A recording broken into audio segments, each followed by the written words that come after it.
Pride and Prejudice by Jane Austen, Chapter 1.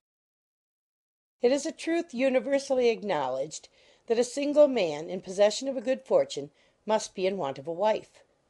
However little known the feelings or views of such a man may be on his first entering a neighbourhood, this truth is so well fixed in the minds of the surrounding families that he is considered the rightful property of some one or other of their daughters.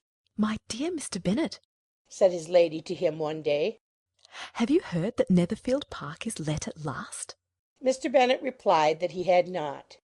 "But it is," returned she, "for Mrs. Long has just been here, and she told me all about it." Mr. Bennet made no answer. "Do you not want to know who has taken it?" cried his wife impatiently.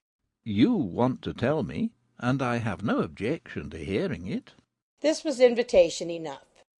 "Why, my dear, you must know. Mrs. Long says that Netherfield is taken by a young man of large fortune from the north of England, that he came down on Monday in a chaise and four to see the place, and was so much delighted with it that he agreed with Mr. Norris immediately, that he is to take possession before Michaelmas, and some of his servants are to be in the house by the end of next week." What is his name? "Bingley." Is he married or single?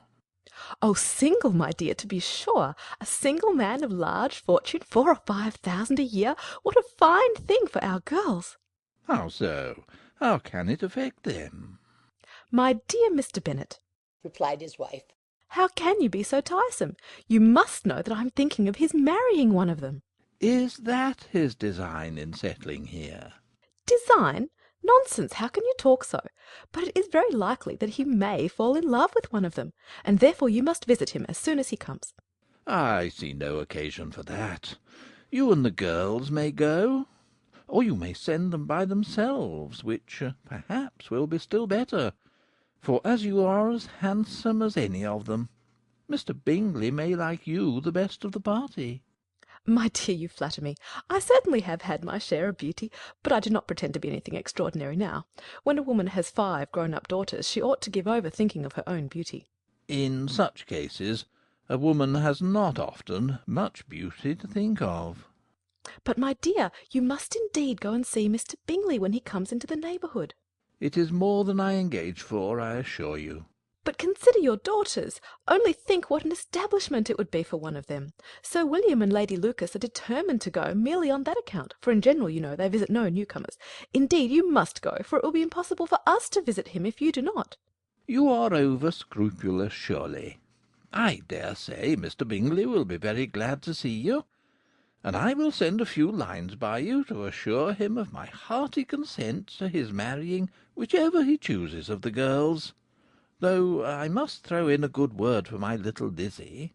"I desire you will do no such thing. Lizzie is not a bit better than the others, and I'm sure she is not half so handsome as Jane, nor half so good-humoured as Lydia, but you are always giving her the preference." They have none of them much to recommend them, replied he. They are all silly and ignorant, like other girls. But Lizzie has something more of quickness than her sisters. "Mr. Bennet, how can you abuse your own children in such a way? You take delight in vexing me. You have no compassion on my poor nerves." You mistake me, my dear. I have a high respect for your nerves. They are my old friends. I have heard you mention them with consideration these last 20 years at least. "Ah, you do not know what I suffer." But I hope you will get over it, and live to see many young men of 4,000 a year come into the neighbourhood. "It will be of no use to us if 20 such should come, since you will not visit them." Depend upon it, my dear, that when there are 20, I will visit them all. Mr. Bennet was so odd a mixture of quick parts, sarcastic humour, reserve, and caprice, that the experience of 23 years had been insufficient to make his wife understand his character. Her mind was less difficult to develop. She was a woman of mean understanding, little information, and uncertain temper. When she was discontented, she fancied herself nervous. The business of her life was to get her daughters married. Its solace was visiting and news. Chapter 2. Mr. Bennet was among the earliest of those who waited on Mr. Bingley. He had always intended to visit him, though to the last always assuring his wife that he should not go, and till the evening after the visit was paid she had no knowledge of it. It was then disclosed in the following manner. Observing his second daughter employed in trimming a hat, he suddenly addressed her with, "I hope Mr. Bingley will like it, Lizzie." We are not in a way to know what Mr. Bingley likes, said her mother resentfully. since we are not to visit. But you forget, mamma, said Elizabeth. that we shall meet him at the assemblies, and that Mrs. Long promised to introduce him. I do not believe Mrs. Long will do any such thing. She has 2 nieces of her own. She is a selfish, hypocritical woman, and I have no opinion of her. "No more have I," said Mr. Bennet. "and I am glad to find that you do not depend on her serving you." Mrs. Bennet deigned not to make any reply, but unable to contain herself, began scolding one of her daughters. Don't keep coughing so, Kitty. For heaven's sake, have a little compassion on my nerves. You tear them to pieces. "Kitty has no discretion in her coughs," said her father. "she times them ill." "I do not cough my own amusement," replied Kitty fretfully. "When is your next ball to be, Lizzie?" "Tomorrow fortnight." Aye, so it is. cried her mother. And Mrs. Long does not come back till the day before, so it will be impossible for her to introduce him, for she will not know him herself. "Then, my dear, you may have the advantage of your friend, and introduce Mr. Bingley to her." Impossible, Mr. Bennet, impossible. When I am not acquainted with him myself, how can you be so teasing? "I honour your circumspection. A fortnight's acquaintance is certainly very little. One cannot know what a man really is by the end of a fortnight. But if we do not venture, somebody else will, and after all Mrs. Long and her daughters must stand their chance. And therefore, as she will think it an act of kindness, if you decline the office, I will take it on myself." The girls stared at their father. Mrs. Bennet said only, Nonsense, nonsense. "What can be the meaning of that emphatic exclamation?" cried he. "Do you consider the forms of introduction and the stress that is laid on them as nonsense? I cannot quite agree with you there. What say you, Mary? For you are a young lady of deep reflection, I know, and read great books and make extracts." Mary wished to say something sensible, but knew not how. "While Mary is adjusting her ideas," he continued, "let us return to Mr. Bingley." I am sick of Mr. Bingley, cried his wife. "I am sorry to hear that. But why did you not tell me that before? If I had known as much this morning, I certainly would not have called on him. It is very unlucky. But as I have actually paid the visit, we cannot escape the acquaintance now." The astonishment of the ladies was just what he wished, that of Mrs. Bennet perhaps surpassing the rest; though, when the first tumult of joy was over, she began to declare that it was what she had expected all the while. How good it was in you, my dear Mr. Bennet! But I knew I should persuade you at last. I was sure you loved your girls too well to neglect such an acquaintance. Well, how pleased I am! And it is such a good joke, too, that you should have gone this morning and never said a word about it till now. "Now, Kitty, you may cough as much as you choose," said Mr. Bennet, and as he spoke he left the room, fatigued with the raptures of his wife. What an excellent father you have, girls! said she, when the door was shut. I do not know how you will ever make him amends for his kindness, or me either, for that matter. At our time of life it is not so pleasant, I can tell you, to be making new acquaintances every day. But for your sakes we would do anything. Lydia, my love, though you are the youngest, I dare say Mr. Bingley will dance with you at the next ball. "Oh," said Lydia stoutly. "I am not afraid, for though I am the youngest, I am the tallest." The rest of the evening was spent in conjecturing how soon he would return Mr. Bennet's visit, and determining when they should ask him to dinner. Chapter 3. Not all that Mrs. Bennet, however, with the assistance of her 5 daughters, could ask on the subject was sufficient to draw from her husband any satisfactory description of Mr. Bingley. They attacked him in various ways, with barefaced questions, ingenious suppositions, and distant surmises, but he eluded the skill of them all, and they were at last obliged to accept the second-hand intelligence of their neighbour, Lady Lucas. Her report was highly favourable. Sir William had been delighted with him. He was quite young, wonderfully handsome, extremely agreeable, and, to crown the whole, he meant to be at the next assembly with a large party. Nothing could be more delightful. To be fond of dancing was a certain step towards falling in love, and very lively hopes of Mr. Bingley's heart were entertained. If I can see but one of my daughters happily settled at Netherfield, said Mrs. Bennet to her husband, and all the others equally well married, I shall have nothing to wish for." In a few days Mr. Bingley returned Mr. Bennet's visit, and sat about 10 minutes with him in his library. He had entertained hopes of being admitted to a sight of the young ladies, of whose beauty he had heard much, but he saw only the father. The ladies were somewhat more fortunate, for they had the advantage of ascertaining from an upper window that he wore a blue coat and rode a black horse. An invitation to dinner was soon afterwards dispatched, and already had Mrs. Bennet planned the courses that were to do credit to her housekeeping, when an answer arrived which deferred it all. Mr. Bingley was obliged to be in town the following day, and consequently unable to accept the honour of their invitation, etc. Mrs. Bennet was quite disconcerted. She could not imagine what business he could have in town so soon after his arrival in Hertfordshire, and she began to fear that he might be always flying about from one place to another, and never settled at Netherfield as he ought to be. Lady Lucas quieted her fears a little by starting the idea of his being gone to London only to get a large party for the ball, and a report soon followed that Mr. Bingley was to bring 12 ladies and 7 gentlemen with him to the assembly. The girls grieved over such a number of ladies, but were comforted the day before the ball by hearing that instead of 12 he brought only 6 with him from London, his 5 sisters and a cousin, and when the party entered the assembly room it consisted of only 5 altogether: Mr. Bingley, his 2 sisters, the husband of the eldest, and another young man. Mr. Bingley was good looking and gentlemanlike. He had a pleasant countenance and easy, unaffected manners. His sisters were fine women, with an air of decided fashion. His brother-in-law, Mr. Hurst, merely looked the gentleman, but his friend, Mr. Darcy, soon drew the attention of the room by his fine, tall person, handsome features, noble mien, and the report, which was in general circulation within 5 minutes after his entrance, of his having 10,000 a year. The gentlemen pronounced him to be a fine figure of a man. The ladies declared he was much handsomer than Mr. Bingley, and he was looked at with great admiration for about half the evening, till his manners gave a disgust which turned the tide of his popularity. For he was discovered to be proud, to be above his company and above being pleased, and not all his large estate in Derbyshire could then save him from having a most forbidding, disagreeable countenance, and being unworthy to be compared with his friend. Mr. Bingley had soon made himself acquainted with all the principal people in the room. He was lively and unreserved, danced every dance, was angry that the ball closed so early, and talked of giving one himself at Netherfield. Such amiable qualities must speak for themselves. What a contrast between him and his friend!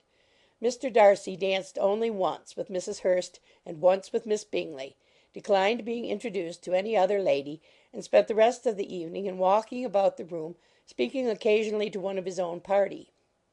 His character was decided. He was the proudest, most disagreeable man in the world, and everybody hoped that he would never come there again. Amongst the most violent against him was Mrs. Bennet, whose dislike of his general behaviour was sharpened into particular resentment by his having slighted one of her daughters. Elizabeth Bennet had been obliged, by the scarcity of gentlemen, to sit down for 2 dances, and during part of that time Mr. Darcy had been standing near enough for her to hear a conversation between him and Mr. Bingley, who came from the dance for a few minutes to press his friend to join it. "Come, Darcy," said he, "I must have you dance. I hate to see you standing about by yourself in this stupid manner. You had much better dance." "I certainly shall not. You know how I detest it. Unless I am particularly acquainted with my partner, at such an assembly as this it would be insupportable. Your sisters are engaged, and there is not another woman in the room whom it would not be a punishment to me to stand up with." "I would not be so fastidious as you are," cried Mr. Bingley. "for a kingdom. Upon my honour, I never met with so many pleasant girls in my life as I have seen this evening, and there are several of them you see uncommonly pretty." "You are dancing with the only handsome girl in the room," said Mr. Darcy, looking at the eldest Miss Bennet. "Oh, she is the most beautiful creature I ever beheld.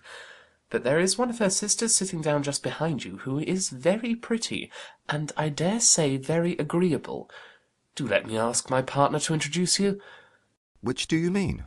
And turning round, he looked for a moment at Elizabeth, till catching her eye, he withdrew his own, and coldly said, "She is tolerable, but not handsome enough to tempt me. I am in no humour at present to give consequence to young ladies who are slighted by other men. You had better return to your partner and enjoy her smiles, for you are wasting your time with me." Mr. Bingley followed his advice. Mr. Darcy walked off, and Elizabeth remained with no very cordial feelings toward him. She told the story, however, with great spirit among her friends, for she had a lively, playful disposition, which delighted in anything ridiculous. The evening altogether passed off pleasantly to the whole family. Mrs. Bennet had seen her eldest daughter much admired by the Netherfield party. Mr. Bingley had danced with her twice, and she had been distinguished by his sisters. Jane was as much gratified by this as her mother could be, though in a quieter way. Elizabeth felt Jane's pleasure. Mary had heard herself mentioned to Miss Bingley as the most accomplished girl in the neighbourhood, and Catherine and Lydia had been fortunate enough never to be without partners, which was all that they had yet learnt to care for at a ball. They returned, therefore, in good spirits to Longbourn, the village where they lived, and of which they were the principal inhabitants. They found Mr. Bennet still up. With a book he was regardless of time, and on the present occasion he had a good deal of curiosity as to the events of an evening which had raised such splendid expectations. He had rather hoped that his wife's views on the stranger would be disappointed, but he soon found out that he had a different story to hear. "Oh, my dear Mr. Bennet," as she entered the room, "we have had a most delightful evening, a most excellent ball. I wish you had been there. Jane was so admired, nothing could be like it.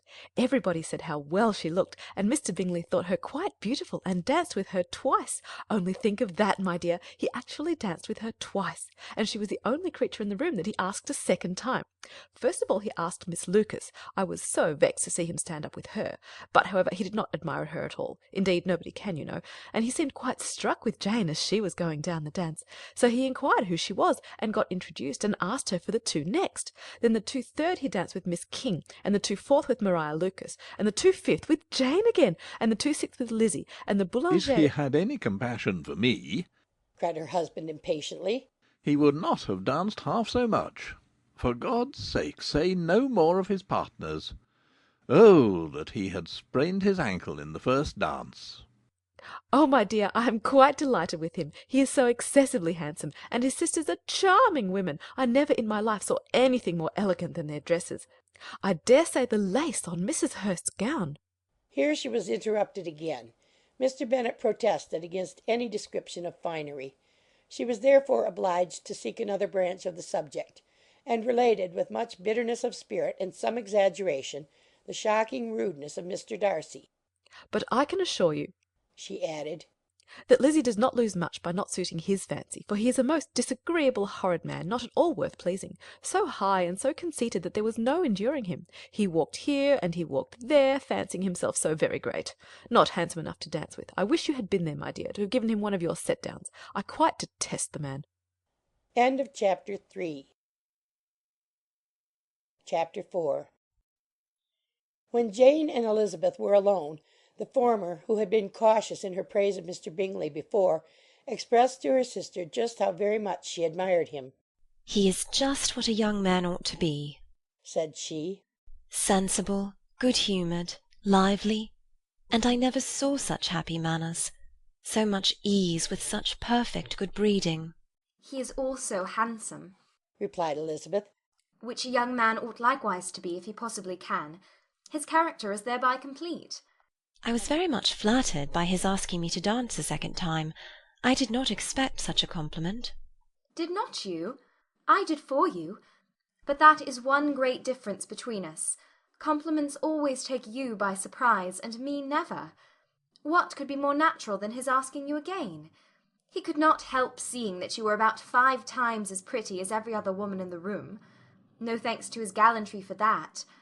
Well, he certainly is very agreeable, and I give you leave to like him. You have liked many a stupider person." "Dear Lizzie!" "Oh, you are a great deal too apt, you know, to like people in general. You never see a fault in anybody. All the world are good and agreeable in your eyes. I never heard you speak ill of a human being in your life." "I would not wish to be hasty in censuring anyone, but I always speak what I think."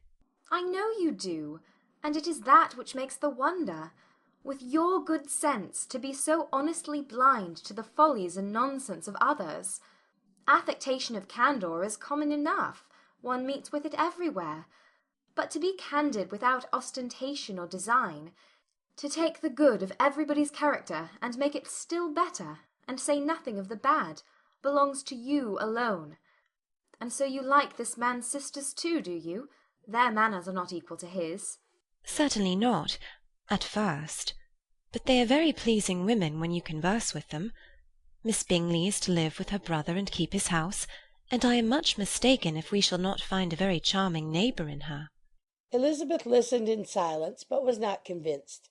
Their behaviour at the assembly had not been calculated to please in general, and with more quickness of observation and less pliancy of temper than her sister, and with a judgment too unassailed by any attention to herself, she was very little disposed to approve them.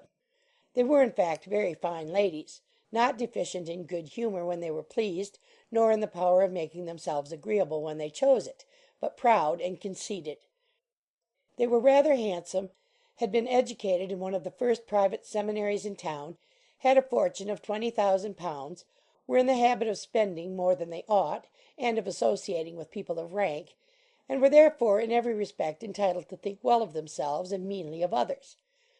They were of a respectable family in the north of England, a circumstance more deeply impressed on their memories than that their brother's fortune and their own had been acquired by trade.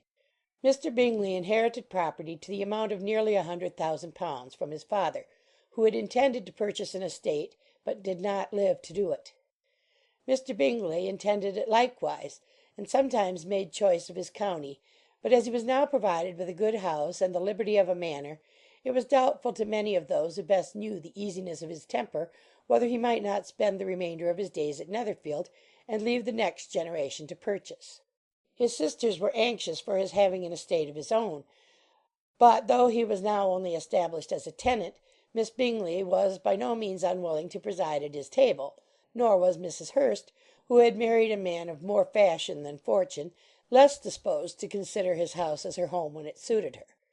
Mr. Bingley had not been of age 2 years when he was tempted by an accidental recommendation to look at Netherfield House.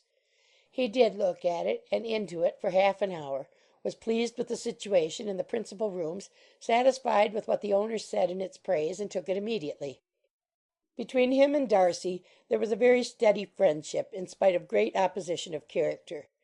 Bingley was endeared to Darcy by the easiness, openness, and ductility of his temper, though no disposition could offer a greater contrast to his own, and though with his own he never appeared dissatisfied. On the strength of Darcy's regard, Bingley had the firmest reliance, and of his judgment the highest opinion. In understanding, Darcy was the superior. Bingley was by no means deficient, but Darcy was clever. He was at the same time haughty, reserved, and fastidious, and his manners, though well bred, were not inviting. In that respect his friend had greatly the advantage. Bingley was sure of being liked wherever he appeared. Darcy was continually giving offence. The manner in which they spoke of the Meryton assembly was sufficiently characteristic. Bingley had never met with more pleasant people or prettier girls in his life. Everybody had been most kind and attentive to him. There had been no formality, no stiffness. He had soon felt acquainted with all the room, and as to Miss Bennet, he could not conceive an angel more beautiful. Darcy, on the contrary, had seen a collection of people in whom there was little beauty and no fashion, for none of whom he had felt the smallest interest, and from none received either attention or pleasure.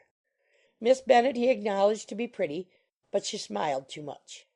Mrs. Hurst and her sister allowed it to be so, but still they admired her and liked her, and pronounced her to be a sweet girl, and one whom they would not object to know more of. Miss Bennet was therefore established as a sweet girl, and their brother felt authorized by such commendation to think of her as he chose.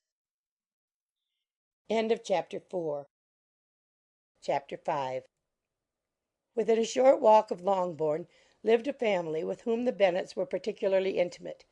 Sir William Lucas had been formerly in trade in Meryton, where he had made a tolerable fortune, and risen to the honour of knighthood by an address to the king during his mayoralty. The distinction had perhaps been felt too strongly. It had given him a disgust to his business, and to his residence in a small market town, and in quitting them both he had removed with his family to a house about a mile from Meryton, denominated from that period Lucas Lodge, where he could think with pleasure of his own importance, and, unshackled by business, occupy himself solely in being civil to all the world. For though elated by his rank, it did not render him supercilious. On the contrary, he was all attention to everybody. By nature inoffensive, friendly, and obliging, his presentation at St. James's had made him courteous. Lady Lucas was a very good kind of woman, not too clever to be a valuable neighbour to Mrs. Bennet. They had several children. The eldest of them, a sensible, intelligent young woman about 27, was Elizabeth's intimate friend. That the Miss Lucases and the Miss Bennets should meet to talk over a ball was absolutely necessary, and the morning after the assembly brought the former to Longbourn to hear and to communicate. "You began the evening well, Charlotte," said Mrs. Bennet with civil self-command to Miss Lucas. "You were Mr. Bingley's first choice." "Yes, but he seemed to like his second better." "Oh, you mean Jane, I suppose, because he danced with her twice. To be sure, that did seem as if he admired her. Indeed, I rather believe he did. I heard something about it, but I hardly know what. Something about Mr. Robinson?" "Perhaps you mean what I overheard between him and Mr. Robinson. Did not I mention it to you? Mr. Robinson's asking him how he liked our Meryton assemblies, and whether he did not think there were a great many pretty women in the room, and which he thought the prettiest, and his answering immediately to the last question, 'Oh, the eldest Miss Bennet, beyond a doubt. There cannot be two opinions on that point.'" "Upon my word! Well, that is very decided indeed. That does seem as if But, however, it may all come to nothing, you know." "My overhearings were more to the purpose than yours, Eliza," said Charlotte. "Mr. Darcy is not so well worth listening to as his friend, is he? Poor Eliza, to be only just tolerable." "I beg you would not put it into Lizzie's head to be vexed by his ill treatment, for he's such a disagreeable man that it would be quite a misfortune to be liked by him. Mrs. Long told me last night that he sat close to her for half an hour without once opening his lips." "Are you quite sure, ma'am? Is not there a little mistake?" said Jane. "I certainly saw Mr. Darcy speaking to her." "Ay, because she asked him at last how he liked Netherfield, and he could not help answering her, but she said he seemed quite angry at being spoke to." "Miss Bingley told me," said Jane, "that he never speaks much, unless among his intimate acquaintances. With them he is remarkably agreeable."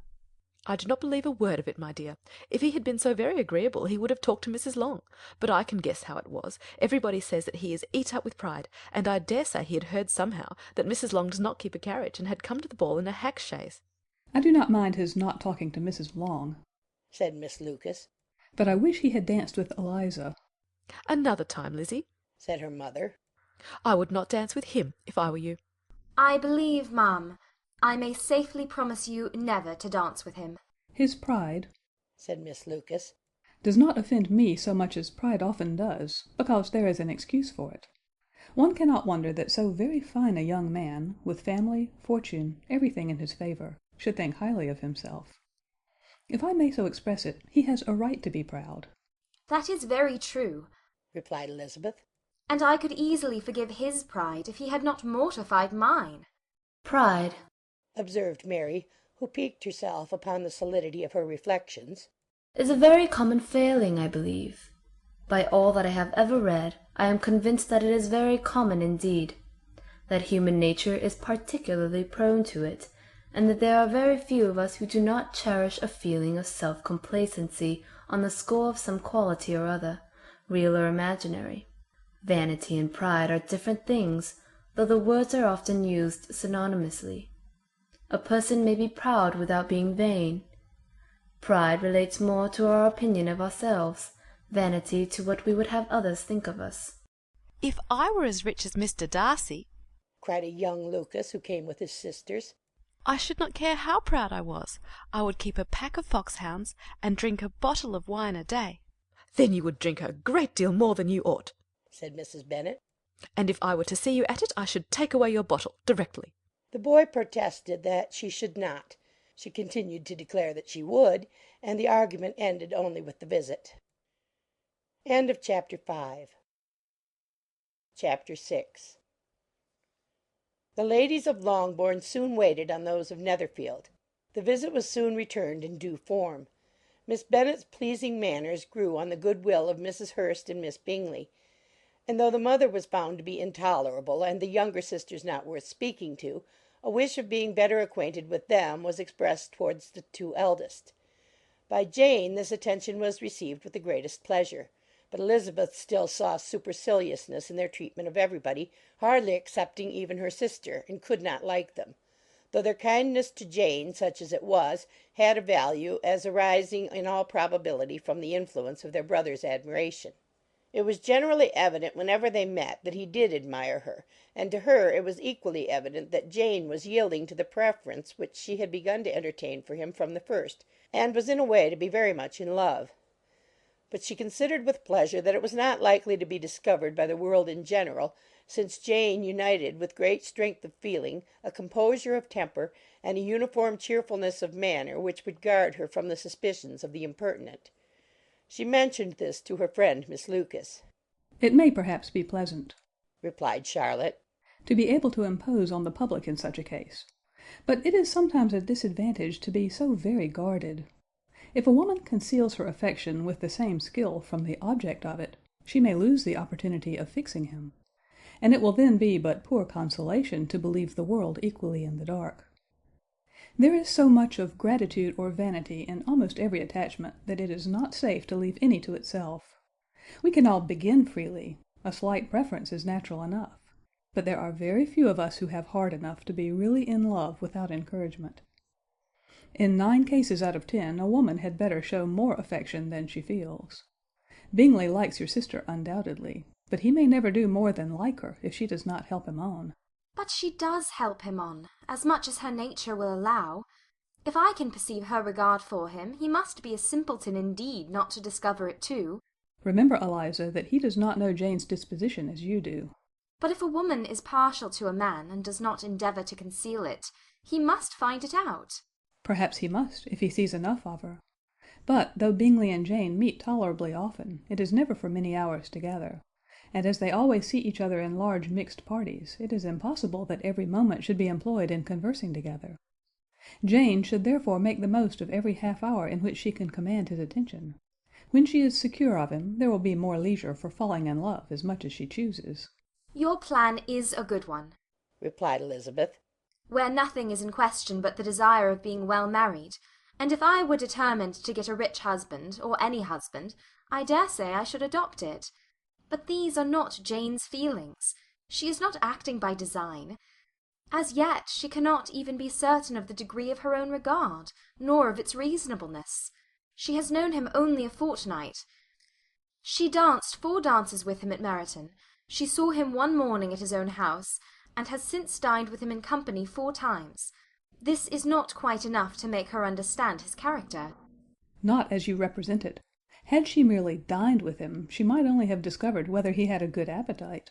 But you must remember that 4 evenings have also been spent together, and 4 evenings may do a great deal."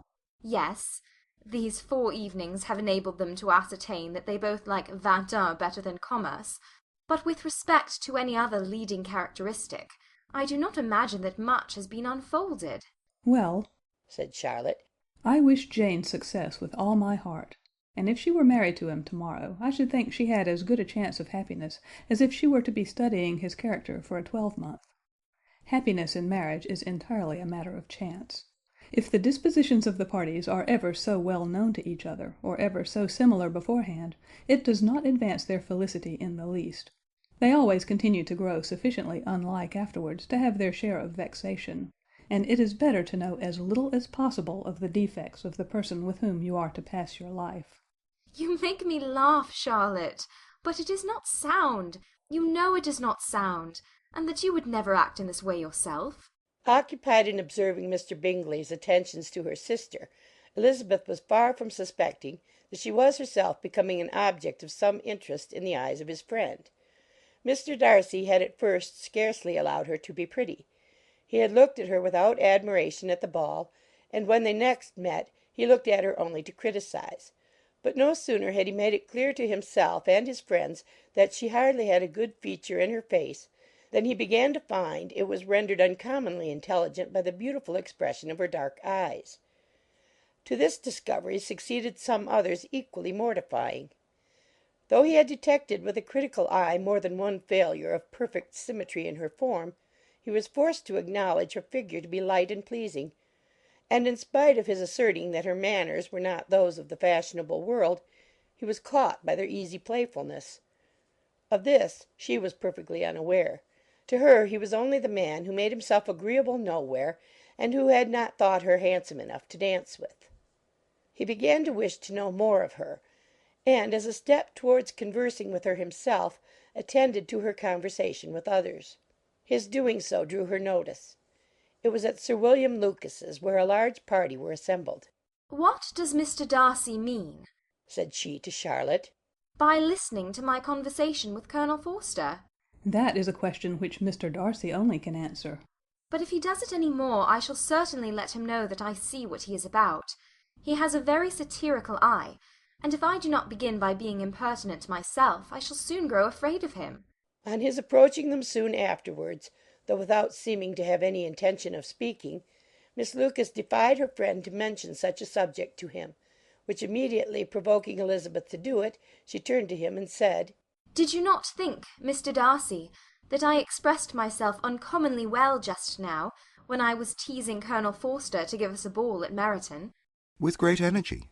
But it is always a subject which makes a lady energetic. "You are severe on us." It will be her turn soon to be teased, said Miss Lucas. I'm going to open the instrument, Eliza, and you know what follows. "You are a very strange creature by way of a friend, always wanting me to play and sing before anybody and everybody.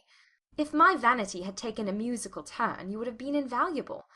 But as it is, I would really rather not sit down before those who must be in the habit of hearing the very best performers." On Miss Lucas's persevering, however, she added, "Very well. If it must be so, it must." And gravely glancing at Mr. Darcy, "There is a fine old saying, which everybody here is of course familiar with, 'Keep your breath to cool your porridge,' and I shall keep mine to swell my song." Her performance was pleasing, though by no means capital. After a song or two, and before she could reply to the entreaties of several that she would sing again, she was eagerly succeeded at the instrument by her sister Mary, who, having, in consequence of being the only plain one in the family, worked hard for knowledge and accomplishments, was always impatient for display. Mary had neither genius nor taste, and though vanity had given her application, it had given her likewise a pedantic air and conceited manner, which would have injured a higher degree of excellence than she had reached.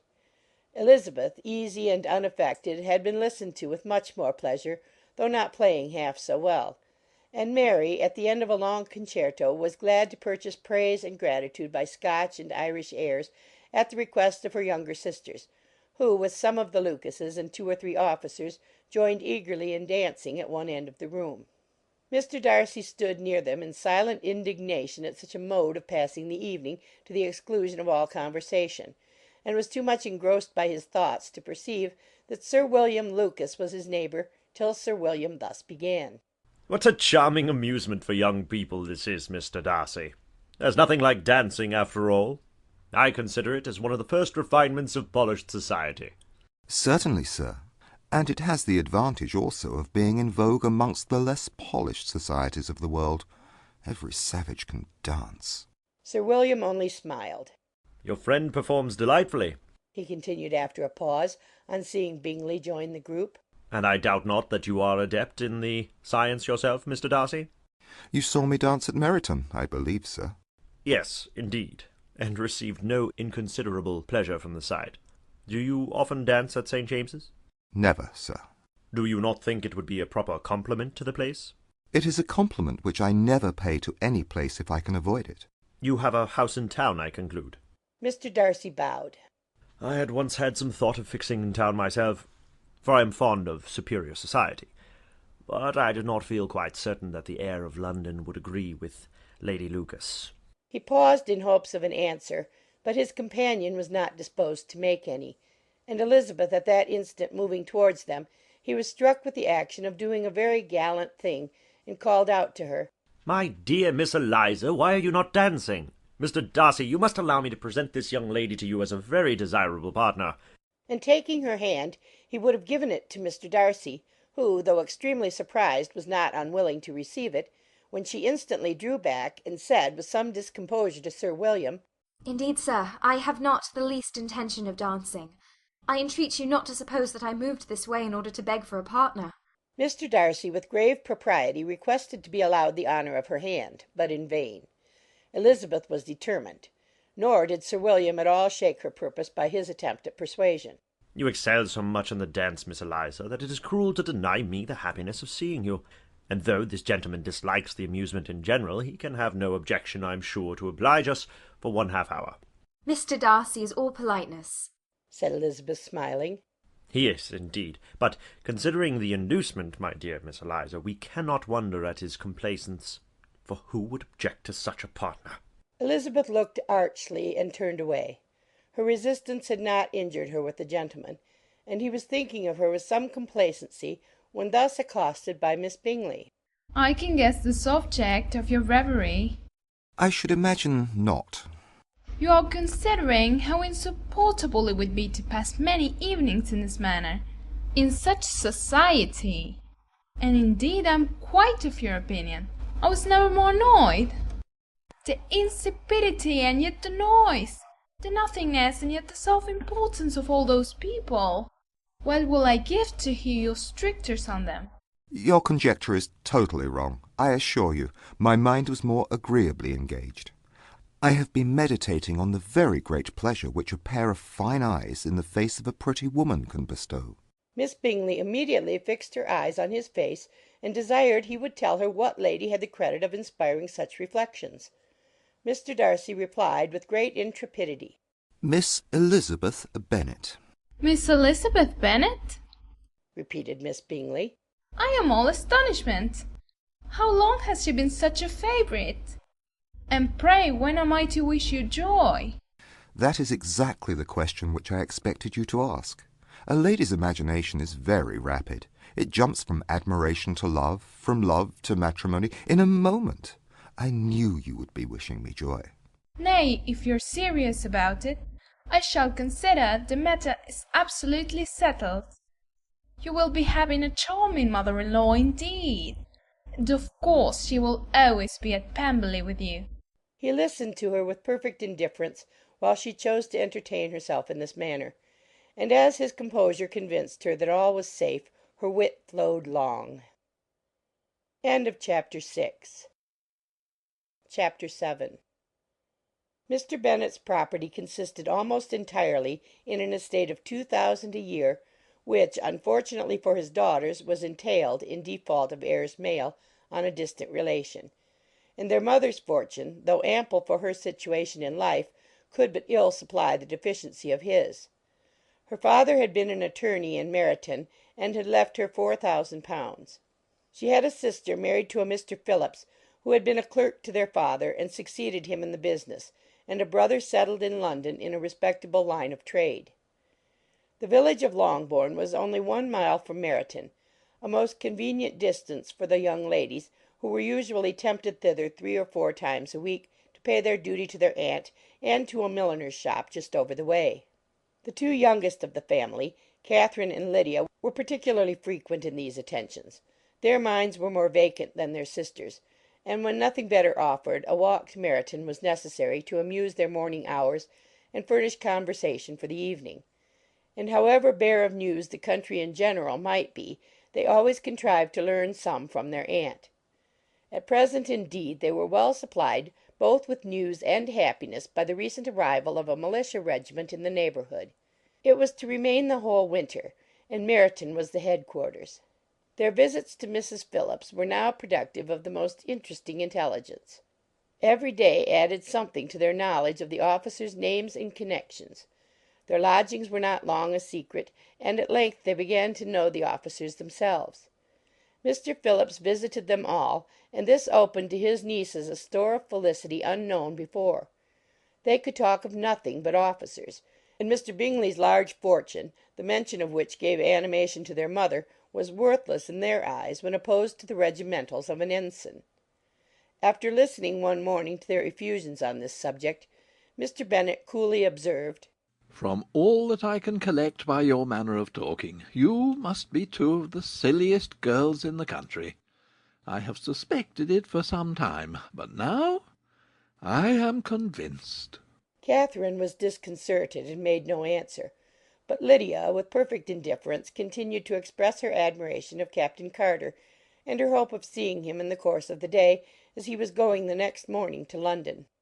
"I am astonished, my dear," said Mrs. Bennet, "that you should be so ready to think your own children silly. If I wished to think slightingly of anybody's children, it should not be of my own, however." If my children are silly, I must hope to be always sensible of it. "Yes, but as it happens, they are all of them very clever."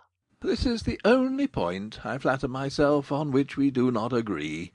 I had hoped that our sentiments coincided in every particular, but I must so far differ from you as to think our two youngest daughters uncommonly foolish.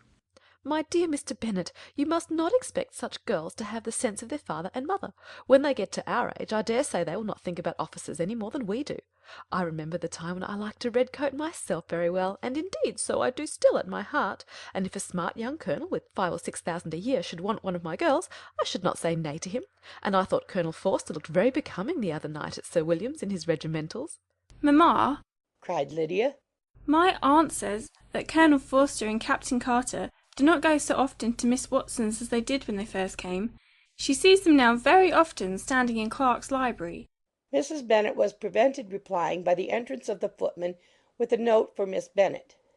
It came from Netherfield, and the servant waited for an answer. Mrs. Bennet's eyes sparkled with pleasure, and she was eagerly calling out while her daughter read. "Well, Jane, who is it from? What is it about? What does he say? Jane, make haste and tell us. Make haste, my love." "It is from Miss Bingley," said Jane, and then read it aloud. My dear friend, if you're not so compassionate as to dine to-day with Louisa and me, we shall be in danger of hating each other for the rest of our lives, for a whole day's tete-a-tete between two women can never end without a quarrel. Come as soon as you can on receipt of this. My brother and the gentleman are to dine with the officers. Yours ever, Caroline Bingley. With the officers? cried Lydia. I wonder my aunt did not tell us of that. "Dining out?" said Mrs. Bennet. "That is very unlucky." "Can I have the carriage?" said Jane. "No, my dear, you had better go on horseback, because it seems likely to rain, and then you must stay all night." That would be a good scheme, said Elizabeth. if you were sure that they would not offer to send her home. "Oh, but the gentleman will have Mr. Bingley's chaise to go to Meryton, and the Hursts have no horses to theirs." "I had much rather go in the coach." "But, my dear, your father cannot spare the horses, I am sure. They are wanted in the farm, Mr. Bennet, are they not?" They are wanted in the farm much oftener than I can get them. But if you have got them to-day, said Elizabeth, my mother's purpose will be answered. She did at last extort from her father an acknowledgment that the horses were engaged. Jane was therefore obliged to go on horseback, and her mother attended her to the door with many cheerful prognostics of a bad day. Her hopes were answered. Jane had not been gone long before it rained hard. Her sisters were uneasy for her, but her mother was delighted. The rain continued the whole evening without intermission. Jane certainly could not come back. "This was a lucky idea of mine, indeed," said Mrs. Bennet more than once, as if the credit of making it rain were all her own. Till the next morning, however, she was not aware of all the felicity of her contrivance. Breakfast was scarcely over when a servant from Netherfield brought the following note for Elizabeth. "My dearest Lizzie, I find myself very unwell this morning, which I suppose is to be imputed to my getting wet through yesterday. My kind friends will not hear of my returning till I am better. They insist also on my seeing Mr. Jones, therefore do not be alarmed if you should hear of his having been to me, and excepting a sore throat and headache, there is not much the matter with me. Yours, etc. Well, my dear, said Mr. Bennet, when Elizabeth had read the note aloud, if your daughter should have a dangerous fit of illness, if she should die, it would be a comfort to know that it was all in pursuit of Mr. Bingley and under your orders. "Oh, I am not afraid of her dying. People do not die of little trifling colds. She will be taken good care of. As long as she stays there, it is all very well. I would go and see her if I could have the carriage." Elizabeth, feeling really anxious, was determined to go to her, though the carriage was not to be had, and, as she was no horsewoman, walking was her only alternative. She declared her resolution. "How can you be so silly?" cried her mother. "As to think of such a thing in all this dirt! You will not be fit to be seen when you get there." I shall be very fit to see Jane, which is all I want. Is this a hint to me, Lizzie? said her father. To send for the horses? No, indeed. I do not wish to avoid the walk. The distance is nothing when one has a motive. Only 3 miles. I shall be back by dinner. I admire the activity of your benevolence, observed Mary. But every impulse of feeling should be guided by reason, and, in my opinion, exertion should always be in proportion to what is required. We will go as far as Meryton with you, said Catherine and Lydia. Elizabeth accepted their company, and the 3 young ladies set off together. If we make haste, said Lydia as they walked along, perhaps we may see something of Captain Carter before he goes. In Meryton they parted. The 2 youngest repaired to the lodgings of one of the officers' wives, and Elizabeth continued her walk alone, crossing field after field at a quick pace, jumping over stiles and springing over puddles with impatient activity, and finding herself at last within view of the house, with weary ankles, dirty stockings, and a face glowing with the warmth of exercise. She was shown into the breakfast parlour, where all but Jane were assembled, and where her appearance created a great deal of surprise. That she should have walked 3 miles so early in the day, in such dirty weather, and by herself, was almost incredible to Mrs. Hurst and Miss Bingley, and Elizabeth was convinced that they held her in contempt for it. She was received, however, very politely by them, and in their brother's manners there was something better than politeness. There was good humour and kindness. Mr. Darcy said very little, and Mr. Hurst nothing at all. The former was divided between admiration of the brilliancy which exercise had given to her complexion, and doubt as to the occasions justifying her coming so far alone. The latter was thinking only of his breakfast. Her inquiries after her sister were not very favourably answered. Miss Bennet had slept ill, and though up was very feverish and not well enough to leave her room. Elizabeth was glad to be taken to her immediately, and Jane, who had only been withheld by the fear of giving alarm or inconvenience from expressing in her note how much she longed for such a visit, was delighted at her entrance. She was not equal, however, to much conversation, and when Miss Bingley left them together, could attempt little besides expressions of gratitude for the extraordinary kindness she was treated with. Elizabeth silently attended her. When breakfast was over, they were joined by the sisters, and Elizabeth began to like them herself when she saw how much affection and solicitude they showed for Jane. The apothecary came, and having examined his patient, said, as might be supposed, that she had caught a violent cold, and that they must endeavour to get the better of it, advised her to return to bed, and promised her some draughts. The advice was followed readily, for the feverish symptoms increased, and her head ached acutely. Elizabeth did not quit her room for a moment, nor were the other ladies often absent. The gentlemen being out, they had, in fact, nothing to do elsewhere. When the clock struck 3, Elizabeth felt that she must go, and very unwillingly said so. Miss Bingley offered her the carriage, and she only wanted a little pressing to accept it, when Jane testified such concern in parting with her that Miss Bingley was obliged to convert the offer of the chaise to an invitation to remain at Netherfield for the present. Elizabeth most thankfully consented, and a servant was dispatched to Longbourn to acquaint the family with her stay and bring back a supply of clothes. End of Chapter 7. Chapter 8. At 5 o'clock the 2 ladies retired to dress, and at 6:30 Elizabeth was summoned to dinner. To the civil inquiries which then poured in, and amongst which she had the pleasure of distinguishing the much superior solicitude of Mr. Bingley's, she could not make a very favourable answer. Jane was by no means better.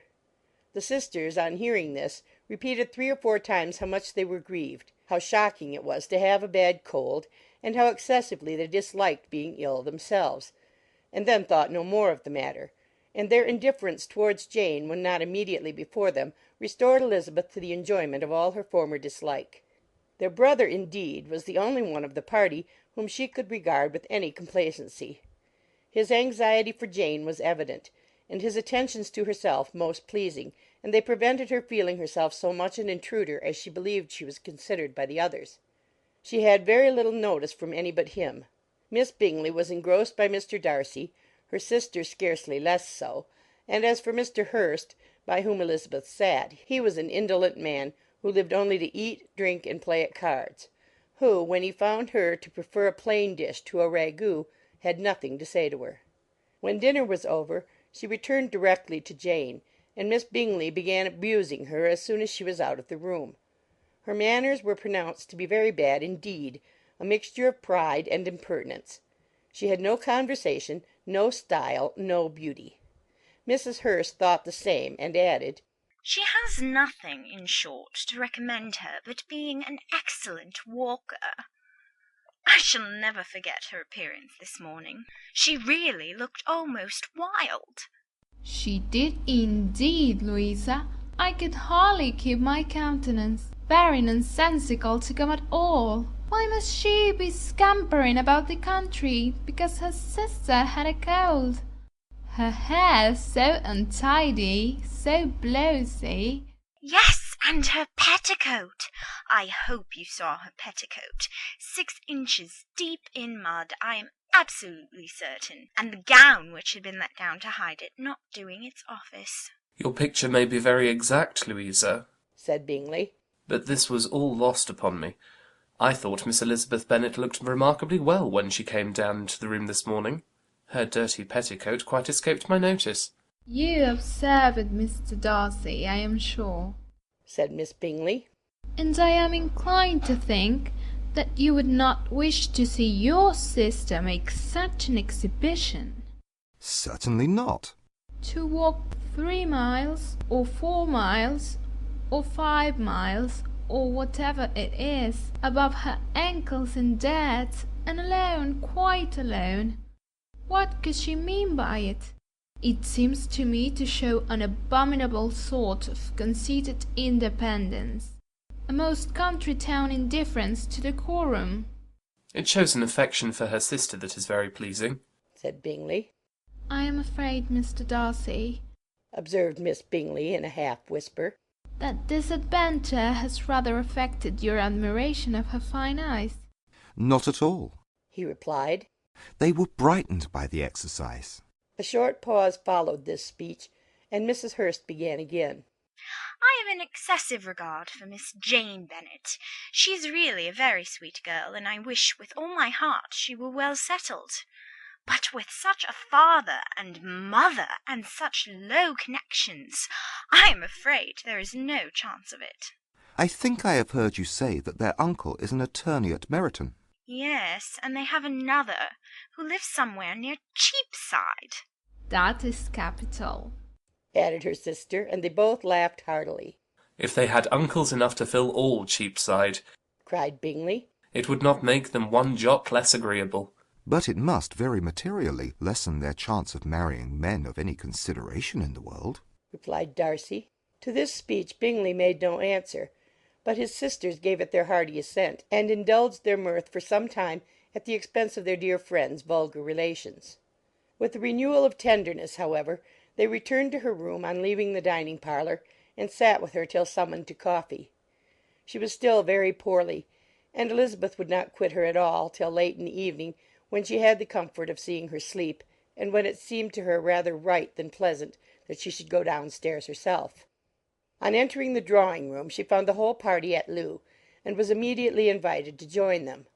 But suspecting them to be playing high, she declined it, and making her sister the excuse, said she would amuse herself for the short time she could stay below with a book. Mr. Hurst looked at her with astonishment. "Do you prefer reading to cards?" said he. "That is rather singular."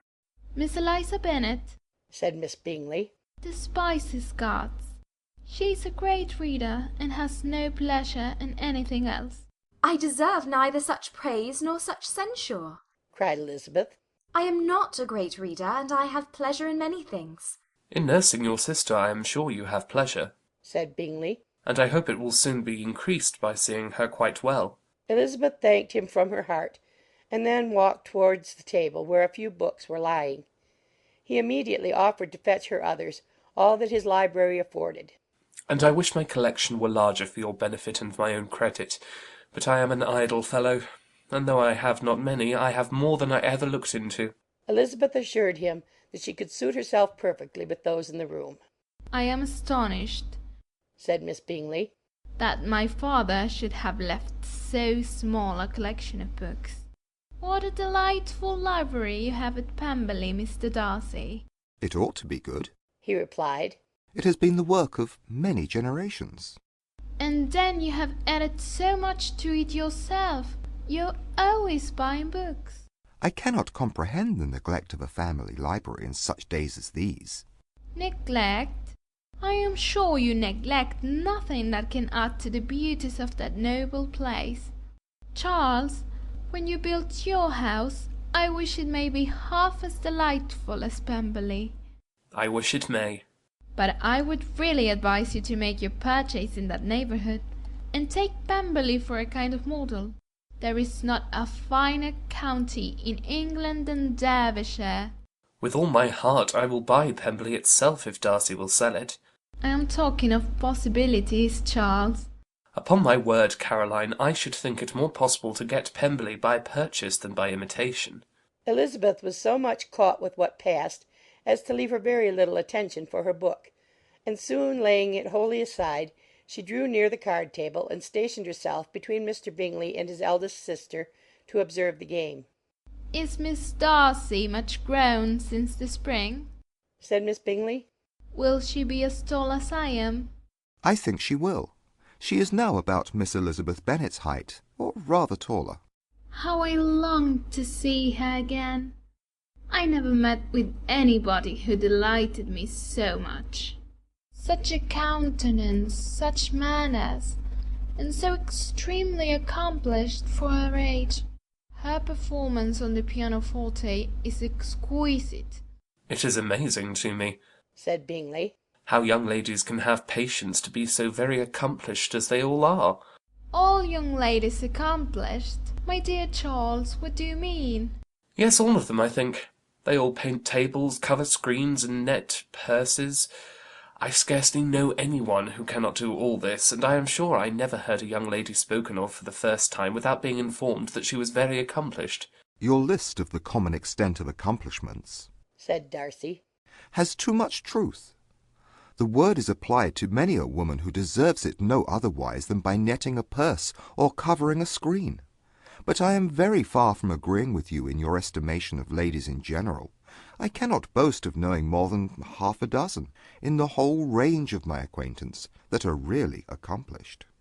Nor I am sure, said Miss Bingley. Then, observed Elizabeth, you must comprehend a great deal in your idea of an accomplished woman. Yes, I do comprehend a great deal in it. Oh, certainly, cried his faithful assistant. No one can be really deemed accomplished who does not greatly surpass what is usually met with. A woman must have a thorough knowledge of music, singing, drawing, dancing, and the modern languages to deserve the word, and besides all this she must possess a certain something in her air and manner of walking, the tone of her voice, her dress and expressions, or the word will be but half deserved. All this she must possess, added Darcy. And to all this she must yet add something more substantial, in the improvement of her mind by extensive reading. I am no longer surprised at your knowing only 6 accomplished women. I rather wonder now at your knowing any. Are you so severe upon your own sex as to doubt the possibility of all this? I never saw such a woman. I never saw such capacity and taste and application and elegance as you describe united. Mrs. Hurst and Miss Bingley both cried out against the injustice of her implied doubt, and were both protesting that they knew many women who answered this description, when Mr. Hurst called them to order with bitter complaints of their inattention to what was going forward. As all conversation was thereby at an end, Elizabeth soon afterwards left the room. Elizabeth Bennet, said Miss Bingley when the door was closed on her, is one of those young ladies who seek to recommend themselves to the other sex by undervaluing their own. And with many men, I dare say, it succeeds, But in my opinion, it is a paltry device, a very mean art. Undoubtedly, replied Darcy, to whom this remark was chiefly addressed. there is a meanness in all the arts which ladies sometimes condescend to employ for captivation. Whatever bears affinity to cunning is despicable. Miss Bingley was not so entirely satisfied with this reply as to continue the subject. Elizabeth joined them again, only to say that her sister was worse, and that she could not leave her. Bingley urged Mr. Jones being sent for immediately, while his sisters, convinced that no country advice could be of any service, recommended an express to town for one of the most eminent physicians.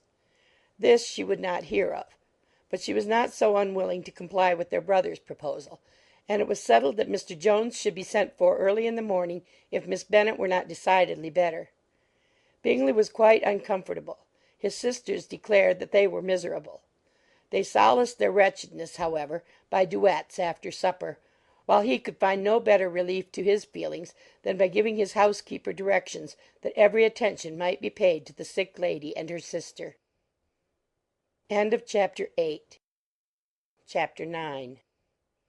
Elizabeth passed the chief of the night in her sister's room, and in the morning had the pleasure of being able to send a tolerable answer to the inquiries which she very early received from Mr. Bingley by a housemaid, and some time afterwards from the two elegant ladies who waited on his sisters. In spite of this amendment, however, she requested to have a note sent to Longbourn, desiring her mother to visit Jane and form her own judgment of her situation. The note was immediately dispatched, and its contents as quickly complied with. Mrs. Bennet, accompanied by her two youngest daughters, reached Netherfield soon after the family breakfast. Had she found Jane in any apparent danger, Mrs. Bennet would have been very miserable, but being satisfied on seeing her that her illness was not alarming, she had no wish of her recovering immediately, as her restoration to health would probably remove her from Netherfield. She would not listen, therefore, to her daughter's proposal of being carried home. Neither did the apothecary, who arrived about the same time, think it at all advisable. After sitting a little while with Jane, on Miss Bingley's appearance and invitation, the mother and three daughters all attended her into the breakfast parlour. Bingley met them with hopes that Mrs. Bennet had not found Miss Bennet worse than she expected. "Indeed I have, sir," was her answer. "She is a great deal too ill to be moved. Mr. Jones says we must not think of moving her. We must trespass a little longer on your kindness." Removed! cried Bingley. It must not be thought of. My sister, I am sure, will not hear of her removal. You may depend upon it, madam, said Miss Bingley with cold civility, that Miss Bennet will receive every possible attention while she remains with us. Mrs. Bennet was profuse in her acknowledgments. "I am sure," she added, "if it was not for such good friends, I do not know what would become of her, for she is very ill indeed, and suffers a vast deal, though with the greatest patience in the world, which is always the way with her, for she has, without exception, the sweetest temper I have ever met with. I often tell my other girls that they are nothing to her. You have a sweet room here, Mr. Bingley, and a charming prospect over the gravel walk. I do not know a place in the country that is equal to Netherfield. You will not think of quitting it in a hurry, I hope, though you have but a short lease." Whatever I do is done in a hurry, replied he, and therefore if I should resolve to quit Netherfield, I should probably be off in 5 minutes. At present, however, I consider myself as quite fixed here. That is exactly what I should have supposed of you, said Elizabeth. You begin to comprehend me, do you? cried he, turning towards her. Oh, yes, I understand you perfectly. I wish I might take this for a compliment, but to be so easily seen through, I am afraid, is pitiful. That is as it happens. It does not follow that a deep, intricate character is more or less estimable than such a one as yours. "Lizzie," cried her mother, "remember where you are, and do not run on in the wild manner that you are suffered to do at home." I did not know before, continued Bingley immediately, that you were a studier of character. It must be an amusing study. Yes, but intricate characters are the most amusing. They have at least that advantage. The country, said Darcy, can in general supply but a few subjects for such a study. In a country neighbourhood you move in a very confined and unvarying society. But people themselves alter so much that there is something new to be observed in them for ever. "Yes, indeed," cried Mrs. Bennet, offended by his manner of mentioning a country neighbourhood. I assure you there is quite as much of that going on in the country as in town." Everybody was surprised, and Darcy, after looking at her for a moment, turned silently away. Mrs. Bennet, who fancied she had gained a complete victory over him, continued her triumph. "I cannot see that London has any great advantage over the country, for my part, except the shops and public places. The country is a vast deal pleasanter, is it not, Mr. Bingley?" When I am in the country, he replied, I never wish to leave it, and when I am in town it is pretty much the same. They have each their advantages, and I can be equally happy in either. "Ay, that is because you have the right disposition. But that gentleman," looking at Darcy, "seemed to think the country was nothing at all." "Indeed, mamma, you are mistaken," said Elizabeth, blushing for her mother. "You quite mistook Mr. Darcy. He only meant that there was not such a variety of people to be met with in the country as in the town, which you must acknowledge to be true." "Certainly, my dear, nobody said there were. But as to not meeting with many people in this neighbourhood, I believe there are few neighbourhoods larger. I know we dine with 24 families." Nothing but concern for Elizabeth could enable Bingley to keep his countenance. His sister was less delicate, and directed her eyes towards Mr. Darcy with a very expressive smile. Elizabeth, for the sake of saying something that might turn her mother's thoughts, now asked her if Charlotte Lucas had been at Longbourn since her coming away. "Yes, she called yesterday with her father. What an agreeable man Sir William is, Mr. Bingley, is not he? So much the man of fashion, so genteel and easy. He had always something to say to everybody. That is my idea of good breeding, and those persons who fancy themselves very important and never open their mouths quite mistake the matter." Did Charlotte dine with you? "No, she would go home. I fancy she was wanted about the mince pies. For my part, Mr. Bingley, I always keep servants that can do their own work. My daughters are brought up very differently. But everybody is to judge for themselves, and the Lucases are a very good sort of girls, I assure you. It is a pity they are not handsome. Not that I think Charlotte is so very plain, but then she is our particular friend." She seems a very pleasant young woman. "Oh dear, yes, but you must own she is very plain. Lady Lucas herself has often said so, and envied me Jane's beauty. I do not like to boast of my own child, but to be sure, Jane, one does not often see anybody better looking. It is what everybody says. I do not trust my own partiality. When she was only 15, there was a man at my brother Gardiner's in town so much in love with her that my sister-in-law was sure he would make her an offer before we came away. But however he did not. Perhaps he thought her too young. However, he wrote some verses on her, and very pretty they were." "And so ended his affection," said Elizabeth impatiently. "There has been many a one, I fancy, overcome in the same way. I wonder who first discovered the efficacy of poetry in driving away love." I have been used to consider poetry as the food of love, said Darcy. "Of a fine, stout, healthy love it may. Everything nourishes what is strong already. But if it be only a slight, thin sort of inclination, I am convinced that one good sonnet will starve it entirely away." Darcy only smiled, and the general pause which ensued made Elizabeth tremble lest her mother should be exposing herself again. She longed to speak, but could think of nothing to say, and after a short silence Mrs. Bennet began repeating her thanks to Mr. Bingley for his kindness to Jane, with an apology for troubling him also with Lizzie. Mr. Bingley was unaffectedly civil in his answer, and forced his younger sister to be civil also, and say what the occasion required. She performed her part, indeed, without much graciousness, but Mrs. Bennet was satisfied, and soon afterwards ordered her carriage. Upon this signal, the youngest of her daughters put herself forward. The two girls had been whispering to each other during the whole visit, and the result of it was that the youngest should tax Mr. Bingley with having promised on his first coming into the country to give a ball at Netherfield. Lydia was a stout, well-grown girl of 15, with a fine complexion and good-humoured countenance, a favourite with her mother, whose affection had brought her into public at an early age. She had high animal spirits, and a sort of natural self-consequence, which the attention of the officers, to whom her uncle's good dinners and her own easy manners recommended her, had increased into assurance. She was very equal, therefore, to address Mr. Bingley on the subject of the ball, and abruptly reminded him of his promise, adding that it would be the most shameful thing in the world if he did not keep it. His answer to this sudden attack was delightful to their mother's ear. I am perfectly ready, I assure you, to keep my engagement, and when your sister is recovered you shall, if you please, name the very day of the ball, but you would not wish to be dancing when she is ill." Lydia declared herself satisfied. "Oh, yes, it would be much better to wait till Jane was well, and by that time most likely Captain Carter would be at Meryton again. And when you have given your ball, she added, I shall insist on their giving one also. I shall tell Captain Forster it would be quite a shame if he does not. Mrs. Bennet and her daughters then departed, and Elizabeth returned instantly to Jane, leaving her own and her relations' behaviour to the remarks of the two ladies and Mr. Darcy, the latter of whom, however, could not be prevailed on to join in their censure of her, in spite of all Miss Bingley's witticisms on fine eyes. Chapter 10. The day passed much as the day before had done. Mrs. Hurst and Miss Bingley had spent some hours of the morning with the invalid, who continued, though slowly, to mend, and in the evening Elizabeth joined their party in the drawing-room. The loo table, however, did not appear. Mr. Darcy was writing, and Miss Bingley, seated near him, was watching the progress of his letter and repeatedly calling off his attention by messages to his sister. Mr. Hurst and Mr. Bingley were at piquet, and Mrs. Hurst was observing their game. Elizabeth took up some needlework, and was sufficiently amused in attending to what passed between Darcy and his companion.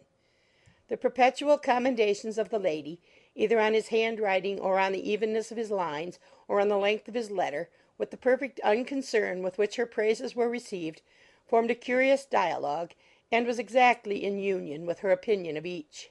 How delighted Miss Darcy will be to receive such a letter! He made no answer. You write uncommonly fast. You are mistaken. I write rather slowly. How many letters you must have occasion to write in the course of a year! Letters of business, too. How odious I should think them! It is fortunate, then, that they fall to my lot instead of yours. Pray tell your sister that I long to see her. I have already told her so once, by your desire. I am afraid you do not like your pen. Let me mend it for you. I mend pens remarkably well. Thank you, but I always mend my own.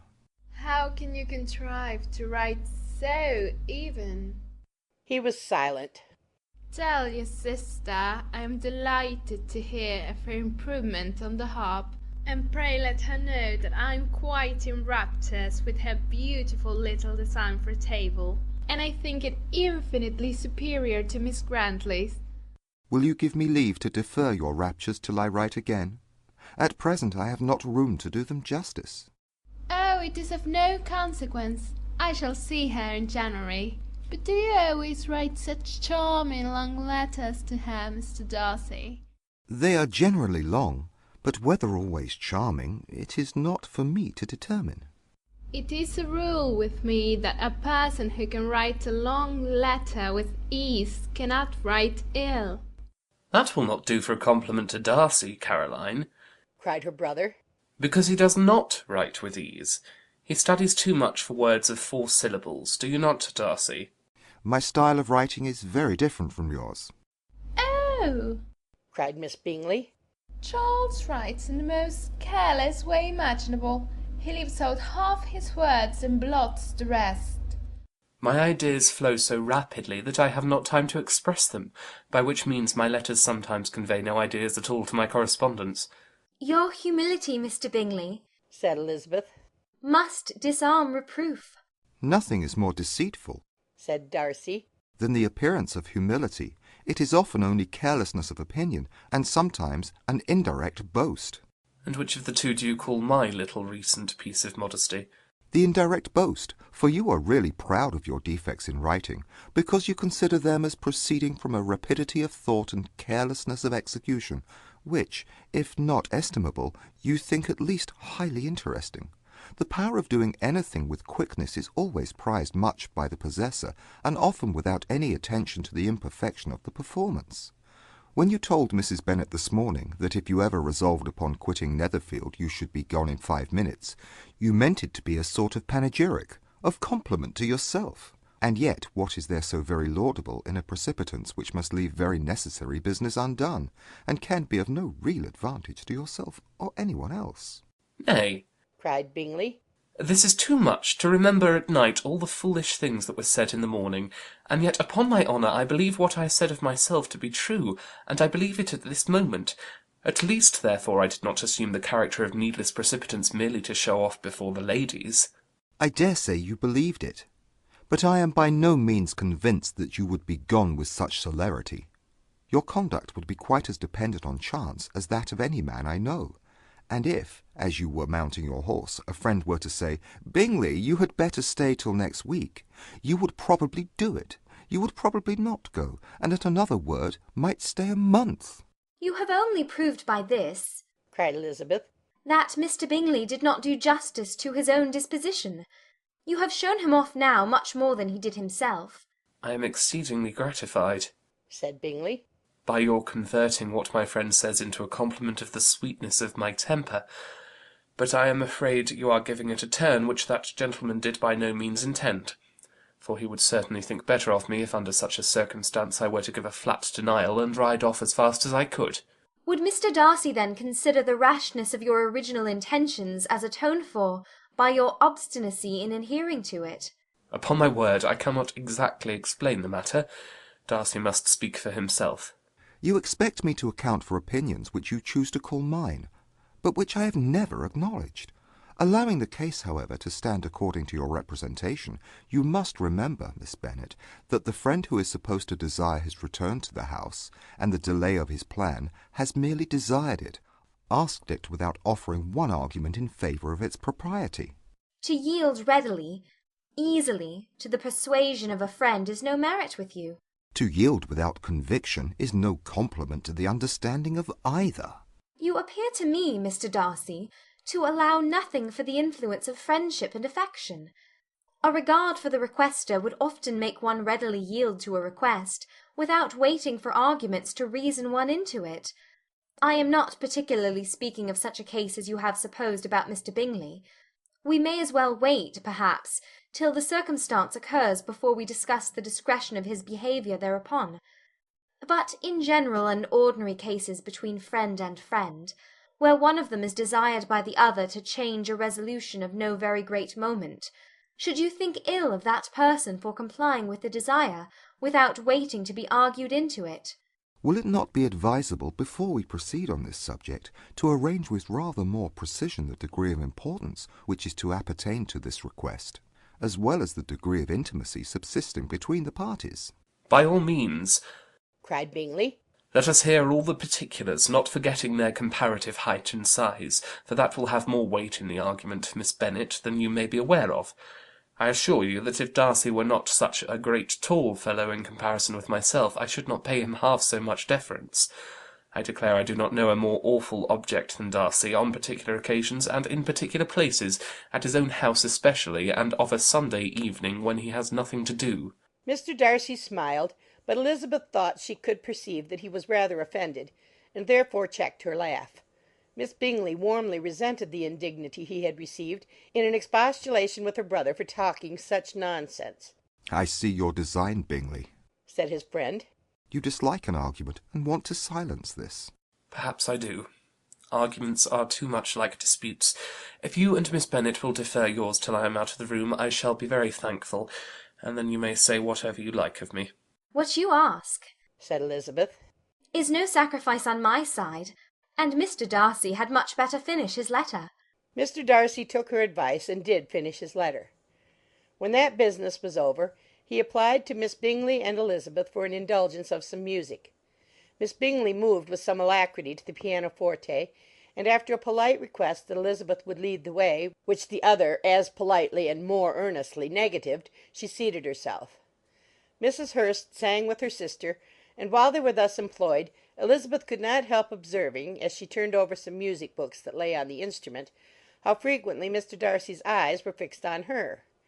She hardly knew how to suppose that she could be an object of admiration to so great a man, and yet that he should look at her because he disliked her was still more strange. She could only imagine, however, at last, that she drew his notice because there was something more wrong and reprehensible, according to his ideas of right, than in any other person present. The supposition did not pain her. She liked him too little to care for his approbation. After playing some Italian songs, Miss Bingley varied the charm by a lively Scotch air, and soon afterwards Mr. Darcy, drawing near Elizabeth, said to her, "Do you not feel a great inclination, Miss Bennet, to seize such an opportunity of dancing a reel?" She smiled but made no answer. He repeated the question with some surprise at her silence. "Oh," said she. "I heard you before, but I could not immediately determine what to say in reply. You wanted me, I know, to say yes, that you might have the pleasure of despising my taste. But I always delight in overthrowing those kind of schemes, and cheating a person of their premeditated contempt. I have, therefore, made up my mind to tell you that I do not want to dance a reel at all. And now despise me if you dare." Indeed, I do not dare. Elizabeth, having rather expected to affront him, was amazed at his gallantry, but there was a mixture of sweetness and archness in her manner which made it difficult for her to affront anybody, and Darcy had never been so bewitched by any woman as he was by her. He really believed that were it not for the inferiority of her connections, he should be in some danger. Miss Bingley saw, or suspected, enough to be jealous, and her great anxiety for the recovery of her dear friend Jane received some assistance from her desire of getting rid of Elizabeth. She often tried to provoke Darcy into disliking her guest by talking of their supposed marriage and planning his happiness in such an alliance. "I hope," said she, as they were walking together in the shrubbery the next day, "you will give your mother-in-law a few hints when this desirable event takes place, as to the advantage of holding her tongue. And if you can compass it, do cure the younger girls of running after officers. And, if I may mention so delicate a subject, endeavour to check that little something bordering on conceit and impertinence which your lady possesses." Have you anything else to propose for my domestic felicity? "Oh, yes. Do let the portraits of your uncle and Aunt Phillips be placed in the gallery at Pemberley. Put them next to your great-uncle the judge. They are in the same profession, you know, only in different lines. As for your Elizabeth's picture, you must not have it taken, for what painter could do justice to those beautiful eyes?" It would not be easy, indeed, to catch their expression, but their colour and shape, and the eyelashes, so remarkably fine, might be copied. At that moment they were met from another walk by Mrs. Hurst and Elizabeth herself. "I did not know that you intended to walk," said Miss Bingley in some confusion, lest they had been overheard. "You used us abominably ill," answered Mrs. Hurst, "running away without telling us that you were coming out." Then, taking the disengaged arm of Mr. Darcy, she left Elizabeth to walk by herself. The path just admitted 3. Mr. Darcy felt their rudeness, and immediately said, "This walk is not wide enough for our party. We had better go into the avenue." But Elizabeth, who had not the least inclination to remain with them, laughingly answered, "No, no, stay where you are. You are charmingly grouped, and appear to uncommon advantage. The picturesque would be spoilt by admitting a fourth. Good-bye." She then ran gaily off, rejoicing as she rambled about, in the hope of being at home again in a day or 2. Jane was already so much recovered as to intend leaving her room for a couple of hours that evening. Chapter 11. When the ladies removed after dinner, Elizabeth ran up to her sister, and seeing her well guarded from cold, attended her into the drawing-room, where she was welcomed by her 2 friends with many professions of pleasure. And Elizabeth had never seen them so agreeable as they were during the hour which passed before the gentlemen appeared. Their powers of conversation were considerable.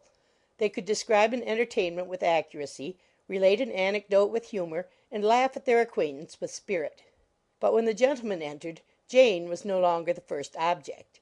Miss Bingley's eyes were instantly turned toward Darcy, and she had something to say to him before he had advanced many steps. He addressed himself to Miss Bennet with a polite congratulation. Mr. Hurst also made her a slight bow, and said he was very glad. But diffuseness and warmth remained for Bingley's salutation. He was full of joy and attention. The first half-hour was spent in piling up the fire, lest she should suffer from the change of room, and she removed at his desire to the other side of the fireplace, that she might be further from the door. He then sat down by her, and talked scarcely to any one else. Elizabeth, at work in the opposite corner, saw it all with great delight. When tea was over, Mr. Hurst reminded his sister-in-law of the card-table, but in vain. She had obtained private intelligence that Mr. Darcy did not wish for cards, and Mr. Hurst soon found even his open petition rejected. She assured him that no one intended to play, and the silence of the whole party on the subject seemed to justify her. Mr. Hurst had therefore nothing to do but to stretch himself on one of the sofas and go to sleep. Darcy took up a book, Miss Bingley did the same, and Mrs. Hurst, principally occupied in playing with her bracelets and rings, joined now and then in her brother's conversation with Miss Bennet. Miss Bingley's attention was quite as much engaged in watching Mr. Darcy's progress through his book as in reading her own, and she was perpetually either making some inquiry or looking at his page. She could not win him, however, to any conversation. He merely answered her question and read on. At length, quite exhausted by the attempt to be amused with her own book, which she had only chosen because it was the second volume of his, she gave a great yawn and said, "How pleasant it is to spend an evening in this way! I declare, after all, there is no enjoyment like reading. How much sooner one tires of anything than of a book! When I have a house of my own, I shall be miserable if I have not an excellent library." No one made any reply. She then yawned again, threw aside her book, and cast her eyes round the room in quest for some amusement, when, hearing her brother mentioning a ball to Miss Bennet, she turned suddenly towards him and said, "By the by, Charles, are you really serious in meditating a dance at Netherfield? I will advise you, before you determine on it, to consult the wishes of the present party. I am much mistaken if there are not some among us to whom a ball would be rather a punishment than a pleasure." If you mean Darcy, cried her brother, he may go to bed if he chooses before it begins. But as for the ball, it is quite a settled thing, and as soon as Nichols has made white soup enough, I shall send round my cards. "I should like balls infinitely better," she replied, "if they were carried on in a different manner. There is something insufferably tedious in the usual process of such a meeting. It would surely be much more rational if conversation instead of dancing were made the order of the day." Much more rational, my dear Caroline, I dare say, but it would not be near so much like a ball. Miss Bingley made no answer, and soon afterwards she got up and walked about the room. Her figure was elegant, and she walked well, but Darcy, at whom it was all aimed, was still inflexibly studious. In the desperation of her feelings, she resolved on one effort more, and turning to Elizabeth, said, "Miss Eliza Bennet, let me persuade you to follow my example and take a turn about the room. I assure you it is very refreshing after sitting so long in one attitude." Elizabeth was surprised, but agreed to it immediately. Miss Bingley succeeded no less in the real object of her civility. Mr. Darcy looked up. He was as much awake to the novelty of attention in that quarter as Elizabeth herself could be, and unconsciously closed his book. He was directly invited to join their party, but he declined it, observing that he could imagine but two motives for their choosing to walk up and down the room together, with either of which motives his joining them would interfere. What could he mean? She was dying to know what could be his meaning, and asked Elizabeth whether she could at all understand him. "Not at all," was her answer. "But depend upon it, he means to be severe on us, and our surest way of disappointing him will be to ask nothing about it." Miss Bingley, however, was incapable of disappointing Mr. Darcy in anything, and persevered therefore in requiring an explanation of his two motives.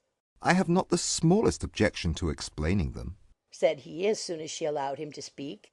"You either choose this method of passing the evening because you are in each other's confidence and have secret affairs to discuss, or because you are conscious that your figures appear to the greatest advantage in walking.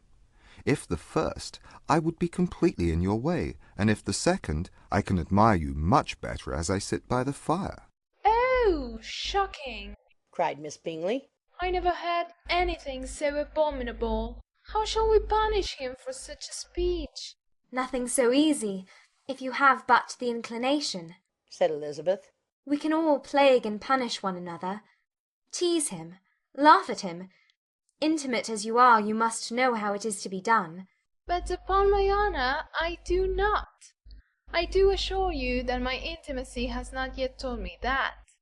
'Tis calmness of manner and presence of mind. No, no. Feel he may defy us there. And as to laughter, we will not expose ourselves, if you please, by attempting to laugh without a subject. Mr. Darcy may hug himself. Mr. Darcy is not to be laughed at, cried Elizabeth. That is an uncommon advantage, and uncommon I hope it will continue, for it would be a great loss to me to have many such acquaintances. I dearly love a laugh. Miss Bingley, said he, has given me more credit than can be. The wisest and the best of men, nay, the wisest and best of their actions, may be rendered ridiculous by a person whose first object in life is a joke. Certainly, replied Elizabeth.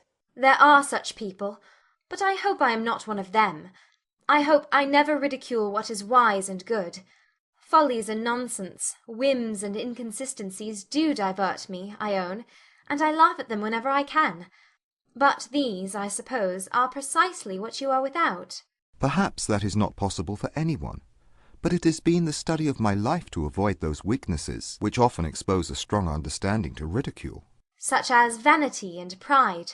Yes, vanity is a weakness indeed, but pride, where there is a real superiority of mind, pride will be always under good regulation. Elizabeth turned away to hide a smile. Your examination of Mr. Darcy is over, I presume, said Miss Bingley. And pray, what is the result? I am perfectly convinced by it that Mr. Darcy has no defect. He owns it himself without disguise. No, said Darcy. I have made no such pretension.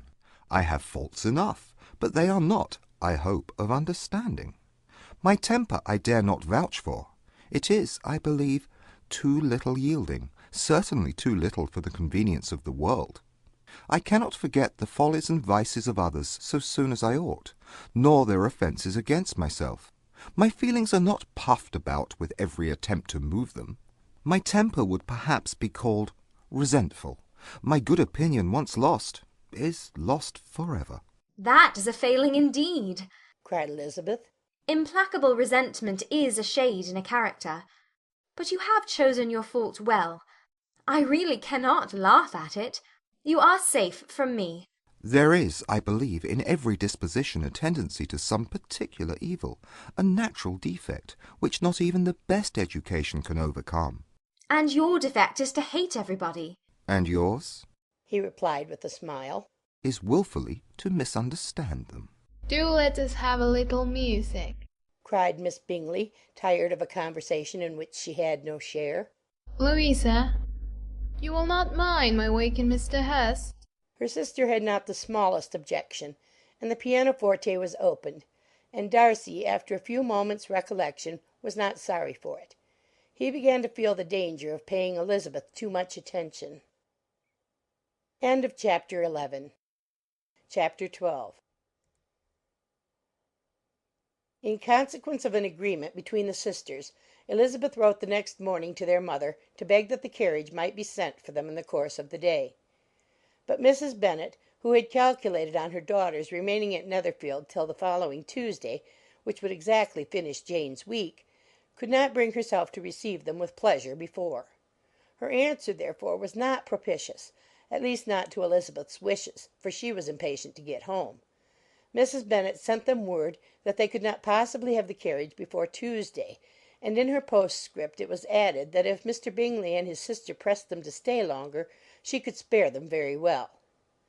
Against staying longer, however, Elizabeth was positively resolved, nor did she much expect it would be asked, and fearful, on the contrary, as being considered as intruding themselves needlessly long, she urged Jane to borrow Mr. Bingley's carriage immediately, and at length it was settled that their original design of leaving Netherfield that morning should be mentioned and the request made. The communication excited many professions of concern, and enough was said of wishing them to stay at least till the following day to work on Jane, and till the morrow their going was deferred. Miss Bingley was then sorry that she had proposed the delay, for her jealousy and dislike of one sister much exceeded her affection for the other. The master of the house heard with real sorrow that they were to go so soon, and repeatedly tried to persuade Miss Bennet that it would not be safe for her, that she was not enough recovered, but Jane was firm where she felt herself to be right. To Mr. Darcy it was welcome intelligence. Elizabeth had been at Netherfield long enough. She attracted him more than he liked, and Miss Bingley was uncivil to her, and more teasing than usual to himself. He wisely resolved to be particularly careful that no sign of admiration should now escape him, nothing that could elevate her with the hope of influencing his felicity, sensible that if such an idea had been suggested, his behaviour during the last day must have material weight in confirming or crushing it. Steady to his purpose, he scarcely spoke 10 words to her through the whole of Saturday, and though they were at one time left by themselves for half an hour, he adhered most conscientiously to his book, and would not even look at her. On Sunday, after morning service, the separation, so agreeable to almost all, took place.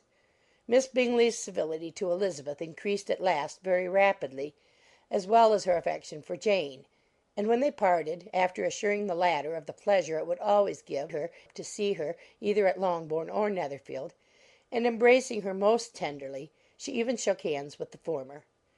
Elizabeth took leave of the whole party in the liveliest of spirits. They were not welcomed home very cordially by their mother. Mrs. Bennet wondered at their coming, and thought them very wrong to give so much trouble, and was sure Jane would have caught cold again. But their father, though very laconic in his expressions of pleasure, was really glad to see them. He had felt their importance in the family circle. The evening conversation, when they were all assembled, had lost much of its animation, and almost all its sense, by the absence of Jane and Elizabeth. They found Mary, as usual, deep in the study of thorough base and human nature, and had some extracts to admire, and some new observations of threadbare morality to listen to. Catherine and Lydia had information for them of a different sort. Much had been done, and much had been said, in the regiment since the preceding Wednesday. Several of the officers had dined lately with their uncle, a private had been flogged, and it had actually been hinted that Colonel Forster was going to be married. Chapter 13.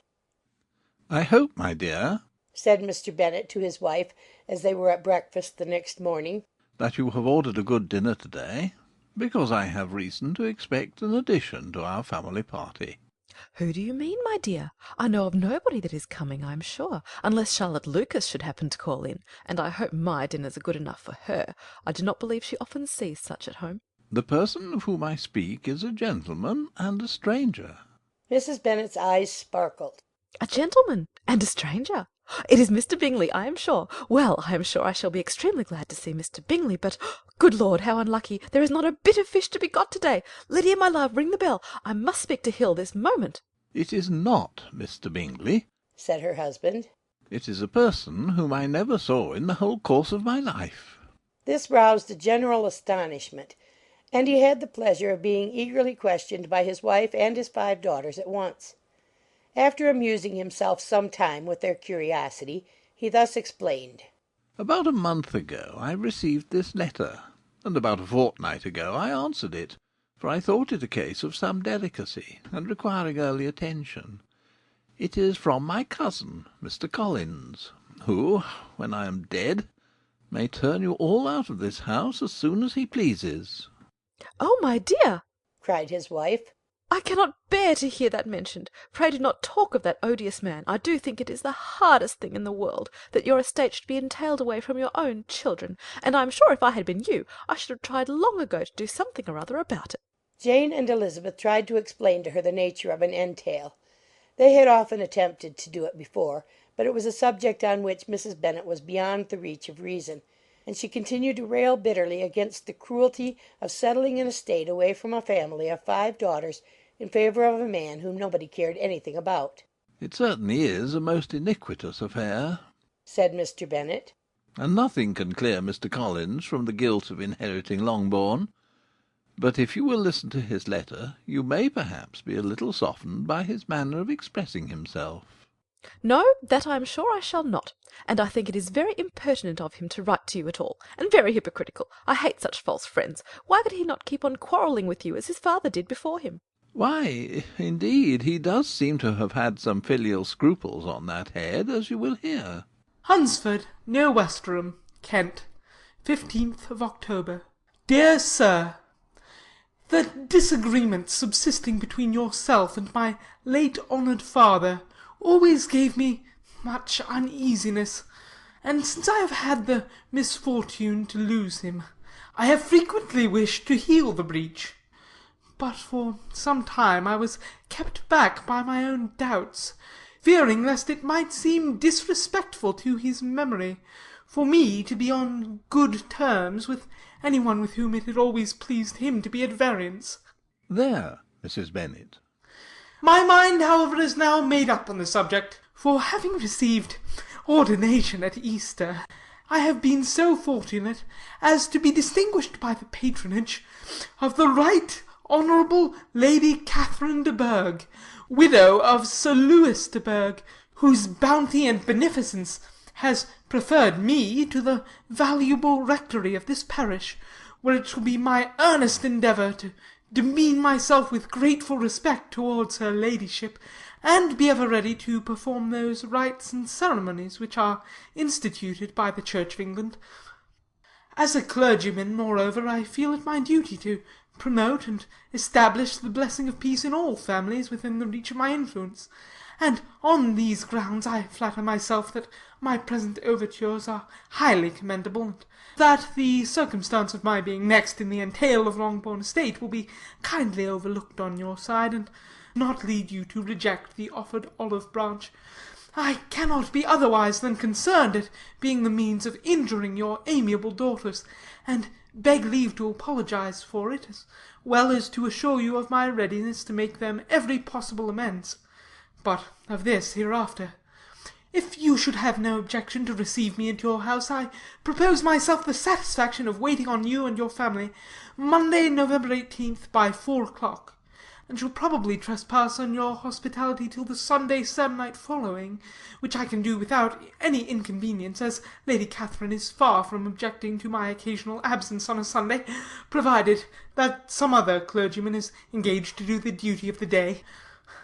I remain, dear sir, with respectful compliments to your lady and daughters, your well-wisher and friend, William Collins. At 4 o'clock, therefore, we may expect this peacemaking gentleman, said Mr. Bennet, as he folded up the letter. He seems to be a most conscientious and polite young man, upon my word, and I doubt not will prove a valuable acquaintance, especially if Lady Catherine should be so indulgent as to let him come to us again.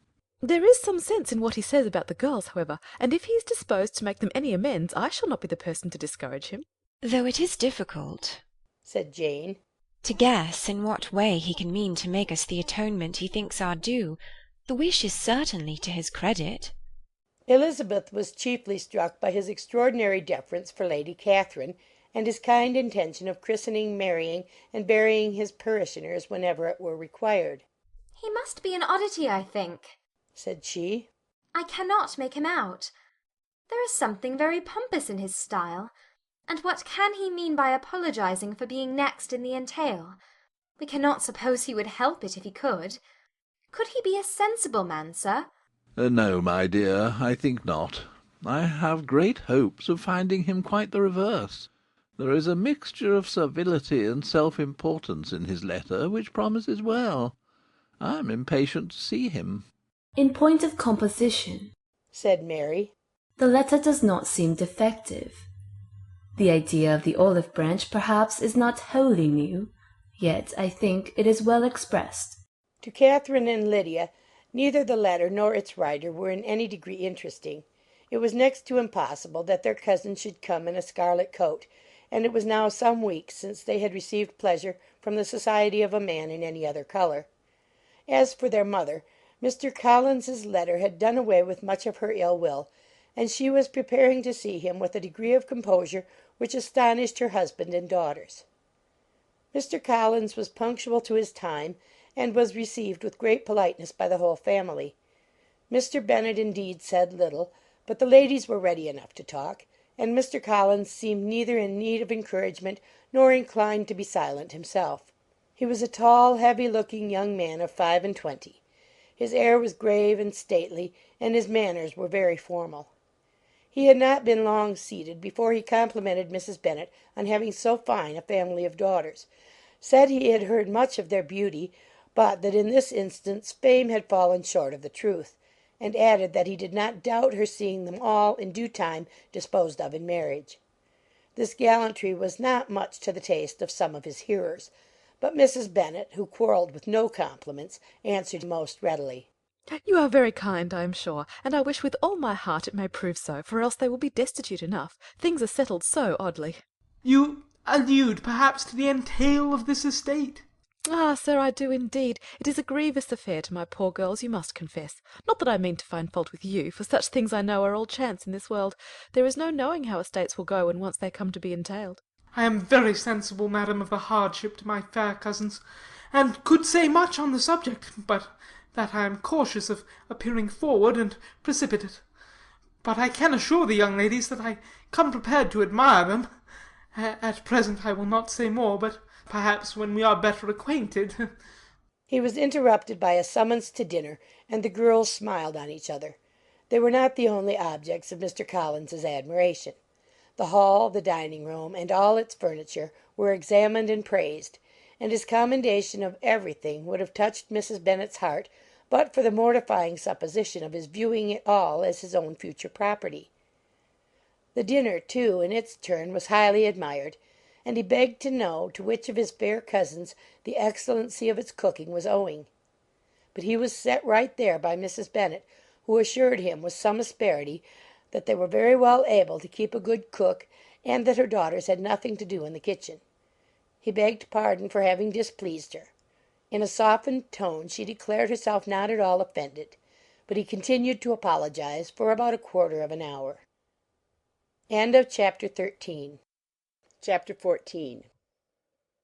During dinner Mr. Bennet scarcely spoke at all, but when the servants were withdrawn he thought it time to have some conversation with his guest, and therefore started a subject in which he expected him to shine, by observing that he seemed very fortunate in his patroness. Lady Catherine de Bourgh's attention to his wishes, in consideration for his comfort, appeared very remarkable. Mr. Bennet could not have chosen better.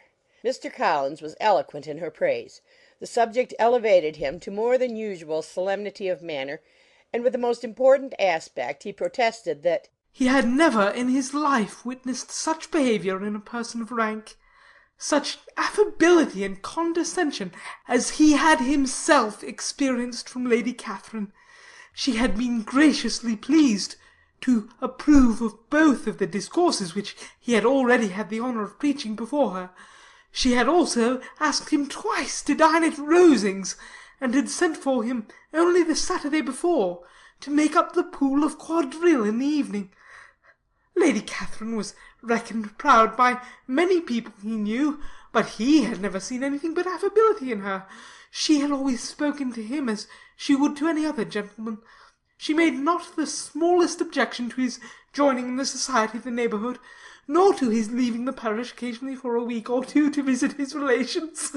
She had even condescended to advise him to marry as soon as he could, provided he chose with discretion, and had once paid him a visit in his humble parsonage, where she had perfectly approved all the alterations he had been making, and had even vouchsafed to suggest some herself, some shelves in the closet upstairs.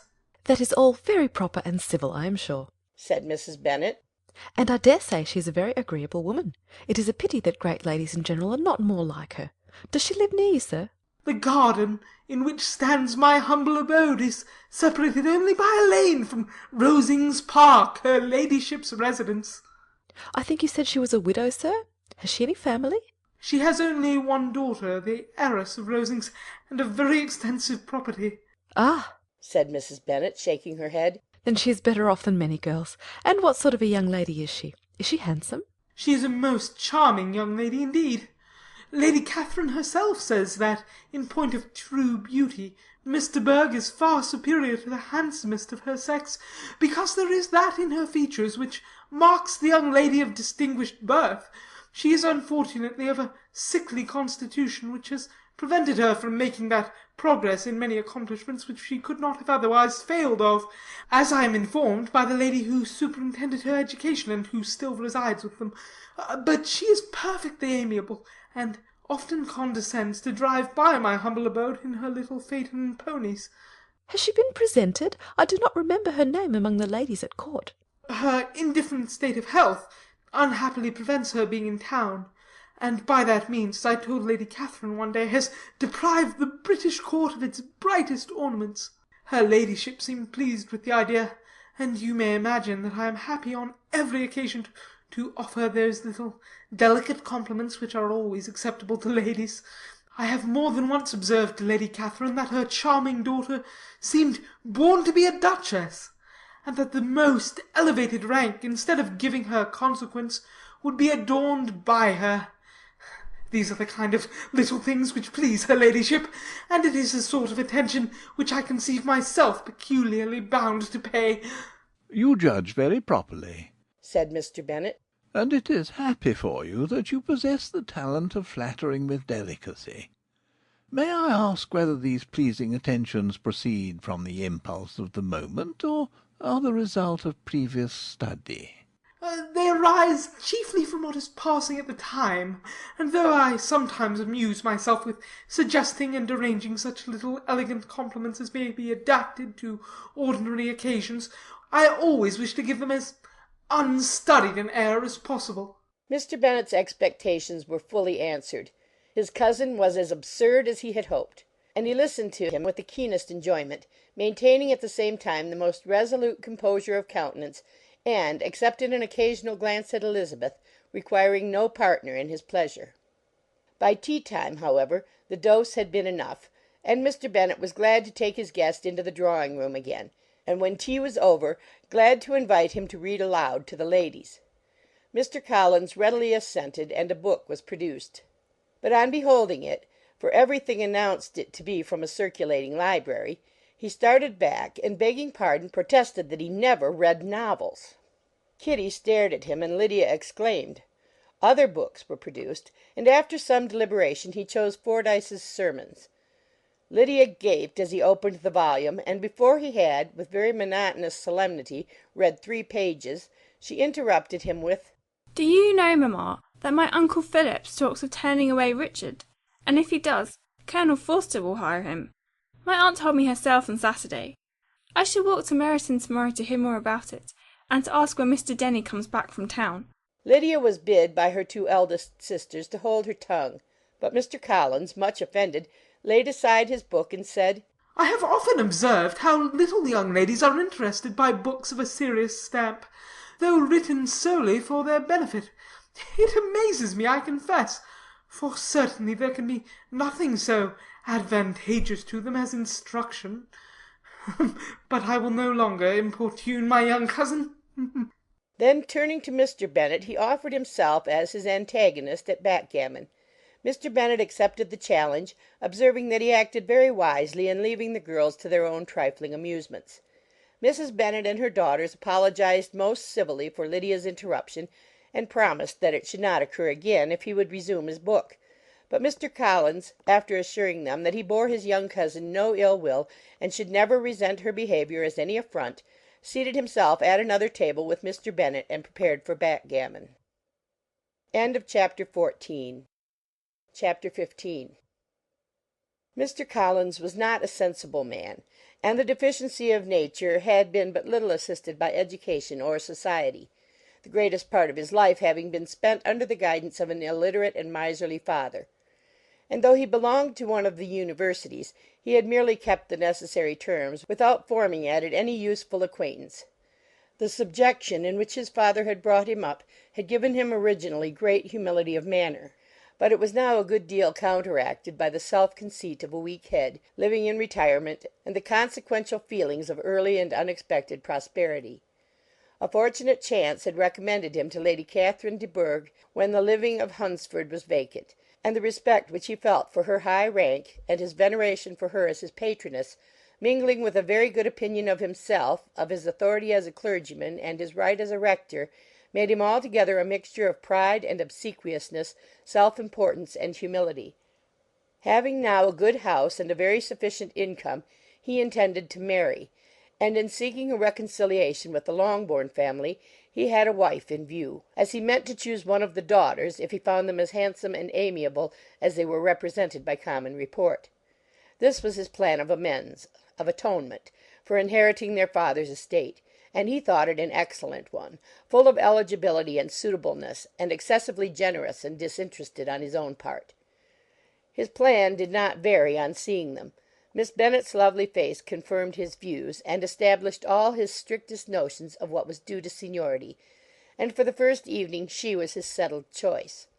The next morning, however, made an alteration, for in a quarter of an hour's tete-a-tete with Mrs. Bennet before breakfast, a conversation beginning with his parsonage house, and leading naturally to the avowal of his hopes that a mistress might be found for it at Longbourn, produced from her, amid very complacent smiles and general encouragement, a caution against the very Jane he had fixed on.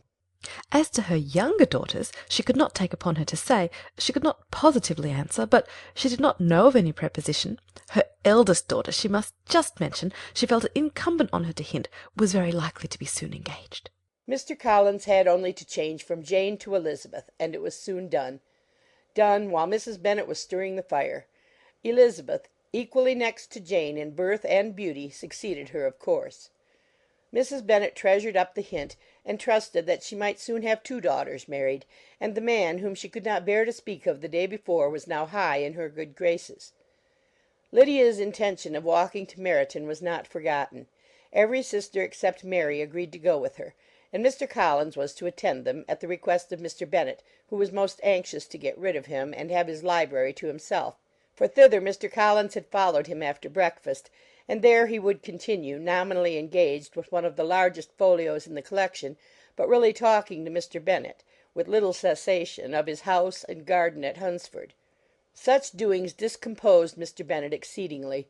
In his library he had been always sure of leisure and tranquillity, and though prepared, as he told Elizabeth, to meet with folly and conceit in every other room of the house, he was used to be free from them there.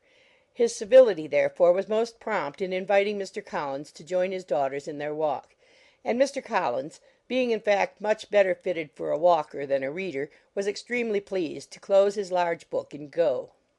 In pompous nothings on his side, and civil assents on that of his cousins, their time passed till they entered Meryton.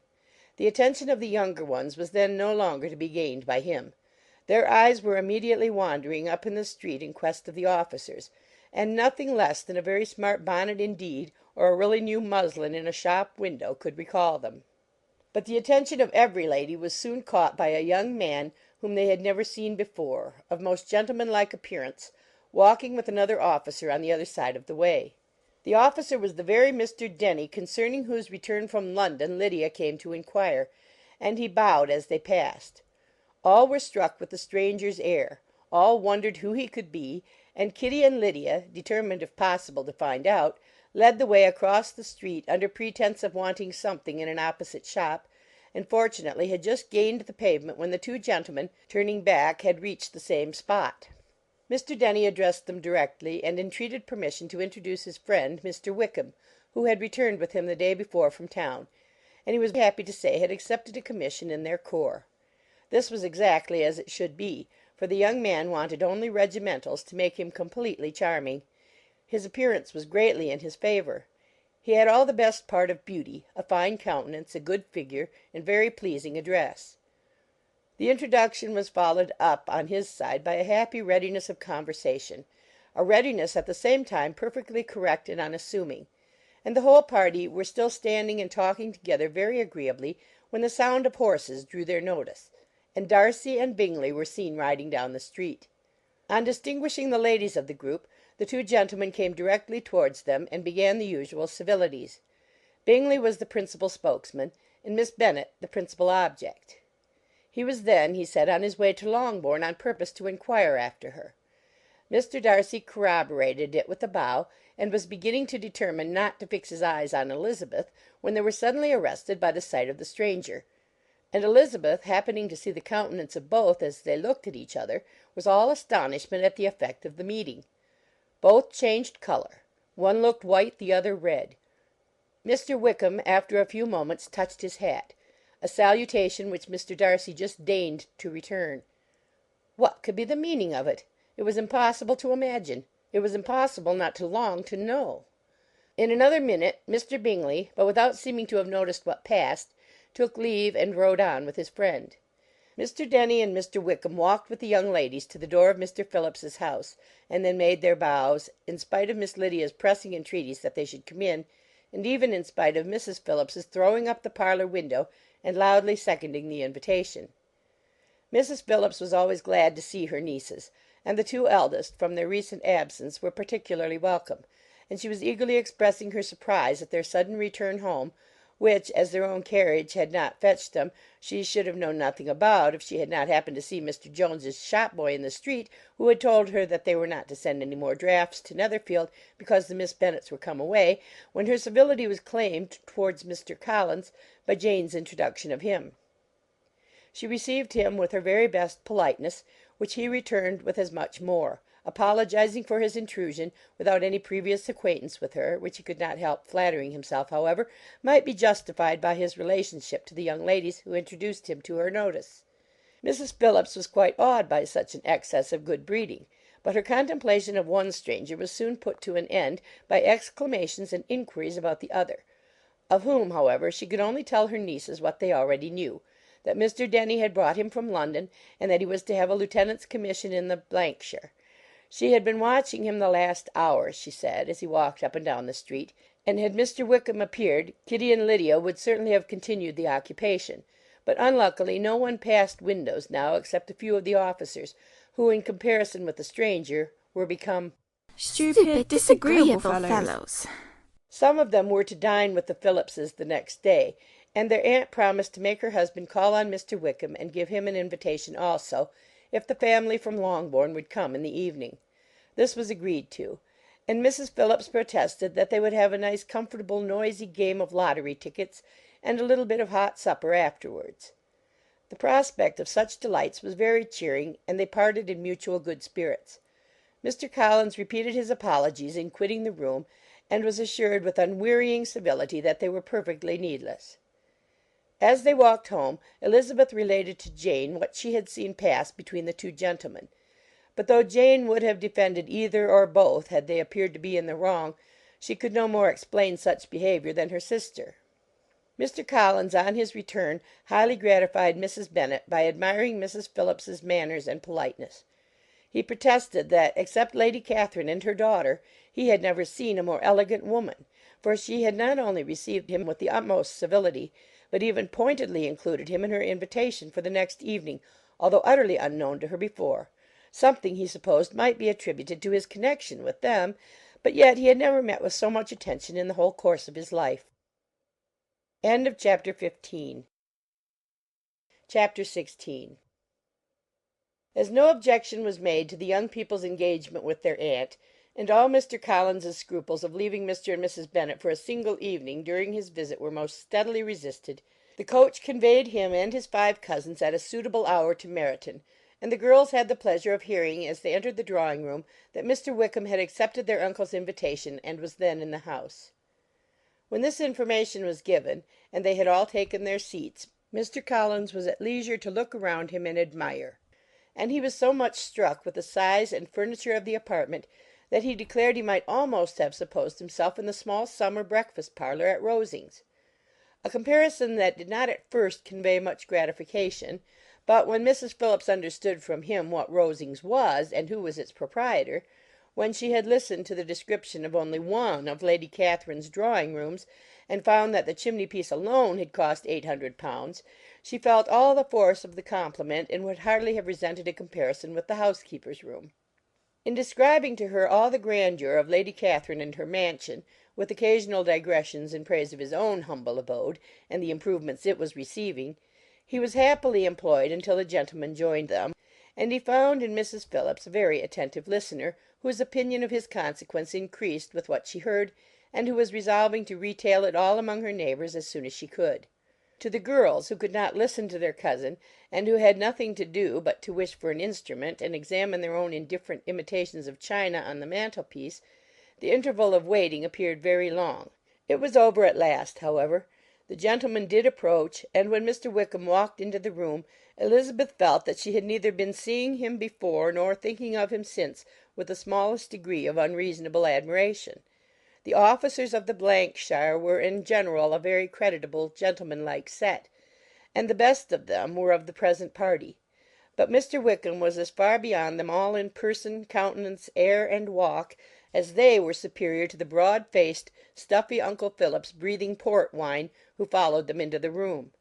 Mr. Wickham was the happy man towards whom almost every female eye was turned, and Elizabeth was the happy woman by whom he finally seated himself, and the agreeable manner in which he immediately fell into conversation, though it was only on its being a wet night, made her feel that the commonest, dullest, most threadbare topic might be rendered interesting by the skill of the speaker. With such rivals for the notice of the fair as Mr. Wickham and the officers, Mr. Collins seemed to sink into insignificance. To the young ladies he certainly was nothing, but he had still at intervals a kind listener in Mrs. Phillips, and was, by her watchfulness, most abundantly supplied with coffee and muffin. When the card tables were placed, he had the opportunity of obliging her in turn by sitting down to whist.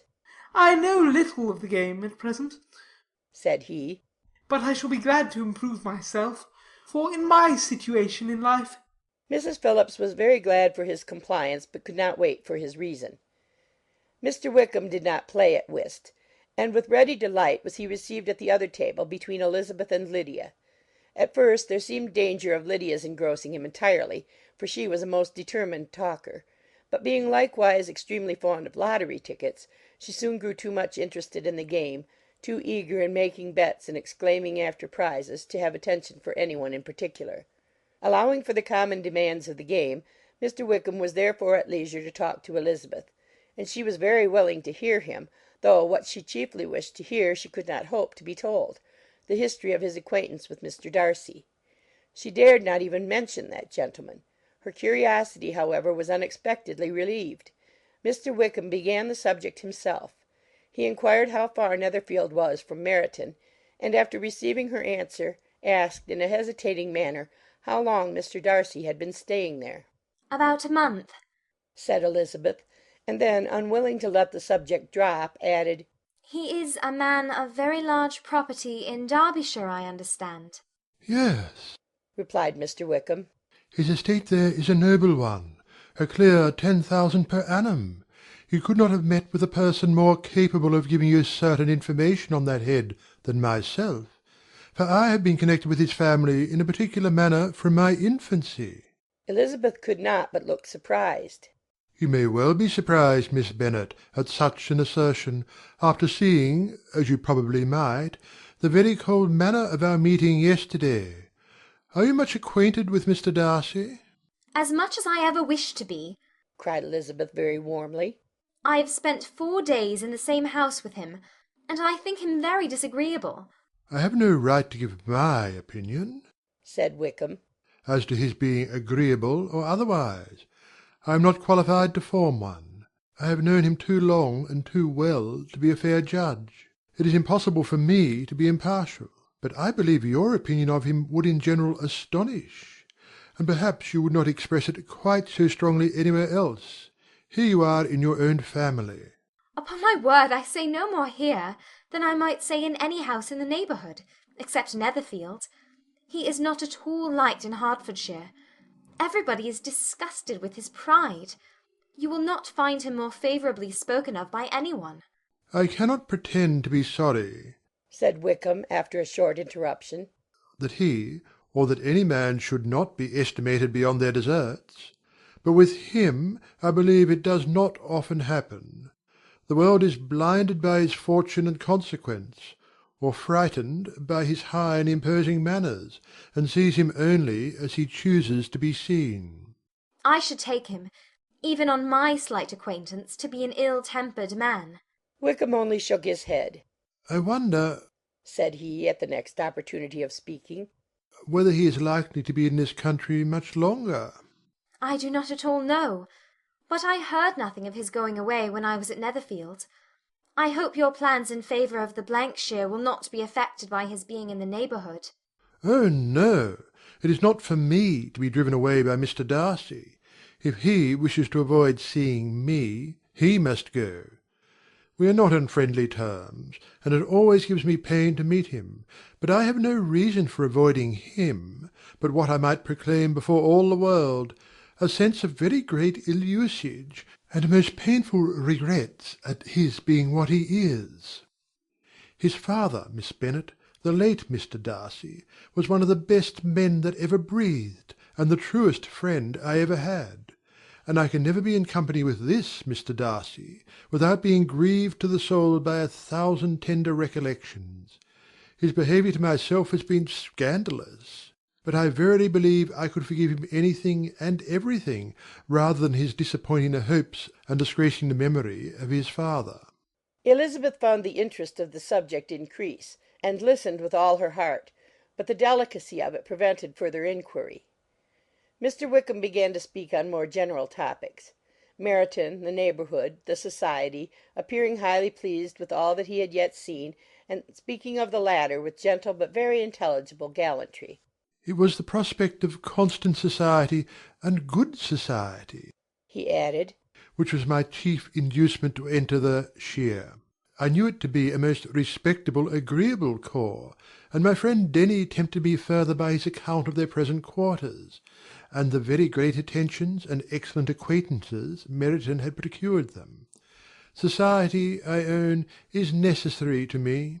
I have been a disappointed man, and my spirits will not bear solitude. I must have employment and society. A military life is not what I was intended for, but circumstances have now made it eligible. The church ought to have been my profession. I was brought up for the church, and I should at this time have been in possession of a most valuable living, had it pleased the gentleman we were speaking of just now. Indeed?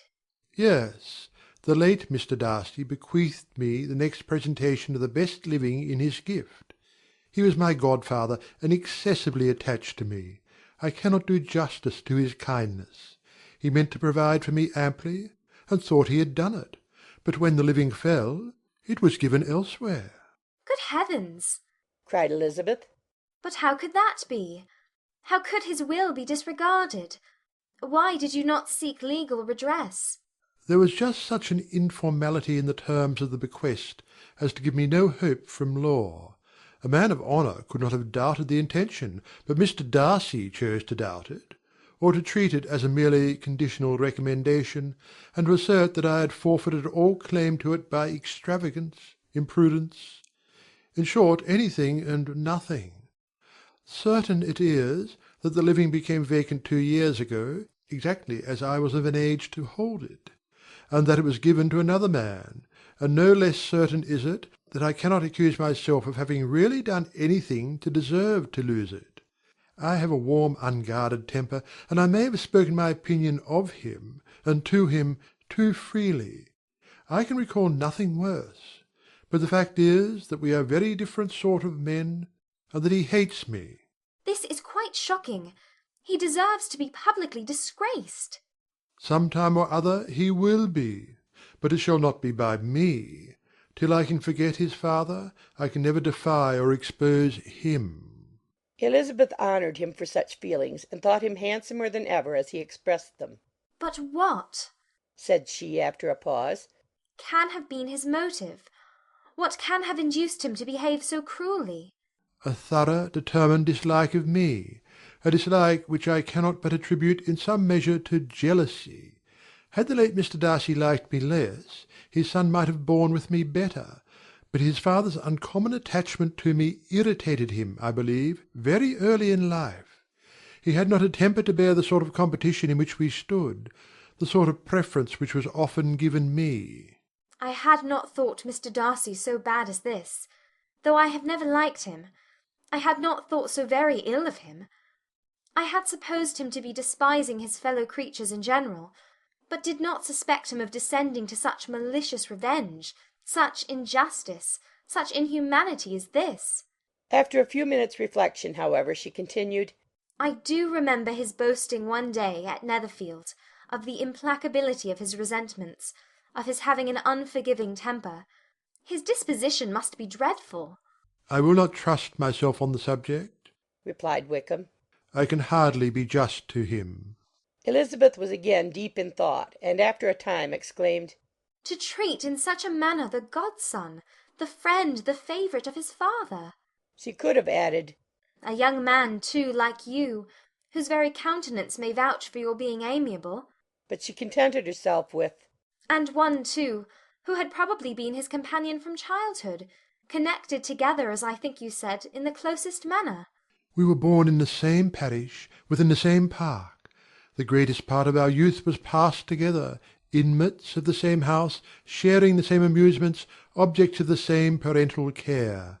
My father began life in the profession which your uncle, Mr. Phillips, appears to do so much credit to, but he gave up everything to be of use to the late Mr. Darcy, and devoted all his time to the care of the Pemberley property. He was most highly esteemed by Mr. Darcy, a most intimate confidential friend.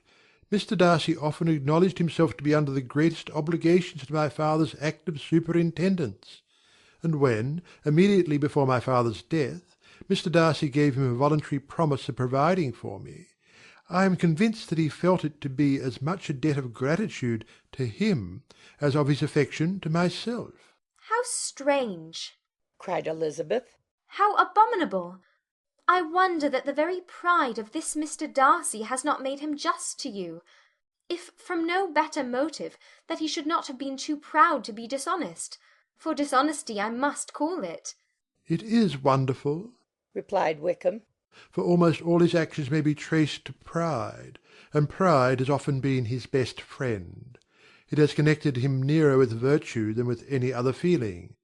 But we are none of us consistent, and in his behaviour to me there were stronger impulses even than pride. Can such abominable pride as his have ever done him good? Yes.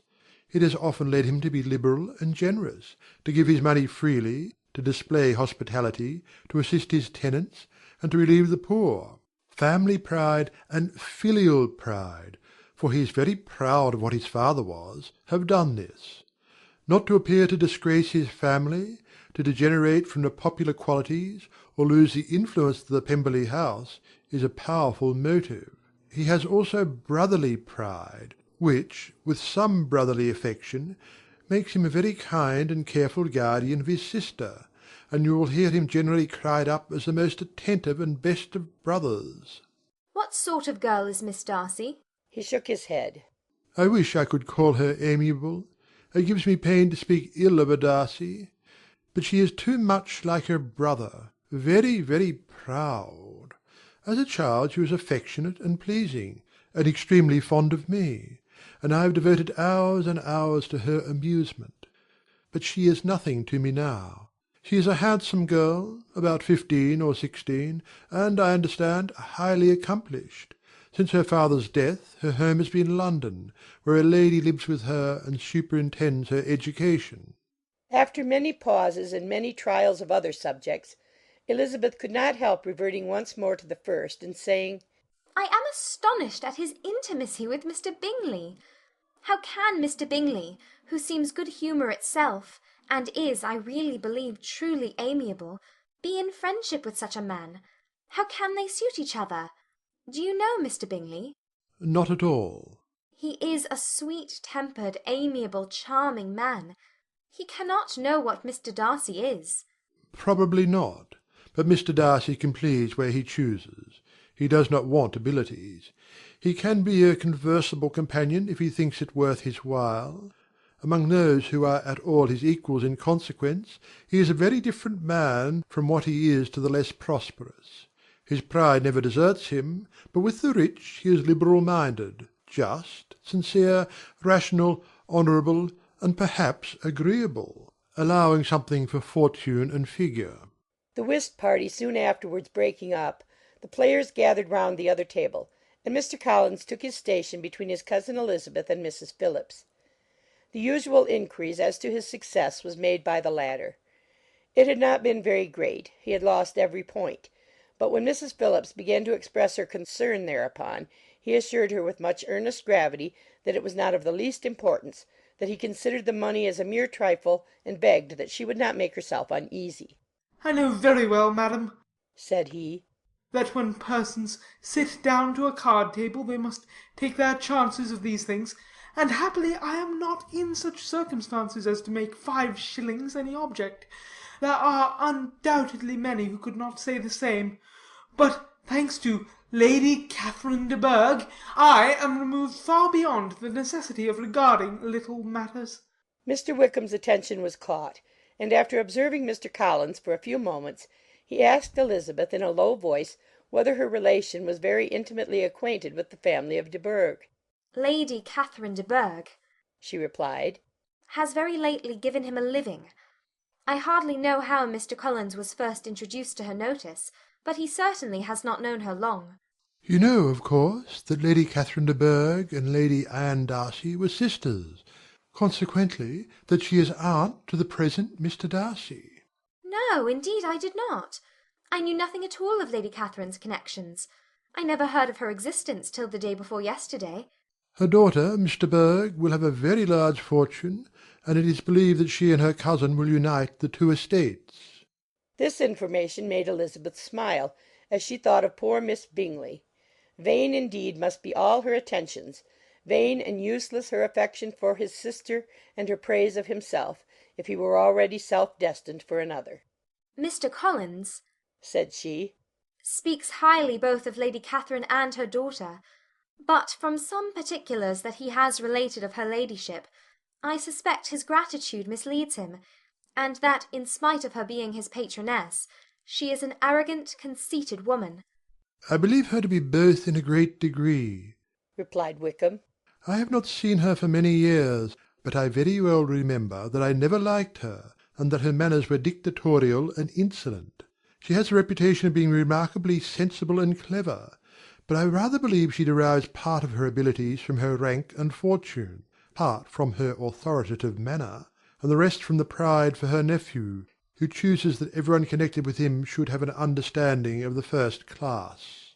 Elizabeth allowed that he had given a very rational account of it, and they continued talking together with mutual satisfaction till supper put an end to cards, and gave the rest of the ladies their share of Mr. Wickham's attentions. There could be no conversation in the noise of Mrs. Phillips's supper party, but his manners recommended him to everybody. Whatever he said was said well, and whatever he did done gracefully. Elizabeth went away with her head full of him. She could think of nothing but of Mr. Wickham, and of what he had told her all the way home. But there was not time for her even to mention his name as they went, for neither Lydia nor Mr. Collins were once silent. Lydia talked incessantly of lottery tickets, of the fish she had lost and the fish she had won, and Mr. Collins, in describing the civility of Mr. and Mrs. Phillips, protesting that he did not in the least regard his losses at whist, enumerating all the dishes at supper, and repeatedly fearing that he crowded his cousins, had more to say than he could well manage before the carriage stopped at Longbourn House. Chapter 17. Elizabeth related to Jane the next day what had passed between Mr. Wickham and herself.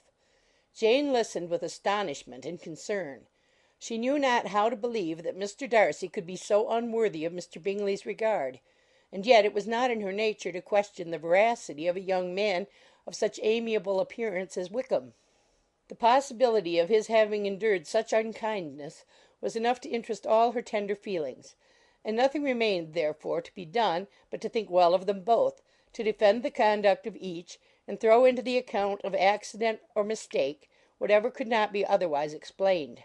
"They have both," said she, "been deceived, I dare say, in some way or other of which we can form no idea. Interested people have perhaps misrepresented each to the other. It is, in short, impossible for us to conjecture the causes or circumstances which may have alienated them, without actual blame on either side." "Very true, indeed. And now, my dear Jane, what have you got to say on behalf of the interested people who have probably been concerned in the business? Do clear them too, or we shall be obliged to think ill of somebody." "Laugh as much as you choose, but you will not laugh me out of my opinion. My dearest Lizzie, do but consider in what a disgraceful light it places Mr. Darcy to be treating his father's favourite in such a manner, one whom his father had promised to provide for. It is impossible. No man of common humanity, no man who had any value for his character could be capable of it. Can his most intimate friends be so excessively deceived in him? Oh, no. I can much more easily believe Mr. Bingley's being imposed on than that Mr. Wickham should invent such a history of himself as he gave me last night. Names, facts, everything mentioned without ceremony. If it be not so, let Mr. Darcy contradict it. Besides, there was truth in his looks. It is difficult indeed. It is distressing. One does not know what to think. I beg your pardon. One knows exactly what to think. But Jane could think with certainty on only one point, that Mr. Bingley, if he had been imposed on, would have much to suffer when the affair became public. The two young ladies were summoned from the shrubbery, where this conversation passed, by the arrival of the very persons of whom they had been speaking. Mr. Bingley and his sisters came to give their personal invitation for the long-expected ball at Netherfield, which was fixed for the following Tuesday. The two ladies were delighted to see their dear friend again, called it an age since they had met, and repeatedly asked what she had been doing with herself since their separation.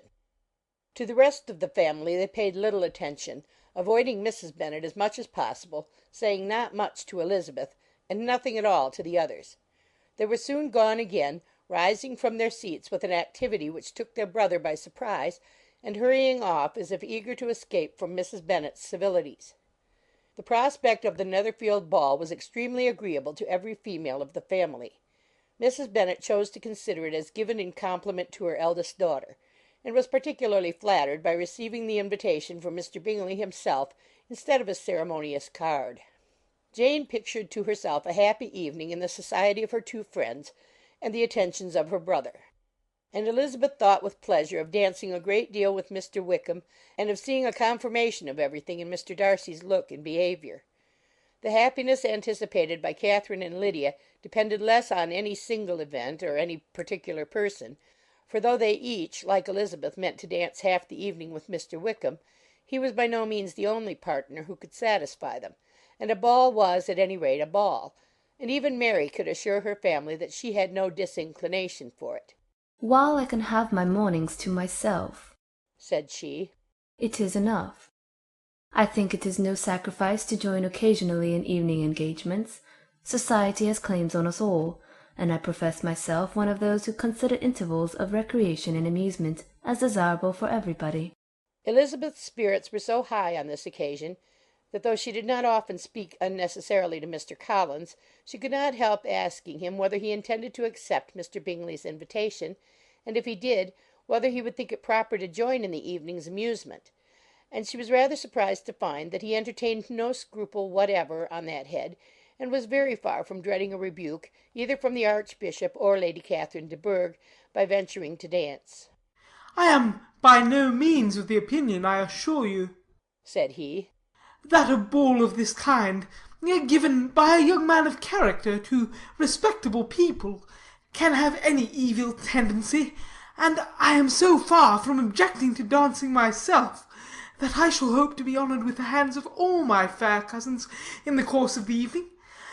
And I take this opportunity of soliciting yours, Miss Elizabeth, for the two first dances especially, a preference which I trust my cousin Jane will attribute to the right cause, and not to any disrespect for her." Elizabeth felt herself completely taken in. She had fully proposed being engaged by Mr. Wickham for those very dances, and to have Mr. Collins instead! Her liveliness had never been worse timed.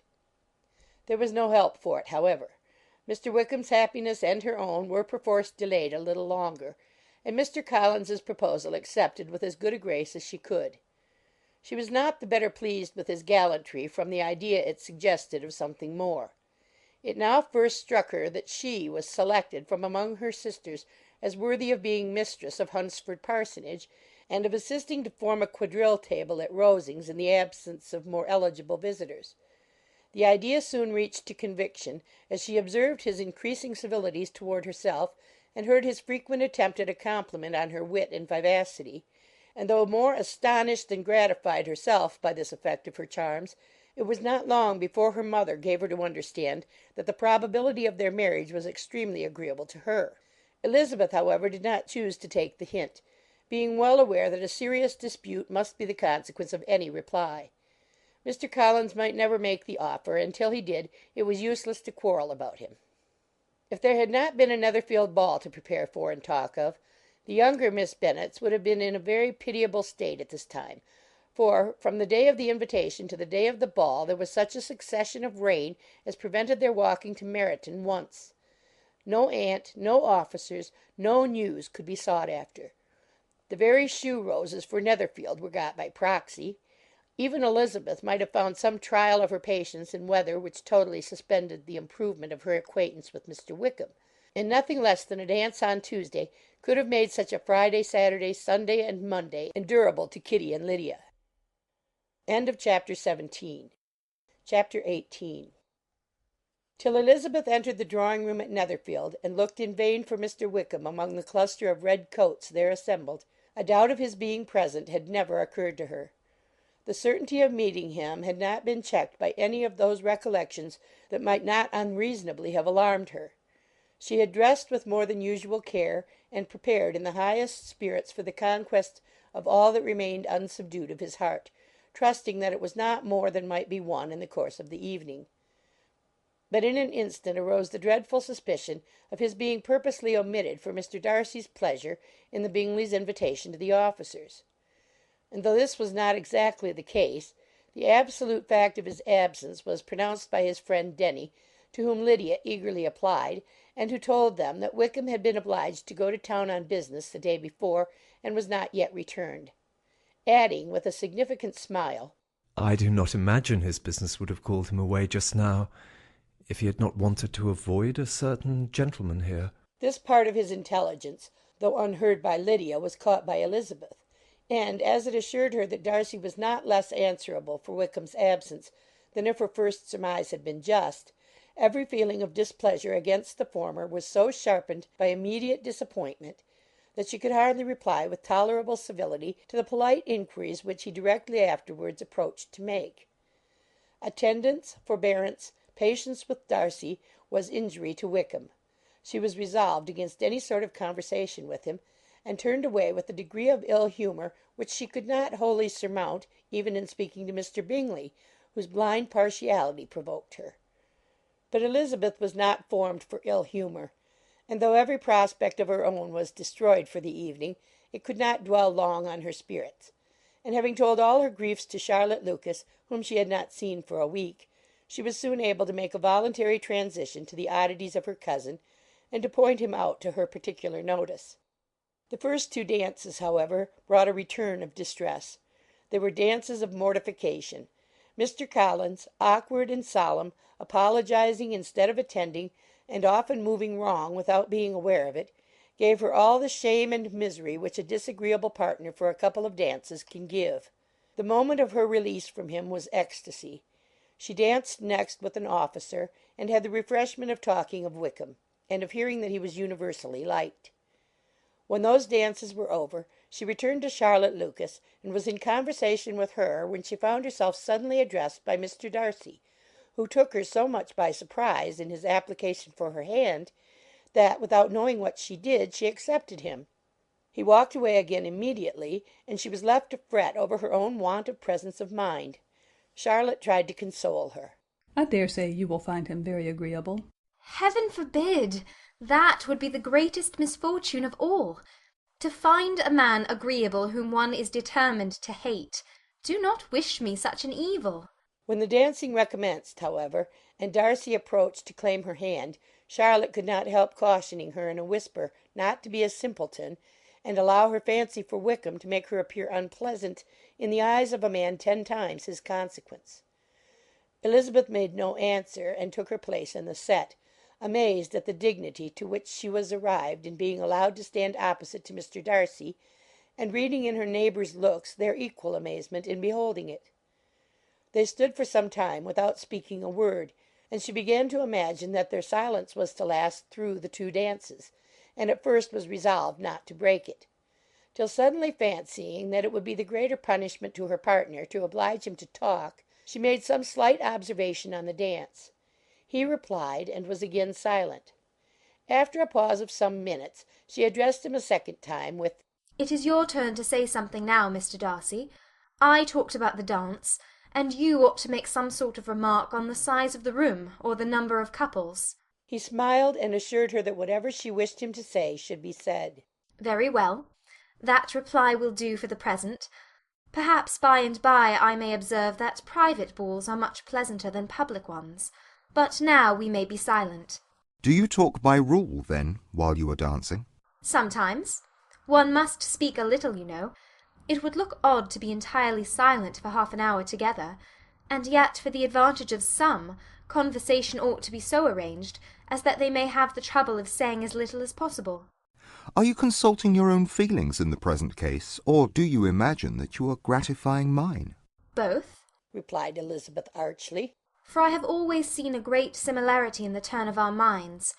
We are each of an unsocial, taciturn disposition, unwilling to speak, unless we expect to say something that will amaze the whole room, and be handed down to posterity with all the éclat of a proverb.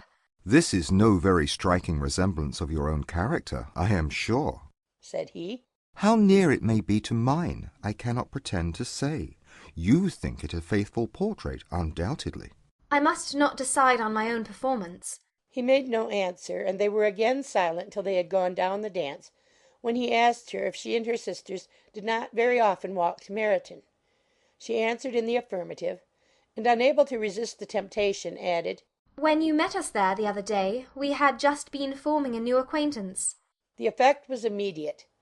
A deeper shade of hauteur overspread his features, but he said not a word, and Elizabeth, though blaming herself for her own weakness, could not go on. At length Darcy spoke, and in a constrained manner said, Mr. Wickham is blessed with such happy manners as may ensure his making friends. Whether he may be equally capable of retaining them is less certain. He has been so unlucky as to lose your friendship, replied Elizabeth with emphasis, and in a manner which he is likely to suffer from all his life. Darcy made no answer, and seemed desirous of changing the subject. At that moment Sir William Lucas appeared close to them, meaning to pass through the set to the other side of the room, but on perceiving Mr. Darcy he stopped with a bow of superior courtesy to compliment him on his dancing and his partner. I have been most highly gratified indeed, my dear sir. Such very superior dancing is not often seen. It is evident that you belong to the first circles. Allow me to say, however, that your fair partner does not disgrace you, and that I must hope to have this pleasure often repeated, especially when a certain desirable event, my dear Eliza, glancing at her sister and Bingley, shall take place. What congratulations will then flow in! I appeal to Mr. Darcy. But let me not interrupt you, sir. You will not thank me for detaining you from the bewitching converse of that young lady, whose bright eyes are also unbraiding me. The latter part of this address was scarcely heard by Darcy, but Sir William's allusion to his friend seemed to strike him forcibly, and his eyes were directed with a very serious expression towards Bingley and Jane, who were dancing together. Recovering himself, however, shortly, he turned to his partner and said, Sir William's interruption has made me forget what we were talking of. I do not think we were speaking at all. Sir William could not have interrupted two people in the room who had less to say for themselves. We have tried 2 or 3 subjects already without success, and what we are to talk of next I cannot imagine. What think you of books? said he, smiling. Books? Oh, no. I am sure we never read the same, or not with the same feelings. I am sorry you think so. But if that be the case, there can at least be no want of subject. We may compare our different opinions. No, I cannot talk of books in a ballroom. My head is always full of something else. The present always occupies you in such scenes, does it? said he, with a look of doubt. Yes, always, she replied, without knowing what she said, for her thoughts had wandered far from the subject, as soon afterwards appeared by her suddenly exclaiming, I remember hearing you once say, Mr. Darcy, that you hardly ever forgave, that your resentment once created was unappeasable. You are very cautious, I suppose, as to its being created. I am, said he, with a firm voice. And never allow yourself to be blinded by prejudice. I hope not. It is particularly incumbent on those who never change their opinion to be secure of judging properly at first. May I ask to what these questions tend? Merely to the illustration of your character, said she, endeavouring to shake off her gravity. I am trying to make it out. And what is your success? She shook her head. I do not get on at all. I hear such different accounts of you as puzzle me exceedingly. I can readily believe, answered he gravely, that reports may vary greatly with respect to me, and I could wish, Miss Bennet, that you were not to sketch my character at the present moment, as there is reason to fear that the performance would reflect no credit on either. But if I do not take your likeness now, I may never have another opportunity. I would by no means suspend any pleasure of yours, he coldly replied. She said no more, and they went down the other dance and parted in silence, and on each side dissatisfied, though not to an equal degree, for in Darcy's breast there was a tolerable, powerful feeling towards her, which soon procured her pardon, and directed all his anger against another. They had not long separated, when Miss Bingley came towards her, and with an expression of civil disdain accosted her. So, Miss Eliza, I hear you're quite delighted with George Wickham. Your sister has been talking to me about him, and asking me 1,000 questions, and I find that the young man quite forgot to tell you, among his other communication, that he was the son of old Wickham, the late Mr. Darcy's steward. Let me recommend you, however, as a friend, not to give implicit confidence to all his assertions, for as to Mr. Darcy's using him ill, it is perfectly false. For, on the contrary, he has always been remarkably kind to him, though George Wickham has treated Mr. Darcy in a most infamous manner. I do not know the particulars, but I know very well that Mr. Darcy is not in the least to blame, that he cannot bear to hear George Wickham mentioned, and that though my brother thought that he could not well avoid including him in his invitation to the officers, he was excessively glad to find that he had taken himself out of the way. His coming into the country at all is a most insolent thing indeed, and I wonder how he could presume to do it. I pity you, Miss Eliza, for this discovery of your favourite scout, but really, considering his descent, one could not expect much better. His guilt and his descent appear by your account to be the same, said Elizabeth angrily.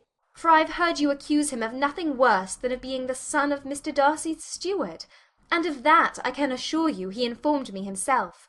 I beg your pardon, replied Miss Bingley, turning away with a sneer. Excuse my interference. It was kindly meant. Insolent girl, said Elizabeth to herself. You are much mistaken if you expect to influence me by such a paltry attack as this. I see nothing in it but your own wilful ignorance and the malice of Mr. Darcy. She then sought her eldest sister, who has undertaken to make inquiries on the same subject of Bingley. Jane met her with a smile of such sweet complacency, a glow of such happy expression, as sufficiently marked how well she was satisfied with the occurrences of the evening. Elizabeth instantly read her feelings, and at that moment solicitude for Wickham, resentment against his enemies, and everything else, gave way before the hope of Jane's being in the fairest way for happiness. I want to know, said she, with a countenance no less smiling than her sister's, what you have learnt about Mr. Wickham. But perhaps you have been too pleasantly engaged to think of any third person, in which case you may be sure of my pardon. No, replied Jane. I have not forgotten him, but I have nothing satisfactory to tell you.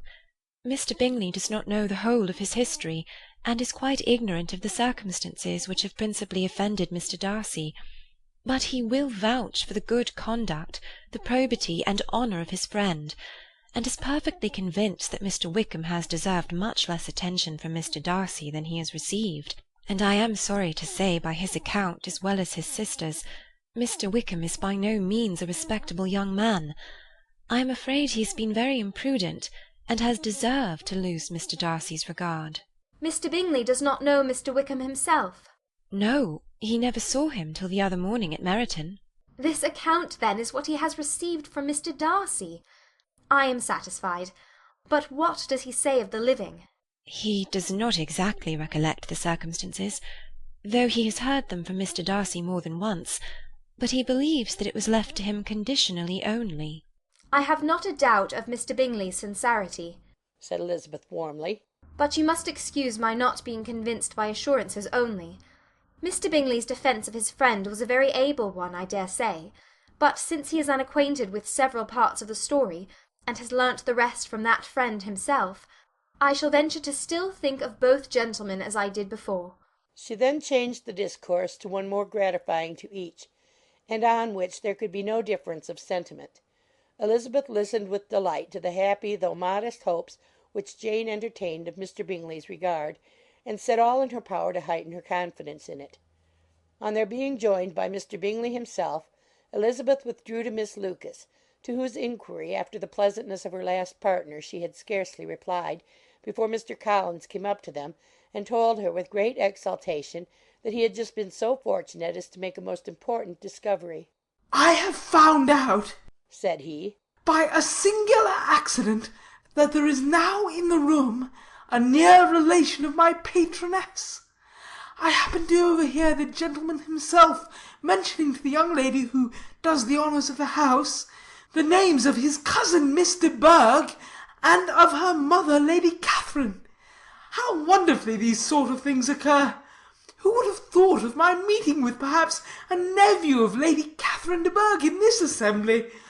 I am most thankful that the discovery is made in time for me to pay my respects to him, which I am now going to do, and trust he will excuse my not having done it before. My total ignorance of the connection must plead my apology." You are not going to introduce yourself to Mr. Darcy? "Indeed I am. I shall entreat his pardon for not having done it earlier. I believe him to be Lady Catherine's nephew. It will be in my power to assure him that her ladyship was quite well yesterday sevennight." Elizabeth tried hard to dissuade him from such a scheme, assuring him that Mr. Darcy would consider his addressing him without introduction as an impertinent freedom rather than a compliment to his aunt, that it was not in the least necessary there should be any notice on either side, and that if it were, it must belong to Mr. Darcy, the superior in consequence, to begin the acquaintance. Mr. Collins listened to her with a determined air of following his own inclination, and when she ceased speaking, replied thus: "My dear Miss Elizabeth, I have the highest opinion in the world in your excellent judgment in all matters within the scope of your understanding. But permit me to say that there must be a wide difference between the established forms of ceremony amongst the laity and those which regulate the clergy. For give me leave to observe that I consider the clerical office as equal in point of dignity with the highest rank in the kingdom, provided that a proper humility of behaviour is at the same time maintained. You must, therefore, allow me to follow the dictates of my conscience on this occasion, which leads me to perform what I look on as a point of duty.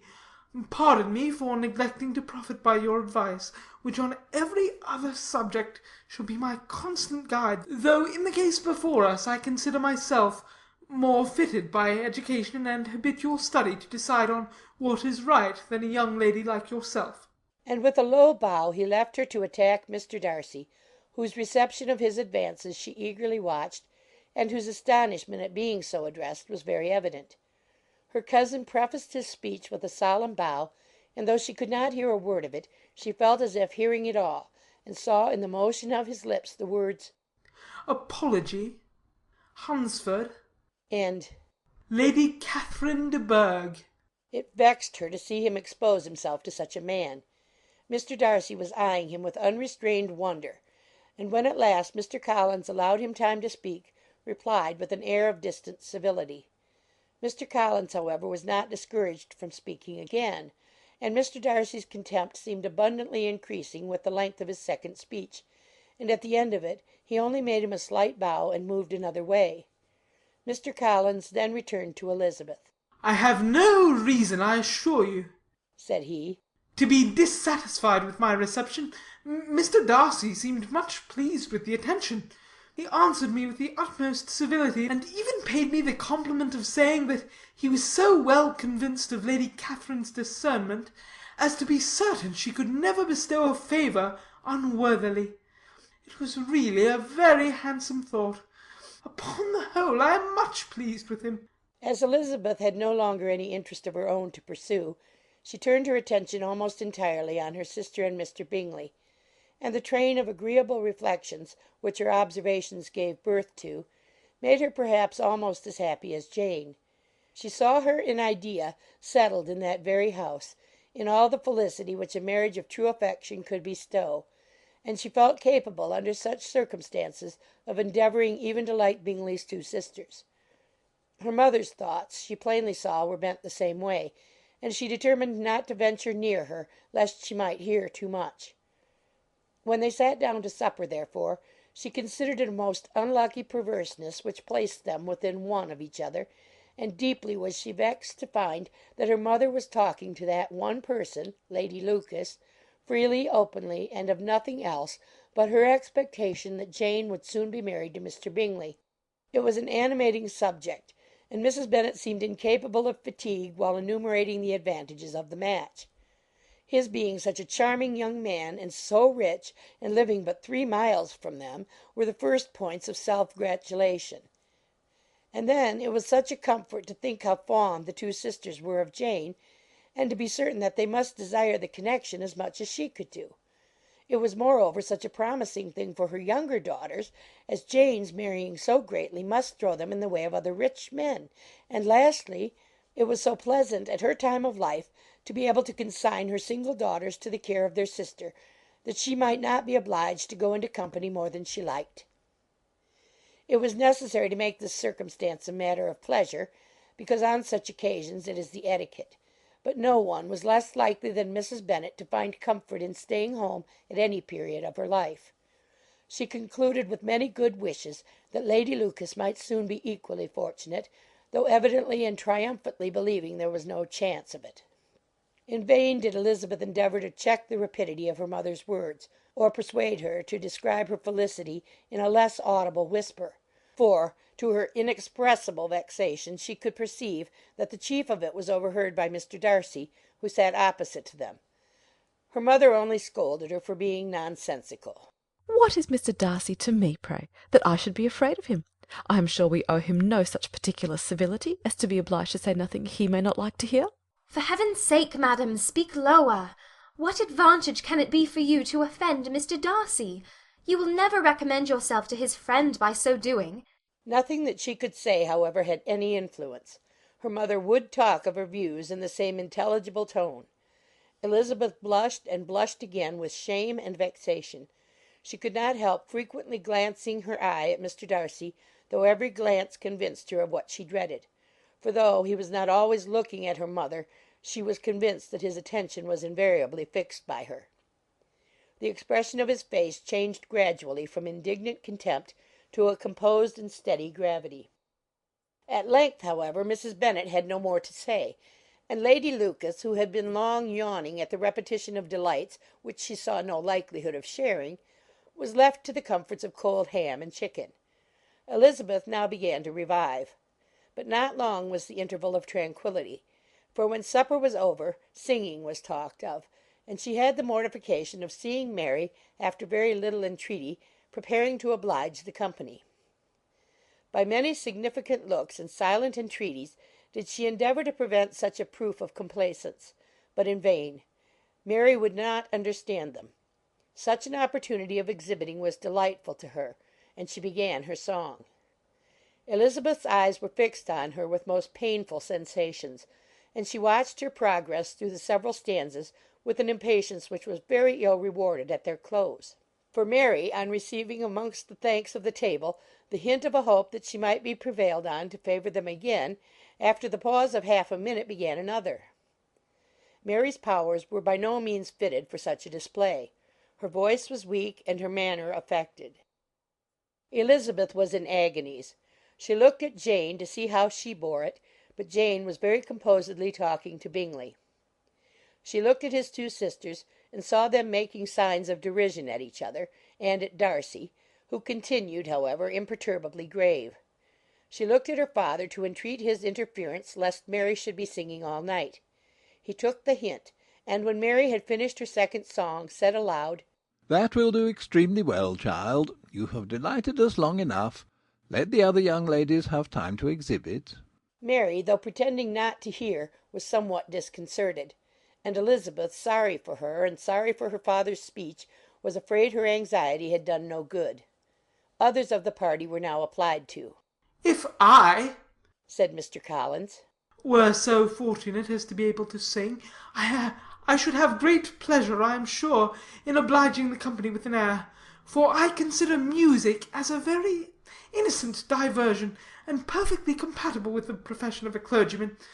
I do not mean, however, to assert that we can be justified in devoting too much of our time to music, for there are certainly other things to be attended to. The rector of a parish has much to do. In the first place, he must take such an agreement for tithes as may be beneficial to himself and not offensive to his patron. He must write his own sermons, and the time that remains will not be too much for his parish duties and the care and improvement of his dwelling, which he cannot be excused from making as comfortable as possible. And I do not think it of light importance that he should have attentive and conciliatory manner towards everybody, especially towards those to whom he owes his preferment. I cannot acquit him of that duty, nor could I think well of the man who should omit an occasion of testifying his respect towards anybody connected with the family." And with a bow to Mr. Darcy he concluded his speech, which had been spoken so loud as to be heard by half the room. Many stared, many smiled, but no one looked more amused than Mr. Bennet himself, while his wife seriously commended Mr. Collins for having spoken so sensibly, and observed in a half whisper to Lady Lucas that he was a remarkably clever, good kind of young man. To Elizabeth it appeared that had her family made an agreement to expose themselves as much as they could during the evening, it would have been impossible for them to play their parts with more spirit or finer success. And happy did she think it for Bingley and her sister that some of the exhibition had escaped his notice, and that his feelings were not of a sort to be much distressed by the folly which he must have witnessed. That his two sisters and Mr. Darcy, however, should have such an opportunity of ridiculing her relations was bad enough, and she could not determine whether the silent contempt of the gentlemen or the insolent smiles of the ladies were more intolerable. The rest of the evening brought her little amusement. She was teased by Mr. Collins, who continued most perseveringly by her side, and though he could not prevail on her to dance with him again, put it out of her power to dance with others. In vain did she entreat him to stand up with somebody else, and offer to introduce him to any young lady in the room. He assured her that as to dancing he was perfectly indifferent to it, that his chief object was by delicate attentions to recommend himself to her, and that he should therefore make a point of remaining close to her the whole evening. There was no arguing upon such a project. She owed her greatest relief to her friend Miss Lucas, who often joined them, and good-naturedly engaged Mr. Collins's conversation to herself. She was at least free from the offence of Mr. Darcy's further notice. Though often standing within a very short distance of her, quite disengaged, he never came near enough to speak. She felt it to be the probable consequence of her allusions to Mr. Wickham, and rejoiced in it. The Longbourn party were the last of all the company to depart, and, by a manoeuvre of Mrs. Bennet, had to wait for their carriage a quarter of an hour after everybody else was gone, which gave them time to see how heartily they were wished away by some of the family. Mrs. Hurst and her sister scarcely opened their mouths except to complain of fatigue, and were evidently impatient to have the house to themselves. They repulsed every attempt of Mrs. Bennet at conversation, and by so doing threw a languor over the whole party, which was very little relieved by the long speeches of Mr. Collins, who was complimenting Mr. Bingley and his sisters on the elegance of their entertainment, and the hospitality and politeness which had marked their behaviour to their guests. Darcy said nothing at all. Mr. Bennet, in equal silence, was enjoying the scene. Mr. Bingley and Jane were standing together, a little detached from the rest, and talked only to each other. Elizabeth preserved as steady a silence as either Mrs. Hurst or Miss Bingley, and even Lydia was too much fatigued to utter more than the occasional exclamation of "Lord, how tired I am!" accompanied by a violent yawn.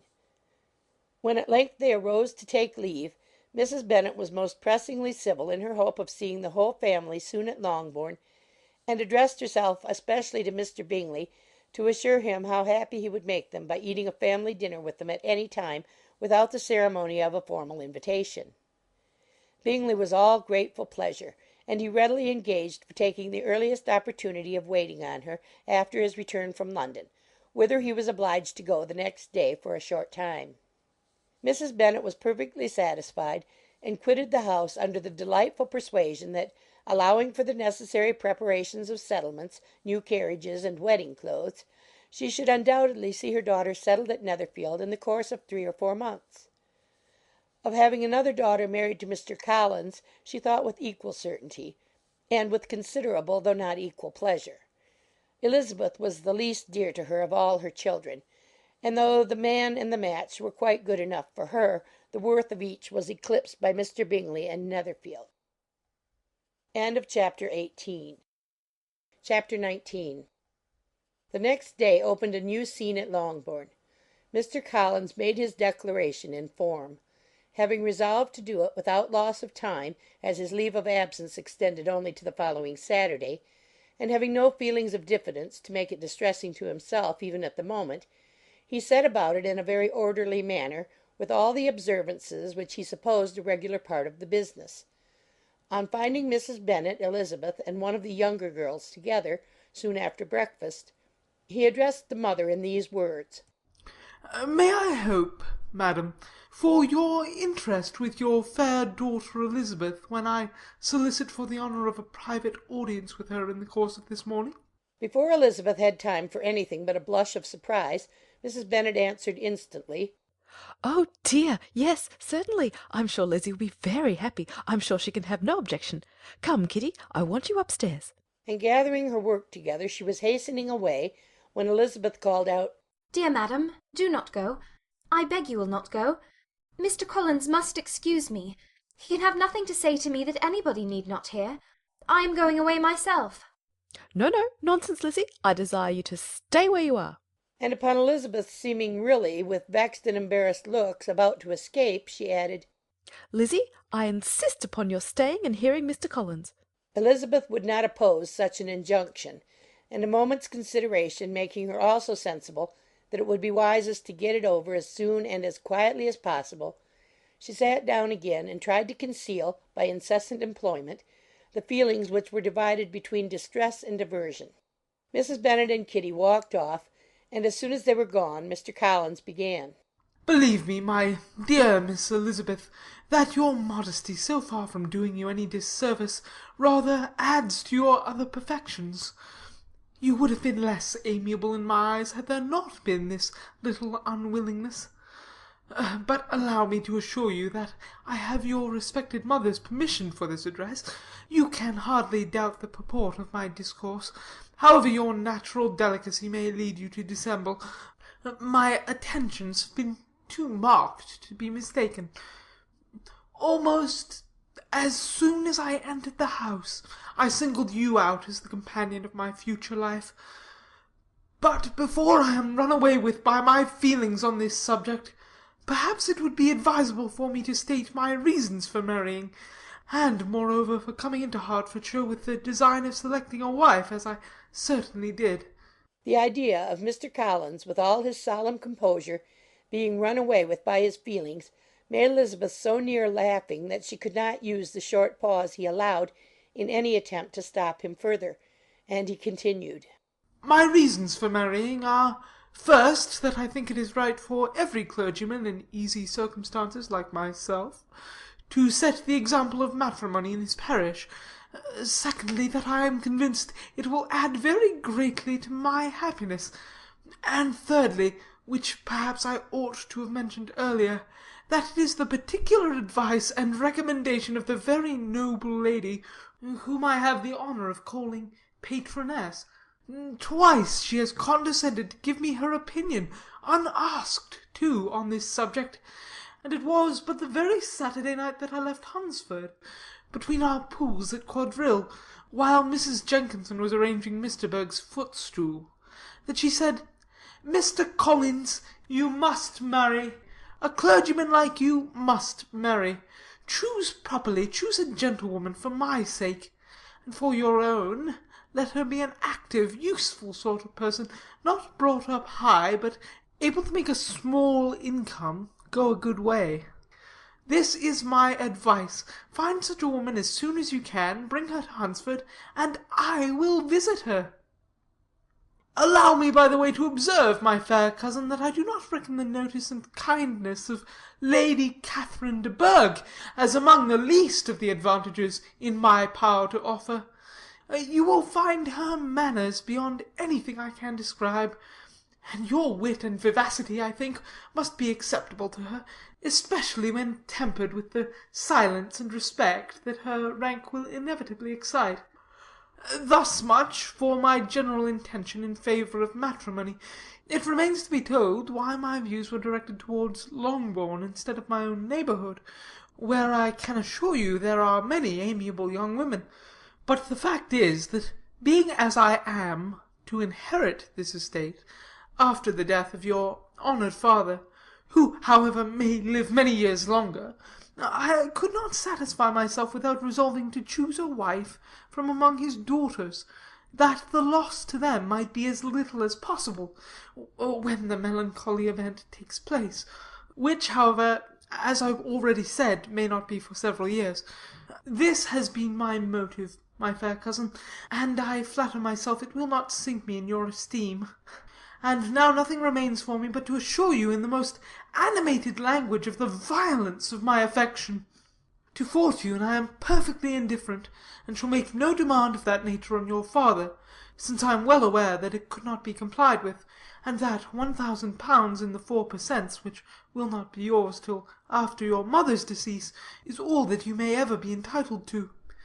On that head, therefore, I shall be uniformly silent, and you may assure yourself that no ungenerous reproach shall ever pass my lips when we are married. It was absolutely necessary to interrupt him now. You are too hasty, sir, she cried. You forget that I have made no answer. Let me do it without further loss of time. Accept my thanks for the compliment you are paying me. I am very sensible of the honour of your proposals, but it is impossible for me to do otherwise than to decline them. I am not now to learn, replied Mr. Collins, with a formal wave of the hand, that it is usual with young ladies to reject the addresses of the man whom they secretly mean to accept, when he first applies for their favour, and that sometimes the refusal is repeated a second or even a third time. I am therefore by no means discouraged by what you have just said, and shall hope to lead you to the altar ere long. Upon my word, sir, cried Elizabeth, your hope is a rather extraordinary one after my declaration. I do assure you that I am not one of those young ladies, if such young ladies there are, who are so daring as to risk their happiness on the chance of being asked a second time. I am perfectly serious in my refusal. You could not make me happy, and I am convinced that I am the last woman in the world who could make you so. Nay, were your friend Lady Catherine to know me, I am persuaded she would find me in every respect ill qualified for the situation. Were it certain that Lady Catherine would think so, said Mr. Collins very gravely. But I cannot imagine that her ladyship would at all disapprove of you, and you may be certain, when I have the honour of seeing her again, I shall speak in the very highest terms of your modesty, economy, and other amiable qualification. Indeed, Mr. Collins, all praise of me will be unnecessary. You must give me leave to judge for myself, and pay me the compliment of believing what I say. I wish you very happy and very rich, and by refusing your hand, do all in my power to prevent your being otherwise. In making me the offer, you must have satisfied the delicacy of your feelings with regard to my family, and may take possession of Longbourn estate whenever it falls, without any self-reproach. This matter may be considered, therefore, as finally settled. And rising as she thus spoke, she would have quitted the room, had Mr. Collins not thus addressed her. When I do myself the honour of speaking to you next on the subject, I shall hope to receive a more favourable answer than you have now given me, though I am far from accusing you of cruelty at present, because I know it to be the established custom of your sex to reject a man on the first application, and perhaps you have even now said as much to encourage my suit as would be consistent with the true delicacy of the female character. Really, Mr. Collins, cried Elizabeth with some warmth, you puzzle me exceedingly.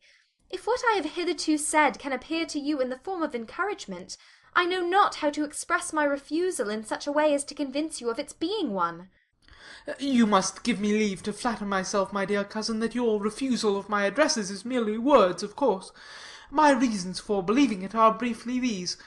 It does not appear to me that my hand is unworthy your acceptance, or that the establishment I can offer would be any other than highly desirable. My situation in life, my connections with the family of de Bourgh, and my relationship to your own, are circumstances highly in my favour, and you should take it into further consideration that in spite of your manifold attractions, it is by no means certain that another offer of marriage may ever be made to you. Your portion is unhappily so small that it will in all likelihood undo the effects of your loveliness and amiable qualifications. As I must therefore conclude that you are not serious in your rejection of me, I shall choose to attribute it to your wish of increasing my love by suspense, according to the usual practice of elegant females. I do assure you, sir, that I have no pretensions whatever to that kind of elegance which consists in tormenting a respectable man. I would rather be paid the compliment of being believed sincere. I thank you again and again for the honour you have done me in your proposals, but to accept them is absolutely impossible. My feelings in every respect forbid it. Can I speak plainer? Do not consider me now as an elegant female intending to plague you, but as a rational creature speaking the truth from her heart. You are uniformly charming, cried he, with an air of awkward gallantry. And I am persuaded that, when sanctioned by the express authority of both your excellent parents, my proposals will not fail of being acceptable.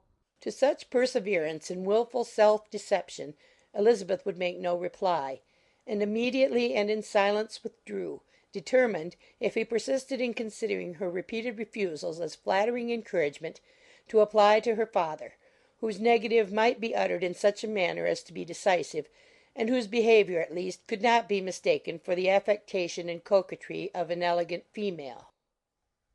Chapter 20. Mr. Collins was not left long to the silent contemplation of his successful love, for Mrs. Bennet, having dawdled about in the vestibule to watch for the end of the conference, no sooner saw Elizabeth open the door and with quick step pass her towards the staircase, than she entered the breakfast-room and congratulated both him and herself in warm terms on the happy prospect of their nearer connection. Mr. Collins received and returned these felicitations with equal pleasure, and then proceeded to relate the particulars of their interview, with the result of which he trusted he had every reason to be satisfied, since the refusal which his cousin had steadfastly given him would naturally flow from her bashful modesty and the genuine delicacy of her character. This information, however, startled Mrs. Bennet. She would have been glad to be equally satisfied that her daughter had meant to encourage him by protesting against his proposals, but she dared not believe it, and could not help saying so.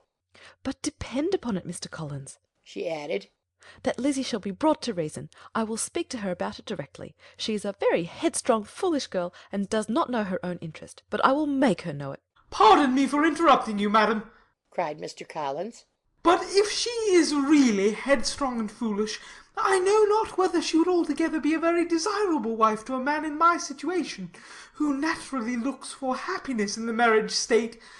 If, therefore, she actually persists in rejecting my suit, perhaps it were better not to force her into accepting me, because, if liable to such defects of temper, she could not contribute much to my felicity." "Sir, you quite misunderstand me," said Mrs. Bennet, alarmed. "Lizzie is only headstrong in matters such as these. In everything else she is as good-natured a girl as ever lived. I will go directly to Mr. Bennet, and we shall very soon settle it with her, I am sure." She would not give him time to reply, but hurrying instantly to her husband, called out as she entered the library, "Oh, Mr. Bennet, you are wanted immediately. We are all in an uproar. You must come and make Lizzie marry Mr. Collins, for she vows she will not have him, and if you do not make haste he will change his mind, and not have her." Mr. Bennet raised his eyes from his book as she entered, and fixed them on her face with a calm unconcern which was not in the least altered by her communication. "I have not the pleasure of understanding you," said he, when she had finished her speech. "Of what are you talking?" Of Mr. Collins and Lizzie. Lizzie declares she will not have Mr. Collins, and Mr. Collins begins to say that he will not have Lizzie. And what am I to do on the occasion? It seems a hopeless business. Speak to Lizzie about it yourself. Tell her that you insist upon her marrying him. Let her be called down. She shall hear my opinion. Mrs. Bennet rang the bell, and Miss Elizabeth was summoned to the library. Come here, child, cried her father as she appeared. I have sent for you on an affair of importance. I understand that Mr. Collins has made you an offer of marriage. Is it true? Elizabeth replied that it was. Very well. And this offer of marriage you have refused? I have, sir. Very well. We now come to the point. Your mother insists upon your accepting it. Is it not so, Mrs. Bennet? Yes, or I will never see her again. An unhappy alternative is before you, Elizabeth. From this day you must be a stranger to one of your parents. Your mother will never see you again if you do not marry Mr. Collins. And I will never see you again if you do. Elizabeth could not but smile at such a conclusion of such a beginning. But Mrs. Bennet, who had persuaded herself that her husband regarded the affair as she wished, was excessively disappointed. What do you mean, Mr. Bennet, in talking this way? You promised me to insist upon her marrying him. My dear, replied her husband, I have two small favours to request. First, that you will allow me the free use of my understanding on the present occasion, and secondly, of my room. I shall be glad to have the library to myself as soon as may be. Not yet, however, in spite of her disappointment in her husband, did Mrs. Bennet give up the point. She talked to Elizabeth again and again, coaxed and threatened her by turns. She endeavoured to secure Jane in her interest, but Jane, with all possible mildness, declined interfering, and Elizabeth, sometimes with real earnestness, and sometimes with playful gaiety, replied to her attacks. Though her manner varied, however, her determination never did. Mr. Collins, meanwhile, was meditating in solitude on what had passed. He thought too well of himself to comprehend on what motives his cousin could refuse him, and though his pride was hurt, he suffered in no other way.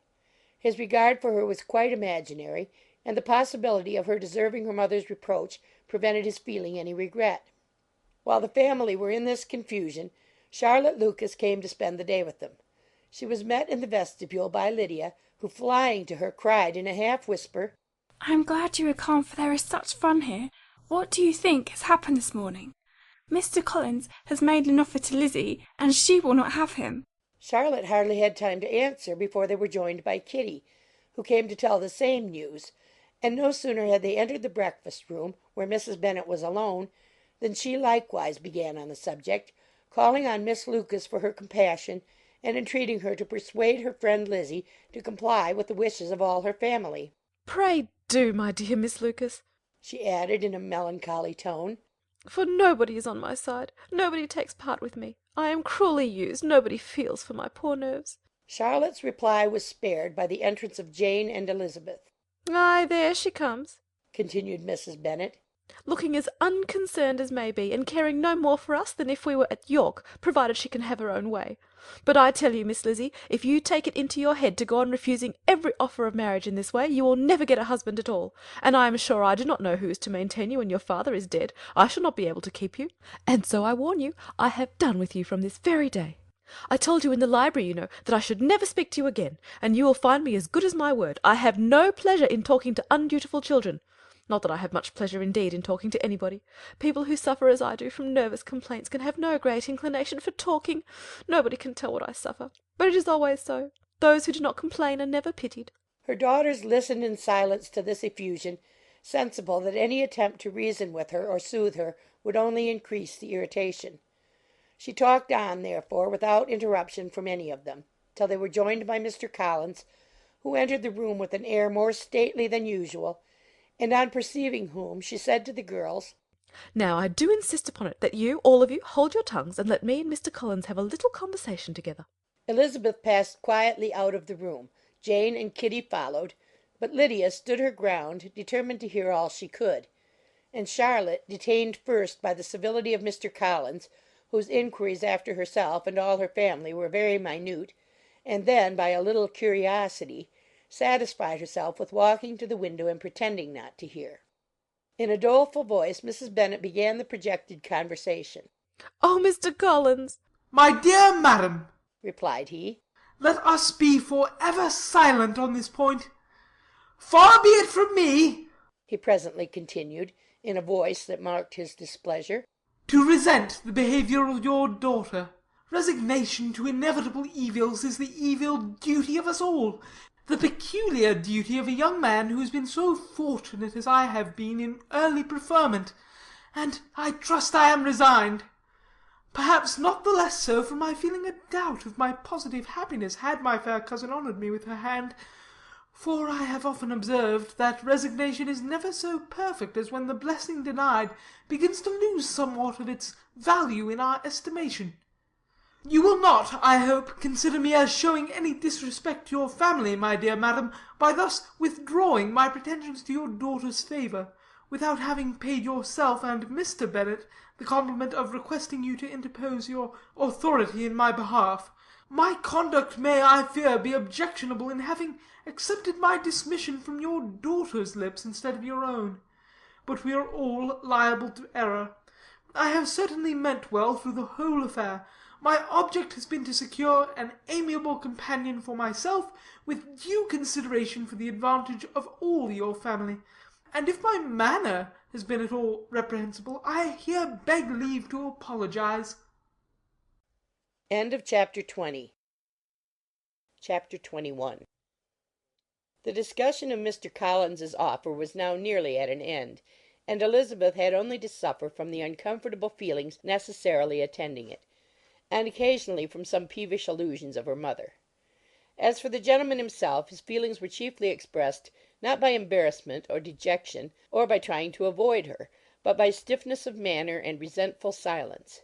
He scarcely ever spoke to her, and the assiduous attentions which he had been so sensible of himself were transferred for the rest of the day to Miss Lucas, whose civility in listening to him was a seasonable relief to them all, and especially to her friend. The morrow produced no abatement of Mrs. Bennet's ill humour or ill health. Mr. Collins was also in the same state of angry pride. Elizabeth had hoped that his resentment might shorten his visit, but his plan did not appear in the least affected by it. He was always to have gone on Saturday, and to Saturday he meant to stay. After breakfast the girls walked to Meryton to inquire if Mr. Wickham were returned, and to lament over his absence from the Netherfield ball. He joined them on their entering the town, and attended them to their aunt's, where his regret and vexation, and the concern of everybody, was well talked over. To Elizabeth, however, he voluntarily acknowledged that the necessity of his absence had been self-imposed. "I found," said he, "that as the time drew near that I had better not meet Mr. Darcy, that to be in the same room, the same party with him for so many hours together, might be more than I could bear, and that scenes might arise unpleasant to more than myself." She highly approved his forbearance, and they had leisure for a full discussion of it, and for all the commendation which they civilly bestowed on each other, as Wickham and another officer walked back with them to Longbourn, and during the walk he particularly attended to her. His accompanying them was a double advantage. She felt all the compliment it offered to herself, and it was most acceptable as an occasion of introducing him to her father and mother. Soon after their return a letter was delivered to Miss Bennet. It came from Netherfield. The envelope contained a sheet of elegant little hot-pressed paper, well covered with a lady's fair flowing hand, and Elizabeth saw her sister's countenance change as she read it, and saw her dwelling intently on some particular passages. Jane recollected herself soon, and putting the letter away tried to join with her usual cheerfulness in the general conversation. But Elizabeth felt an anxiety on the subject which drew off her attention even from Wickham, and no sooner had he and his companion taken leave than a glance from Jane invited her to follow her upstairs. When they had gained their own room, Jane, taking out the letter, said, "This is from Caroline Bingley. What it contains has surprised me a good deal. The whole party have left Netherfield by this time, and are on their way to town, and without any intention of coming back again. You shall hear what she says." She then read the first sentence aloud, which comprised the information of their having just resolved to follow their brother to town directly, and of their meeting to dine in Grosvenor Street, where Mr. Hurst had a house. The next was in these words: I do not pretend to regret anything I shall live in Hertfordshire, except your society, my dearest friend. But we will hope at some future period to enjoy many returns of that delightful intercourse we have known, and in the meanwhile may lessen the pain of separation by a very frequent and most unreserved correspondence. I depend on you for that. To these high-flown expressions Elizabeth listened with all the insensibility of distrust, and though the suddenness of their removal surprised her, she saw nothing in it really to lament. It was not to be supposed that their absence from Netherfield would prevent Mr. Bingley's being there, and as to the loss of their society, she was persuaded that Jane must cease to regard it in the enjoyment of his. "It is unlucky," said she, after a short pause, "that you should not be able to see your friends before they leave the country. But may we not hope that the period of future happiness to which Miss Bingley looks forward may arrive earlier than she is aware, and that the delightful intercourse you have known as friends will be renewed with yet greater satisfaction as sisters? Mr. Bingley will not be detained in London by them." Caroline decidedly says that none of the party will return into Hertfordshire this winter. I will read it to you.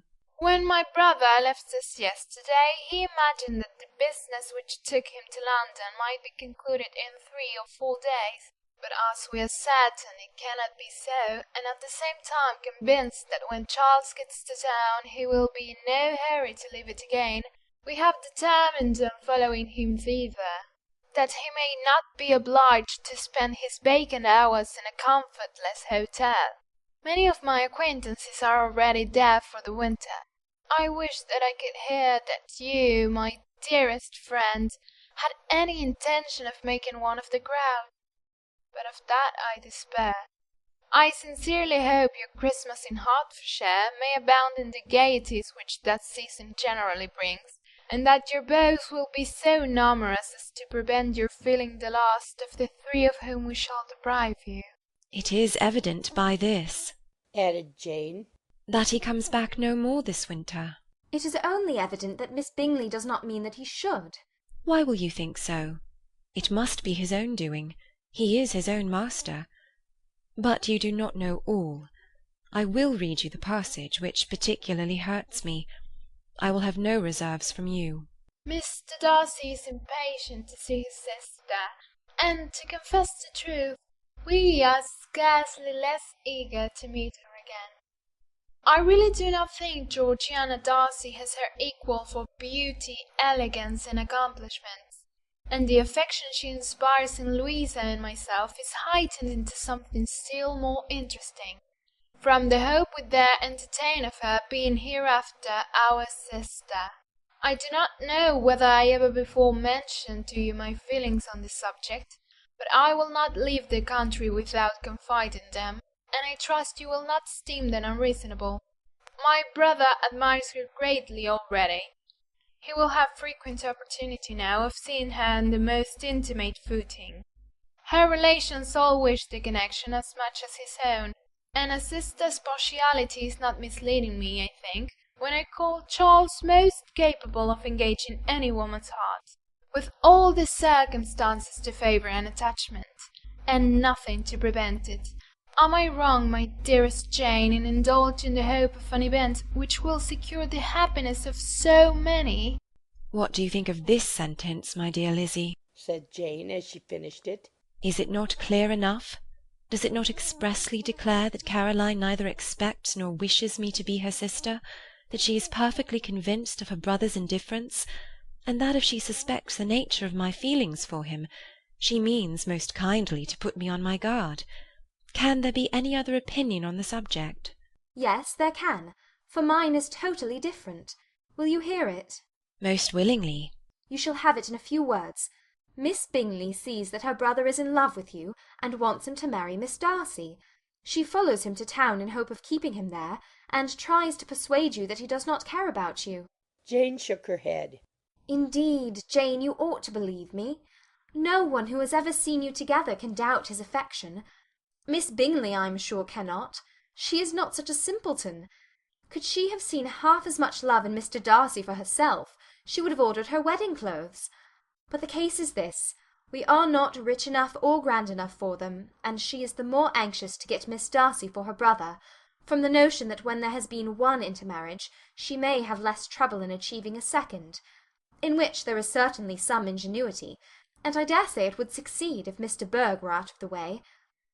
But, my dearest Jane, you cannot seriously imagine that because Miss Bingley tells you her brother greatly admires Miss Darcy, he is in the smallest degree less sensible of your merit than when he took leave of you on Tuesday, or that it will be in her power to persuade him that, instead of being in love with you, he is very much in love with her friend.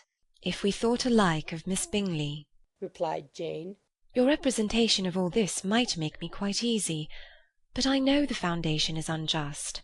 Caroline is incapable of wilfully deceiving anyone, and all that I can hope in this case is that she is deceiving herself. That is right.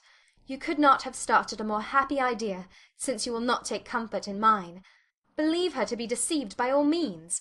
You have now done your duty by her, and must fret no longer. But, my dear sister, can I be happy, even supposing the best, in accepting a man whose sisters and friends are all wishing him to marry elsewhere? You must decide for yourself, said Elizabeth. And if, upon mature deliberation, you find that the misery of disobliging his two sisters is more than equivalent to the happiness of being his wife, I advise you by all means to refuse him. How can you talk so? said Jane, faintly smiling. You must know that though I should be exceedingly grieved at their disapprobation, I could not hesitate. I did not think you would, and that being the case, I cannot consider your situation with much compassion. But if he returns no more this winter, my choice will never be required. 1,000 things may arise in 6 months. The idea of his returning no more Elizabeth treated with the utmost contempt. It appeared to her merely the suggestion of Caroline's interested wishes, and she could not for a moment suppose that those wishes, however openly or artfully spoken, could influence a young man so totally independent of every one. She represented to her sister, as forcibly as possible, what she felt on the subject, and had soon the pleasure of seeing its happy effect. Jane's temper was not desponding, and she was gradually led to hope, though the diffidence of affection sometimes overcame the hope, that Bingley would return to Netherfield and answer every wish of her heart. They agreed that Mrs. Bennet should only hear of the departure of the family without being alarmed on the score of the gentleman's conduct. But even this partial communication gave her a great deal of concern, and she bewailed it as exceedingly unlucky that the ladies should happen to go away just as they were all getting so intimate together. After lamenting it, however, at some length, she had the consolation that Mr. Bingley would be soon down again, and soon dining at Longbourn, and the conclusion of all was the comfortable declaration that though he had been invited only to a family dinner, she would take care to have 2 full courses. Chapter 22. The Bennets were engaged to dine with the Lucases, and again, during the chief of the day, was Miss Lucas so kind as to listen to Mr. Collins. Elizabeth took an opportunity of thanking her. "It keeps him in good humour," said she, "and I am more obliged to you than I can express." Charlotte assured her friend of her satisfaction in being useful, and that it amply repaid her for the little sacrifice of her time. This was very amiable, but Charlotte's kindness extended farther than Elizabeth had any conception of. Its object was nothing else than to secure her from any return of Mr. Collins's addresses by engaging them towards herself. Such was Miss Lucas's scheme, and appearances were so favourable that when they parted at night she would have felt almost secure of success if he had not been to leave Hertfordshire so very soon. But here she did injustice to the fire and independence of his character, for it led him to escape out of Longbourn House the next morning with admirable slyness, and hasten to Lucas Lodge to throw himself at her feet. He was anxious to avoid the notice of his cousins, from a conviction that if they saw him depart they could not fail to conjecture his design, and he was not willing to have the attempt known till its success might be known likewise; for though feeling almost secure, and with reason, for Charlotte had been tolerably encouraging, he was comparatively diffident since the adventure of Wednesday. His reception, however, was of the most flattering kind. Miss Lucas perceived him from an upper window as he walked towards the house, and instantly set out to meet him accidentally in the lane. But little had she dared to hope that so much love and eloquence awaited her there. In as short a time as Mr. Collins's long speeches would allow, everything was settled between them to the satisfaction of both. And as they entered the house, he earnestly entreated her to name the day that was to make him the happiest of men; and though such a solicitation must be waived for the present, the lady felt no inclination to trifle with his happiness. The stupidity with which he was favoured by nature must guard his courtship from any charm that could make a woman wish for its continuance; and Miss Lucas, who accepted him solely from the pure and disinterested desire of an establishment, cared not how soon that establishment were gained. Sir William and Lady Lucas were speedily applied to for their consent, and it was bestowed with a most joyful alacrity. Mr. Collins's present circumstances made it a most eligible match for their daughter, to whom they could give little fortune, and his prospects of future wealth were exceedingly fair. Lady Lucas began directly to calculate, with more interest than the matter had ever excited before, how many years longer Mr. Bennet was likely to live, and Sir William gave it as his decided opinion that whenever Mr. Collins should be in possession of the Longbourn estate, it would be highly expedient that both he and his wife should make their appearance at St. James's. The whole family, in short, were properly overjoyed on the occasion. The younger girls formed hopes of coming out a year or two sooner than they might otherwise have done, and the boys were relieved from their apprehension of Charlotte's dying an old maid. Charlotte herself was tolerably composed. She had gained her point, and had time to consider of it. Her reflections were in general satisfactory. Mr. Collins, to be sure, was neither sensible nor agreeable. His society was irksome, and his attachment to her must be imaginary; but still he would be her husband. Without thinking highly either of men or matrimony, marriage had always been her object. It was the only provision for well-educated young women of small fortune, and however uncertain of giving happiness, must be their pleasantest preservative from want. This preservative she had now obtained, and at the age of 27, without having ever been handsome, she felt all the good luck of it. The least agreeable circumstance in the business was the surprise it must occasion to Elizabeth Bennet, whose friendship she valued beyond that of any other person. Elizabeth would wonder, and probably would blame her; and though her resolution was not to be shaken, her feelings must be hurt by such a disapprobation. She resolved to give her the information herself, and therefore charged Mr. Collins, when he returned to Longbourn to dinner, to drop no hint of what had passed before any of the family. A promise of secrecy was of course very dutifully given, but it could not be kept without difficulty, for the curiosity excited by his long absence burst forth in such very direct questions on his return as required some ingenuity to evade, and he was at the same time exercising great self-denial, for he was longing to publish his prosperous love. As he was to begin his journey too early on the morrow to see any of the family, the ceremony of leave-taking was performed when the ladies moved for the night, and Mrs. Bennet, with great politeness and cordiality, said how happy they should be to see him at Longbourn again, whenever his engagements might allow him to visit them. "My dear madam," he replied, "this invitation is particularly gratifying, because it is what I have been hoping to receive, and you may be very certain that I shall avail myself of it as soon as possible." They were all astonished, and Mr. Bennet, who could by no means wish for so speedy a return, immediately said, "But is there not danger of Lady Catherine's disapprobation here, my good sir? You had better neglect your relations than run the risk of offending your patroness." "My dear sir," replied Mr. Collins, "I am particularly obliged to you for this friendly caution, and you may depend upon my not taking so material a step without her ladyship's concurrence." "You cannot be too much upon your guard. Risk anything rather than her displeasure; and if you find it likely to be raised by your coming to us again, which I should think exceedingly probable, stay quietly at home, and be satisfied that we shall take no offence." "Believe me, my dear sir, my gratitude is warmly excited by such affectionate attention, and depend upon it you will speedily receive from me a letter of thanks for this, and for every other mark of your regard during my stay in Hertfordshire, As for my fair cousins, though my absence may not be long enough to render it necessary, I shall now take the liberty of wishing them health and happiness, not excepting my cousin Elizabeth." With proper civilities the ladies then withdrew, all of them equally surprised that he meditated a quick return. Mrs. Bennet wished to understand by it that he thought of paying his addresses to one of her younger girls, and Mary might have been prevailed on to accept him. She rated his abilities much higher than any of the others.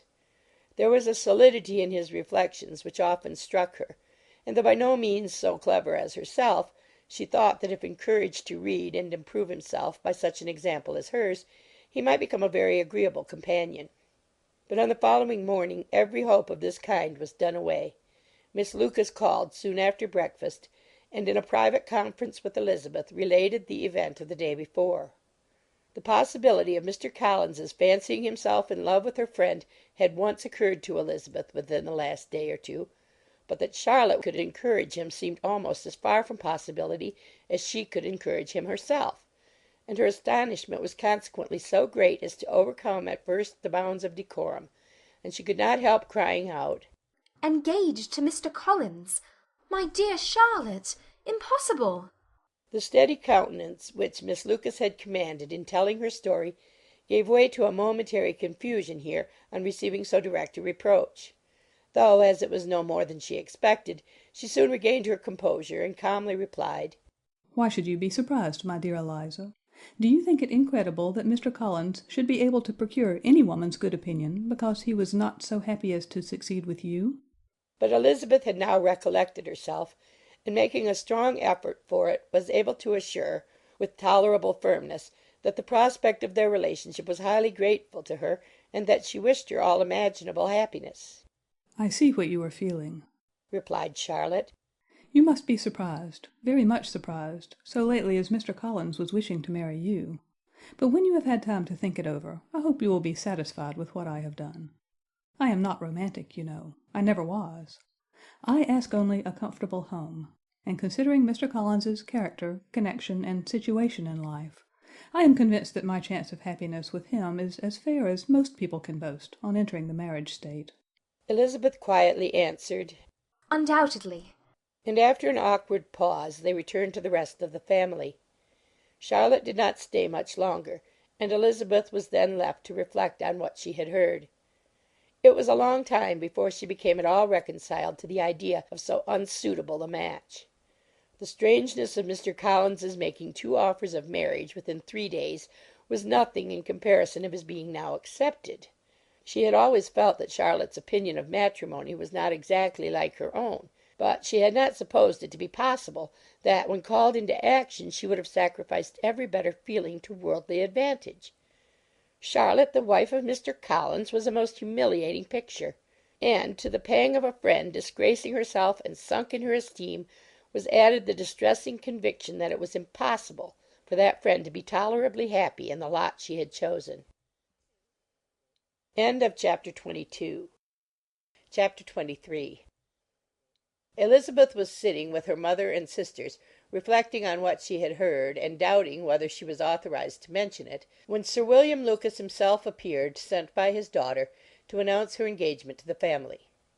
With many compliments to them, and much self-gratulation on the prospect of a connection between the houses, he unfolded the matter to an audience not merely wondering, but incredulous; for Mrs. Bennet, with more perseverance than politeness, protested he must be entirely mistaken, and Lydia, always unguarded and often uncivil, boisterously exclaimed, "Good Lord! Sir William, how can you tell such a story?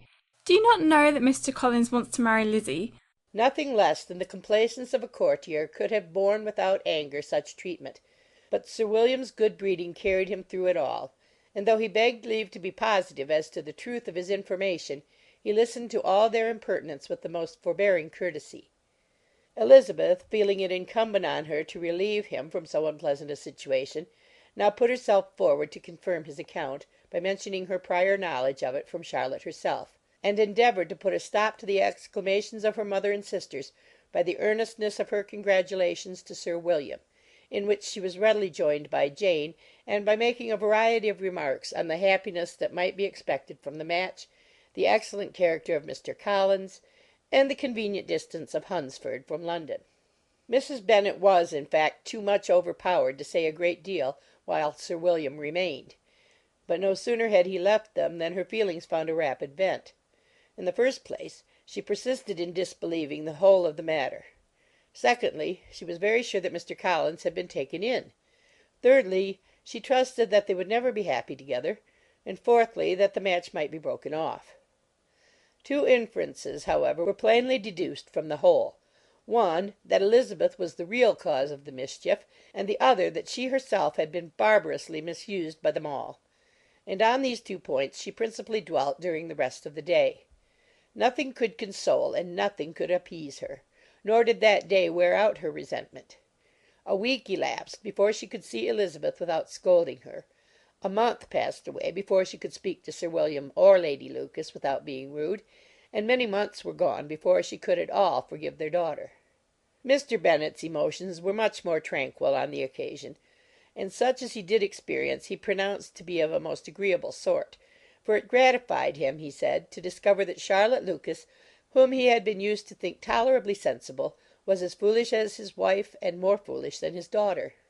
Jane confessed herself a little surprised at the match, but she said less of her astonishment than of her earnest desire for their happiness. Nor could Elizabeth persuade her to consider it as improbable. Kitty and Lydia were far from envying Miss Lucas, for Mr. Collins was only a clergyman, and it affected them in no other way than as a piece of news to spread at Meryton.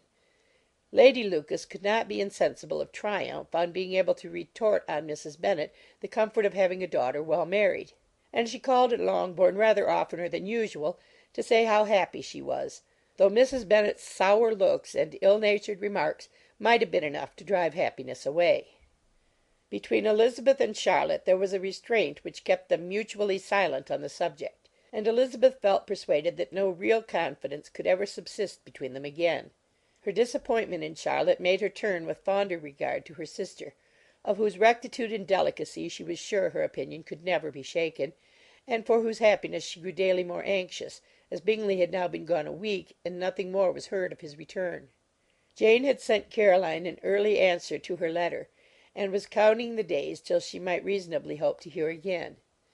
The promised letter of thanks from Mr. Collins arrived on Tuesday, addressed to their father, and written with all the solemnity of gratitude which a 12-months' abode in the family might have prompted.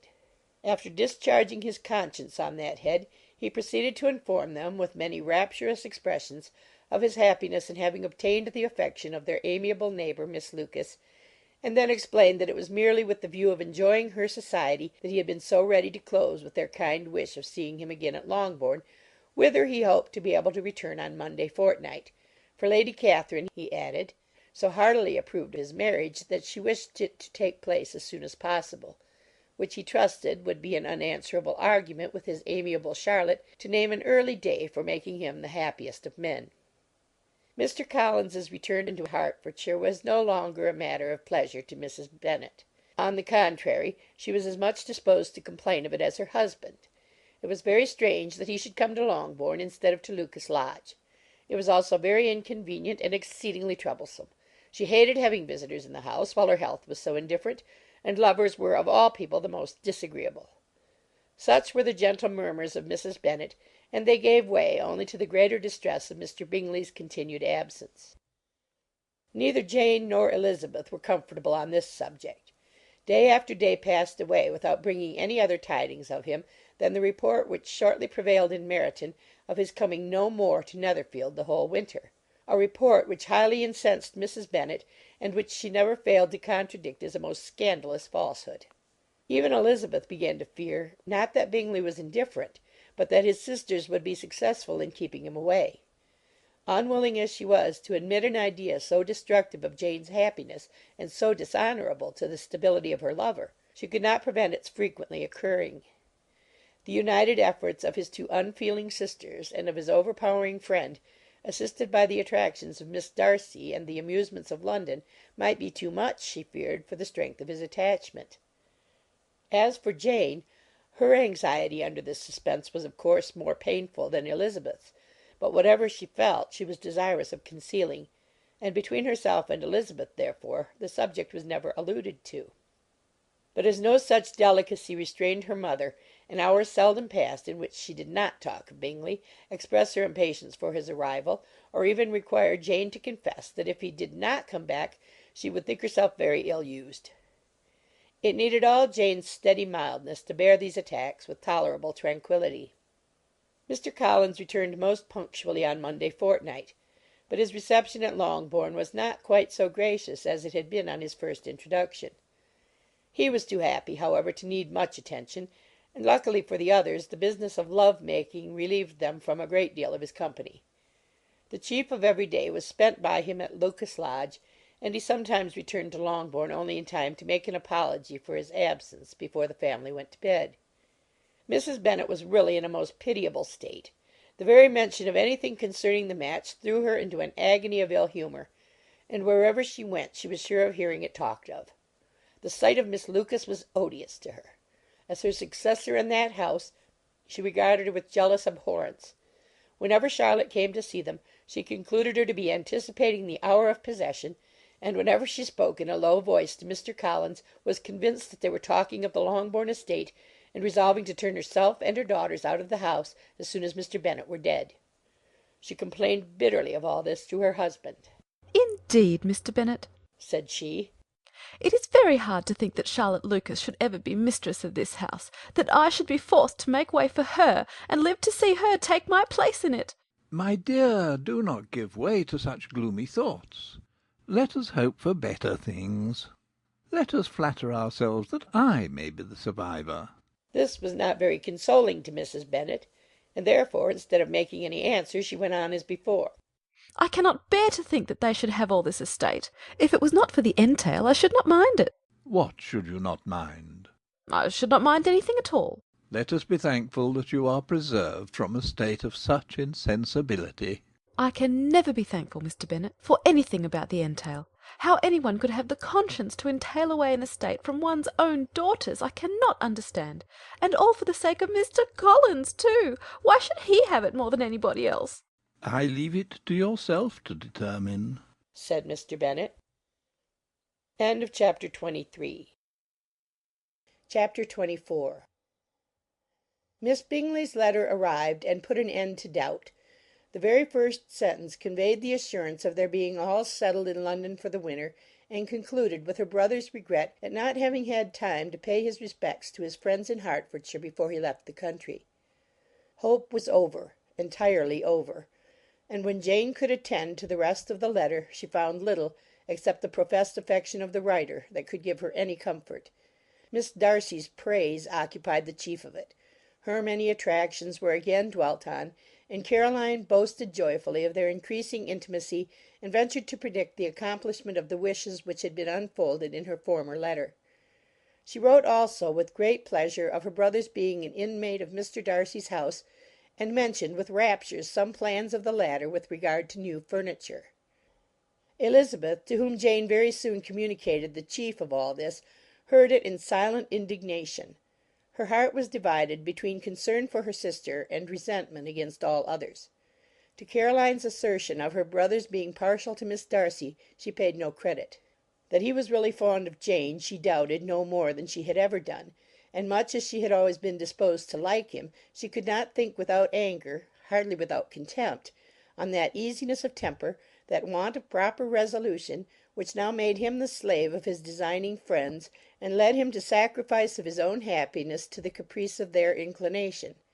Had his own happiness, however, been the only sacrifice, he might have been allowed to sport with it in whatever manner he thought best, but her sister's was involved in it, as she thought he must be sensible himself. It was a subject, in short, on which reflection would be long indulged, and must be unavailing. She could think of nothing else. And yet, whether Bingley's regard had really died away, or were suppressed by his friend's interference, whether he had been aware of Jane's attachment, or whether it had escaped his observation, whatever were the case, though her opinion of him must be materially affected by the difference, her sister's situation remained the same, her peace equally wounded.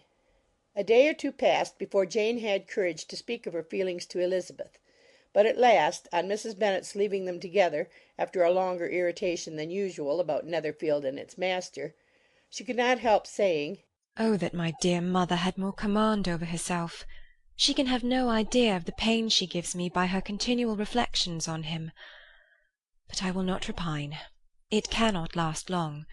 He will be forgot, and we shall all be as we were before." Elizabeth looked at her sister with incredulous solicitude, but said nothing. "You doubt me?" cried Jane, slightly colouring. "Indeed, you have no reason. He may live in my memory as the most amiable man of my acquaintance, but that is all. I have nothing either to hope or fear, and nothing to reproach him with. Thank God, I have not that pain. A little time, therefore. I shall certainly try to get the better." With a stronger voice she soon added, "I have this comfort immediately, that it has not been more than an error of fancy on my side, and that it has done no harm to any one but myself." My dear Jane, exclaimed Elizabeth, you are too good. Your sweetness and disinterestedness are really angelic. I do not know what to say to you. I feel as if I had never done you justice or loved you as you deserve. Miss Bennet eagerly disclaimed all extraordinary merit, and threw back the praise on her sister's warm affection. "Nay," said Elizabeth, "this is not fair. You wish to think all the world respectable, and are hurt if I speak ill of anybody. I only want to think you perfect, and you set yourself against it. Do not be afraid of my running into any excess, of my encroaching on your privilege of universal goodwill. You need not. There are few people whom I really love, and still fewer of whom I think well. The more I see of the world, the more I am dissatisfied with it, and every day confirms my belief of the inconsistency of all human characters, and of the little dependence that can be placed on the appearance of merit or sense. I have met with 2 instances lately. One I will not mention, the other is Charlotte's marriage. It is unaccountable. In every view it is unaccountable." "My dear Lizzie, do not give way to such feelings as these. They will ruin your happiness. You do not make allowance enough for difference of situation and temper. Consider Mr. Collins's respectability, and Charlotte's steady, prudent character. Remember that she is one of a large family, that as to fortune it is a most eligible match, and be ready to believe, for everybody's sake, that she may feel something like regard and esteem for our cousin." To oblige you, I would try to believe almost anything, but no one else could be benefited by such a belief as this, for were I persuaded that Charlotte had any regard for him, I should only think worse of her understanding than I now do of her heart. My dear Jane, Mr. Collins is a conceited, pompous, narrow-minded, silly man. You know he is as well as I do, and you must feel, as well as I do, that the woman who married him cannot have a proper way of thinking. You shall not defend her, though it is Charlotte Lucas. You shall not, for the sake of one individual, change the meaning of principle and integrity, nor endeavour to persuade yourself or me that selfishness is prudence, and insensibility of danger security for happiness." "I must think your language too strong in speaking of both," replied Jane, "and I hope you will be convinced of it by seeing them happy together. But enough of this. You alluded to something else. You mentioned 2 instances. I cannot misunderstand you, but I entreat you, dear Lizzie, not to pain me by thinking that person to blame, and saying your opinion of him is sunk. We must not be so ready to fancy ourselves intentionally injured. We must not expect a lively young man to be always so guarded and circumspect. It is very often nothing but our own vanity that deceives us. Women fancy admiration means more than it does." "And men take care that they should." "If it is designedly done, they cannot be justified. But I have no idea of there being so much design in the world as some persons imagine." "I am far from attributing any part of Mr. Bingley's conduct to design," said Elizabeth. "but without scheming to do wrong, or to make others unhappy, there may be error, and there may be misery. Thoughtlessness, want of attention to other people's feelings, and want of resolution will do the business." "And do you impute it to either of those?" "Yes, to the last. But if I go on, I shall displease you by saying what I think of persons you esteem. Stop me whilst you can. You persist, then, in supposing his sisters influence him? Yes, in conjunction with his friend. I cannot believe it.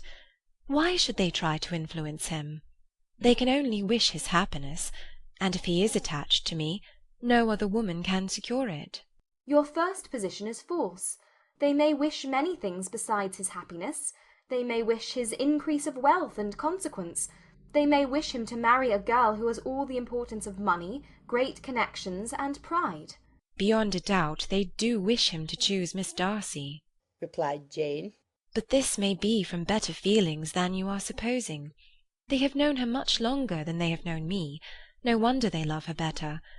But whatever may be their own wishes, it is very unlikely they should have opposed their brothers. What sister would think herself at liberty to do it unless there was something very objectionable? If they believed him attached to me, they would not try to part us. If he were so, they could not succeed. By supposing such an affection, you make everybody acting unnaturally and wrong, and me most unhappy. Do not distress me by the idea. I am not ashamed of having been mistaken, or at least it is light. It is nothing in comparison of what I should feel in thinking ill of him or his sisters. Let me take it in the best light, in the light in which it may be understood. Elizabeth could not oppose such a wish, and from this time Mr. Bingley's name was scarcely ever mentioned between them. Mrs. Bennet still continued to wonder and repine at his returning no more, and though a day seldom passed in which Elizabeth did not account for it clearly, there was little chance of her ever considering it with less perplexity. Her daughter endeavoured to convince her of what she did not believe herself, that his attentions to Jane had been merely the effect of a common and transient liking, which ceased when he saw her no more. But though the probability of the statement was admitted at the time, she had the same story to repeat every day. Mrs. Bennet's best comfort was that Mr. Bingley must be down again in the summer. Mr. Bennet treated the matter differently. "So, Lizzie," said he one day, "your sister is crossed in love, I find. I congratulate her. Next to being married, a girl likes to be crossed a little in love now and then. It is something to think of, and it gives her a sort of distinction among her companions. When it's your turn to come, you will hardly bear to be long outdone by Jane. Now is your time. Here are officers enough in Meryton to disappoint all the young ladies in the country. Let Wickham be your man. He's a pleasant fellow, and would jilt you creditably." Thank you, sir, but a less agreeable man would satisfy me. We must not all expect Jane's good fortune. "True," said Mr. Bennet. "but it is a comfort to think that whatever of that kind may befall you, you have an affectionate mother who will make the most of it." Mr. Wickham's society was of material service in dispelling the gloom which the late perverse occurrences had thrown on many of the Longbourn family. They saw him often, and to his other recommendations was now added that of general unreserve.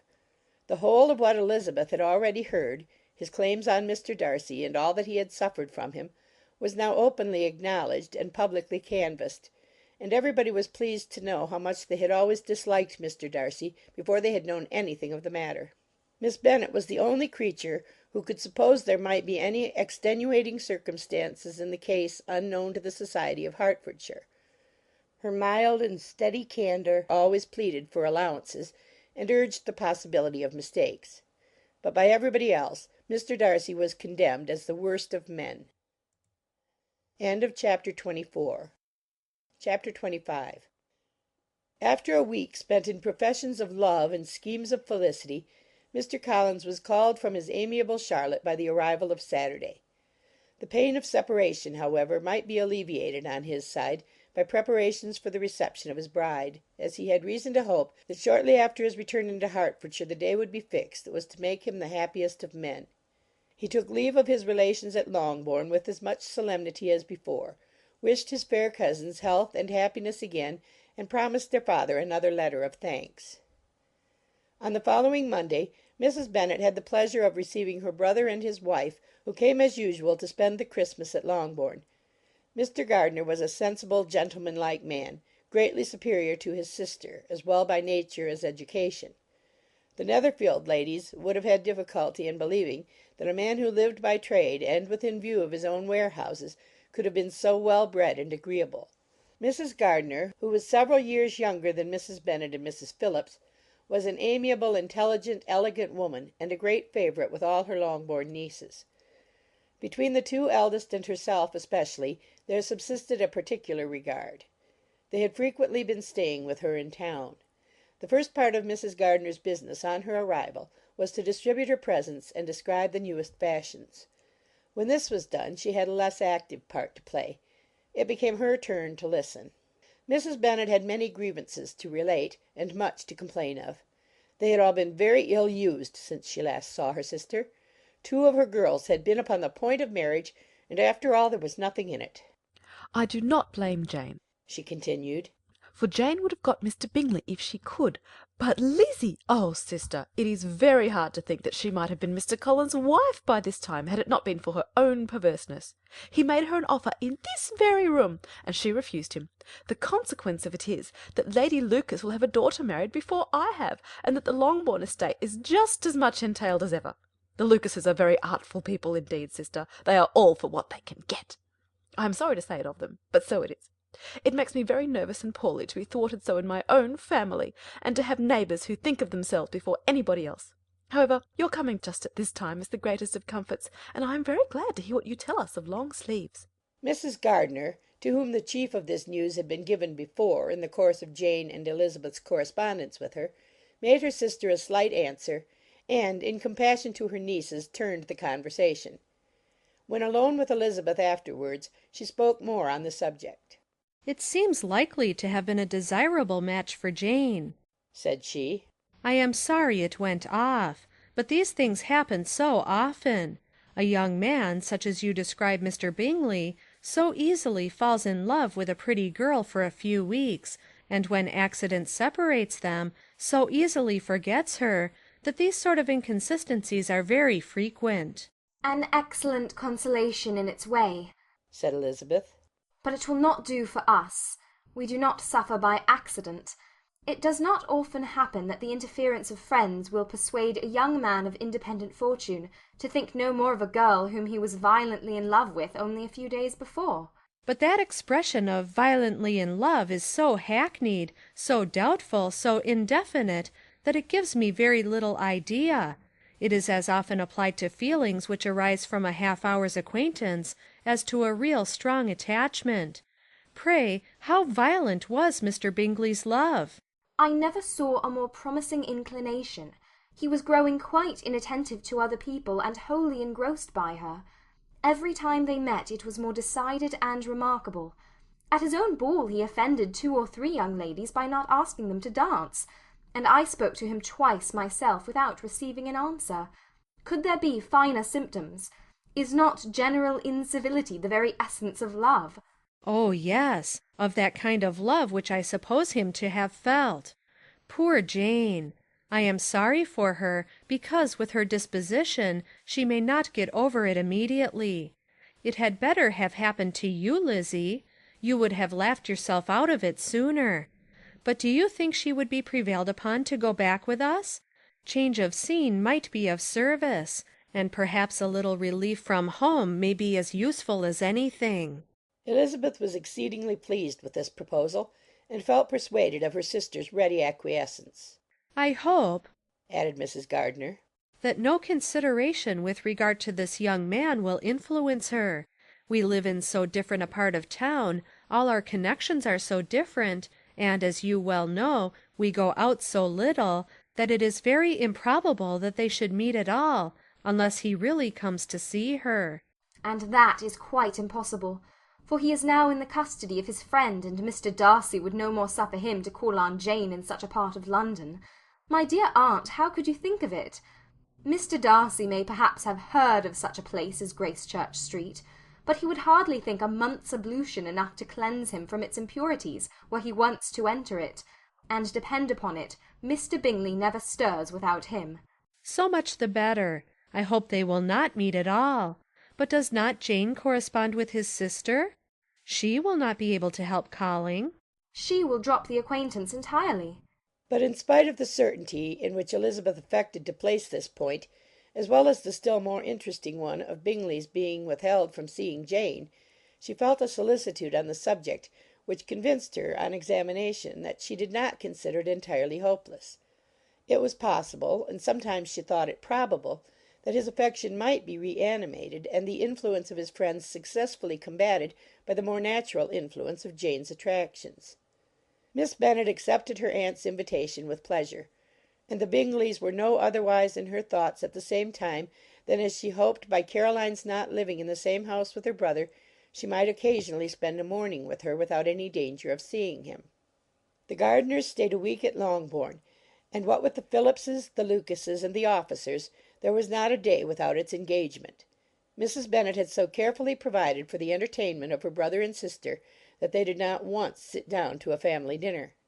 When the engagement was for home, some of the officers always made part of it, of which officers Mr. Wickham was sure to be one, and on these occasions Mrs. Gardiner, rendered suspicious by Elizabeth's warm commendation, narrowly observed them both. Without supposing them, from what she saw, to be very seriously in love, their preference of each other was plain enough to make her a little uneasy, and she resolved to speak to Elizabeth on the subject before she left Hertfordshire, and represent to her the imprudence of encouraging such an attachment. To Mrs. Gardiner Wickham had one means of affording pleasure, unconnected with his general powers. About 10 or a dozen years ago, before her marriage, she had spent a considerable time in that very part of Derbyshire to which he belonged. They had, therefore, many acquaintances in common, and though Wickham had been little there since the death of Darcy's father, it was yet in his power to give her fresher intelligence of her former friends than she had been in the way of procuring. Mrs. Gardiner had seen Pemberley, and known the late Mr. Darcy by character perfectly well. Here, consequently, was an inexhaustible subject of discourse. In comparing her recollection of Pemberley with the minute description which Wickham could give, and in bestowing her tribute of praise on the character of its late possessor, she was delighting both him and herself. On being made acquainted with the present Mr. Darcy's treatment of him, she tried to remember some of that gentleman's reputed disposition when quite a lad which might agree with it, and was confident at last that she recollected having heard Mr. Fitzwilliam Darcy formerly spoken of as a very proud, ill-natured boy. Chapter 26. Mrs. Gardiner's caution to Elizabeth was punctually and kindly given on the first favourable opportunity of speaking to her alone. After honestly telling her what she thought, she thus went on. You are too sensible a girl, Lizzie, to fall in love merely because you are warned against it, and therefore I am not afraid of speaking openly. Seriously, I would have you be on your guard. Do not involve yourself or endeavour to involve him in an affection which the want of fortune would make so very imprudent. I have nothing to say against him. He is a most interesting young man, and if he had the fortune he ought to have, I should think you could not do better. But as it is, you must not let your fancy run away with you. You have sense, and we all expect you to use it. Your father would depend on your resolution and good conduct, I am sure. You must not disappoint your father. My dear aunt, this is being serious indeed. Yes, and I hope to engage you to be serious likewise. Well, then, you need not be under any alarm.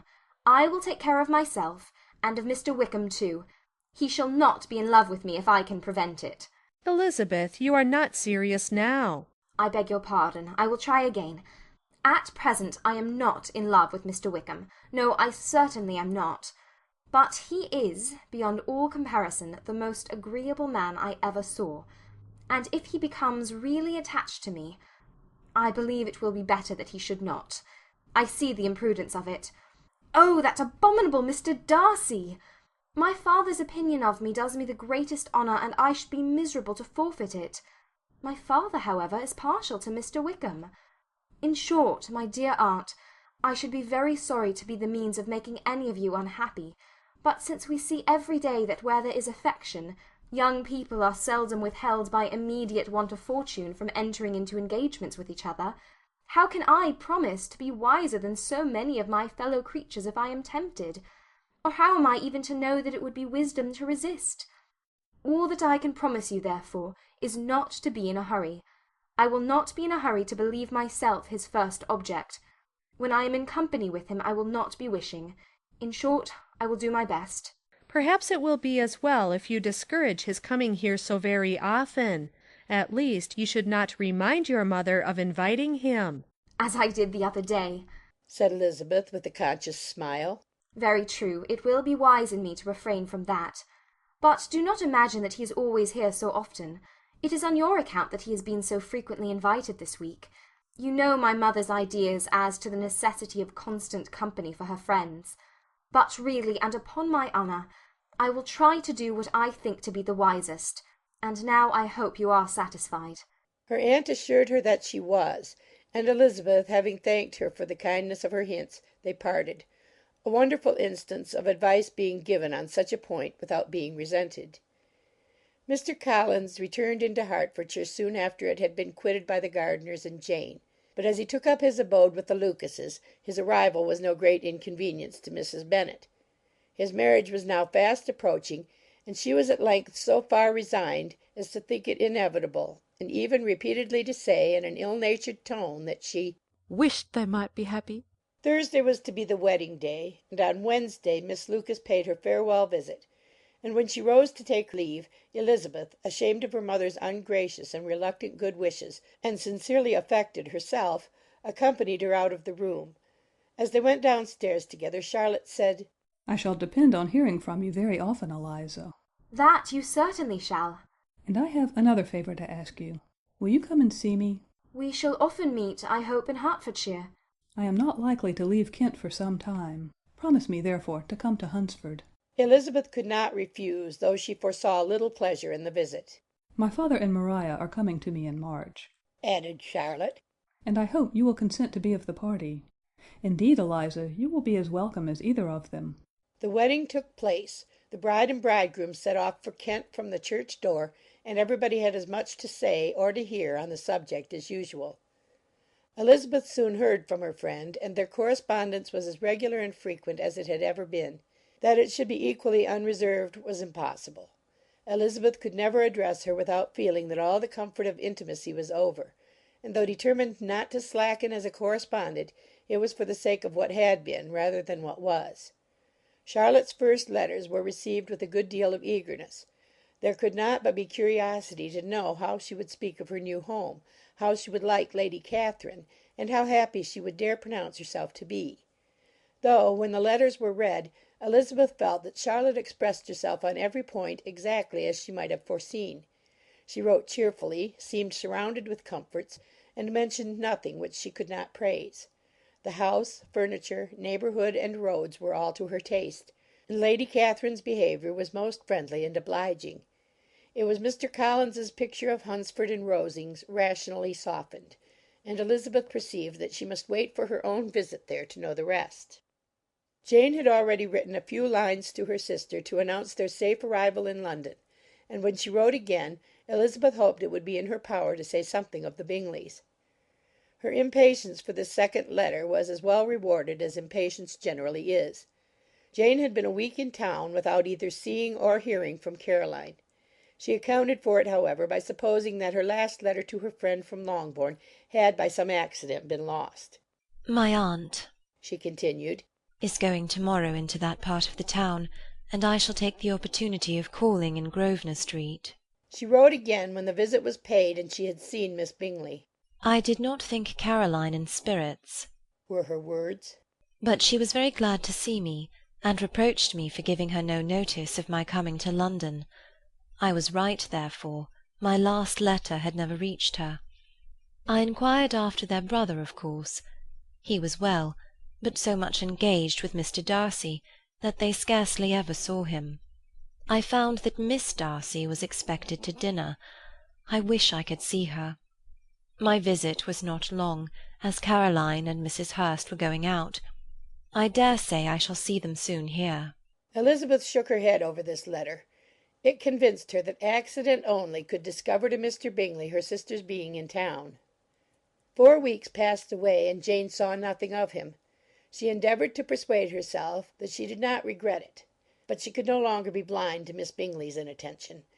After waiting at home every morning for a fortnight, and inventing every evening a fresh excuse for her, the visitor did at last appear; but the shortness of her stay, and yet more the alteration of her manner, would allow Jane to deceive herself no longer. The letter which she wrote on this occasion to her sister will prove what she felt. My dearest Lizzie, will, I am sure, be incapable of triumphing in her better judgment at my expense, when I confess myself to have been entirely deceived in Miss Bingley's regard for me. But, my dear sister, though the event has proved you right, do not think me obstinate if I still assert that, considering what her behaviour was, my confidence was as natural as your suspicion. I do not at all comprehend her reason for wishing to be intimate with me, but if the same circumstances were to happen again, I am sure I should be deceived again. Caroline did not return my visit till yesterday, and not a note, not a line did I receive in the meantime. When she did come, it was very evident that she had no pleasure in it. She made a slight, formal apology for not calling before, said not a word of wishing to see me again, and was in every respect so altered a creature that when she went away I was perfectly resolved to continue the acquaintance no longer. I pity, though I cannot help blaming her. She was very wrong in singling me out as she did. I can safely say that every advance to intimacy began on her side. But I pity her, because she must feel that she has been acting wrong, and because I am very sure that anxiety for her brother is the cause of it. I need not explain myself farther, and though we know this anxiety to be quite needless, yet if she feels it, it will easily account for her behaviour to me, and so deservedly dear as he is to his sister, whatever anxiety she must feel on his behalf is natural and amiable. I cannot but wonder, however, at her having any such fears now, because if he had at all cared about me, we must have met long ago. He knows of my being in town, I am certain, from something she said herself, and yet it would seem, by her manner of talking, as if she wanted to persuade herself that he is really partial to Miss Darcy. I cannot understand it. If I were not afraid of judging harshly, I should be almost tempted to say there is a strong appearance of duplicity in all this. But I will endeavour to banish every painful thought, and think only of what will make me happy, your affection, and the invariable kindness of my dear uncle and aunt. Let me hear from you very soon. Miss Bingley said something of his never returning to Netherfield again, of giving up the house, but not with any certainty. We had better not mention it. I am extremely glad that you have had such pleasant accounts from our friends at Hunsford. Pray go to see them, with Sir William and Maria. I am sure you'll be very comfortable there. Yours, etc. This letter gave Elizabeth some pain, but her spirits returned as she considered that Jane would no longer be duped by the sister at least. All expectation from the brother was now absolutely over. She would not even wish for a renewal of his attentions. His character sunk on every review of it, and as a punishment for him, as well as a possible advantage to Jane, she seriously hoped he might really soon marry Mr. Darcy's sister, as by Wickham's account she would make him abundantly regret what he had thrown away. Mrs. Gardiner about this time reminded Elizabeth of her promise concerning that gentleman, and required information; and Elizabeth had such to send as might rather give contentment to her aunt than to herself. His apparent partiality had subsided. His attentions were over. He was the admirer of some one else. Elizabeth was watchful enough to see it all, but she could see it and write of it without material pain. Her heart had been but slightly touched, and her vanity was satisfied with believing that she would have been his only choice had fortune permitted it. The sudden acquisition of £10,000 was the most remarkable charm of the young lady to whom he was now rendering himself agreeable. But Elizabeth, less clear-sighted perhaps in this case than in Charlotte's, did not quarrel with him for his wish of independence. Nothing, on the contrary, could be more natural; and while able to suppose that it cost him a few struggles to relinquish her, she was ready to allow it a wise and desirable measure for both, and could very sincerely wish him happy. All this was acknowledged to Mrs. Gardiner, and after relating the circumstances, she thus went on. I am now convinced, my dear aunt, that I have never been much in love, for had I really experienced that pure and elevating passion, I should at present detest his very name, and wish him all manner of evil. But my feelings are not only cordial towards him, they are even impartial towards Miss King. I cannot find out that I hate her at all, or that I am in the least unwilling to think her a very good sort of girl. There can be no love in all this. My watchfulness has been effectual, and though I certainly should be a more interesting object to all my acquaintances were I distractedly in love with him, I cannot say that I regret my comparative insignificance. Importance may sometimes be purchased too dearly. Kitty and Lydia take his defection much more to heart than I do. They are young in the ways of the world, and not yet open to the mortifying conviction that handsome young men must have something to live on as well as the plain. End of chapter 26. Chapter 27. With no greater events than these in the Longbourn family, and otherwise diversified by little beyond the walks to Meryton, sometimes dirty and sometimes cold, did January and February pass away. March was to take Elizabeth to Hunsford. She had not at first thought very seriously of going thither, but Charlotte, she soon found, was depending on the plan, and she gradually learned to consider it herself with greater pleasure as well as greater certainty. Absence had increased her desire of seeing Charlotte again, and weakened her disgust of Mr. Collins. There was novelty in the scheme, and as with such a mother and such uncompanionable sisters home could not be faultless, a little change was not unwelcome for its own sake.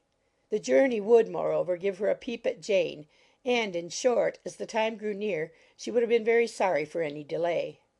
Everything, however, went on smoothly, and was finally settled according to Charlotte's first sketch. She was to accompany Sir William and his second daughter.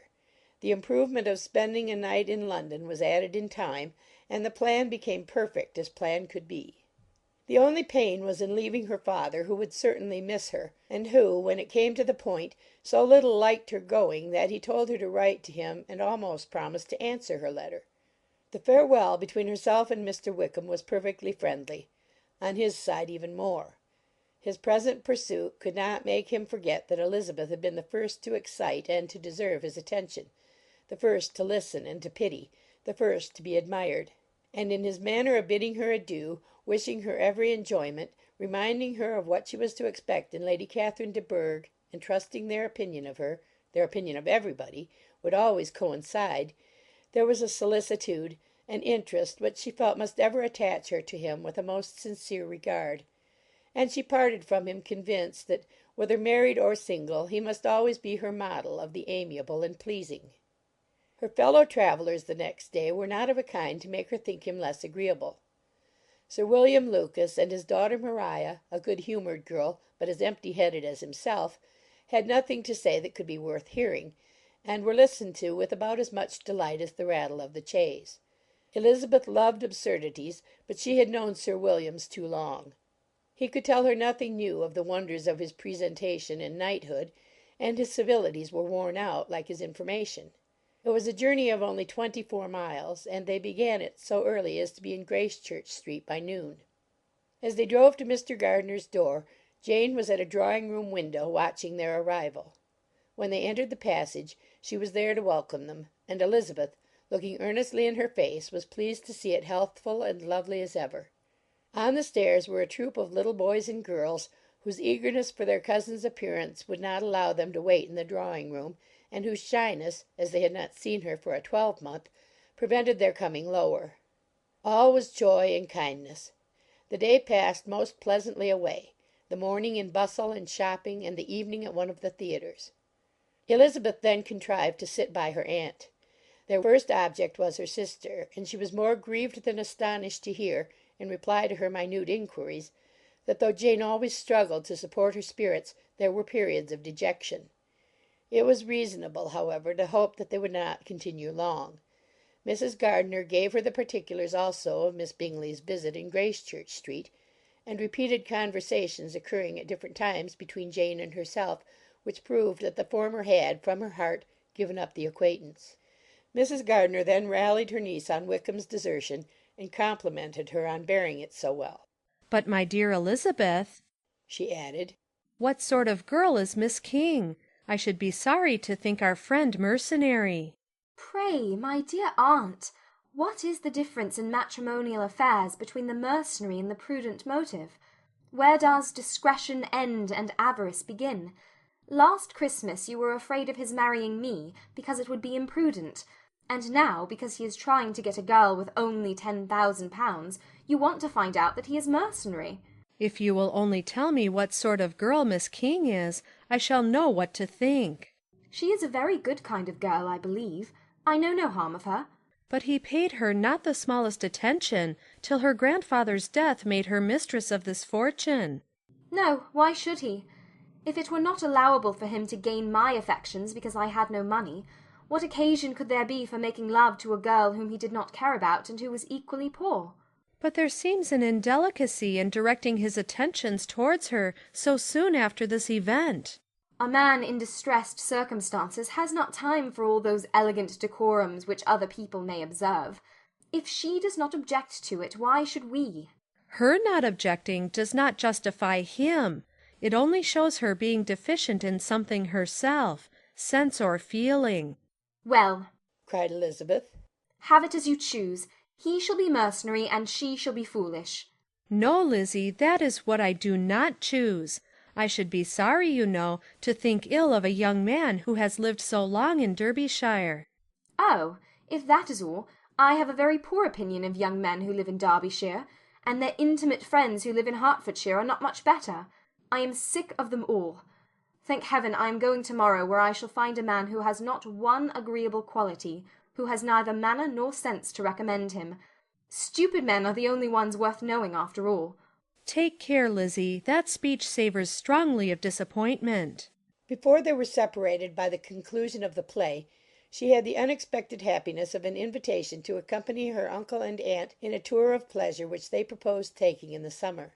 We have not determined how far it shall carry us, said Mrs. Gardiner. But perhaps to the lakes. No scheme could have been more agreeable to Elizabeth, and her acceptance of the invitation was most ready and grateful. Oh, my dear, dear aunt, she rapturously cried. What delight! What felicity! You give me fresh life and vigour. Adieu to disappointment and spleen. What are young men to rocks and mountains? Oh, what hours of transport we shall spend! And when we do return, it shall not be like other travellers without being able to give one accurate idea of anything. We will know where we have gone. We will recollect what we have seen. Lakes, mountains, and rivers shall not be jumbled together in our imaginations, nor when we attempt to describe any particular scene, will we begin quarrelling about its relative situation. Let our first effusions be less insupportable than those of the generality of travellers. End of chapter 27. Chapter 28. Every object in the next day's journey was new and interesting to Elizabeth, and her spirits were in a state of enjoyment, for she had seen her sister looking so well as to banish all fear for her health, and the prospect of her northern tour was a constant source of delight. When they left the high road for the lane to Hunsford, every eye was in search of the parsonage, and every turning expected to bring it in view. The palings of Rosings Park was their boundary on one side. Elizabeth smiled at the recollection of all that she had heard of its inhabitants. At length the parsonage was discernible. The garden sloping to the road, the house standing in it, the green pales, and the laurel hedge, everything declared they were arriving. Mr. Collins and Charlotte appeared at the door, and the carriage stopped at the small gate which led by a short gravel walk to the house, amidst the nods and smiles of the whole party. In a moment they were all out of the chaise, rejoicing at the sight of each other. Mrs. Collins welcomed her friend with the liveliest pleasure, and Elizabeth was more and more satisfied with coming when she found herself so affectionately received. She saw instantly that her cousin's manners were not altered by his marriage. His formal civility was just what it had been, and he detained her some minutes at the gate to hear and satisfy his inquiries after all her family. They were then, with no other delay than his pointing out the neatness of the entrance, taken into the house, and as soon as they were in the parlour he welcomed them a second time, with ostentatious formality, to his humble abode, and punctually repeated all his wife's offers of refreshment. Elizabeth was prepared to see him in his glory, and she could not help in fancying that in displaying the good proportion of the room, its aspect and its furniture, he addressed himself particularly to her, as if wishing to make her feel what she had lost in refusing him. But though everything seemed neat and comfortable, she was not able to gratify him by any sigh of repentance, and rather looked with wonder at her friend that she could have so cheerful an air with such a companion. When Mr. Collins said anything of which his wife might reasonably be ashamed, which certainly was not unseldom, she involuntarily turned her eye on Charlotte. Once or twice she could discern a faint blush, but in general Charlotte wisely did not hear. After sitting long enough to admire every article of furniture in the room, from the sideboard to the fender, to give an account of their journey and of all that had happened in London, Mr. Collins invited them to take a stroll in the garden, which was large and well laid out, and to the cultivation of which he attended himself. To work in this garden was one of his most respectable pleasures, and Elizabeth admired the command of countenance with which Charlotte talked of the healthfulness of the exercise, and owned she encouraged it as much as possible. Here, leading the way through every walk and cross-walk, and scarcely allowing them an interval to utter the praises he asked for, every view was pointed out with a minuteness which left beauty entirely behind. He could number the fields in every direction, and could tell how many trees there were in the most distant clump. But of all the views which his garden, or which the country or kingdom could boast, none were to be compared with the prospect of Rosings, afforded by an opening in the trees that bordered the park nearly opposite the front of his house. It was a handsome modern building, well situated on rising ground. From his garden Mr. Collins would have led them round his 2 meadows, but the ladies, not having shoes to encounter the remains of a white frost, turned back; and whilst Sir William accompanied him, Charlotte took her sister and friend over the house, extremely well pleased, probably, to have the opportunity of showing it without her husband's help. It was rather small, but well built and convenient, and everything was fitted up and arranged with a neatness and consistency of which Elizabeth gave Charlotte all the credit. When Mr. Collins could be forgotten, there was really an air of great comfort throughout, and by Charlotte's evident enjoyment of it, Elizabeth supposed he must be often forgotten. She had already learnt that Lady Catherine was still in the country. It was spoken of again while they were at dinner, when Mr. Collins, joining in, observed, "Yes, Miss Elizabeth, you will have the honour of seeing Lady Catherine de Bourgh on the ensuing Sunday at church, and I need not say you will be delighted with her. She is all affability and condescension, and I doubt not but you will be honoured with some portion of her notice when service is over. I have scarcely any hesitation in saying she will include you and my sister Maria in every invitation with which she honours us during your stay here. Her behaviour to my dear Charlotte is charming. We dine at Rosings twice every week, and are never allowed to walk home. Her ladyship's carriage is regularly ordered for us. I should say one of her ladyship's carriages, for she has several." Lady Catherine is a very respectable, sensible woman indeed, added Charlotte, and a most attentive neighbour. "Very true, my dear, that is exactly what I say. She is the sort of woman whom one cannot regard with too much deference." The evening was spent chiefly in talking over Hertfordshire news, and telling again what had already been written, and when it closed, Elizabeth, in the solitude of her chamber, had to meditate upon Charlotte's degree of contentment, to understand her address in guiding and composure in bearing with her husband, and to acknowledge that it was all done very well. She had also to anticipate how her visit would pass, the quiet tenor of their usual employments, the vexatious interruptions of Mr. Collins, and the gaieties of their intercourse with Rosings. A lively imagination soon settled it all. About the middle of the next day, as she was in her room getting ready for a walk, a sudden noise below seemed to speak the whole house in confusion, and after listening a moment, she heard somebody running upstairs in a violent hurry, and calling loudly after her. She opened the door, and met Maria in the landing-place, who, breathless with agitation, cried out, "Oh, my dear Eliza, pray make haste and come into the dining-room, for there is such a sight to be seen. I will not tell you what it is. Make haste and come down this moment." Elizabeth asked questions in vain. Maria would tell her nothing more, and down they ran into the dining-room, which fronted the lane, in quest of this wonder. It was two ladies stopping in a low phaeton at the garden gate. "And is this all?" cried Elizabeth. "I expected at least that the pigs were got into the garden, and here is nothing but Lady Catherine and her daughter." "La, my dear," said Maria, quite shocked at the mistake. "it is not Lady Catherine.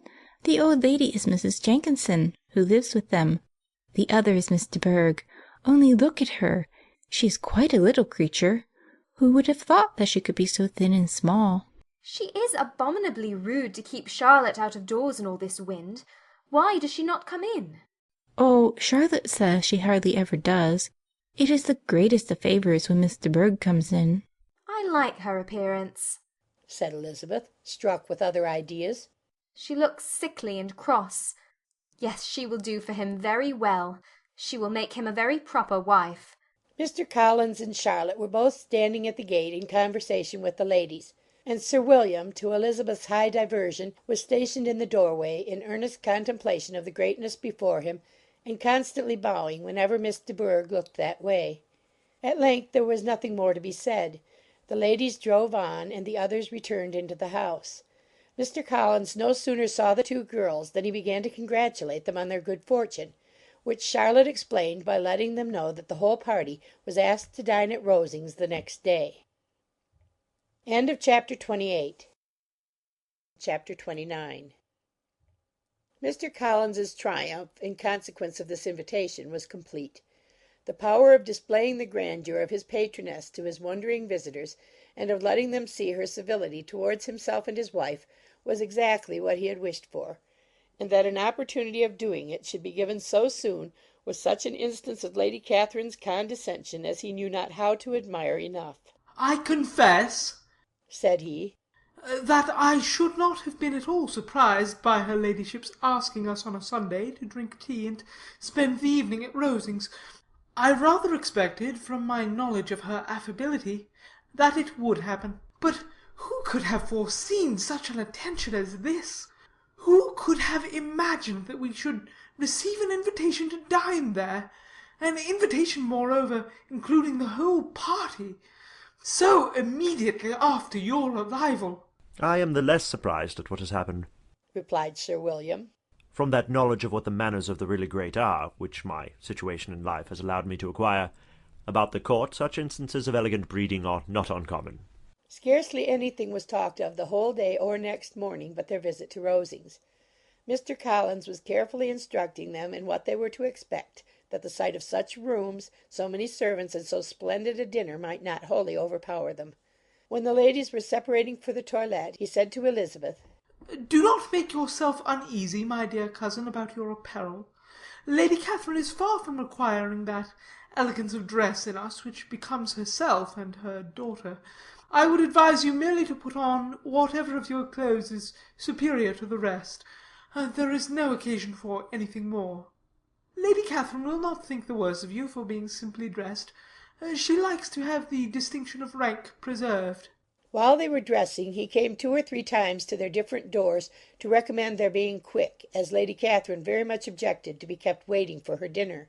Such formidable accounts of her ladyship and her manner of living quite frightened Maria Lucas, who had been little used to company, and she looked forward to her introduction at Rosings with as much apprehension as her father had done to his presentation at St. James's.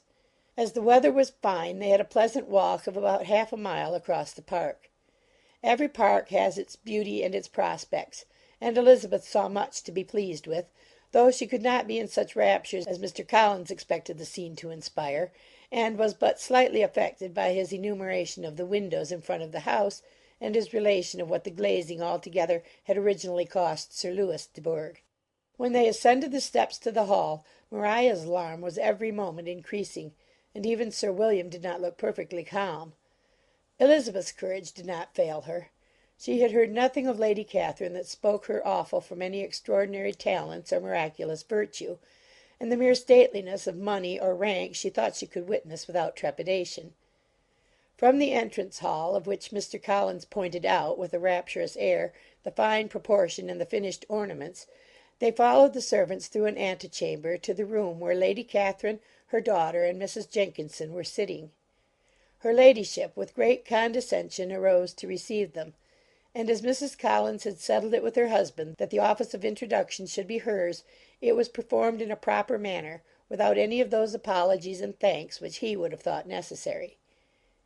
In spite of having been at St. James's, Sir William was so completely awed by the grandeur surrounding him that he had but just courage enough to make a very low bow and take his seat without saying a word; and his daughter, frightened almost out of her senses, sat on the edge of her chair, not knowing which way to look. Elizabeth found herself quite equal to the scene, and could observe the three ladies before her composedly. Lady Catherine was a tall, large woman with strongly marked features, which might once have been handsome. Her air was not conciliating, nor was her manner of receiving them such as to make her visitors forget their inferior rank.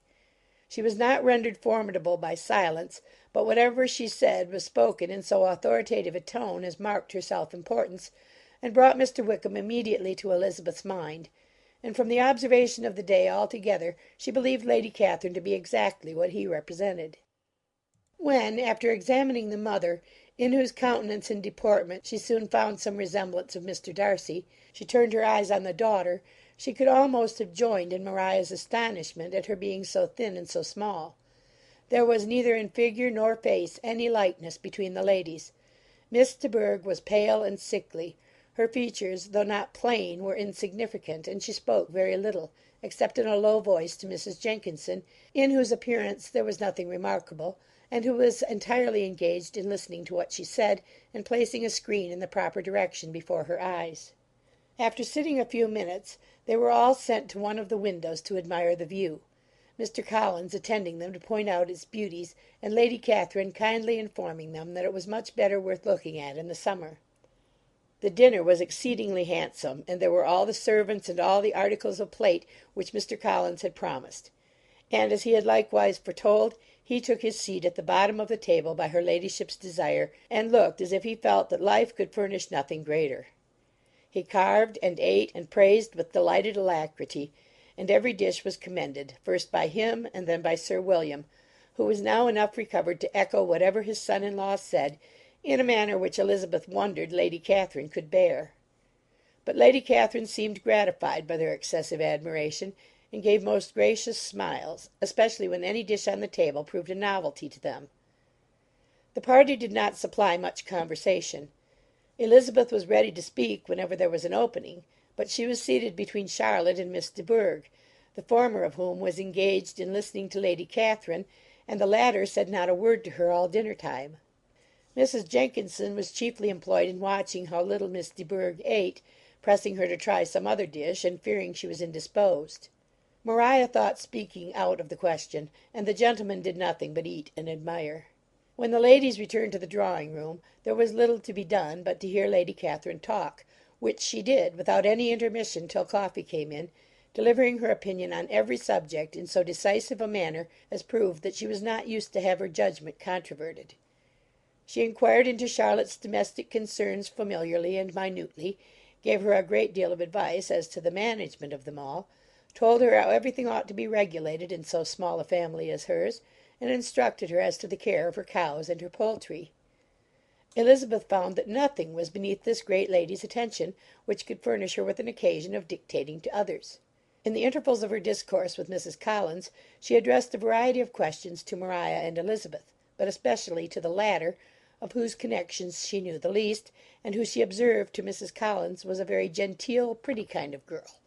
She asked her at different times how many sisters she had, whether they were older or younger than herself, whether any of them were likely to be married, whether they were handsome, where they had been educated, what carriage her father kept, and what had been her mother's maiden name. Elizabeth felt all the impertinence of her questions, but answered them very composedly. Lady Catherine then observed, "Your father's estate is entailed on Mr. Collins, I think, for your sake," turning to Charlotte. "I am glad of it, but otherwise I see no occasion for entailing estates from the female line. It was not thought necessary in Sir Lewis de Bourgh's family. Do you play and sing, Miss Bennet?" A little. "Oh, then, some time or other we shall be happy to hear you. Our instrument is a capital one, probably superior to you shall try it some day. Do your sisters play and sing? One of them does. Why did not you all learn? You ought all to have learned. The Miss Webbs all play, and their father has not so good an income as yours. Do you draw? No, not at all. What? None of you? Not one.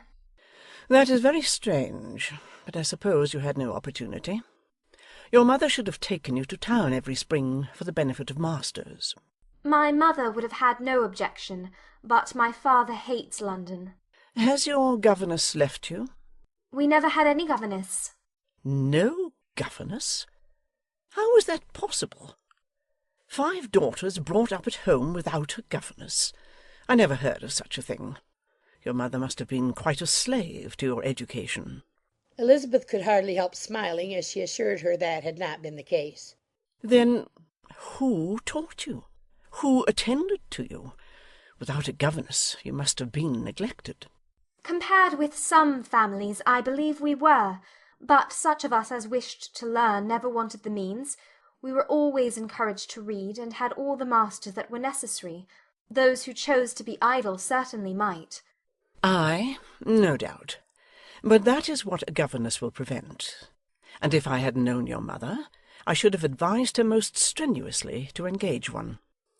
I always say that nothing is to be done in education without steady and regular instruction, and nobody but a governess can give it.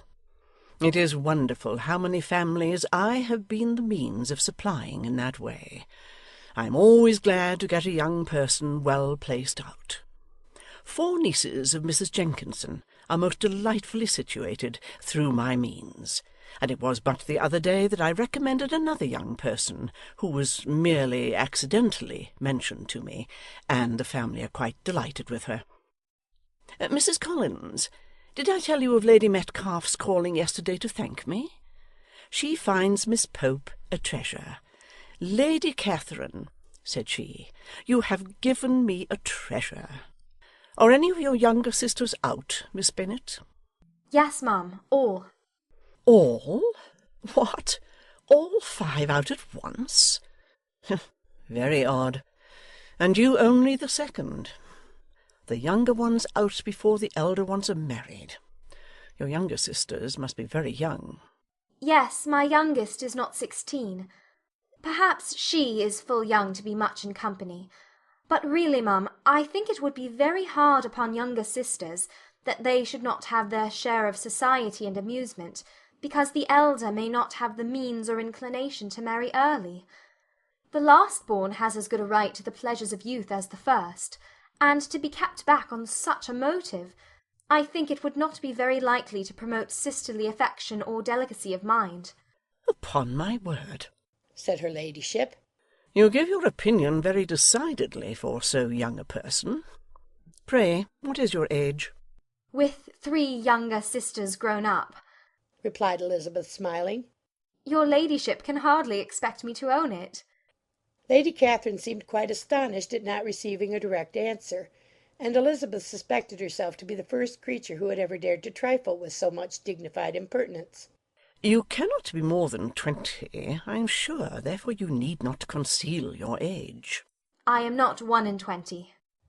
When the gentlemen had joined them, and tea was over, the card tables were placed. Lady Catherine, Sir William, and Mr. and Mrs. Collins sat down to quadrille, and as Miss de Bourgh chose to play at casino, the 2 girls had the honour of assisting Mrs. Jenkinson to make up her party. Their table was superlatively stupid. Scarcely a syllable was uttered that did not relate to the game, except when Mrs. Jenkinson expressed her fears of Miss de Bourgh's being too hot or too cold, or having too much or too little light. A great deal more passed at the other table. Lady Catherine was generally speaking, stating the mistakes of the 3 others, or relating some anecdote of herself. Mr. Collins was employed in agreeing to everything her ladyship said, thanking her for every fish he won, and apologizing if he thought he won too many. Sir William did not say much. He was storing his memory with anecdotes and noble names. When Lady Catherine and her daughter had played as long as they chose, the tables were broken up, the carriage was offered to Mrs. Collins, gratefully accepted, and immediately ordered.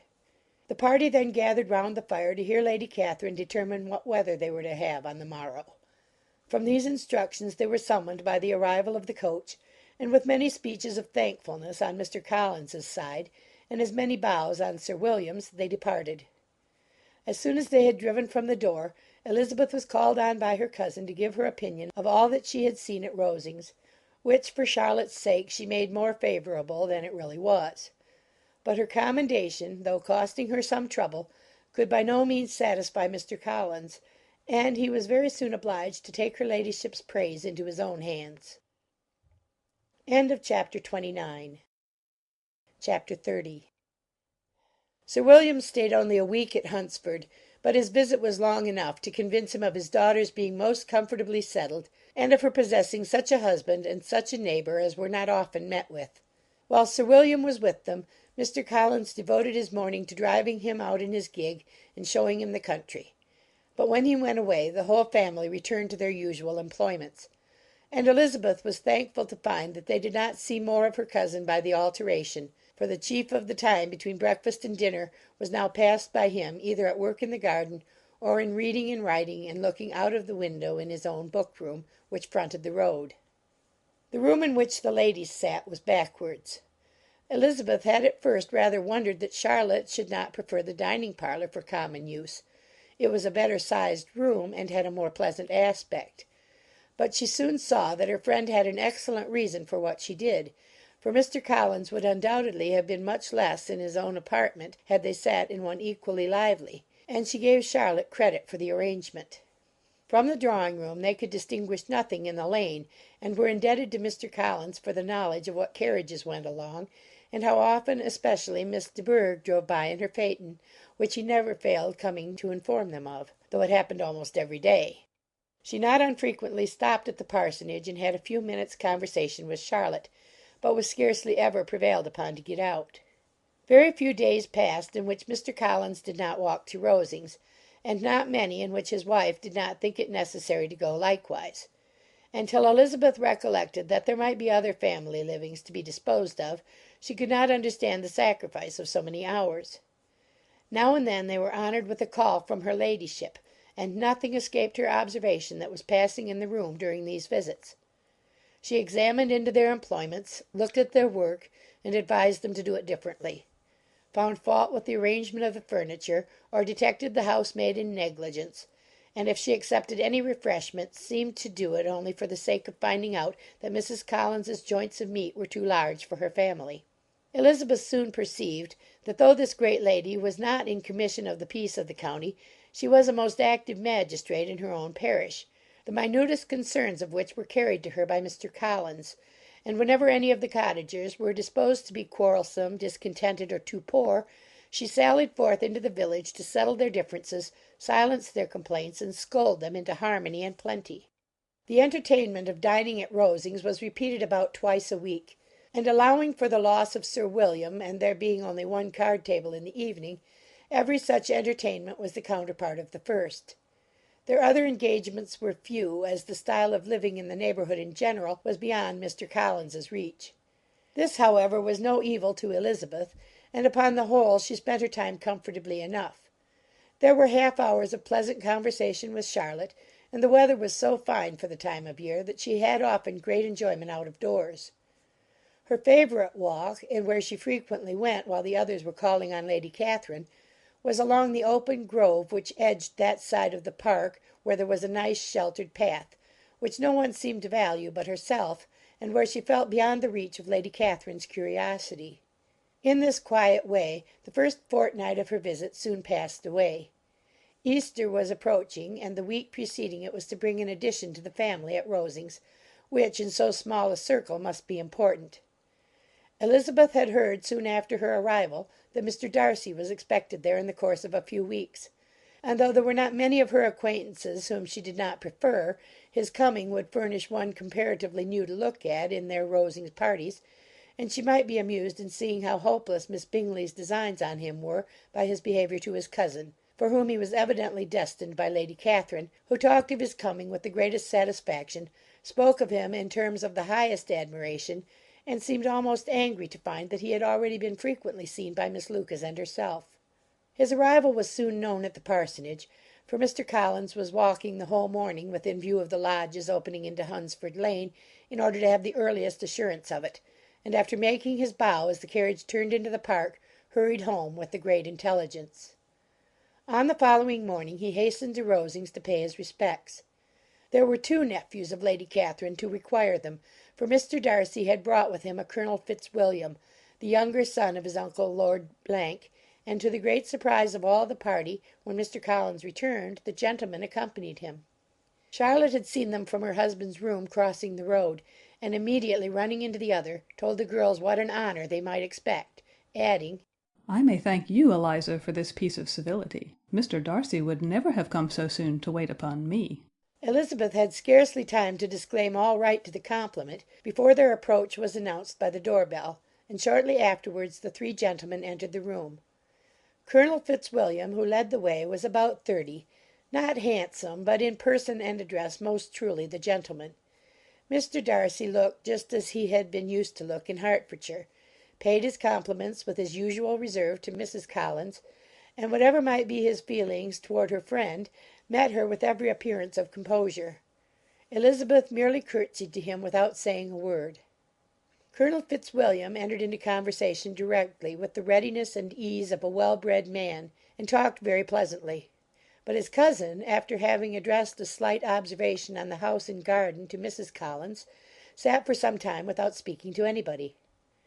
At length, however, his civility was so far awakened as to inquire of Elizabeth after the health of her family. She answered him in the usual way, and after a moment's pause added, My eldest sister has been in town these 3 months. Have you never happened to see her there? She was perfectly sensible that he never had, but she wished to see whether he would betray any consciousness of what had passed between the Bingleys and Jane, and she thought he looked a little confused as he answered that he had never been so fortunate as to meet Miss Bennet. The subject was pursued no farther, and the gentlemen soon afterwards went away. Chapter 31. Colonel Fitzwilliam's manners were very much admired at the parsonage, and the ladies all felt that he must add considerably to the pleasures of their engagements at Rosings. It was some days, however, before they received any invitation thither, for while there were visitors in the house they could not be necessary, and it was not till Easter Day, almost a week after the gentlemen's arrival, that they were honoured by such an attention, and then they were merely asked on leaving church to come there in the evening. For the last week they had seen very little of Lady Catherine or her daughter. Colonel Fitzwilliam had called at the parsonage more than once during the time, but Mr. Darcy they had seen only at church. The invitation was accepted, of course, and at a proper hour they joined the party in Lady Catherine's drawing-room. Her ladyship received them civilly, but it was plain that their company was by no means so acceptable as when she could get nobody else, and she was, in fact, almost engrossed by her nephews, speaking to them, especially to Darcy, much more than to any other person in the room. Colonel Fitzwilliam seemed really glad to see them. Anything was a welcome relief to him at Rosings, and Mrs. Collins's pretty friend had moreover caught his fancy very much. He now seated himself by her, and talked so agreeably of Kent and Hertfordshire, of travelling and staying at home, of new books and music, that Elizabeth had never been half so well entertained in that room before, and they conversed with so much spirit and flow as to draw the attention of Lady Catherine herself, as well as of Mr. Darcy. His eyes had been soon and repeatedly turned towards them with a look of curiosity, and that her ladyship after a while shared the feeling was more openly acknowledged, for she did not scruple to call out, "What is that you are saying, Fitzwilliam? What is it you are talking of? What are you telling Miss Bennet? Let me hear what it is." "We are speaking of music, madam," said he, when no longer able to avoid a reply. "Of music? Then pray speak aloud. It is of all subjects my delight. I must have my share in the conversation, if you are speaking of music. There are few people in England, I suppose, who have more true enjoyment of music than myself, or a better natural taste. If I had ever learnt, I should have been a great proficient. And so would Anne, if her health had allowed her to apply. I am confident that you would have performed delightfully. How does Georgiana get on, Darcy?" Mr. Darcy spoke with affectionate praise of his sister's proficiency. "I'm very glad to hear such a good account of her," said Lady Catherine. "And pray tell her from me that she cannot expect to excel if she does not practise a good deal." I assure you, madam, he replied, that she does not need such advice. She practises very constantly. "So much the better. It cannot be done too much. And when I next write to her, I shall charge her not to neglect it on any account. I often tell young ladies that no excellence in music is to be acquired without constant practice. I have told Miss Bennet several times that she will never play really well unless she practises more. And though Mrs. Collins has no instrument, she is very welcome, as I have often told her, to come to Rosings every day and play on the pianoforte in Mrs. Jenkins's room. She would be in nobody's way, you know, in that part of the house." Mr. Darcy looked a little ashamed of his aunt's ill-breeding, and made no answer. When coffee was over, Colonel Fitzwilliam reminded Elizabeth of having promised to play to him, and she sat down directly to the instrument. He drew a chair near her. Lady Catherine listened to half a song, and then talked, as before, to her other nephew, till the latter walked away from her, and, making with his usual deliberation towards the pianoforte, stationed himself so as to command a full view of the fair performer's countenance. Elizabeth saw what he was doing, and at the first convenient pause turned to him with an arch smile, and said, "You mean to frighten me, Mr. Darcy, by coming in all this state to hear me. I will not be alarmed, though your sister does play so well. There is a stubbornness about me that never can bear to be frightened at the will of others. My courage always rises at every attempt to intimidate me." "I shall not say you are mistaken," he replied, "because you could never really believe me to entertain any design of alarming you. And I have had the pleasure of your acquaintance long enough to know that you find great enjoyment in occasionally professing opinions which, in fact, are not your own." Elizabeth laughed heartily at this picture of herself, and said to Colonel Fitzwilliam, "Your cousin will give you a very pretty notion of me, and teach you not to believe a word I say. I am particularly unlucky in meeting with a person so able to expose my real character, in a part of the world where I had hoped to pass myself off with some degree of credit. Indeed, Mr. Darcy, it is very ungenerous in you to mention all that you knew to my disadvantage in Hertfordshire, and, give me leave to say, very impolitic too, for it is provoking me to retaliate, and such things may come out as will shock your relations to hear." "I am not afraid of you," said he, smilingly. "Pray let me hear what you have to accuse him of," cried Colonel Fitzwilliam. "I should like to know how he behaves among strangers." "You shall hear, then, but prepare yourself for something very dreadful. The first time of my ever seeing him in Hertfordshire, you must know, was at a ball. And at this ball what do you think he did? He danced only 4 dances, though gentlemen were scarce, and, to my certain knowledge, more than one young lady was sitting down in want of a partner. Mr. Darcy, you cannot deny the fact." "I had not at that time the honour of knowing any lady in the assembly beyond my own party." "True, and nobody can ever be introduced in a ball-room. Well, Colonel Fitzwilliam, what do I play next? My fingers wait your orders."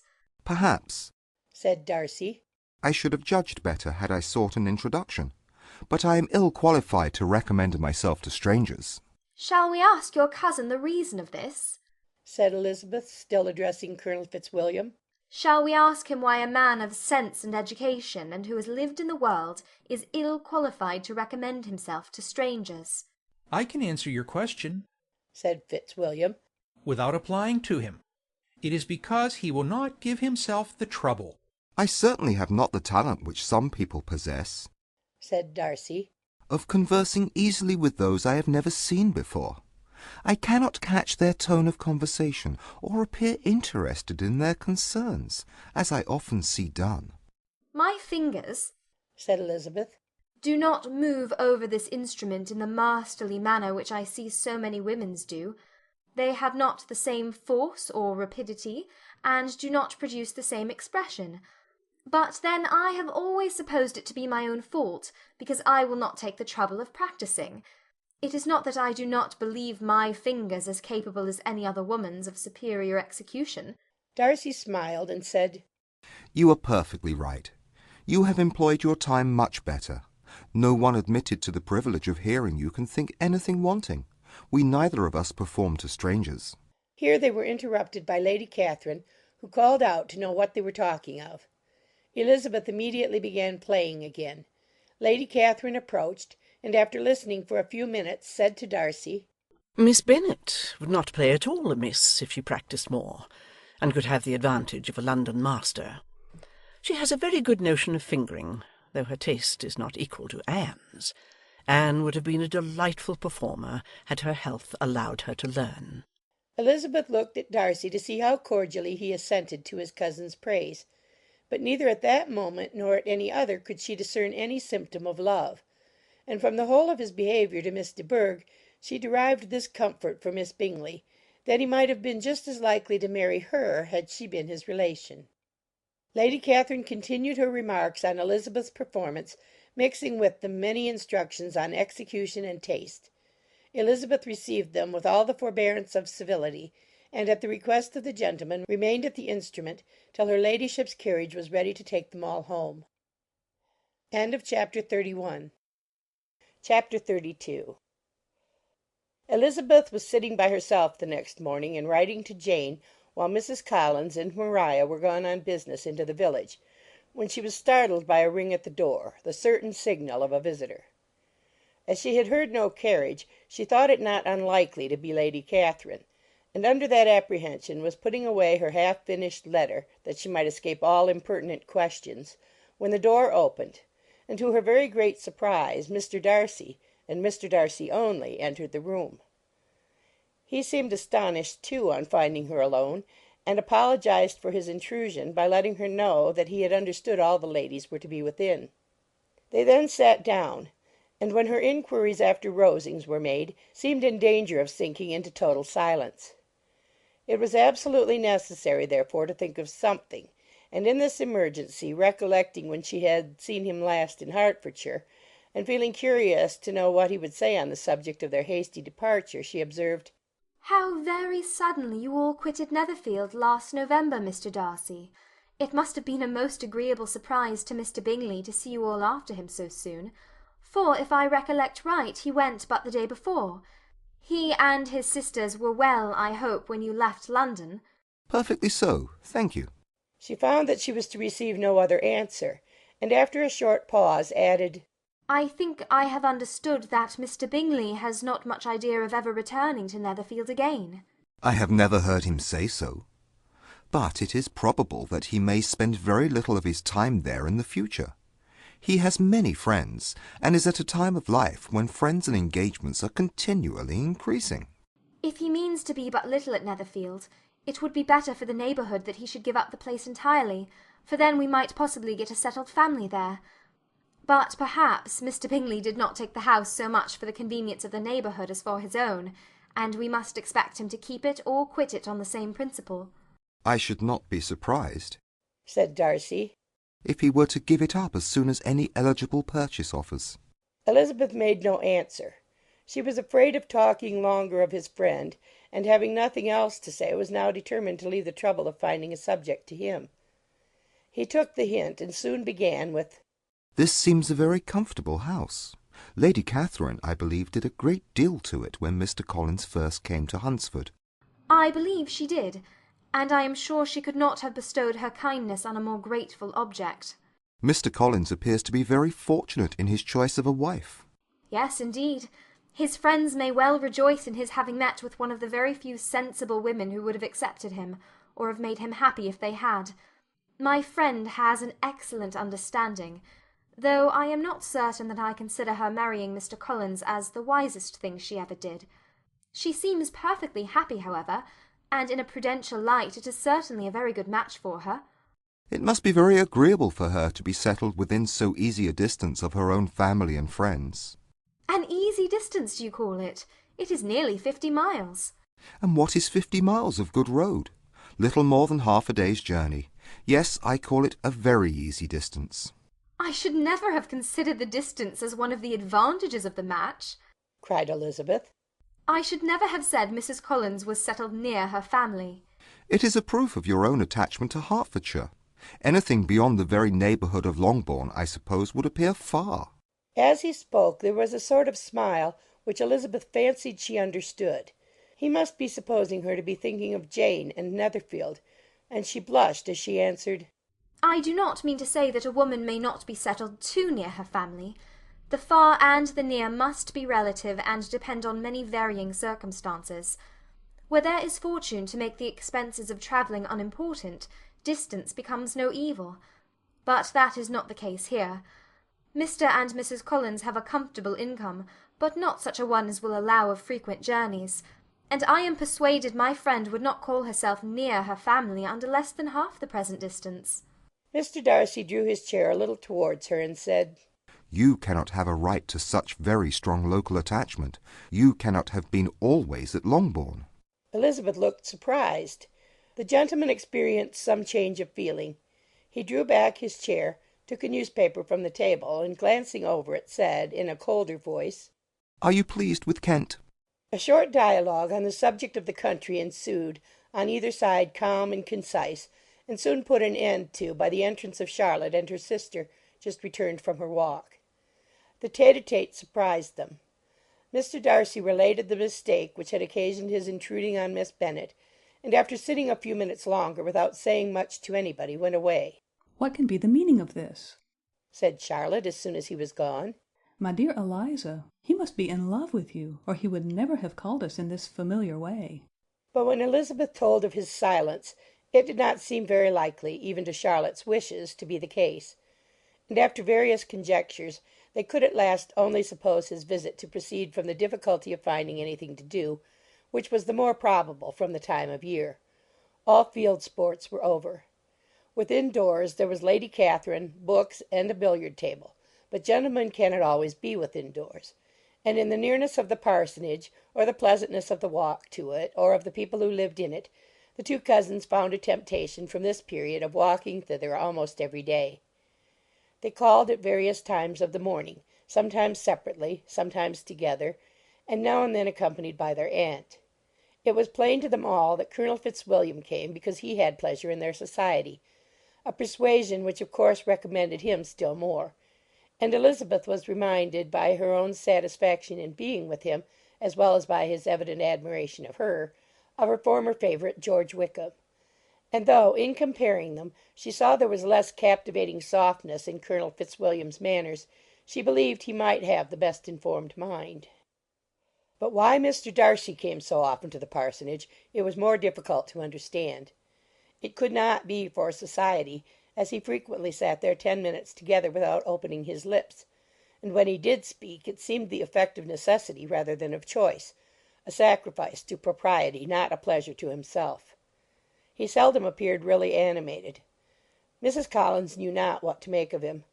Colonel Fitzwilliam's occasionally laughing at his stupidity proved that he was generally different, which her own knowledge of him could not have told her, and as she would like to have believed this change the effect of love, and the object of that love her friend Eliza, she set herself seriously to work to find it out. She watched him whenever they were at Rosings, and whenever he came to Hunsford, but without much success.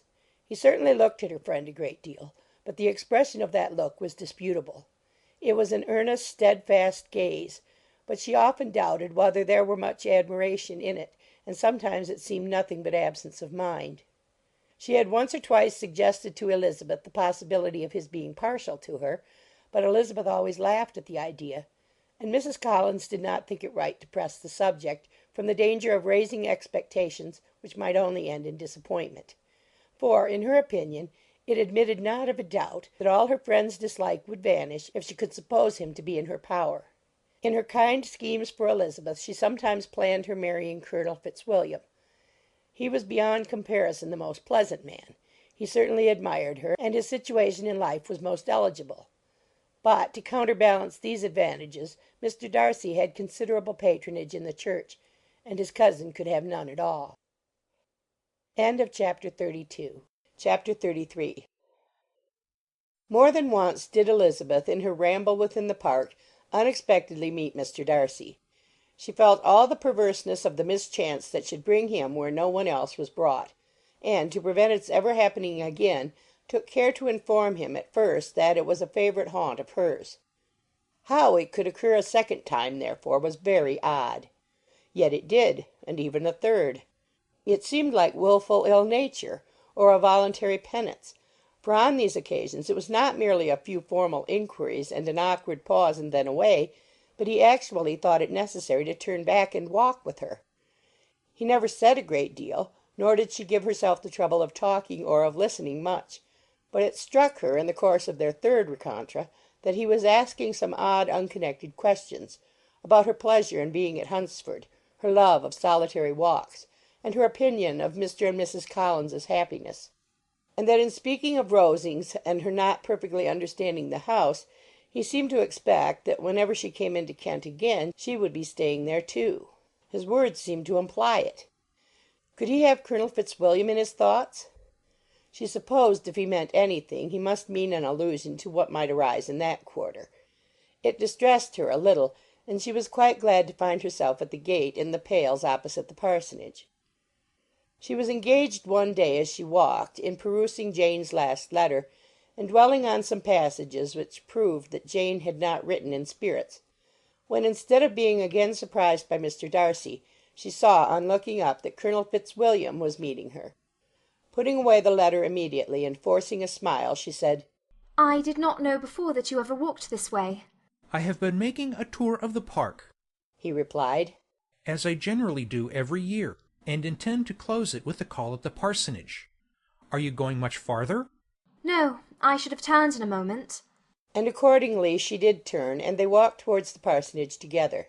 "Do you certainly leave Kent on Saturday?" said she. "Yes, if Darcy does not put it off again. But I am at his disposal. He arranges the business just as he pleases." "And if not able to please himself in the arrangement, he has at least pleasure in the great power of choice. I do not know anybody who seems more to enjoy the power of doing what he likes than Mr. Darcy." "He likes to have his own way very well," replied Colonel Fitzwilliam. "but so we all do. It is only that he has better means of having it than many others, because he is rich, and many others are poor. I speak feelingly. A younger son, you know, must be inured to self-denial and dependence." "In my opinion, the younger son of an earl can know very little of either. Now seriously, what have you ever known of self-denial or dependence? When have you been prevented by want of money from going wherever you chose, or procuring anything you had a fancy for?" These are home questions, and perhaps I cannot say that I have experienced many hardships of that nature. But in matters of greater weight, I may suffer from want of money. Younger sons cannot marry where they like. "Unless where they like women of fortune, which I think they very often do." Our habits of expense make us too dependent, and there are not many in my rank of life who can afford to marry without some attention to money. "Is this," thought Elizabeth, "meant for me?" And she coloured at the idea, but recovering herself, said in a lively tone, "And pray, what is the usual price of an earl's younger son? Unless the elder brother is very sickly, I suppose you would not ask above 50,000 pounds."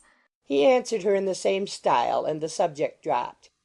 To interrupt a silence which might make him fancy her affected with what had passed, she soon afterwards said, "I imagine your cousin brought you down with him chiefly for the sake of having some one at his disposal. I wonder he does not marry, to secure a lasting convenience of that kind. But perhaps his sister does as well for the present, and as she is under his sole care, he may do what he likes with her." "No," said Colonel Fitzwilliam. "that is an advantage which he must divide with me. I am joined with him in the guardianship of Miss Darcy." "Are you indeed? And pray what sort of guardians do you make? Does your charge give you much trouble? Young ladies of her age are sometimes a little difficult to manage, and if she has the true Darcy spirit, she may like to have her own way." As she spoke she observed him looking at her earnestly, and the manner in which he immediately asked her why she supposed Miss Darcy likely to give them any uneasiness convinced her that she had somehow or other got pretty near the truth. She directly replied, "You need not be frightened. I never heard any harm of her, and I dare say she is one of the most tractable creatures in the world. She is a very great favourite with some ladies of my acquaintance, Mrs. Hurst and Miss Bingley. I think I have heard you say that you know them." "I know them a little. Their brother is a pleasant gentleman-like man. He is a great friend of Darcy's. Oh, yes, said Elizabeth dryly. Mr. Darcy is uncommonly kind to Mr. Bingley, and takes a prodigious deal of care of him. Care of him? Yes, I really believe Darcy does take care of him in those points where he most wants care. From something that he told me in our journey hither, I have reason to think Bingley very much indebted to him. But I ought to beg his pardon, for I have no right to suppose that Bingley was the person meant. It was all conjecture. What is it you mean? It is a circumstance which Darcy could not wish to be generally known, because if it were to get round to the lady's family, it would be an unpleasant thing. You may depend upon my not mentioning it. And remember that I have not much reason for supposing it to be Bingley. What he told me was merely this, that he congratulated himself on having lately saved a friend from the inconveniences of a most imprudent marriage, but without mentioning names or any other particulars, and I only suspected it to be Bingley from believing him the kind of young man to get into a scrape of that sort, and from knowing them to have been together the whole of last summer. Did Mr. Darcy give you reasons for this interference? I understood that there were some very strong objections against the lady. And what arts did he use to separate them? He did not talk to me of his own arts, said Fitzwilliam, smiling. He only told me what I have now told you. Elizabeth made no answer and walked on, her heart swelling with indignation. After watching her a little, Fitzwilliam asked her why she was so thoughtful.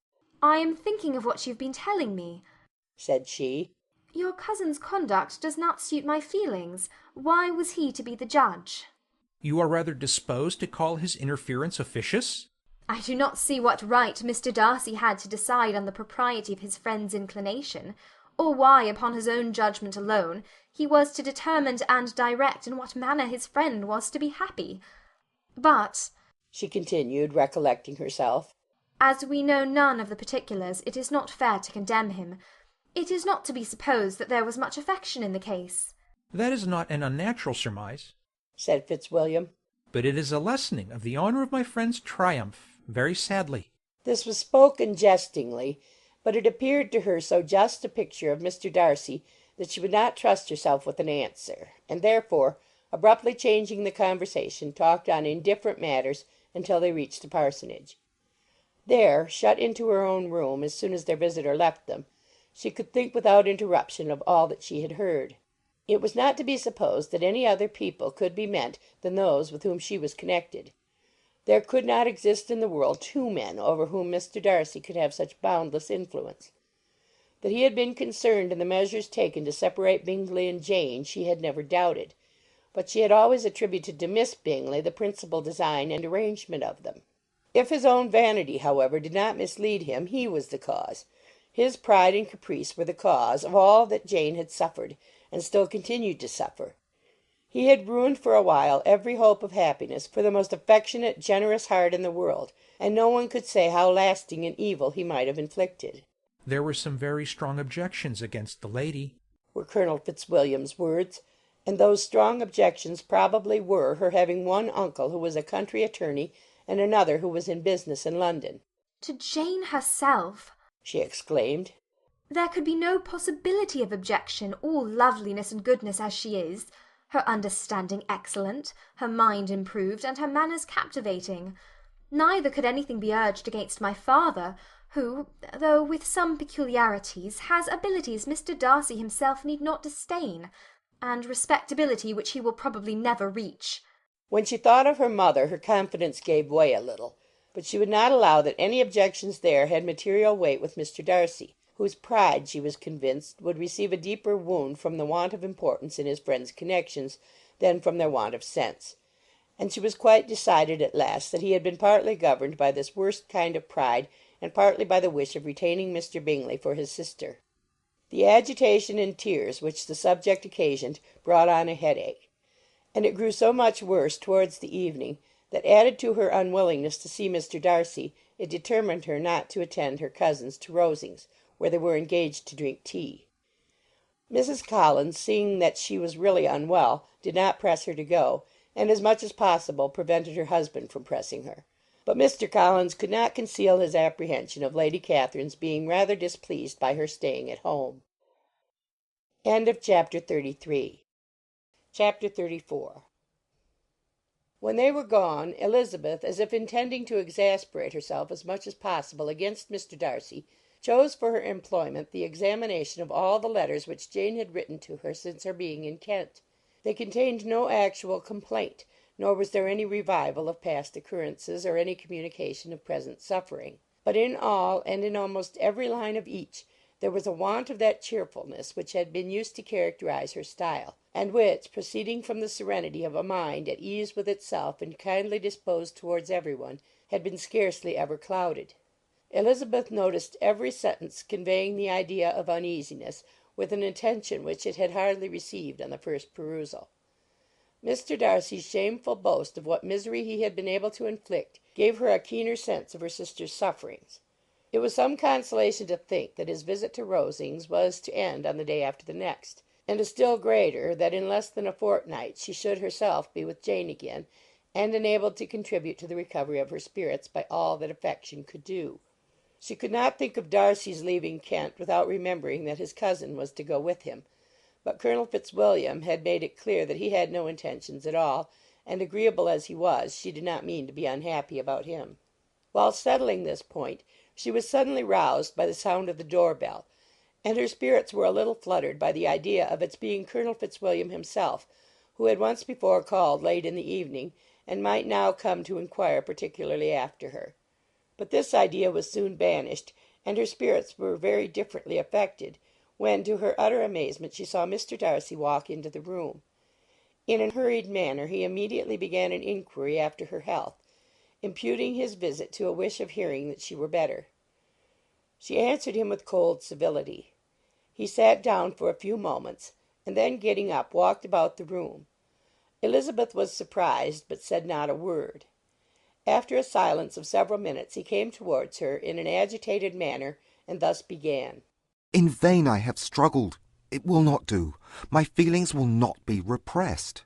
You must allow me to tell you how ardently I admire and love you. Elizabeth's astonishment was beyond expression. She stared, coloured, doubted, and was silent. This he considered sufficient encouragement, and the avowal of all that he felt and had long felt for her immediately followed. He spoke well, but there were feelings besides those of the heart to be detailed, and he was not more eloquent on the subject of tenderness than of pride. His sense of her inferiority, of its being a degradation, of the family obstacles which had always opposed to inclination, were dwelt on with a warmth which seemed due to the consequence he was wounding, but was very unlikely to recommend his suit. In spite of her deeply rooted dislike, she could not be insensible to the compliment of such a man's affection, and though her intentions did not vary for an instant, she was at first sorry for the pain he was to receive, till, roused to resentment by his subsequent language, she lost all compassion in anger. She tried, however, to compose herself to answer him with patience, when he should have done.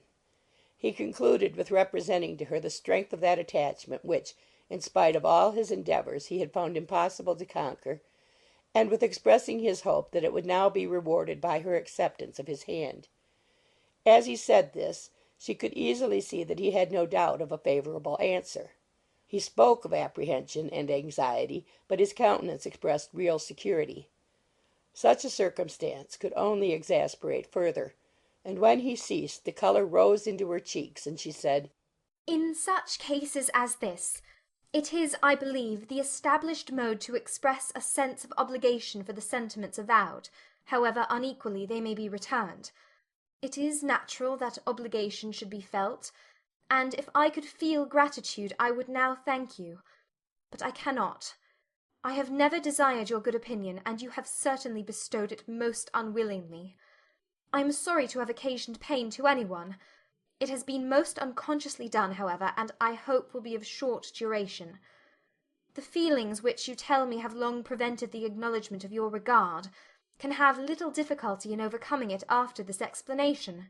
Mr. Darcy, who was leaning against the mantelpiece with his eyes fixed on her face, seemed to catch her words with no less resentment than surprise. His complexion became pale with anger, and the disturbance of his mind was visible in every feature. He was struggling for the appearance of composure, and would not open his lips till he believed himself to have attained it. The pause was to Elizabeth's feelings dreadful. At length, with a voice of forced calmness, he said, "And this is all the reply which I am to have the honour of expecting? I might, perhaps, wish to be informed why, with so little endeavour at civility, I am thus rejected. But it is of small importance." I might as well inquire, replied she, why, with so evident a desire of offending and insulting me, you chose to tell me that you liked me against your will, against your reason, and even against your character. Was not this some excuse for incivility if I was uncivil? But I have other provocations, you know I have. Had not my feelings decided against you, had they been indifferent, or had they even been favourable, do you think that any consideration would tempt me to accept the man who has been the means of ruining, perhaps for ever, the happiness of a most beloved sister? As she pronounced these words, Mr. Darcy changed colour, but the emotion was short, and he listened without attempting to interrupt her while she continued. I have every reason in the world to think ill of you. No motive can excuse the unjust and ungenerous part you acted there. You dare not, you cannot deny that you have been the principal, if not the only means of dividing them from each other, of exposing one to the censure of the world for caprice and instability, and the other to its derision for disappointed hopes, and involving them both in misery of the acutest kind. She paused, and saw with no slight indignation that he was listening with an air which proved him wholly unmoved by any feeling of remorse. He even looked at her with a smile of affected incredulity. Can you deny that you have done it? She repeated. With assumed tranquillity he then replied, "I have no wish of denying that I did everything in my power to separate my friend from your sister, or that I rejoice in my success. Towards him I have been kinder than towards myself." Elizabeth disdained the appearance of noticing this civil reflection, but its meaning did not escape, nor was it likely to conciliate her. But it is not merely this affair, she continued, on which my dislike is founded. Long before it had taken place, my opinion of you was decided.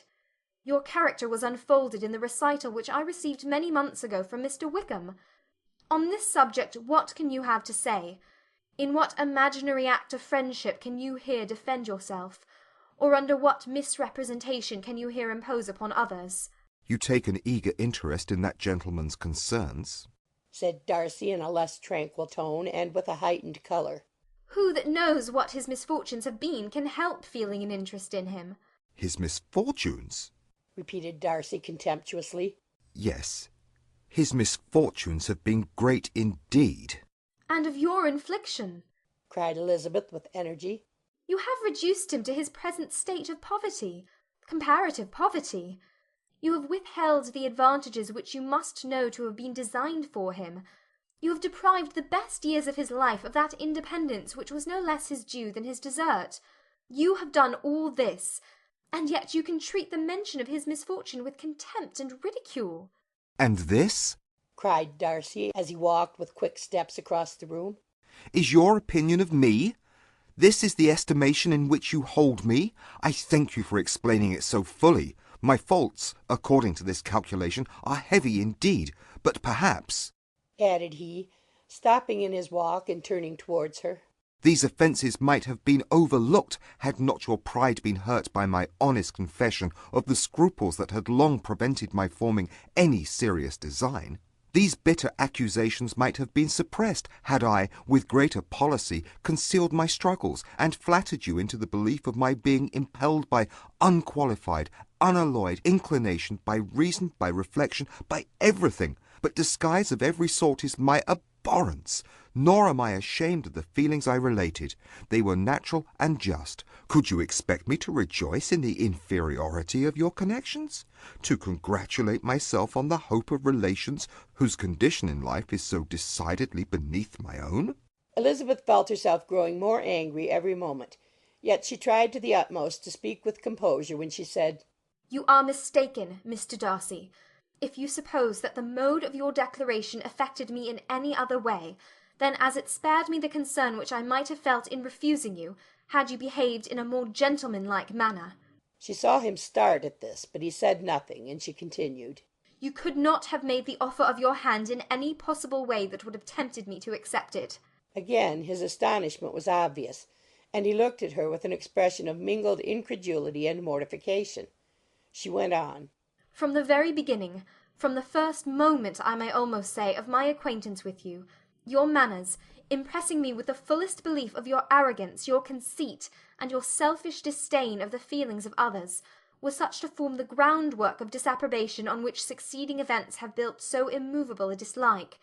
And I had not known you a month before I felt that you were the last man in the world whom I could ever be prevailed on to marry. You have said quite enough, madam. I perfectly comprehend your feelings, and have now only to be ashamed of what my own have been. Forgive me for having taken up so much of your time, and accept my best wishes for your health and happiness. And with these words he hastily left the room, and Elizabeth heard him the next moment open the front door and quit the house. The tumult of her mind was now painfully great. She knew not how to support herself, and from actual weakness sat down and cried for half an hour. Her astonishment, as she reflected on what had passed, was increased by every review of it. That she should receive an offer of marriage from Mr. Darcy! That he should have been in love with her for so many months! So much in love as to wish to marry her in spite of all the objections which had made him prevent his friends marrying her sister, and which must appear at least with equal force in his own case, was almost incredible. It was gratifying to have inspired unconsciously so strong an affection. But his pride, his abominable pride, his shameless avowal of what he had done with respect to Jane, his unpardonable assurance in acknowledging, though he could not justify it, and the unfeeling manner in which he had mentioned Mr. Wickham, his cruelty towards whom he had not attempted to deny, soon overcame the pity which the consideration of his attachment had for a moment excited. She continued in very agitated reflections till the sound of Lady Catherine's carriage made her feel how unequal she was to encounter Charlotte's observation, and hurried her away to her room. Chapter 35. Elizabeth awoke the next morning to the same thoughts and meditations which had at length closed her eyes. She could not yet recover from the surprise of what had happened. It was impossible to think of anything else, and totally indisposed for employment, she resolved, soon after breakfast, to indulge herself in air and exercise. She was proceeding directly to her favourite walk, when the recollection of Mr. Darcy's sometimes coming there stopped her, and instead of entering the park, she turned up the lane which led farther from the turnpike road. The park paling was still the boundary on one side, and she soon passed one of the gates into the ground. After walking 2 or 3 times along that part of the lane, she was tempted, by the pleasantness of the morning, to stop at the gates and look into the park. The 5 weeks which she had now passed in Kent had made a great difference in the country, and every day was adding to the verdure of the early trees. She was on the point of continuing her walk, when she caught a glimpse of a gentleman within the sort of grove which edged the park. He was moving that way, and fearful of its being Mr. Darcy, she was directly retreating. But the person who advanced was now near enough to see her, and stepping forward with eagerness, pronounced her name. She had turned away, but on hearing herself called, though in a voice which proved it to be Mr. Darcy, she moved again towards the gate. He had by that time reached it also, and holding out a letter, which she instinctively took, said, with a look of haughty composure, "I have been walking in the grove some time in the hope of meeting you. Will you do me the honour of reading that letter?" And then, with a slight bow, turned again into the plantation, and was soon out of sight. With no expectation of pleasure, but with the strongest curiosity, Elizabeth opened the letter, and, to her still increasing wonder, perceived an envelope containing 2 sheets of letter paper written quite through in a very close hand. The envelope itself was likewise full. Pursuing her way along the lane, she then began it. It was dated from Rosings at 8 o'clock in the morning, and was as follows: "Be not alarmed, madam, on receiving this letter, by the apprehension of its containing any repetition of those sentiments, or renewal of those offers which were last night so disgusting to you.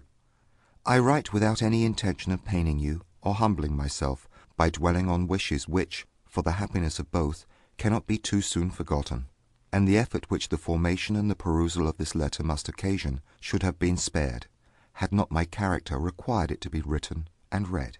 You must, therefore, pardon the freedom with which I demand your attention.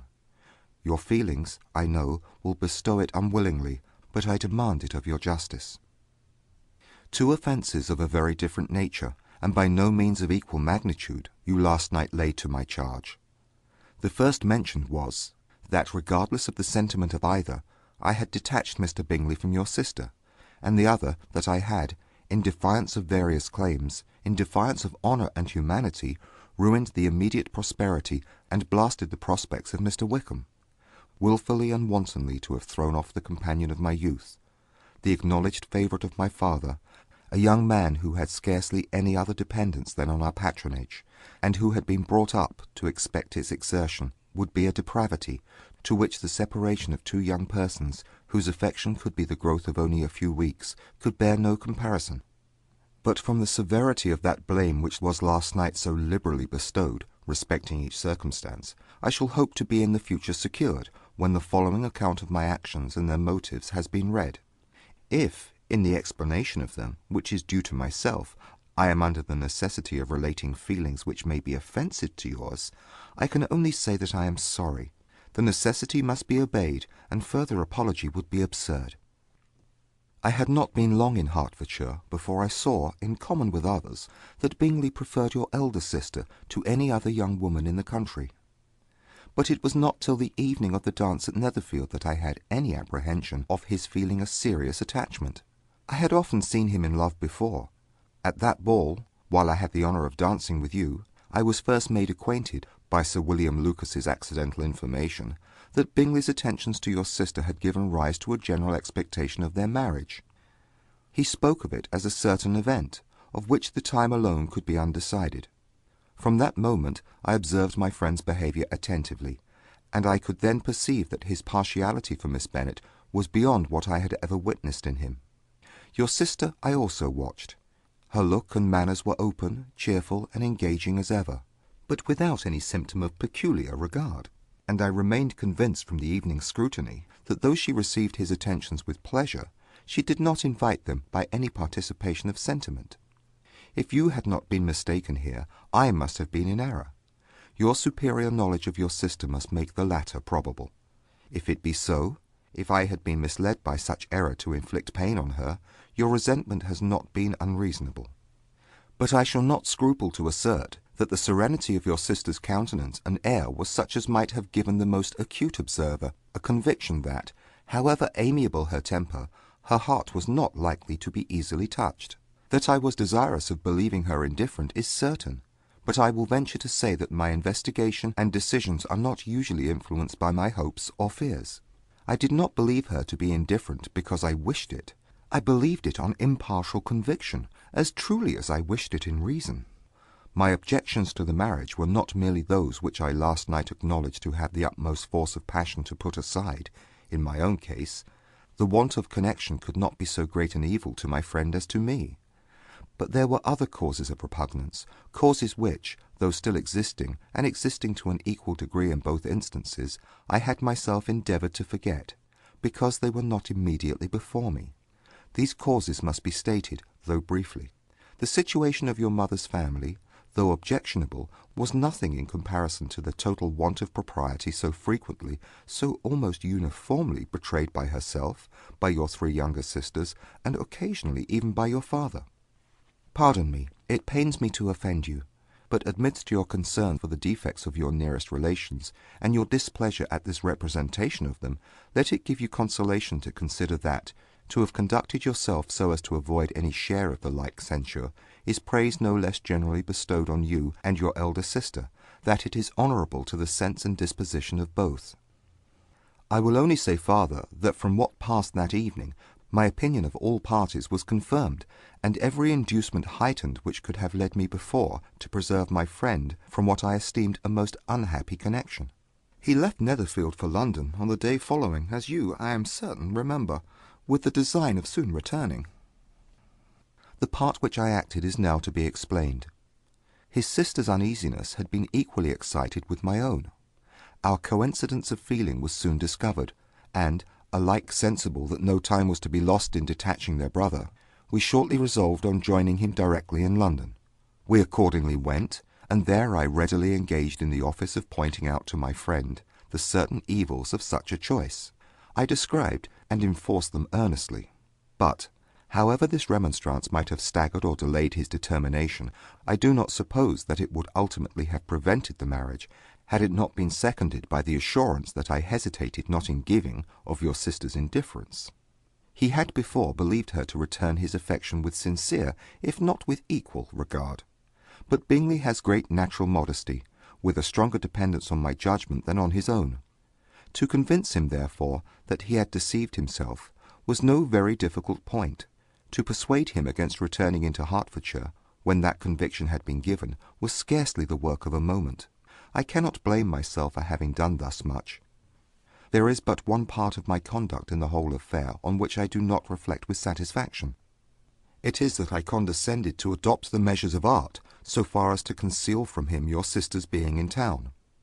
I knew it myself, as it was known to Miss Bingley, but her brother is even yet ignorant of it. That they might have met without ill consequence is perhaps probable, but his regard did not appear to me enough extinguished for him to see her without some danger. Perhaps this concealment, this disguise, was beneath me. It is done, however, and it was done for the best. On this subject I have nothing more to say, no other apology to offer. If I have wounded your sister's feelings, it was unknowingly done, and though the motives which governed me may to you very naturally appear insufficient, I have not yet learned to condemn them. With respect to that other, more weighty accusation of having injured Mr. Wickham, I can only refute it by laying before you the whole of his connection with my family. Of what he has particularly accused me of, I am ignorant, but of the truth of what I shall relate, I can summon more than one witness of undoubted veracity. Mr. Wickham is the son of a very respectable man, who had for many years the management of all the Pembury estates, and whose good conduct in the discharge of his trust naturally inclined my father to be of service to him, and on George Wickham, who was his godson. His kindness was therefore liberally bestowed. My father supported him at school, and afterwards at Cambridge. Most important assistance, as his own father, always poor from the extravagance of his wife, would have been unable to give him a gentleman's education. My father was not only fond of this young man's society, whose manners were always engaging, he had also the highest opinion of him, and hoping the church would be his profession, intended to provide for him in it. As for myself, it is many, many years since I first began to think of him in a very different manner. The vicious propensities, the want of principle, which he was careful to guard from the knowledge of his best friend, could not escape the observation of a young man of nearly the same age with himself, and who had opportunities of seeing him in unguarded moments, which Mr. Darcy could not have. Here again I shall give you pain, to what degree you only can tell. But whatever may be the sentiments which Mr. Wickham has created, a suspicion of their nature shall not prevent me from unfolding his real character. It adds even another motive. My excellent father died about 5 years ago, and his attachment to Mr. Wickham was to the last so steady that in his will he particularly recommended it to me to promote his advancement in the best manner that his profession might allow, and if he took orders, desired that a valuable family living might be his as soon as it became vacant. There was also a legacy of £1,000. His own father did not long survive mine, and within half a year from these events, Mr. Wickham wrote to inform me that, having finally resolved against taking orders, he hoped I should not think it unreasonable for him to expect some more immediate pecuniary advantage, in lieu of the preferment, by which he could not be benefited. He had some intention, he added, of studying law, and I must be aware that the interest of £1,000 would be a very insufficient support therein. I rather wished than believed him to be sincere, but, at any rate, was perfectly ready to accede to his proposal. I knew that Mr. Wickham ought not to be a clergyman. The business was therefore soon settled. He resigned all claim to assistance in the church, were it possible that he could ever be in a situation to receive it, and accepted in return £3,000. All connections between us seemed now dissolved. I thought too ill of him to invite him to Pemberley, or admit his society in town. In town I believe he chiefly lived, but his studying the law was a mere pretence, and being now free from all restraint, his life was a life of idleness and dissipation. For about 3 years I heard little of him, but on the decease of the incumbent of the living which had been designed for him, he applied to me again by letter for the presentation. His circumstances, he assured me, and I have no difficulty in believing it, were exceedingly bad. He had found the law a most unprofitable study, and was now absolutely resolved on being ordained, if I would present him to the living in question, of which he trusted there could be little doubt, as he was well assured that I had no other person to provide for, and I could not have forgotten my revered father's intentions. You will hardly blame me for refusing to comply with this entreaty, or for resisting every repetition to it. His resentment was in proportion to the distress of his circumstances, and he was doubtless as violent in his abuse of me to others as in his reproaches to myself. After this period every appearance of acquaintance was dropped. How he lived I know not, but last summer he was again most painfully obtruded on my notice. I must now mention a circumstance which I would wish to forget myself, and which no obligation less than the present should induce me to unfold to any human being. Having said thus much, I feel no doubt of your secrecy. My sister, who is more than 10 years my junior, was left to the guardianship of my mother's nephew, Colonel Fitzwilliam, and myself. About a year ago she was taken from school and an establishment formed for her in London, and last summer she went with the lady who presided over it to Ramsgate, and thither also went Mr. Wickham, undoubtedly by design, for there proved to have been a prior acquaintance between him and Mrs. Young, in whose character we were most unhappily deceived, and by her connivance and aid he so far recommended himself to Georgiana, whose affectionate heart retained a strong impression of his kindness to her as a child, that she was persuaded to believe herself in love, and to consent to an elopement. She was then but 15, which must be her excuse, and after stating her imprudence, I am happy to add that I owed the knowledge of it to herself. I joined them unexpectedly a day or two before the intended elopement, and then Georgiana, unable to support the idea of grieving and offending a brother, whom she almost looked up to as a father, acknowledged the whole to me. You may imagine what I felt and how I acted. Regard for my sister's credit and feelings prevented any public exposure, but I wrote to Mr. Wickham, who left the place immediately, and Mrs. Young was of course removed from her charge. Mr. Wickham's chief object was unquestionably my sister's fortune, which is £30,000, but I cannot help supposing that the hope of revenging himself on me was a strong inducement. His revenge would have been complete indeed.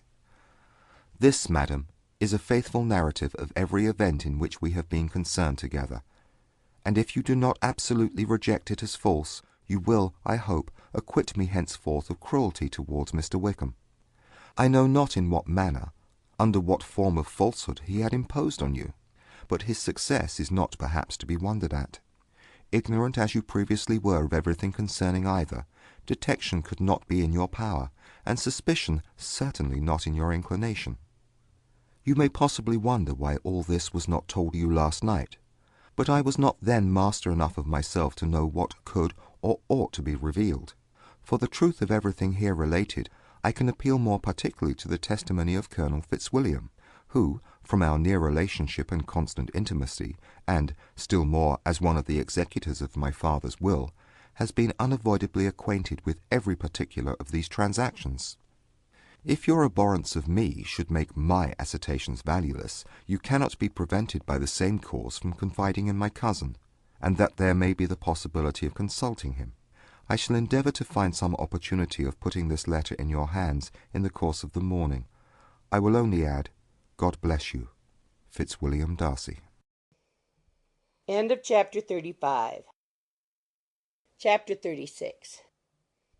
If Elizabeth, when Mr. Darcy gave her the letter, did not expect it to contain a renewal of his offers, she had formed no expectation at all of its contents. But such as they were, it may well be supposed how eagerly she went through them, and what a contrariety of emotion they excited. Her feelings as she read were scarcely to be defined. With amazement did she first understand that he believed any apology to be in his power, and steadfastly was she persuaded that he could have no explanation to give which a just sense of shame would not conceal. With a strong prejudice against everything he might say, she began his account of what had happened at Netherfield. She read with an eagerness which hardly left her power of comprehension. and from impatience of knowing what the next sentence might bring, was incapable of attending to the sense of the one before her eyes. His belief of her sister's insensibility she instantly resolved to be false, and his account of the real, the worst objections to the match, made her too angry to have any wish of doing him justice. He expressed no regret for what he had done, which satisfied her. His style was not penitent but haughty. It was all pride and insolence. But when this subject was succeeded by his account of Mr. Wickham, when she read, with somewhat clearer attention, a relation of events which, if true, must overthrow every cherished opinion of his worth, and which bore so alarming an affinity to his own history of himself, her feelings were yet more acutely painful and more difficult of definition. Astonishment, apprehension, and even horror oppressed her. She wished to discredit it entirely, repeatedly exclaiming, "This must be false! This cannot be! This must be the grossest falsehood!" And when she had gone through the whole letter, though scarcely knowing anything of the last page or two, put it hastily away, protesting that she would not regard it, that she would never look in it again. In this perturbed state of mind, with thoughts that could rest on nothing, she walked on, but it would not do. In half a minute the letter was unfolded again, and collecting herself as well as she could, she again began the mortifying perusal of all that related to Wickham, and commanded herself so far as to examine the meaning of every sentence. The account of his connection with the Pemberley family was exactly what he had related himself, and the kindness of the late Mr. Darcy, though she had not before known its extent, agreed equally well with his own words. So far each recital confirmed the other. But when she came to the will, the difference was great. What Wickham had said of the living was fresh in her memory, and as she recalled his very words, it was impossible not to feel that there was gross duplicity on one side or the other, and for a few moments she flattered herself that her wishes did not err. But when she read and re-read with the closest attention the particulars immediately following of Wickham's resigning all pretensions to the living, of his receiving in lieu so comfortable a sum as £3,000, again was she forced to hesitate. She put down the letter, weighed every circumstance with what she meant to be impartiality, deliberated on the probability of each statement, but with little success. On both sides it was only assertion. Again she read on, but every line proved more clearly that the affair, which she had believed it impossible that any contrivance could so represent as to render Mr. Darcy's conduct in it less than infamous, was capable of a turn which must make him entirely blameless throughout the whole.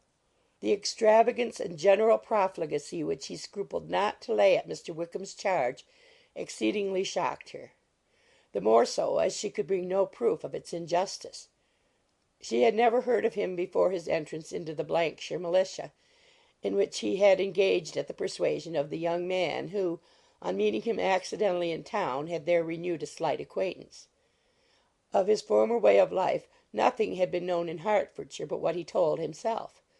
As to his real character, had information been in her power, she had never felt a wish of inquiring. His countenance, voice, and manner had established him at once in the possession of every virtue. She tried to recollect some instance of goodness, some distinguished trait of integrity or benevolence that might rescue him from the attacks of Mr. Darcy, or at least by the predominance of virtue atone for those casual errors under which she would endeavour to class what Mr. Darcy had described as the idleness and vice of many years' continuance. But no such recollection befriended her. She could see him instantly before her, in every charm of air and address, but she could remember no more substantial good than the general approbation of the neighbourhood, and the regard which his social powers had gained him in the mess. After pausing on this point a considerable while, she once more continued to read. But, alas! the story which followed, of his designs on Miss Darcy, received some confirmation from what had passed between Colonel Fitzwilliam and herself only the morning before, and at last she was referred for the truth of every particular to Colonel Fitzwilliam himself, from whom she had previously received the information of his near concern in all his cousin's affairs, and whose character she had no reason to question. At one time she had almost resolved on applying to him, but the idea was checked by the awkwardness of the application, and at length wholly banished by the conviction that Mr. Darcy would never have hazarded such a proposal if he had not been well assured of his cousin's corroboration. She perfectly remembered everything that had passed in conversation between Wickham and herself in their first evening at Mr. Phillips's. Many of his expressions were still fresh in her memory. She was now struck with the impropriety of such communications to a stranger, and wondered it had escaped her before. She saw the indelicacy of putting himself forward as he had done, and the inconsistency of his professions with his conduct. She remembered that he had boasted of having no fear of seeing Mr. Darcy, that Mr. Darcy might leave the country, but that he should stand his ground. Yet he had avoided the Netherfield ball the very next week. She remembered also that till the Netherfield family had quitted the country he had told his story to no one but herself, but that after their removal it had been everywhere discussed, that he had then no reserves, no scruples in sinking Mr. Darcy's character, though he had assured her that respect for the father would always prevent his exposing the son. How differently did everything now appear in which he was concerned! His attentions to Miss King were now the consequence of views solely and hatefully mercenary, and the mediocrity of her fortune proved no longer the moderation of his wishes, but his eagerness to grasp at anything. His behaviour to herself could now have had no tolerable motive. He had either been deceived with regard to her fortune, or had been gratifying his vanity by encouraging the preference which she believed she had most incautiously shown. Every lingering struggle in his favour grew fainter and fainter, and in farther justification of Mr. Darcy she could not but allow that Mr. Bingley, when questioned by Jane, had long ago asserted his blamelessness in the affair. That proud and repulsive as were his manners, she had never, in the whole course of their acquaintance, an acquaintance which had latterly brought them much together and given her a sort of intimacy with his ways, seen anything that betrayed him to be unprincipled or unjust, anything that spoke him of irreligious or immoral habits; that among his own connections he was esteemed and valued, that even Wickham had allowed him merit as a brother, and that she had often heard him speak so affectionately of his sister as to prove him capable of some amiable feeling; that had his actions been what Mr. Wickham represented them, so gross a violation of everything right could hardly have been concealed from the world, and that friendship between a person capable of it and such an amiable man as Mr. Bingley was incomprehensible. She grew absolutely ashamed of herself. Of neither Darcy nor Wickham could she think without feeling she had been blind, partial, prejudiced, absurd. "How despicably I have acted!" she cried. "I, who have prided myself on my discernment! I, who have valued myself on my abilities! Who have often disdained the generous candour of my sister, and gratified my vanity in useless or blamable mistrust! How humiliating is this discovery! Yet how just a humiliation! Had I been in love, I could not have been more wretchedly blind. But vanity, not love, has been my folly. Pleased with the preference of one, and offended by the neglect of the other, on the very beginning of our acquaintance I have courted prepossession and ignorance, and driven reason away where either were concerned. Till this moment I never knew myself." From herself to Jane, from Jane to Bingley, her thoughts were in a line which soon brought to her recollection that Mr. Darcy's explanation there had appeared very insufficient, and she read it again. Widely different was the effect of a second perusal. How could she deny that credit to his assertions in one instance which she had been obliged to give in the other? He declared himself to be totally unsuspicious of her sister's attachment, and she could not help remembering what Charlotte's opinion had always been. Neither could she deny the justice of his description of Jane. She felt that Jane's feelings, though fervent, were little displayed, and that there was a constant complacency in her air and manner not often united with great sensibility. When she came to that part of the letter in which her family were mentioned in terms of such mortifying yet merited reproach, her sense of shame was severe. The justice of the charge struck her too forcibly for denial, and the circumstances to which he particularly alluded as having passed at the Netherfield ball, and as confirming all his first disapprobation, could not have made a stronger impression on his mind than on hers. The compliment to herself and her sister was not unfelt. It soothed, but it could not console her for the contempt which had thus been self-attracted by the rest of her family; and as she considered that Jane's disappointment had in fact been the work of her nearest relations, and reflected how materially the credit of both must be hurt by such impropriety of conduct, she felt depressed beyond anything she had ever known before. After wandering along the lane for 2 hours, giving way to every variety of thought, reconsidering events, determining probabilities, and reconciling herself, as well as she could, to a change so sudden and so important, fatigue and a recollection of her long absence made her at length return home, and she entered the house with the wish of appearing cheerful as usual, and the resolution of repressing such reflections as must make her unfit for conversation. She was immediately told that the two gentlemen from Rosings had each called during her absence. Mr. Darcy only for a few minutes, to take leave, but that Colonel Fitzwilliam had been sitting with them at least an hour, hoping for her return, and almost resolving to walk after her till she could be found. Elizabeth could but just affect concern in missing him. She really rejoiced at it. Colonel Fitzwilliam was no longer an object. She could think only of her letter. End of chapter 36. Chapter 37. The two gentlemen left Rosings the next morning, and Mr. Collins, having been in waiting near the lodges to make them his parting obeisance, was able to bring home the pleasing intelligence of their appearing in very good health and in as tolerable spirits as could be expected after the melancholy scene so lately gone through at Rosings. To Rosings he then hastened, to console Lady Catherine and her daughter, and on his return brought back with great satisfaction a message from her ladyship, importing that she felt herself so dull as to make her very desirous of having them all to dine with her. Elizabeth could not see Lady Catherine without recollecting that, had she chosen it, she might by this time have been presented to her as her future niece, nor could she think, without a smile, of what her ladyship's indignation would have been. What would she have said, how would she have behaved, were questions with which she amused herself. Their first subject was the diminution of the Rosings party. "I assure you I feel it exceedingly," said Lady Catherine. "I believe no one feels the loss of friends so much as I do. But I am particularly attached to these young men, and know them to be so much attached to me. They were excessively sorry to go. But so they always are. Their dear colonel rallied his spirits tolerably till just at last, but Darcy seemed to feel it most acutely, more, I think, than last year. His attachment to Rosings certainly increases."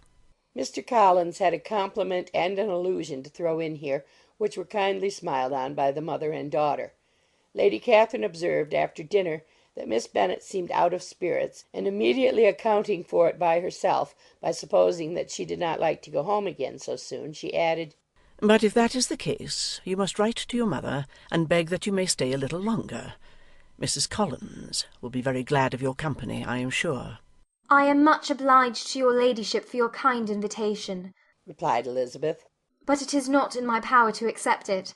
I must be in town next Saturday." "Why, at that rate, you will have been here only 6 weeks. I expected you to stay 2 months. I told Mrs. Collins so before you came. There can be no occasion for your going so soon. Mrs. Bennet could certainly spare you for another fortnight." "But my father cannot. He wrote last week to hurry my return." "Oh, your father, of course, may spare you if your mother can. Daughters are never of so much consequence to a father.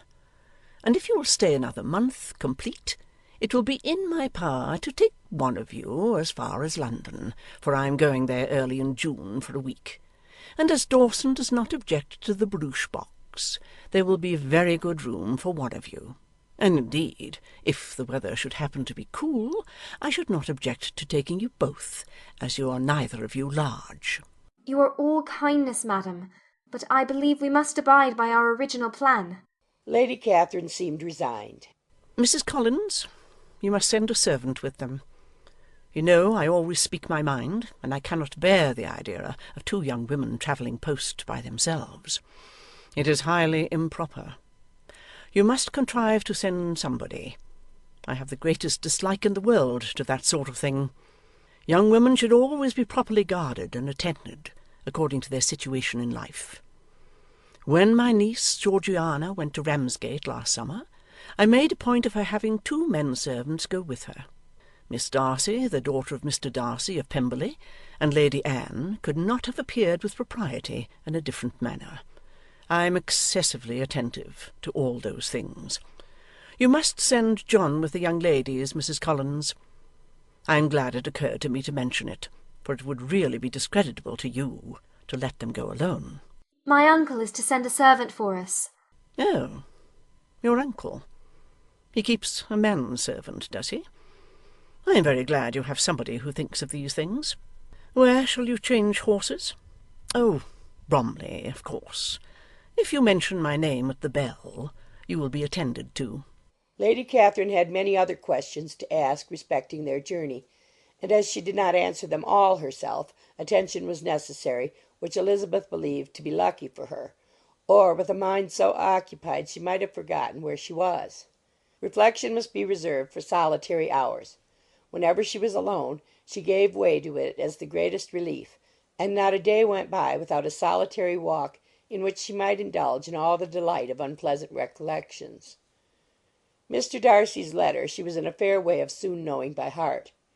She studied every sentence, and her feelings towards its writer were at times widely different. When she remembered the style of his address, she was still full of indignation. But when she considered how unjustly she had condemned and upbraided him, her anger was turned against herself, and his disappointed feelings became the object of compassion. His attachment excited gratitude, his general character respect. But she could not approve him, nor could she for a moment repent her refusal, or feel the slightest inclination ever to see him again.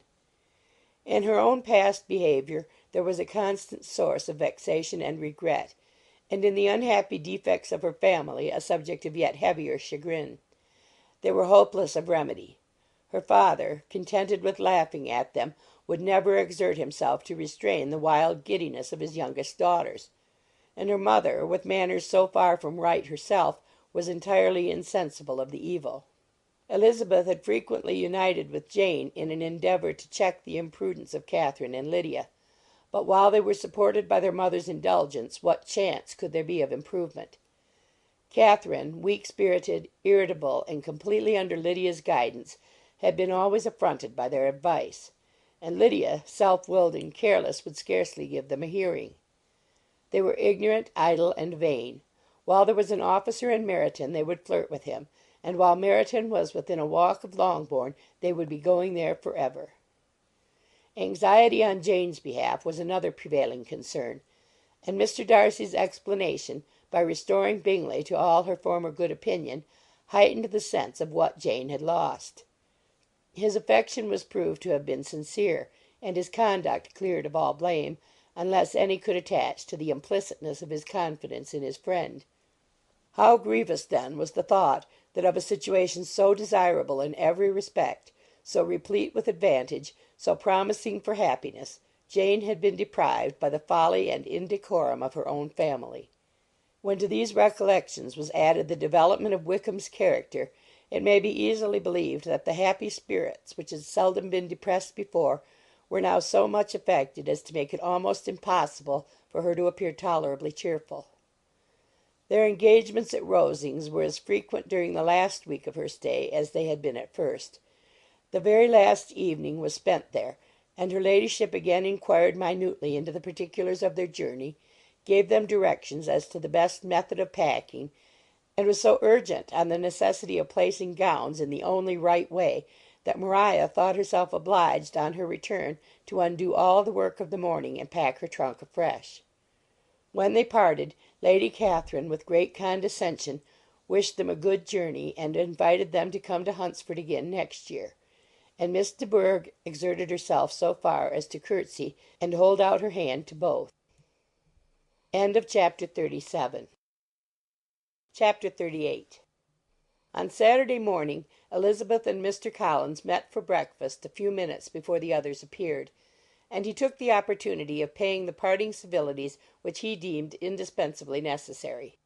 "I know not, Miss Elizabeth," said he, "whether Mrs. Collins has yet expressed her sense of your kindness in coming to us, but I am very certain you will not leave the house without receiving her thanks for it.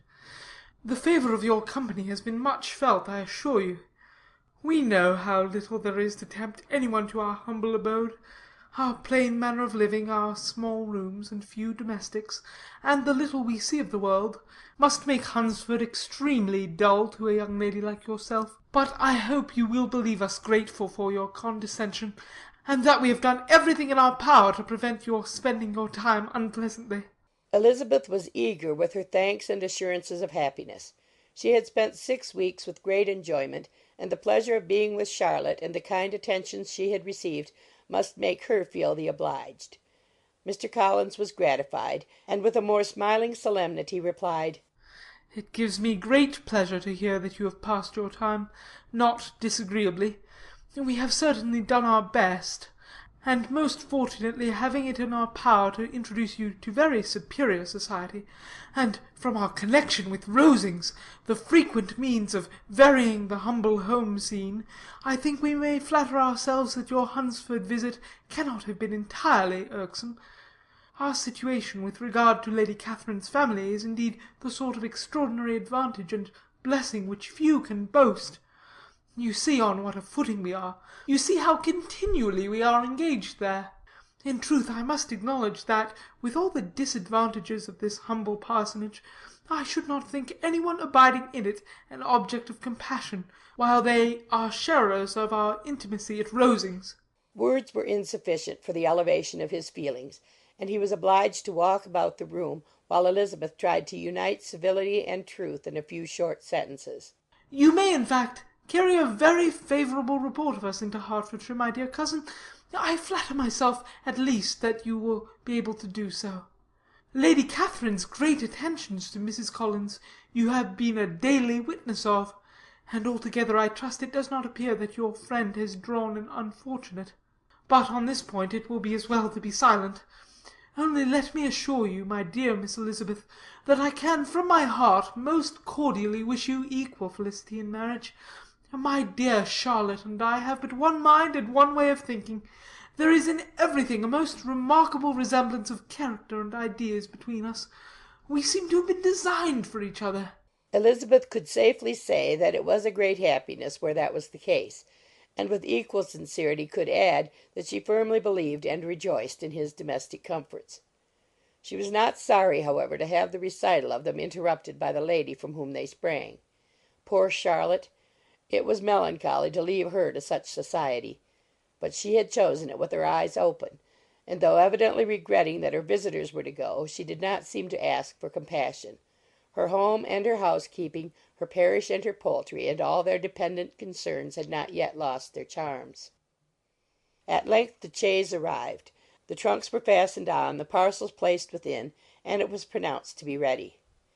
After an affectionate parting between the friends, Elizabeth was attended to the carriage by Mr. Collins, and as they walked down the garden he was commissioning her with his best respects to all her family, not forgetting his thanks for the kindness he had received at Longbourn in the winter, and his compliments to Mr. and Mrs. Gardiner, though unknown. He then handed her in. Maria followed, and the door was on the point of being closed, when he suddenly reminded them, with some consternation, that they had hitherto forgotten to leave any message for the ladies at Rosings. "But," he added, "you will of course wish to have your humble respects delivered to them, with your grateful thanks for their kindness to you while you have been here?" Elizabeth made no objection. The door was then allowed to be shut, and the carriage drove off. "Good gracious!" cried Maria, after a few minutes' silence. "It seems but a day or two since we first came, and yet how many things have happened!" "A great many indeed," said her companion, with a sigh. "We have dined 9 times at Rosings, besides drinking tea there twice. How much I shall have to tell!" Elizabeth added privately, "and how much I shall have to conceal." Their journey was performed without much conversation or any alarm, and within 4 hours of their leaving Hunsford they reached Mr. Gardiner's house, where they were to remain a few days. Jane looked well, and Elizabeth had little opportunity of studying her spirits amidst the various engagements which the kindness of her aunt had reserved for them. But Jane was to go home with her, and at Longbourn there would be leisure enough for observation.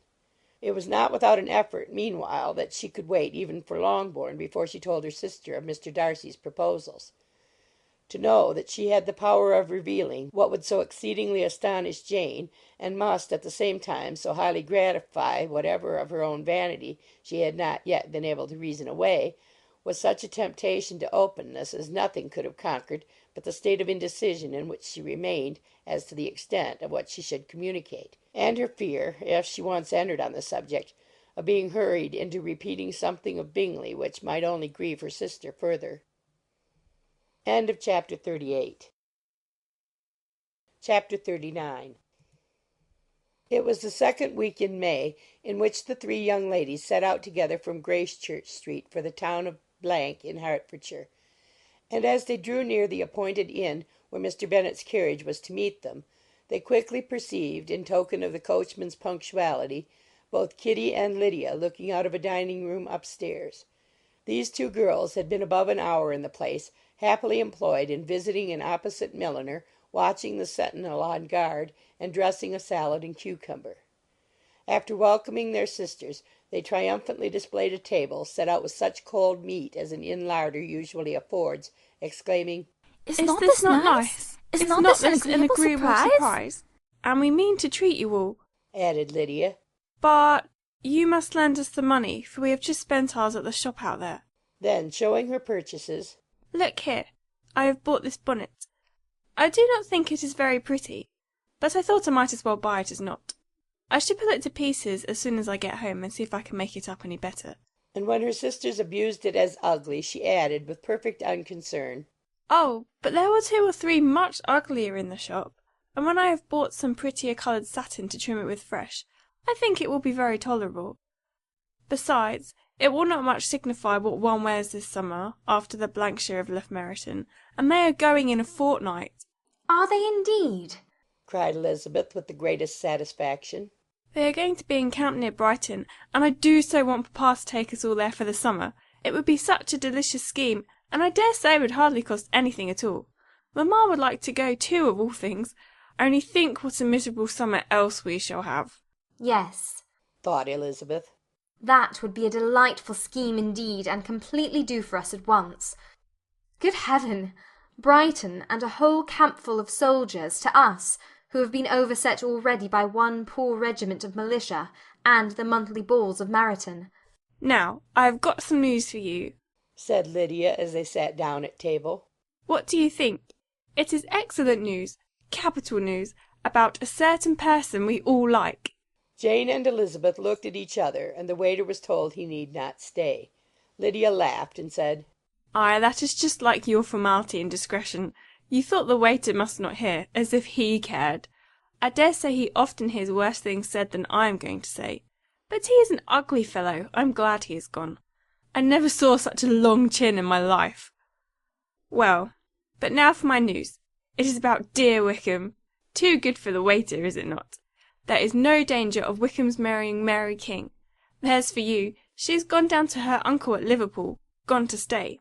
Wickham is safe. And Mary King is safe, added Elizabeth. Safe from a connection imprudent as to fortune. She is a great fool for going away if she liked him. But I hope there is no strong attachment on either side, said Jane. I'm sure there is none on his. I will answer for it, he never cared 3 straws about her. Who could about such a nasty little freckled thing?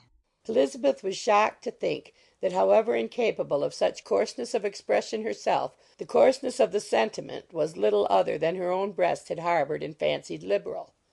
As soon as all had ate and the elder ones paid, the carriage was ordered, and after some contrivance, the whole party, with all their boxes, work-bags, and parcels, and the unwelcome addition of Kitty's and Lydia's purchases, were seated in it. How nicely we are all crammed in, cried Lydia. I am glad I bought my bonnet, if it is only for the fun of having another bandbox. Well, now let us be quite comfortable and snug, and talk and laugh all the way home. And in the first place, let us hear what has happened to you all since you went away. Have you seen any pleasant men? Have you had any flirting? I was in great hopes that one of you would have got a husband before you came back. Jane will be quite an old maid soon, I declare. She is almost 23. Lord, how ashamed I should be of not being married before 23. My Aunt Phillips wants you so to get husbands, you can't think. She says Lizzie had better have taken Mr. Collins, but I do not think there would have been any fun in it. Lord, how I should like to be married before any of you, and then I would chaperon you about to all the balls. Dear me, we had such a good piece of fun the other day at Colonel Forster's. Kitty and me were to spend the day there, and Mrs. Forster promised to have a little dance in the evening. By the by, Mrs. Forster and me are such friends. And so she asked the 2 Harringtons to come, but Harriet was ill, so Pen was forced to come by herself, and then, what do you think we did? We dressed up Chamberlain in woman's clothes on purpose to pass for a lady. Only think what fun! Not a soul knew of it but Colonel and Mrs. Forster, and Kitty and me, except my aunt, for we were forced to borrow one of her gowns, and you cannot imagine how well he looked. When Denny and Wickham and Pratt and 2 or 3 more of the men came in, they did not know him in the least. Lord, how I laughed! And so did Mrs. Forster. I thought I should have died, and that made the men suspect something, and then they soon found out what was the matter. With such kinds of histories of their parties and good jokes did Lydia, assisted by Kitty's hints and additions, endeavour to amuse her companions all the way to Longbourn. Elizabeth listened as little as she could, but there was no escaping the frequent mention of Wickham's name. Their reception at home was most kind. Mrs. Bennet rejoiced to see Jane in undiminished beauty, and more than once during dinner did Mr. Bennet say voluntarily to Elizabeth, "I am glad you are come back, Lizzie." Their party in the dining-room was large, for almost all the Lucases came to meet Maria and hear the news, and various were the subjects that occupied them. Lady Lucas was inquiring of Maria after the welfare and poultry of her eldest daughter. Mrs. Bennet was doubly engaged, on one hand collecting an account of the present fashions from Jane, who sat some way below her, and on the other retailing them all to the younger Lucases. And Lydia, in a voice rather louder than any other person's, was enumerating the various pleasures of the morning to anybody who would hear her. "Oh, Mary," said she, "I wish you had gone with us, for we had such fun. As we went along, Kitty and I drew up the blinds and pretended there was nobody in the coach, and I should have gone so all the way if Kitty had not been sick. And when we got out to the George, I do think we behaved very handsomely, for we treated the other 3 with the nicest cold luncheon in the world, and if you would have gone, we would have treated you too. And then, when we came away, it was such fun! I never thought we should have got into the coach. I was ready to die of laughter, and then we were so merry all the way home. We talked and laughed so loud that anybody might have heard us 10 miles off." To this Mary very gravely replied, "Far be it from me, my dear sister, to depreciate such pleasures. They would doubtless be congenial with the generality of female minds, but I confess they would have no charms for me. I should infinitely prefer a book." But of this answer Lydia heard not a word. She seldom listened to anybody for more than half a minute, and never attended to Mary at all. In the afternoon Lydia was urgent with the rest of the girls to walk to Meryton, and to see how everybody went on. But Elizabeth steadily opposed the scheme. It should not be said that the Miss Bennets could not be at home half a day before they were in pursuit of the officers. There was another reason, too, for her opposition. She dreaded seeing Mr. Wickham again, and was resolved to avoid it as long as possible. The comfort to her of the regiment's approaching removal was indeed beyond expression. In a fortnight they were to go, and once gone she hoped there could be nothing more to plague her on this account. She had not been many hours at home before she found that the Brighton scheme, of which Lydia had given them a hint at the inn, was under frequent discussion between her parents. Elizabeth saw directly that her father had not the smallest intention of yielding, but his answers were at the same time so vague and equivocal that her mother, though often disheartened, had never yet despaired of succeeding at last. Chapter 40. Elizabeth's impatience to acquaint Jane with what had happened could no longer be overcome, and at length, resolving to suppress every particular in which her sister was concerned, and preparing her to be surprised, she related to her the next morning the chief of the scene between Mr. Darcy and herself. Miss Bennet's astonishment was soon lessened by the strong sisterly partiality which made any admiration of Elizabeth appear perfectly natural, and all surprise was shortly lost in other feelings. She was sorry that Mr. Darcy should have delivered his sentiments in a manner so little suited to recommend them, but still more was she grieved for the unhappiness which her sister's refusal must have given him. "His being so sure of succeeding was wrong," said she, "and certainly ought not to have appeared. But consider how much it must increase his disappointment. Indeed, replied Elizabeth. I am heartily sorry for him, but he has other feelings which will probably soon drive away his regard for me. You do not blame me, however, for refusing him. Blame you? Oh, no. But you blame me for having spoken so warmly of Wickham. No, I do not know that you were wrong in saying what you did. But you will know it when I tell you what happened the very next day. She then spoke of the letter, repeating the whole of its contents as far as they concerned George Wickham. What a stroke was this for poor Jane, who would willingly have gone through the world without believing that so much wickedness existed in the whole race of mankind as was here collected in one individual. Nor was Darcy's vindication, though grateful to her feelings, capable of consoling her for such discovery. Most earnestly did she labour to prove the probability of error, and seek to clear the one without involving the other. This will not do, said Elizabeth. You never will be able to make both of them good for anything.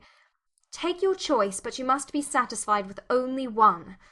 There is but such a quantity of merit between them, just enough to make one good sort of man, and of late it has been shifting about pretty much.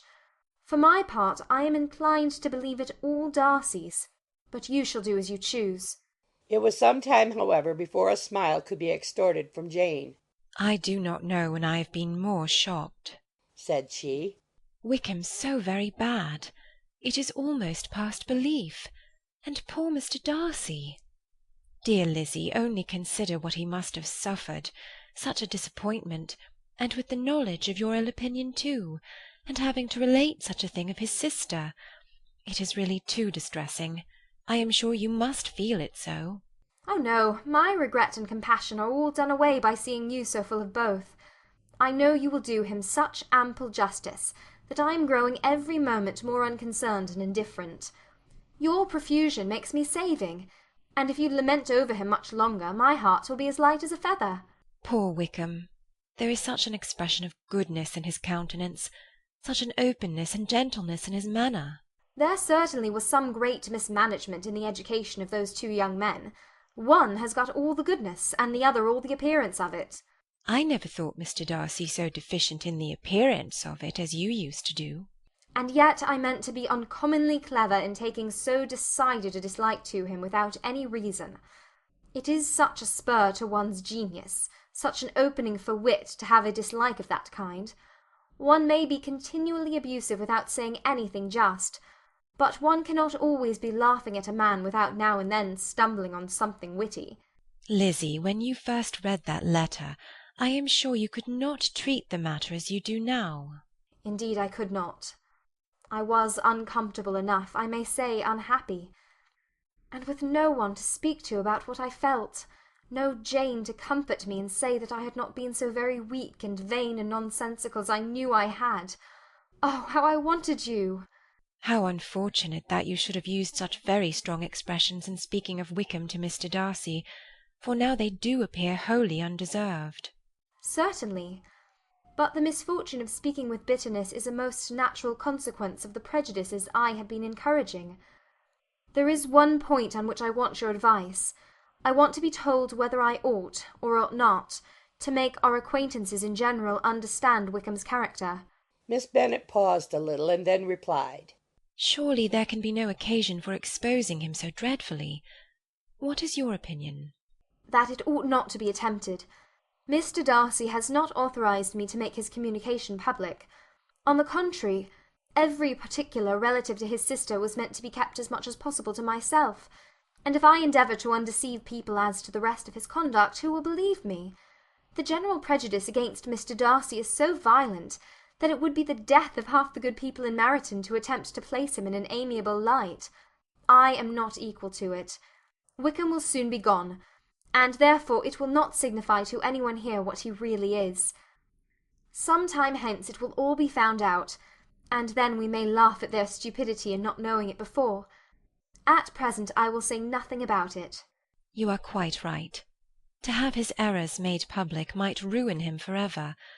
He is now, perhaps, sorry for what he has done, and anxious to re-establish a character. We must not make him desperate. The tumult of Elizabeth's mind was allayed by this conversation. She had got rid of two of the secrets which had weighed on her for a fortnight, and was certain of a willing listener in Jane whenever she might wish to talk again of either. But there was still something lurking behind, of which prudence forbade the disclosure. She dared not relate the other half of Mr. Darcy's letter, nor explain to her sister how sincerely she had been valued by her friend. Here was knowledge in which no one could partake, and she was sensible that nothing less than a perfect understanding between the parties could justify her in throwing off this last encumbrance of mystery. "And then," said she, "if that very improbable event should ever take place, I shall merely be able to tell what Bingley may tell in a much more agreeable manner himself. The liberty of communication cannot be mine till it has lost all its value." She was now, on being settled at home, at leisure to observe the real state of her sister's spirits. Jane was not happy. She still cherished a very tender affection for Bingley. Having never even fancied herself in love before, her regard had all the warmth of first attachment, and from her age and disposition greater steadiness than most first attachments often boast. And so fervently did she value his remembrance, and prefer him to every other man, that all her good sense and all her attention to the feelings of her friends were requisite to check the indulgence of those regrets which must have been injurious to her own health and their tranquillity. "Well, Lizzie," said Mrs. Bennet one day, "what is your opinion now of this sad business of Jane's? For my part, I am determined never to speak of it again to anybody. I told my sister Philip so the other day, but I cannot find out that Jane saw anything of him in London. Well, he is a very undeserving young man, and I do not suppose there's the least chance in the world of her ever getting him now. There is no talk of his coming to Netherfield again in the summer, and I have inquired of everybody, too, who is likely to know." "I do not believe he will ever live at Netherfield any more." "Oh, well, it is just as he chooses. Nobody wants him to come, though I shall always say he used my daughter extremely ill, and if I were her I would not have put up with it. Well, my comfort is, I am sure Jane will die of a broken heart, and then he'll be sorry for what he has done." But as Elizabeth could not receive comfort from any such expectation, she made no answer. "Well, Lizzie," continued her mother soon afterwards, "and so the Collinses live very comfortable, do they? Well, well, I only hope it will last. And what sort of table do they keep? Charlotte is an excellent manager, I dare say. If she is half as sharp as her mother, she is saving enough. There is nothing extravagant in their housekeeping, I dare say." "No, nothing at all." "A great deal of good management, depend upon it. Yes, yes, they will take care not to outrun their income. They will never be distressed for money. Well, much good it may do them. And so I suppose they often talk of having Longbourn when your father is dead. They look upon it quite as their own, I dare say, whenever that happens." "It was a subject which they could not mention before me." "No, it would have been strange if they had, but I make no doubt they often talk of it between themselves. Well, if they can be easy with an estate that is not lawfully their own, so much the better. I should be ashamed of having one that was only entailed upon me." End of chapter 40. Chapter 41. The first week of their return was soon gone. The second began. It was the last of the regiment's stay in Meryton, and all the young ladies in the neighbourhood were drooping apace. The dejection was almost universal. The elder Miss Bennets alone were still able to eat, drink, and sleep, and pursue the usual course of their employments. Very frequently were they reproached for this insensibility by Kitty and Lydia, whose own misery was extreme, and who could not comprehend such hard-heartedness in any of the family. "Good heaven! What is to become of us? What are we to do?" would they often exclaim in the bitterness of woe. "How can you be smiling so, Lizzie?" Their affectionate mother shared all their grief. She remembered what she had herself endured on a similar occasion 25 years ago. "I am sure," said she, "I cried for 2 days together when Colonel Miller's regiment went away. I thought I should have broken my heart." "I am sure I shall break mine," said Lydia. "If one could but go to Brighton," observed Mrs. Bennet. "Oh, yes, if one could but go to Brighton. But papa is so disagreeable." "A little sea-bathing would set me up for ever." "And my Aunt Phillips is sure it would do me a great deal of good," added Kitty. Such were the kind of lamentations resounding perpetually through Longbourn House. Elizabeth tried to be diverted by them, but all sense of pleasure was lost in shame. She felt anew the justice of Mr. Darcy's objections, and never had she been so much disposed to pardon his interference in the views of his friend. But the gloom of Lydia's prospect was shortly cleared away, for she received an invitation from Mrs. Forster, the wife of the colonel of the regiment, to accompany her to Brighton. This invaluable friend was a very young woman, and very lately married. A resemblance in good humour and good spirits had recommended her and Lydia to each other, and out of their 3 months' acquaintance they had been intimate too. The rapture of Lydia on this occasion, her adoration of Mrs. Forster, the delight of Mrs. Bennet, and the mortification of Kitty are scarcely to be described. Wholly inattentive to her sister's feelings, Lydia flew about the house in restless ecstasy, calling for every one's congratulations, and laughing and talking with more violence than ever, whilst the luckless Kitty continued in the parlour, repined at her fate in terms as unreasonable as her accent was peevish. "I cannot see why Mrs. Forster should not ask me as well as Lydia," said she, "though I am not her particular friend. I have just as much right to be asked as she has, and more too, for I am 2 years older." In vain did Elizabeth attempt to make her reasonable, and Jane to make her resigned. As for Elizabeth herself, this invitation was so far from exciting in her the same feelings as in her mother and Lydia, that she considered it as the death warrant of all possibility of common sense for the latter, and detestable as such a step must make her were it known, she could not help secretly advising her father not to let her go. She represented to him all the improprieties of Lydia's general behaviour, the little advantage she could derive from the friendship of such a woman as Mrs. Forster, and the probability of her being yet more imprudent with such a companion at Brighton, where the temptations must be greater than at home. He heard her attentively, and then said, "Lydia will never be easy until she has exposed herself in some public place or other, and we can never expect her to do it with so little expense or inconvenience to her family as under the present circumstances." "If you were aware," said Elizabeth, "of the very great disadvantage to us all which must arise from the public notice of Lydia's unguarded and imprudent manner, nay, which has already arisen from it, I am sure you would judge differently in the affair." "Already arisen?" repeated Mr. Bennet. "What? Has she frightened away some of your lovers? Poor little Lizzie! But do not be cast down. Such squeamish youths as cannot bear to be connected with a little absurdity are not worth a regret. Come, let me see the list of pitiful fellows who have been kept aloof by Lydia's folly." "Indeed, you are mistaken. I have no such injuries to resent. It is not of particular, but of general evils which I am now complaining. Our importance, our respectability in the world must be affected by the wild volatility, the assurance and disdain of all restraint which mark Lydia's character. Excuse me, for I must speak plainly. If you, my dear father, will not take the trouble of checking her exuberant spirits, and of teaching her that her present pursuits are not to be the business of her life, she will soon be beyond the reach of amendment. Her character will be fixed, and she will, at 16, be the most determined flirt that ever made herself or her family ridiculous. A flirt, too, in the worst and meanest degree of flirtation, without any attraction beyond youth and a tolerable person, and, from the ignorance and emptiness of her mind, wholly unable to ward off any portion of that universal contempt which her rage for admiration will excite. In this danger Kitty also is comprehended.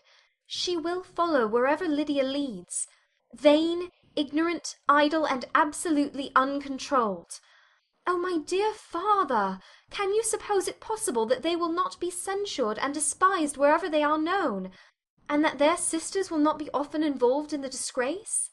Mr. Bennet saw that her whole heart was in the subject, and affectionately taking her hand, said in reply, "Do not make yourself uneasy, my love. Wherever you and Jane are known, you must be respected and valued, and you will not appear to less advantage for having a couple of, or may I say 3, very silly sisters. We shall have no peace at Longbourn if Lydia does not go to Brighton. Let her go, then.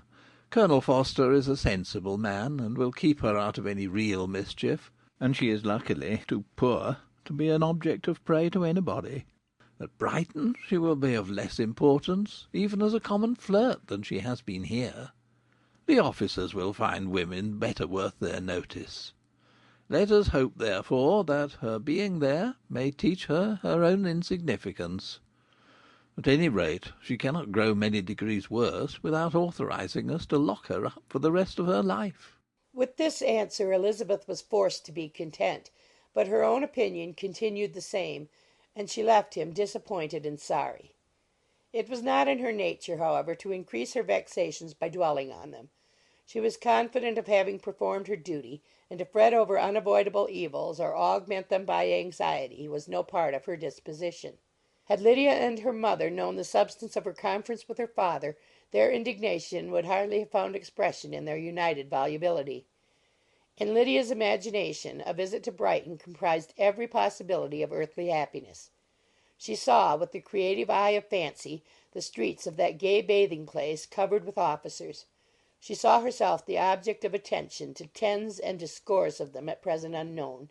She saw all the glories of the camp, its tents stretched forth in beauteous uniformity of lines, crowded with the young and the gay and dazzling with scarlet, and to complete the view she saw herself seated beneath a tent, tenderly flirting with at least 6 officers at once. Had she known her sister sought to tear her from such prospects and such realities as these, what would have been her sensations?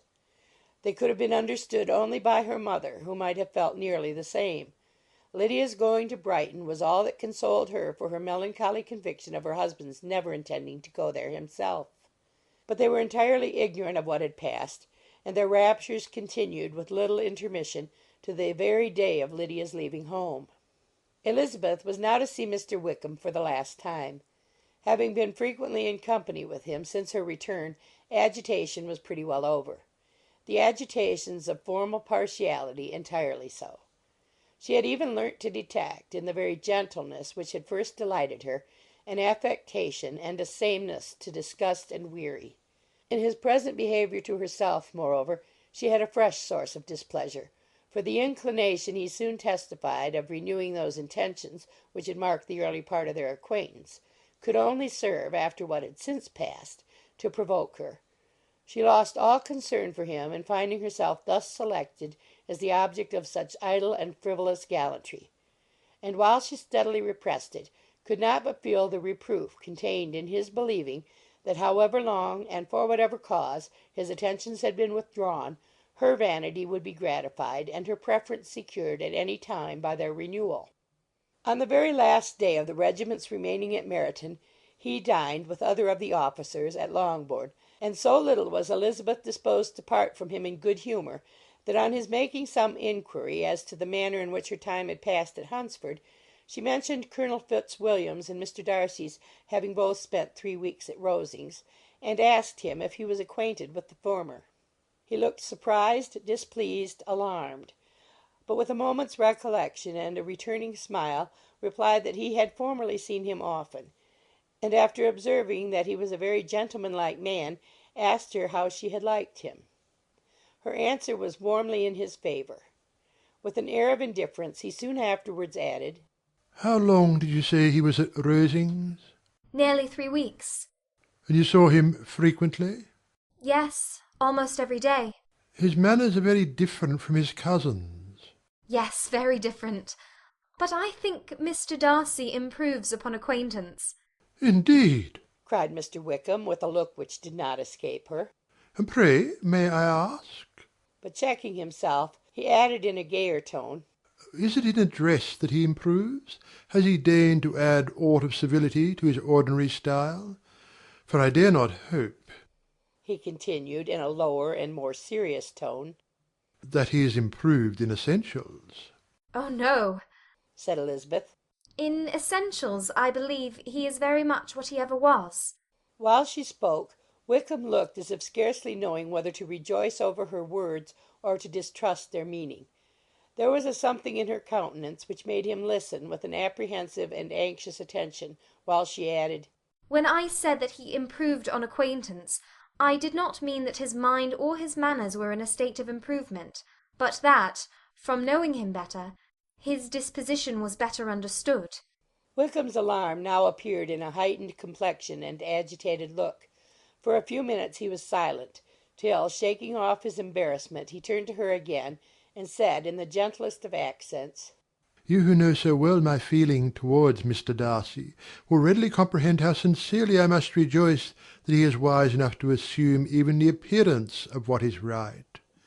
His pride in that direction may be of service, if not to himself, to many others, for it must only deter him from such foul misconduct as I have suffered by. I only fear that the sort of cautiousness to which you, I imagine, have been alluding is merely adopted on his visits to his aunt, of whose good opinion and judgment he stands much in awe. His fear of her has always operated, I know, when they were together, and a good deal is to be imputed to his wish of forwarding the match with Mr. Berg, which I am certain he has very much at heart. Elizabeth could not repress a smile at this, but she answered only by a slight inclination of the head. She saw that he wanted to engage her on the old subject of his grievances, and she was in no humour to indulge him. The rest of the evening passed with the appearance on his side of usual cheerfulness, but with no further attempt to distinguish Elizabeth, and they parted at last with mutual civility, and possibly a mutual desire of never meeting again. When the party broke up, Lydia returned with Mrs. Forster to Meryton, from whence they were to set out early the next morning. The separation between her and her family was rather noisy than pathetic. Kitty was the only one who shed tears, but she did weep from vexation and envy. Mrs. Bennet was diffuse in her good wishes for the felicity of her daughter, and impressive in her injunctions that she should not miss the opportunity of enjoying herself as much as possible, advice which there was every reason to believe would be well attended to. And in the clamorous happiness of Lydia herself in bidding farewell, the more gentle adieus of her sisters were uttered without being heard. End of Chapter 41. Chapter 42. Had Elizabeth's opinion been all drawn from her own family, she could not have formed a very pleasing opinion of conjugal felicity or domestic comfort. Her father, captivated by youth and beauty, and that appearance of good humour which youth and beauty generally give, had married a woman whose weak understanding and illiberal mind had very early in their marriage put an end to all real affection for her. Respect, esteem, and confidence had vanished for ever, and all his views of domestic happiness were overthrown. But Mr. Bennet was not of a disposition to seek comfort for the disappointment which his own imprudence had brought on, in any of those pleasures which too often console the unfortunate for their folly or their vice. He was fond of the country and of books, and from these tastes had arisen his principal enjoyments. To his wife he was very little otherwise indebted than as her ignorance and folly had contributed to his amusement. This is not the sort of happiness which a man would in general wish to owe to his wife, but where other powers of entertainment are wanting, the true philosopher will derive benefit from such as are given. Elizabeth, however, had never been blind to the impropriety of her father's behaviour as a husband. She had always seen it with pain, but respecting his abilities, and grateful for his affectionate treatment of herself, she endeavoured to forget what she could not overlook, and to banish from her thoughts that continual breach of conjugal obligation and decorum which, in exposing his wife to the contempt of her own children, was so highly reprehensible. But she had never felt so strongly as now the disadvantages which must attend the children of so unsuitable a marriage, nor ever been so fully aware of the evils arising from so ill-judged a direction of talents which, rightly used, might at least have preserved the respectability of his daughters, even if incapable of enlarging the mind of his wife. When Elizabeth had rejoiced over Wickham's departure, she found little other cause for satisfaction in the loss of the regiment. Their parties abroad were less varied than before, and at home she had a mother and sister whose constant repinings at the dullness of everything around them threw a real gloom over their domestic circle. And though Kitty might in time regain her natural degree of sense, since the disturbers of her brain were removed, her other sister, from whose disposition greater evil might be apprehended, was likely to be hardened in all her folly and assurance by a situation of such double danger as a watering-place and a camp. Upon the whole, therefore, she found, what had been sometimes found before, that an event to which she had been looking with impatient desire did not, in taking place, bring all the satisfaction she had promised herself. It was consequently necessary to name some other period for the commencement of actual felicity, to have some other point on which her wishes and hopes might be fixed, and by again enjoying the pleasure of anticipation, console herself for the present, and prepare for another disappointment. Her tour to the Lakes was now the object of her happiest thoughts. It was her best consolation for all the uncomfortable hours which the discontentedness of her mother and Kitty made inevitable, and could she have included Jane in the scheme, every part of it would have been perfect. But it is fortunate, thought she, that I have something to wish for. Were the whole arrangement complete, my disappointment would be certain. But here, by carrying with me one ceaseless source of regret in my sister's absence, I may reasonably hope to have all my expectations of pleasure realized. A scheme of which every part promises delight can never be successful, and general disappointment is only warded off by the defence of some little peculiar vexation. When Lydia went away, she promised to write very often and very minutely to her mother and Kitty, but her letters were always long expected and always very short.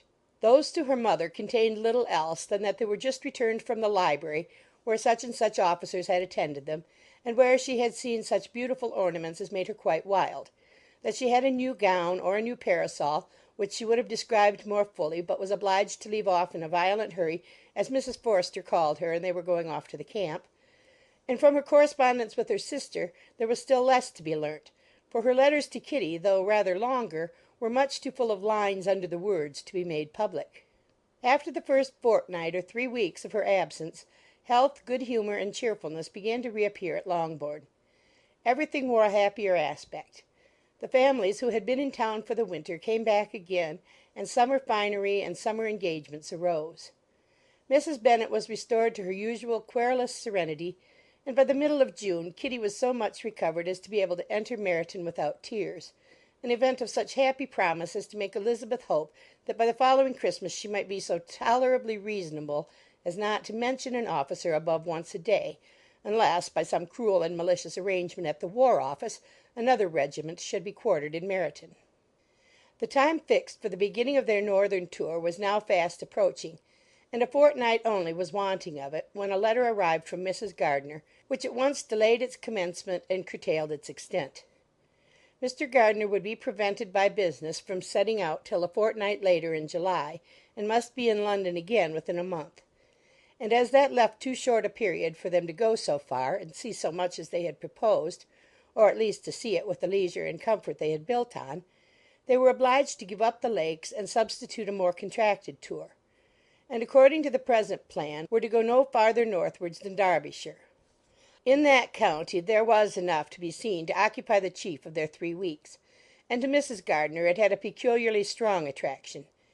The town where she had formerly passed some years of her life, and where they were now to spend a few days, was probably as great an object of her curiosity as all the celebrated beauties of Matlock, Chatsworth, Dovetail, or the Peak. Elizabeth was excessively disappointed. She had set her heart on seeing the Lakes, and still thought there might have been time enough; but it was her business to be satisfied, and certainly her temper to be happy, and all was soon right again. With the mention of Derbyshire there were many ideas connected. It was impossible for her to see the word without thinking of Pemberley and its owner. But surely, said she, I may enter his county without impunity, and rob it of a few petrified spars without his perceiving me. The period of expectation was now doubled. 4 weeks were to pass away before her uncle and aunt's arrival. But they did pass away, and Mr. and Mrs. Gardiner, with their 4 children, did at length appear at Longbourn. The children, 2 girls of 6 and 8 years old, and 2 younger boys, were to be left under the particular care of their cousin Jane, who was the general favourite, and whose steady sense and sweetness of temper exactly adapted her for attending to them in every way, teaching them, playing with them, and loving them. The Gardiners stayed only one night at Longbourn, and set off the next morning, with Elizabeth, in pursuit of novelty and amusement.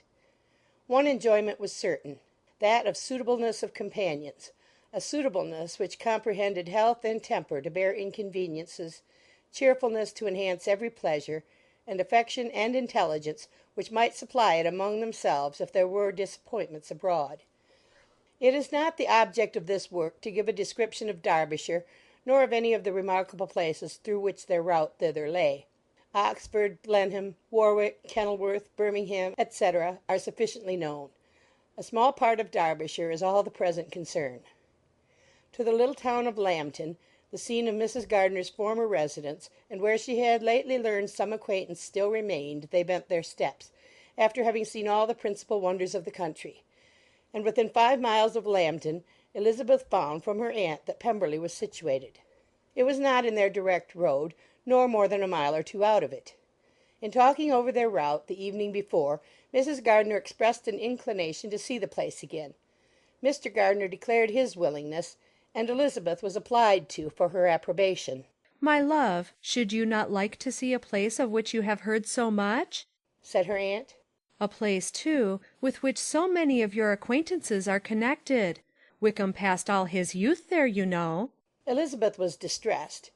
She felt that she had no business at Pemberley, and was obliged to assume a disinclination for seeing it. She must own that she was tired of seeing great houses. After going over so many, she really had no pleasure in fine carpets or satin curtains. Mrs. Gardiner abused her stupidity. "If it were merely a fine house, richly furnished," said she, "I should not care about it myself, but the grounds are delightful. They have some of the finest woods in the country." Elizabeth said no more, but her mind could not acquiesce. The possibility of meeting Mr. Darcy while viewing the place instantly occurred. It would be dreadful. She blushed at the very idea, and thought it would be better to speak openly to her aunt than to run such a risk. But against this there were objections, and she finally resolved that it could be the last resource if her private inquiries to the absence of the family were unfavourably answered. Accordingly, when she retired at night, she asked the chambermaid whether Pemberley were not a very fine place, what was the name of its proprietor, and, with no little alarm, whether the family were down for the summer. A most welcome negative followed the last question, and her alarms now being removed, she was at leisure to feel a great deal of curiosity to see the house herself, and when the subject was revived the next morning, and she was again applied to, could readily answer, and with a proper air of indifference, that she had not really any dislike to the scheme. To Pemberley, therefore, they were to go. Chapter 42. Chapter 43. Elizabeth, as they drove along, watched for the first appearance of Pemberley Woods with some perturbation, and when at length they turned in at the lodge, her spirits were in a high flutter. The park was very large, and contained great variety of ground. They entered it in one of its lowest points, and drove for some time through a beautiful wood stretching over a wide extent. Elizabeth's mind was too full for conversation, but she saw and admired every remarkable spot in point of view. They gradually ascended for half a mile, and then found themselves at the top of a considerable eminence where the wood ceased, and the eye was instantly caught by Pemberley House, situated on the opposite side of a valley, into which the road, with some abruptness, wound. It was a large, handsome stone building, standing well on rising ground, and backed by a ridge of high woody hills, and in front a stream of some natural importance was swelled into greater, but without any artificial appearance. Its banks were neither formal nor falsely adorned. Elizabeth was delighted. She had never seen a place for which nature had done more, or where natural beauty had been so little counteracted by an awkward taste. They were all of them warm in their admiration, and at that moment she felt that to be mistress of Pemberley might be something.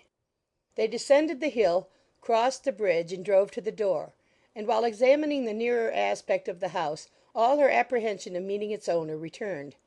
She dreaded lest the chambermaid had been mistaken. On applying to see the place, they were admitted into the hall, and Elizabeth, as they waited for the housekeeper, had leisure to wonder at her being where she was. The housekeeper came, a respectable-looking elderly woman, much less fine and more civil than she had any notion of finding her. They followed her into the dining parlour. It was a large, well-proportioned room, handsomely fitted up. Elizabeth, after slightly surveying it, went to a window to enjoy its prospect. The hill, crowned with wood, which they had descended, receiving increased abruptness from the distance, was a beautiful object. Every disposition of the ground was good, and she looked on the whole scene, the river, the trees scattered on its banks, and the winding of the valley, as far as she could trace it, with delight. As they passed into other rooms, these objects were taking different positions, but from every window there were beauties to be seen. The rooms were lofty and handsome, and their furniture suitable to the fortune of its proprietor. But Elizabeth saw, with admiration of his taste, that it was neither gaudy nor uselessly fine, with less of splendour and more real elegance than the furniture of Rosings. And of this place, thought she, I might have been mistress. With these rooms I might now have been familiarly acquainted. Instead of viewing them as a stranger, I might have rejoiced in them as my own, and welcomed to them as visitors my uncle and aunt. But no. Recollecting herself, that could never be. My uncle and aunt would have been lost to me. I should not have been allowed to invite them. This was a lucky recollection. It saved her from something very like regret. She longed to inquire of the housekeeper whether her master was really absent, but had not the courage for it. At length, however, the question was asked by her uncle, and she turned away with alarm, while Mrs. Reynolds replied that he was, adding, "But we expect him to-morrow, with a large party of friends." How rejoiced was Elizabeth that their own journey had not by any circumstance been delayed a day! Her aunt now called her to look at a picture. She approached, and saw the likeness of Mr. Wickham suspended amongst several other miniatures over the mantelpiece. Her aunt asked her smilingly how she liked it. The housekeeper came forward and told them it was a picture of a young gentleman, the son of her late master's steward, who had been brought up by him at his own expense. "He is now gone into the army," she added, "but I am afraid he has turned out very wild." Mrs. Gardiner looked at her niece with a smile, but Elizabeth could not return it. "And that," said Mrs. Reynolds, pointing to another of the miniatures, "is my master, and very like him. It was drawn at the same time as the other, about 8 years ago." "I have heard much of your master's fine person," said Mrs. Gardiner, looking at the picture. "It is a handsome face, but, Lizzie, you can tell us whether it is like or not." Mrs. Reynolds' respect for Elizabeth seemed to increase on this intimation of her knowing her master. "Does that young lady know Mr. Darcy?" Elizabeth coloured and said, "A little." "And do you not think him a very handsome gentleman, ma'am?" "Yes, very handsome." "I am sure I know none so handsome, but in the gallery upstairs you will see a finer, larger picture of him than this. This room was my late master's favourite room, and these miniatures are just as they used to be then. He was very fond of them." This accounted to Elizabeth for Mr. Wickham's being among them. Mrs. Reynolds then directed their attention to one of Miss Darcy, drawn when she was only 8 years old. "And is Miss Darcy as handsome as her brother?" said Mrs. Gardiner. "Oh, yes, the handsomest young lady that ever was seen, and so accomplished. She plays and sings all day long. In the next room is a new instrument just come down for her, a present from my master. She comes here to-morrow with him." Mr. Gardiner, whose manners were very easy and pleasant, encouraged her communicativeness by his questions and remarks. Mrs. Reynolds, either by pride or attachment, had evidently great pleasure in talking of her master and his sister. "Is your master much at Pemberley in the course of a year?" "Not so much as I could wish, sir, but I dare say he may spend half his time here, and Miss Darcy is always down for the summer months." "Except," thought Elizabeth, "when she goes to Ramsgate." "If your master would marry, you might see more of him." "Yes, sir, but I do not know when that will be. I do not know who is good enough for him." Mr. and Mrs. Gardiner smiled. Elizabeth could not help saying, "It is very much to his credit, I am sure, that you should think so." "I say no more than the truth, and everybody will say that knows him," replied the other. Elizabeth thought this was going pretty far, and she listened with increasing astonishment as the housekeeper added, "I have never known a cross word from him in my life, and I have known him ever since he was 4 years old." This was praise of all others most extraordinary, most opposite to her ideas. That he was not a good-tempered man had been her firmest opinion. Her keenest attention was awakened. She longed to hear more, and was grateful to her uncle for saying, "There are very few people of whom so much can be said. You are lucky in having such a master." "Yes, sir, I know I am. If I were to go through the world, I could not meet with a better. But I have always observed that they who are good-natured when children are good-natured when they grow up, and he was always the sweetest-tempered, most generous-hearted boy in the world." Elizabeth almost stared at her. "Can this be Mr. Darcy?" thought she.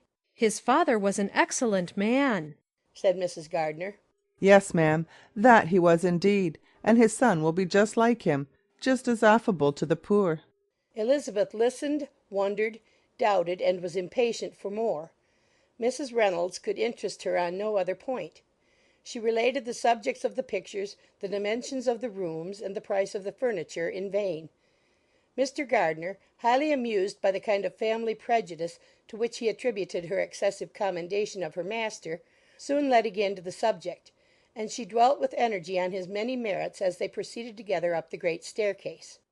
"He is the best landlord and the best master," said she, "that ever lived, not like the wild young men nowadays, who think of nothing but themselves. There is not one of his tenants or servants but will give him a good name. Some people call him proud, but I am sure I never saw anything of it. To my fancy, it is only because he does not rattle away like other young men."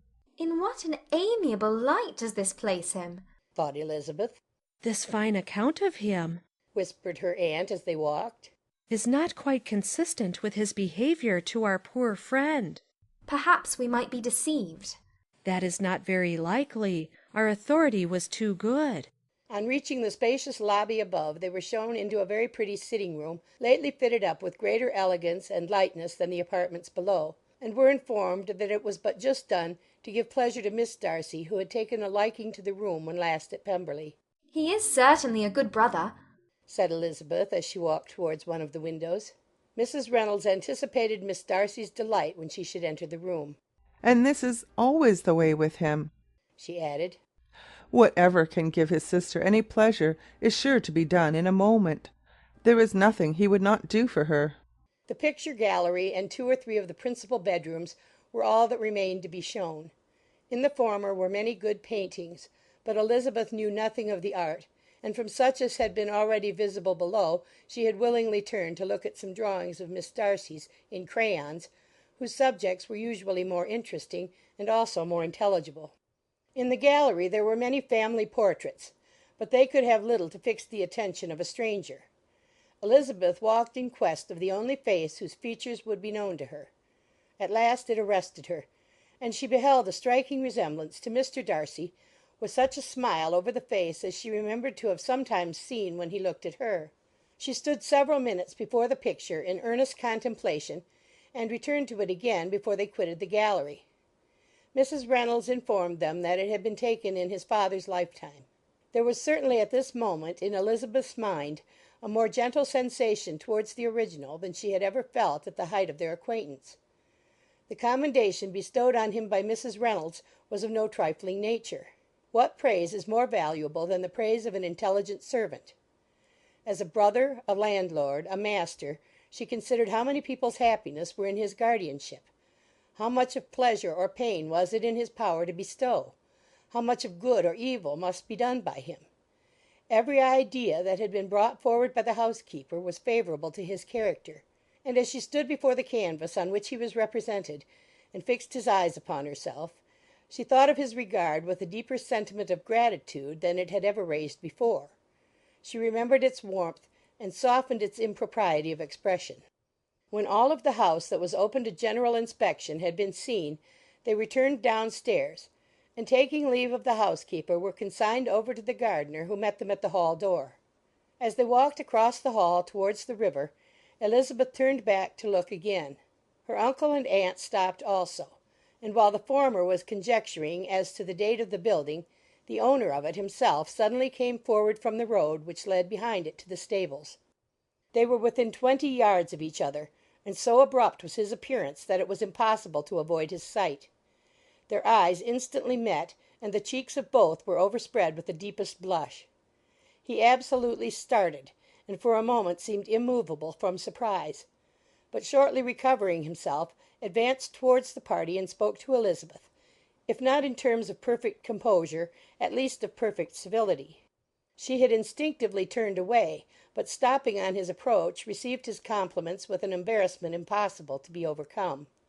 Had his first appearance, or his resemblance to the picture they had just been examining, been insufficient to assure the other two that they now saw Mr. Darcy, the gardener's expression of surprise on beholding his master must immediately have told it. They stood a little aloof while he was talking to their niece, who, astonished and confused, scarcely dared lift her eyes to his face, and knew not what answer she returned to his civil inquiries after her family. Amazed at the alteration of his manner since they last parted, every sentence that he uttered was increasing her embarrassment, and every idea of the impropriety of her being found there recurring to her mind, the few minutes in which they continued were some of the most uncomfortable in her life. Nor did he seem much more at ease.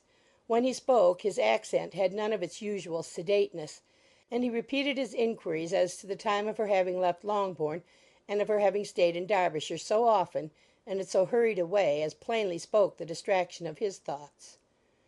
At length every idea seemed to fail him, and after standing a few moments without saying a word, he suddenly recollected himself and took leave.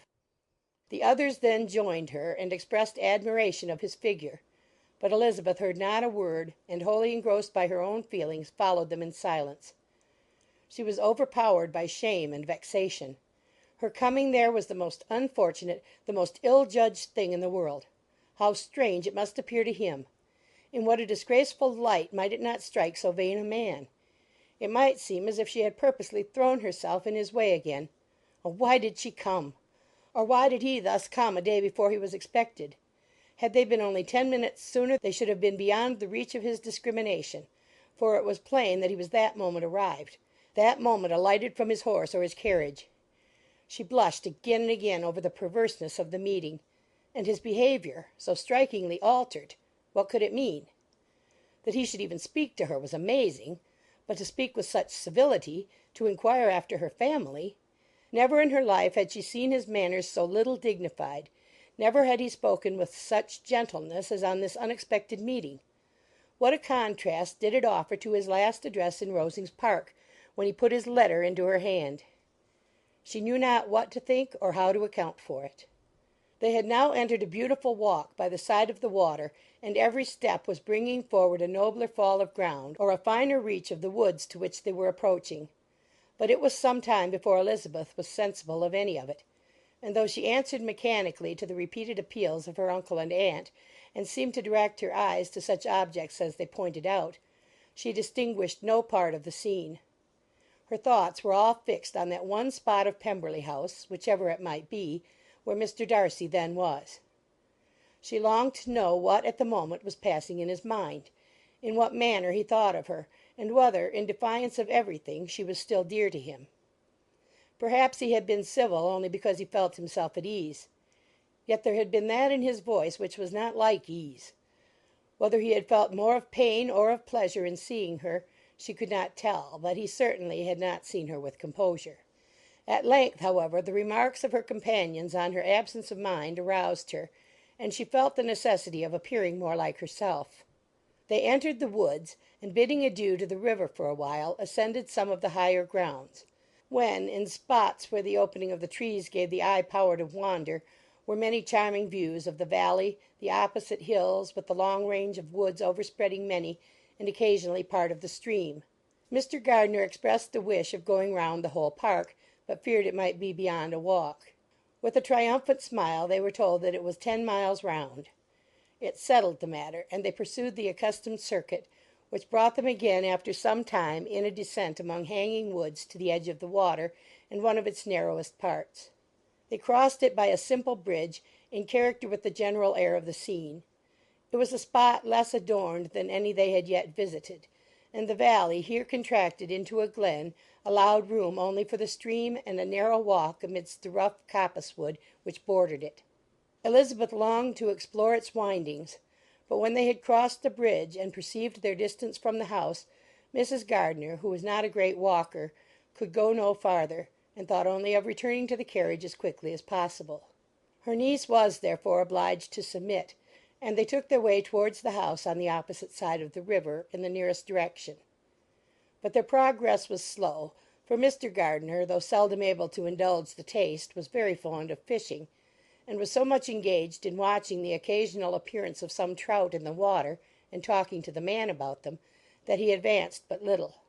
Whilst wandering on in this slow manner they were again surprised, and Elizabeth's astonishment was quite equal to what it had been at first, by the sight of Mr. Darcy approaching them, and at no great distance. The walk here, being less sheltered than on the other side, allowed them to see him before they met.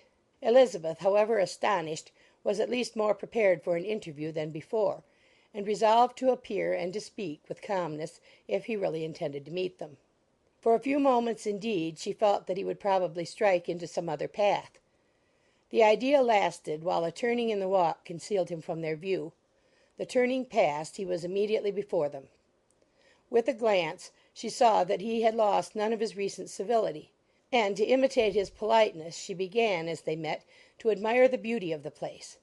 But she had not got beyond the words "Delightful" and "charming," when some unlucky recollections obtruded, and she fancied that praise of Pemberley from her might be mischievously construed. Her colour changed, and she said no more. Mrs. Gardiner was standing a little behind, and on her pausing he asked her if she would do him the honour of introducing him to her friends. This was a stroke of civility for which she was quite unprepared, and she could hardly suppress a smile at his being now seeking the acquaintance of some of those very people against whom his pride had revolted in his offer to herself. "What will be his surprise," thought she, "when he knows who they are? He takes them now for people of fashion." The introduction, however, was immediately made, and as she named their relationship to herself, she stole a sly look at him to see how he bore it, and was not without the expectation of his decamping as fast as he could from such disgraceful companions. That he was surprised by the connection was evident. He sustained it, however, with fortitude, and so far from going away, turned back with them and entered into conversation with Mr. Gardiner. Elizabeth could not but be pleased, could not but triumph. It was consoling that he should know she had some relations for whom there was no need to blush. She listened most attentively to all that passed between them, and gloried in every expression, every sentence of her uncle which marked his intelligence, his taste, or his good manners. The conversation soon turned upon fishing, and she heard Mr. Darcy invite him, with the greatest civility, to fish there as often as he chose while he continued in the neighbourhood, offering at the same time to supply him with fishing tackle, and pointing out those parts of the stream where there was usually most sport. Mrs. Gardiner, who was walking arm in arm with Elizabeth, gave her a look expressive of wonder. Elizabeth said nothing, but it gratified her exceedingly. The compliment must be all for herself. Her astonishment, however, was extreme, and continually was she repeating, "Why is he so altered? From what can it proceed? It cannot be for me. It cannot be for my sake that his manners are thus softened. My reproofs at Hunsford could not work such a change as this. It is impossible that he should still love me." After walking some time in this way, the two ladies in front, the two gentlemen behind, on resuming their places, after descending to the brink of the river for the better inspection of some curious water plant, there chanced to be a little alteration. It originated in Mrs. Gardiner, who, fatigued by the exercise of the morning, found Elizabeth's arm inadequate to her support, and consequently preferred her husband's. Mr. Darcy took her place by her niece, and they walked on together. After a short silence, the lady first spoke. She wished him to know that she had been assured of his absence before she came to the place, and accordingly began by observing that his arrival had been very unexpected. "For your housekeeper," she added, "informed us that you would certainly not be here till to-morrow, and indeed, before we left Bakewell, we understood that you were not immediately expected in the country." He acknowledged the truth of it all, and said that business with his steward had occasioned his coming forward a few hours before the rest of the party with whom he had been travelling. "They will join me early tomorrow," he continued, "and among them are some who will claim an acquaintance with you, Mr. Bingley and his sisters." Elizabeth answered only by a slight bow. Her thoughts were instantly driven back to the time when Mr. Bingley's name had been the last mentioned between them, and if she might judge by his complexion, his mind was not very differently engaged. "There is also one other person in the party," he continued after a pause, "who more particularly wishes to be known to you. Will you allow me, or do I ask too much, to introduce my sister to your acquaintance during your stay at Lambton?" The surprise of such an application was great indeed. It was too great for her to know in what manner she acceded to it. She immediately felt that whatever desire Miss Darcy might have of being acquainted with her must be the work of her brother, and without looking farther it was satisfactory. It was gratifying to know that his resentment had not made him think really ill of her. They now walked on in silence, each of them deep in thought. Elizabeth was not comfortable, that was impossible, but she was flattered and pleased. His wish of introducing his sister to her was a compliment of the highest kind. They soon outstripped the others, and when they had reached the carriage, Mr. and Mrs. Gardiner were half a quarter of a mile behind. He then asked her to walk into the house, but she declared herself not tired, and they stood together on the lawn. At such a time much might have been said, and silence was very awkward.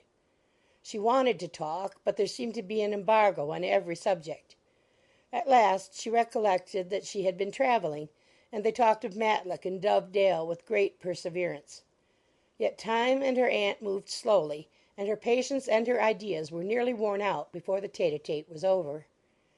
On Mr. and Mrs. Gardiner's coming up, they were all pressed to go into the house and take some refreshment, but this was declined, and they parted on each side with utmost politeness. Mr. Darcy handed the ladies into the carriage, and when it drove off, Elizabeth saw him walking slowly towards the house. The observations of her uncle and aunt now began, and each of them pronounced him to be infinitely superior to anything they had expected. "He is perfectly well behaved, polite, and unassuming," said her uncle. "There is something a little stately in him, to be sure," replied her aunt. "but it is confined to his air, and is not unbecoming. I can now say with the housekeeper, that though some people may call him proud, I have seen nothing of it." "I was never more surprised than by his behaviour to us. It was more than civil, it was really attentive, and there was no necessity for such attention. His acquaintance with Elizabeth was very trifling." "To be sure, Lizzie," said her aunt. "he is not so handsome as Wickham, or rather he has not Wickham's countenance, for his features are perfectly good. But how came you to tell me that he was so disagreeable?" Elizabeth excused herself as well as she could, said that she had liked him better when they had met in Kent than before, and that she had never seen him so pleasant as this morning. "But perhaps he may be a little whimsical in his civilities," replied her uncle. "Your great men often are, and therefore I shall not take him at his word, as he might change his mind another day, and warn me off his grounds." Elizabeth felt that they had entirely misunderstood his character, but said nothing. "From what we have seen of him," continued Mrs. Gardiner, "I really should not have thought that he could have behaved in so cruel a way by anybody as he has done by poor Wickham. He has not an ill-natured look. On the contrary, there is something pleasing about his mouth when he speaks, and there is something of dignity in his countenance that would not give one an unfavourable idea of his heart. But to be sure, the good lady who showed us his house did give him a most flaming character. I could hardly help laughing aloud sometimes. But he is a liberal master, I suppose, and that, in the eye of a servant, comprehends every virtue." Elizabeth here felt herself called on to say something in vindication of his behaviour to Wickham, and therefore gave them to understand, in as guarded a manner as she could, that by what she had heard from his relations in Kent, his actions were capable of a very different construction, and that his character was by no means so faulty, nor Wickham's so amiable, as they had been considered in Hertfordshire. In confirmation of this, she related the particulars of all the pecuniary transactions in which they had been connected, without actually naming her authority, but stating it to be such as might be relied on.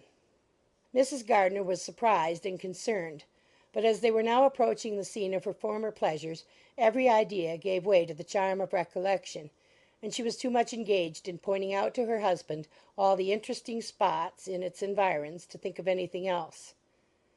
Fatigued as she had been by the morning's walk, they had no sooner dined than she set off again in quest of her former acquaintance, and the evening was spent in the satisfactions of an intercourse renewed after many years' discontinuance. The occurrences of the day were too full of interest to leave Elizabeth much attention for any of these new friends, and she could do nothing but think, and think with wonder, of Mr. Darcy's civility, and above all of his wishing her to be acquainted with his sister. Chapter 44.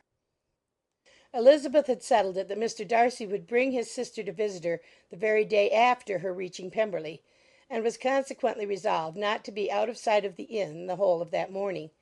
But her conclusion was false, for on the very morning after their arrival at Lambton these visitors came.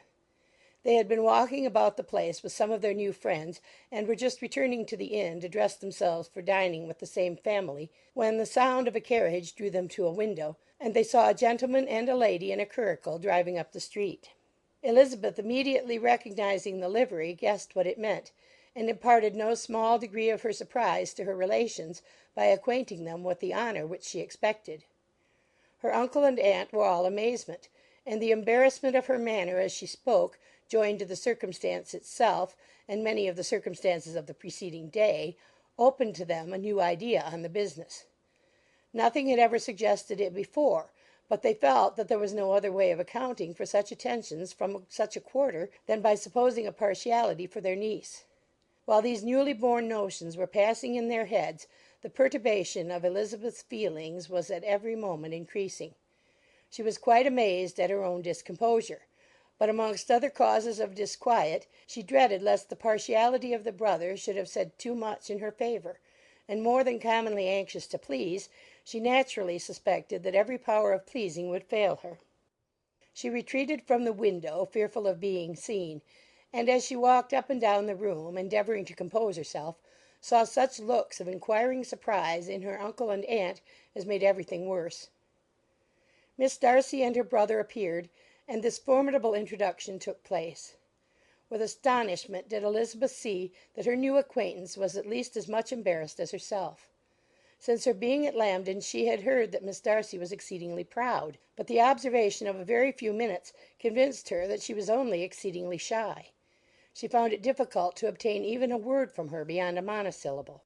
Miss Darcy was tall, and on a larger scale than Elizabeth, and though little more than 16, her figure was formed and her appearance womanly and graceful. She was less handsome than her brother, but there was sense and good humour in her face, and her manners were perfectly unassuming and gentle. Elizabeth, who had expected to find in her as acute and unembarrassed an observer as ever Mr. Darcy had been, was much relieved by discerning such different feelings. They had not long been together before Mr. Darcy told her that Bingley was also coming to wait on her, and she had barely time to express her satisfaction and prepare for such a visitor, when Bingley's quick step was heard on the stairs, and in a moment he entered the room.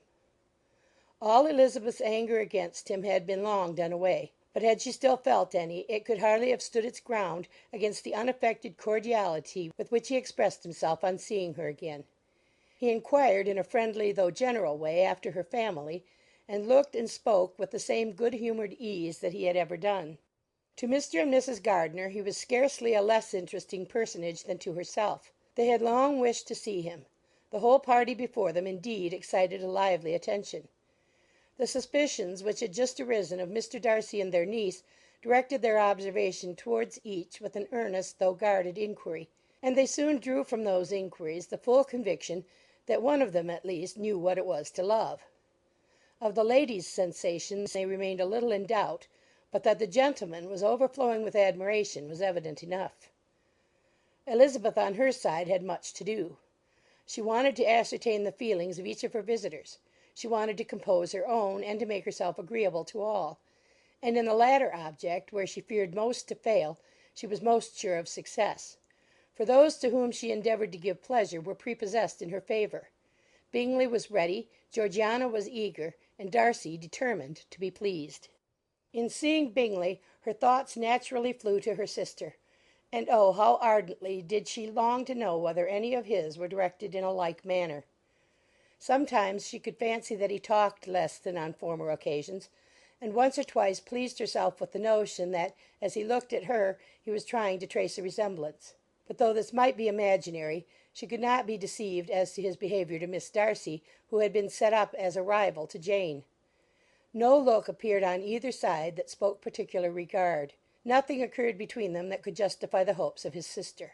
On this point she was soon satisfied, and 2 or 3 little circumstances occurred ere they parted, which, in her anxious interpretation, denoted a recollection of Jane not untinctured by tenderness, and a wish of saying more that might lead to the mention of her had he dared.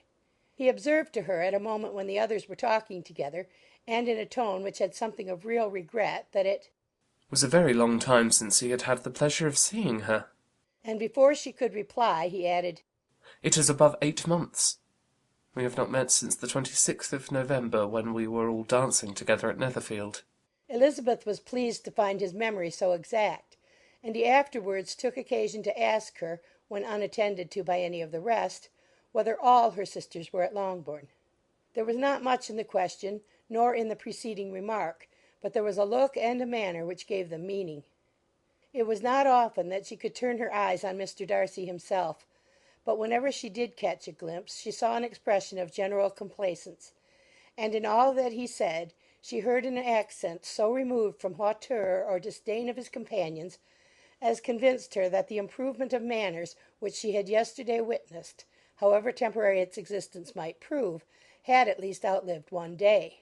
When she saw him thus seeking the acquaintance and courting the good opinion of people with whom any intercourse a few months ago would have been a disgrace, when she saw him thus civil, not only to herself, but to the very relations whom he had so openly disdained, and recollected their last lively scene in Hunsford Parsonage, the difference, the change, was so great, and struck so forcibly on her mind, that she could hardly restrain her astonishment from being visible. Never, even in the company of his dear friends at Netherfield, or his dignified relations at Rosings, had she seen him so desirous to please, so free from self-consequence or unbending reserve, as now, when no importance could result from the success of his endeavours, and when even the acquaintance of those to whom his attentions were addressed would draw down the ridicule and censure of the ladies both of Netherfield and Rosings. Their visitors stayed with them above half an hour, and when they arose to depart, Mr. Darcy called on his sister to join him in expressing their wish of seeing Mr. and Mrs. Gardiner and Miss Bennet to dinner at Pemberley before they left the country. Miss Darcy, though with a diffidence which marked her little in the habit of giving invitations, readily obeyed.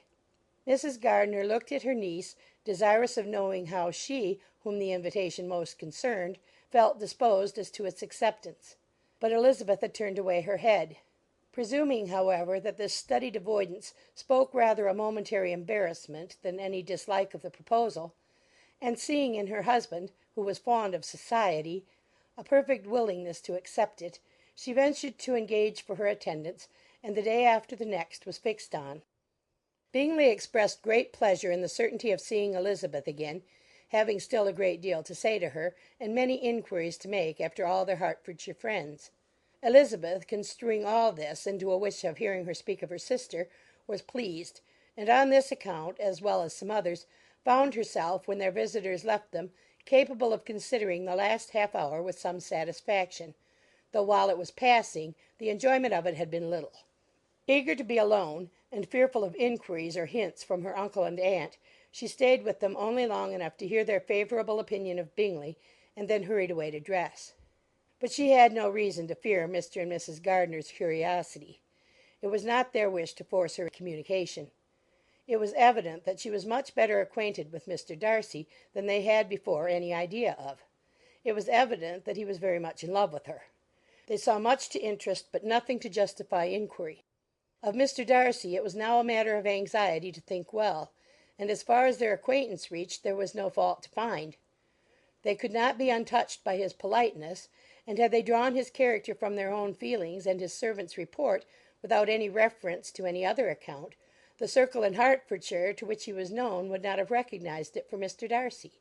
There was now an interest, however, in believing the housekeeper, and they soon became sensible that the authority of a servant who had known him since he was 4 years old, and whose own manners indicated respectability, was not to be hastily rejected.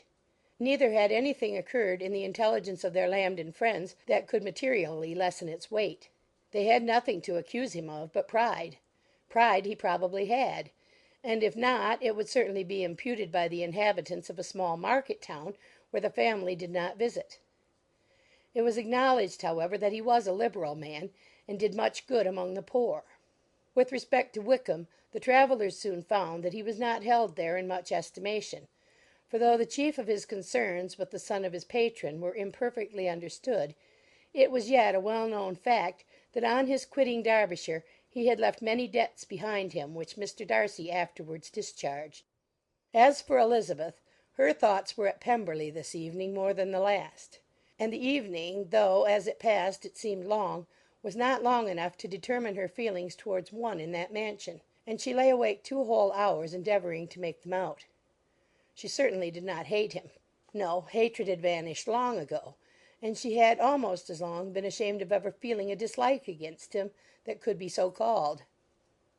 The respect created by the conviction of his valuable qualities, though at first unwillingly admitted, had for some time ceased to be repugnant to her feeling, and it was now heightened into somewhat of a friendlier nature by the testimony so highly in his favour, and bringing forward his disposition in so amiable a light, which yesterday had produced. But above all, above respect and esteem, there was a motive within her of goodwill which could not be overlooked. It was gratitude. Gratitude not merely for having once loved her, but for loving her still well enough to forgive all the petulance and acrimony of her manner in rejecting him, and all the unjust accusations accompanying her rejection. He, who she had been persuaded would avoid her as his greatest enemy, seemed on this accidental meeting most eager to preserve the acquaintance, and without any indelicate display of regard or any peculiarity of manner where their two selves only were concerned, was soliciting the good opinion of her friends, and bent on making her known to his sister. Such a change in a man of so much pride, exciting not only astonishment but gratitude, for to love, ardent love, it must be attributed, and as such its impression on her was of a sort to be encouraged, as by no means unpleasing, though it could not be exactly defined. She respected, she esteemed, she was grateful to him. She felt a real interest in his welfare, and she only wanted to know how far she wished that welfare to depend upon herself, and how far it would be for the happiness of both that she should employ the power, which her fancy told her she still possessed, of bringing on her the renewal of his addresses. It had been settled in the evening between the aunt and the niece that such a striking civility as Miss Darcy's in coming to see them on the very day of her arrival at Pemberley, for she had reached it only to a late breakfast, ought to be imitated, though it could not be equalled, by some exertion of politeness on their side, and consequently that it would be highly expedient to wait on her at Pemberley the following morning. They were therefore to go. Elizabeth was pleased, though when she asked herself the reason she had very little to say in reply. Mr. Gardiner left them soon after breakfast. The fishing scheme had been renewed the day before, and a positive engagement made of his meeting some of the gentlemen at Pemberley before noon. End of Chapter 44. Chapter 45. Convinced as Elizabeth now was that Miss Bingley's dislike of her had originated in jealousy, she could not help feeling how unwelcome her appearance at Pemberley must be to her, and was curious to know with how much civility on that lady's side the acquaintance would now be renewed. On reaching the house, they were shown through the hall into the saloon, whose northern aspect rendered it delightful for summer. Its windows opening to the ground admitted a most refreshing view of the high woody hills behind the house, and of the beautiful oaks and Spanish chestnuts which were scattered over the intermediate lawn. In this house they were received by Miss Darcy, who was sitting there with Mrs. Hurst and Miss Bingley, and the lady with whom she lived in London. Georgiana's reception of them was very civil, but attended with all the embarrassment which, though proceeding from shyness and the fear of doing wrong, would easily give to those who felt themselves inferior the belief of her being proud and reserved. Mrs. Gardiner and her niece, however, did her justice, and pitied her. By Mrs. Hurst and Miss Bingley they were noticed only by a curtsy, and on their being seated, a pause, awkward as such pauses must always be, succeeded for a few moments. It was first broken by Mrs. Annesley, a genteel, agreeable-looking woman, whose endeavour to introduce some kind of discourse proved her to be more truly well-bred than either of the others, and between her and Mrs. Gardiner, with occasional help from Elizabeth, the conversation was carried on. Miss Darcy looked as if she wished for courage enough to join in it, and sometimes did venture a short sentence when there was least danger of its being heard. Elizabeth soon saw that she was herself closely watched by Miss Bingley, and that she could not speak a word, especially to Miss Darcy, without calling her attention. This observation would not have prevented her from trying to talk to the latter, had they not been seated at an inconvenient distance, but she was not sorry to be spared the necessity of saying much. Her own thoughts were employing her. She expected every moment that some of the gentlemen would enter the room. She wished, she feared, that the master of the house might be amongst them, and whether she wished or feared it most she could scarcely determine. After sitting in this manner a quarter of an hour without hearing Miss Bingley's voice, Elizabeth was roused by receiving from her a cold inquiry after the health of her family. She answered with equal indifference and brevity, and the others said no more. The next variation which their visit afforded was produced by the entrance of servants with cold meat, cake, and a variety of all the finest fruits in season. But this did not take place till after many a significant look and smile from Mrs. Annesley to Miss Darcy had been given to remind her of her post. There was now employment for the whole party, for though they could not all talk, they could all eat, and the beautiful pyramids of grapes, nectarines, and peaches soon collected them round the table.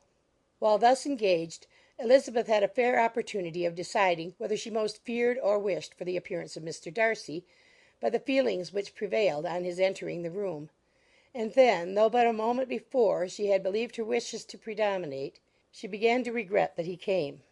He had been some time with Mr. Gardiner, who, with 2 or 3 other gentlemen from the house, was engaged by the river, and had left him only on learning that the ladies of the family intended a visit to Georgiana that morning. No sooner did he appear than Elizabeth wisely resolved to be perfectly easy and unembarrassed, a resolution the more necessary to be made, but perhaps not the more easily kept, because she saw that the suspicions of the whole party were awakened against them, and that there was scarcely an eye which did not watch his behaviour when he first came into the room. In no countenance was attentive curiosity so strongly marked as in Miss Bingley's, in spite of the smiles which overspread her face whenever she spoke to one of its objects. For jealousy had not yet made her desperate, and her attentions to Mr. Darcy were by no means over. Miss Darcy, on her brother's entrance, exerted herself much more to talk, and Elizabeth saw that he was anxious for his sister and herself to get acquainted, and forwarded as much as possible every attempt at conversation on either side. Miss Bingley saw all this likewise, and in the imprudence of anger took the first opportunity of saying, with sneering civility, "Pray, Miss Eliza, are not the share militia removed from Meryton? They must be a great loss to your family." In Darcy's presence she dared not mention Wickham's name, but Elizabeth instantly comprehended that he was uppermost in her thoughts, and the various recollections connected with him gave her a moment's distress. But exerting herself vigorously to repel the ill-natured attack, she presently answered the question in a tolerably detached tone. While she spoke, an involuntary glance showed her Darcy, with a heightened complexion, earnestly looking at her, and his sister overcome with confusion and unable to lift up her eyes. Had Miss Bingley known what pain she was then giving her beloved friend, she undoubtedly would have refrained from the hint; but she had merely intended to discompose Elizabeth by bringing forward the idea of a man to whom she believed her partial, to make her betray a sensibility which might injure her in Darcy's opinion, and perhaps to remind the latter of all the follies and absurdities by which some part of her family were connected with that corps. Not a syllable had ever reached her of Miss Darcy's meditated elopement. To no creature had it been revealed where secrecy was possible, except to Elizabeth; and from all Bingley's connections her brother was particularly anxious to conceal it, from the very wish which Elizabeth had long ago attributed to him of their becoming hereafter her own. He had certainly formed such a plan, and without meaning that it should effect his endeavour to separate him from Miss Bennet, it is probable that it might add something to his lively concern for the welfare of his friend. Elizabeth's collected behaviour, however, soon quieted his emotion, and as Miss Bingley, vexed and disappointed, dared not approach nearer to Wickham, Georgiana also recovered in time, though not enough to be able to speak any more. Her brother, whose eyes she feared to meet, scarcely recollected her interest in the affair, and the very circumstance which had been designed to turn his thoughts from Elizabeth seemed to have fixed them on her more and more cheerfully. Their visit did not continue long after the question and answer above mentioned, and while Mr. Darcy was attending them to their carriage, Miss Bingley was venting her feelings in criticisms on Elizabeth's person, behaviour, and dress. But Georgiana would not join her. Her brother's recommendation was enough to ensure her favour. His judgment could not err, and he had spoken in such terms of Elizabeth as to leave Georgiana without the power of finding her otherwise than lovely and amiable. When Darcy returned to the saloon, Miss Bingley could not help repeating to him some part of what she had been saying to his sister. "How very ill Miss Eliza Bennet looks this morning, Mr. Darcy!" she cried. I never in my life saw anyone so much altered as she is since the winter. She is grown so brown and coarse. Louisa and I were agreeing that we should not have known her again. However little Mr. Darcy might have liked such an address, he contented himself with coolly replying that he perceived no other alteration than her being rather tanned, no miraculous consequence of travelling in the summer. For my own part, she rejoined, I must confess that I never could see any beauty in her. Her face is too thin, her complexion has no brilliancy, and her features are not at all handsome. Her nose wants character. There is nothing marked in its lines. Her teeth are tolerable, but not out of the common way. And as for her eyes, which have sometimes been called so fine, I could never see anything extraordinary in them. They have a sharp, shrewish look, which I do not like at all, and in her air altogether there is a self-sufficiency without fashion, which is intolerable. Persuaded as Miss Bingley was that Darcy admired Elizabeth, this was not the best method of recommending herself, but angry people are not always wise, and in seeing him at last look somewhat nettled, she had all the success she expected. He was resolutely silent, however, and from a determination of making him speak, she continued, I remember, when we first knew her in Hertfordshire, how amazed we all were to find that she was a reputed beauty. And I particularly recollect your saying one night, after they had been dining at Netherfield, she a beauty! I should as soon call her mother a wit. But afterwards she seemed to improve on you, and I believe you thought her rather pretty at one time. Yes, replied Darcy, who could contain himself no longer. but that was only when I first saw her, for it is many months since I have considered her as one of the handsomest women of my acquaintance. He then went away, and Miss Bingley was left to all the satisfaction of having forced him to say what gave no one any pain but herself. Mrs. Gardiner and Elizabeth talked of all that had occurred during their visit as they returned, except what had particularly interested them both. The look and behaviour of everybody they had seen were discussed, except of the person who had mostly engaged their attention. They talked of his sister, his friends, his house, his fruit, of everything but himself. Yet Elizabeth was longing to know what Mrs. Gardiner thought of him, and Mrs. Gardiner would have been highly gratified by her niece's beginning the subject. End of chapter 45. Chapter 46. Elizabeth had been a good deal disappointed in not finding a letter from Jane on their first arrival at Lambton, and this disappointment had been renewed on each of the mornings that had now been spent there. But on the third her repining was over, and her sister justified by the receipt of 2 letters from her at once, on one of which was marked that it had been missent elsewhere. Elizabeth was not surprised at it, as Jane had written the direction remarkably ill. They had just been preparing to walk as the letters came in, and her uncle and aunt, leaving her to enjoy them in quiet, set off by themselves. The one missent must first be attended to. It had been written 5 days ago. The beginning contained an account of all their little parties and engagements, with such news as the country afforded. But the latter half, which was dated a day later, and written in evident agitation, gave more important intelligence. It was to this effect.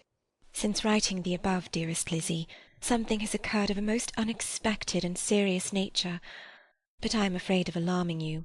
Be assured that we are all well. What I have to say relates to poor Lydia. An express came at 12 last night, just as we were all gone to bed, from Colonel Forster, to inform us that she was gone off to Scotland with one of his officers, to own the truth, with Wickham. Imagine our surprise. To Kitty, however, it does not seem so wholly unexpected. I am very, very sorry. So imprudent a match on both sides. But I am willing to hope the best, and that his character has been misunderstood. Thoughtless and indiscreet, I can easily believe him. But this step, and let us rejoice over it, marks nothing bad at heart. His choice is disinterested at least, for he must know my father can give her nothing. Our poor mother is sadly grieved. My father bears it better. How thankful am I that we never let them know what has been said against him. We must forget it ourselves. They were off Saturday night about 12, as is conjectured, but were not missed till yesterday morning at 8. The express was sent off directly. My dear Lizzie, they must have passed within 10 miles of us. Colonel Forster gives us reason to expect him here soon. Lydia left a few lines for his wife, informing her of their intention. I must conclude, for I cannot be long from my poor mother. I am afraid you will not be able to make it out, but I hardly know what I have written. Without allowing herself time for consideration, and scarcely knowing what she felt, Elizabeth, on finishing this letter, instantly seized the other, and opening it with the utmost impatience, read as follows. It had been written a day later than the conclusion of the first. By this time, my dearest sister, you have received my hurried letter. I wish this may be more intelligible, but though not confined for time, my head is so bewildered that I cannot answer for being coherent. Dearest Lizzie, I hardly know what I would write, but I have bad news for you, and it cannot be delayed. Imprudent as a marriage between Mr. Wickham and our poor Lydia would be, we are now anxious to be assured that it has taken place, for there is but too much reason to fear they are not gone to Scotland. Colonel Forster came yesterday, having left Brighton the day before, not many hours after the express. Though Lydia's short letter to Mrs. F. gave them to understand that they were going to Gretna Green, something was dropped by Denny expressing his belief that W. never intended to go there or to marry Lydia at all, which was repeated to Colonel F., who, instantly taking the alarm, set off from B. intending to trace their route. He did trace them easily to Clapham, but no farther, for on entering that place they removed into a hackney coach and dismissed the chaise that brought them from Epsom. All that is known after this is that they were seen to continue the London road. I know not what to think. After making every possible enquiry on that side of London, Colonel F. came on into Hertfordshire, anxiously renewing them at all the turnpikes, and at the inns in Barnet and Hatfield, but without any success. No such people had been seen to pass through. With the kindest concern he came on to Longbourn, and broke his apprehensions to us in a manner most creditable to his heart. I am sincerely grieved for him and Mrs. F., but no one can throw any blame on them. Our distress, my dear Lizzie, is very great. My father and mother believe the worst, but I cannot think so ill of him. Many circumstances might make it more eligible for them to be married privately in town than to pursue their first plan, and even if he could form such a design against a young woman of Lydia's connections, which is not likely, can I suppose her so lost to everything? Impossible. I grieve to find, however, that Colonel F. is not disposed to depend upon their marriage. He shook his head when I expressed my hopes, and said he feared W. was not a man to be trusted. My poor mother is really ill and keeps her room.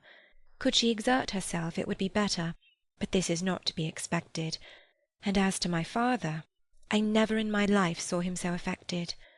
Poor Kitty has anger for having concealed their attachment, but as it was a matter of confidence, one cannot wonder. I am truly glad, dearest Lizzie, that you have been spared something of these distressing scenes, but now, as the first shock is over, shall I own that I long for your return? I am not so selfish, however, as to press for it, if inconvenient. Adieu. I take up my pen again to do what I have just told you I would not, but circumstances are such that I cannot help earnestly begging you all to come here as soon as possible. I know my dear uncle and aunt so well that I am not afraid of requesting it, though I have still something more to ask of the former. My father is going to London with Colonel Forster instantly to try to discover her. What he means to do, I am sure I know not, but his excessive distress will not allow him to pursue any measure in the best and safest way, and Colonel Forster is obliged to be at Brighton again to-morrow evening. In such an exigence my uncle's advice and assistance would be everything in the world. He will immediately comprehend what I must feel, and I rely upon his goodness. Oh, where is my uncle? Cried Elizabeth, darting from her seat as she finished the letter in eagerness to follow him without losing a moment of the time so precious. But as she reached the door it was opened by a servant, and Mr. Darcy appeared. Her pale face and impetuous manner made him start, and before he could recover himself to speak, she, in whose mind every idea was superseded by Lydia's situation, hastily exclaimed, I beg your pardon, but I must leave you. I must find Mr. Gardiner this moment on business that cannot be delayed. I have not an instant to lose. Good God, what is the matter? cried he, with more feeling than politeness. Then, recollecting himself, I will not detain you a minute, but let me, or let the servant go after Mr. and Mrs. Gardiner. You are not well enough. You cannot go yourself. Elizabeth hesitated, but her knees trembled under her, and she felt how little would be gained by her attempting to pursue them. Calling back the servant, therefore, she commissioned him, though in so breathless an accent as made her almost unintelligible, to fetch his master and mistress home instantly. On his quitting the room, she sat down, unable to support herself, and looking so miserably ill that it was impossible for Darcy to leave her, or to refrain from saying, in a tone of gentleness and commiseration, Let me call your maid. Is there nothing you could take to give you present relief? A glass of wine. Shall I get you one? You are very ill. No, I thank you, she replied, endeavouring to recover herself. There is nothing the matter with me. I am quite well. I am only distressed by some dreadful news which I have just received from Longbourn. She burst into tears as she alluded to it, and for a few minutes could not speak another word. Darcy, in wretched suspense, could only say something indistinctly of his concern, and observe her in compassionate silence. At length she spoke again. I have just had a letter from Jane with such dreadful news.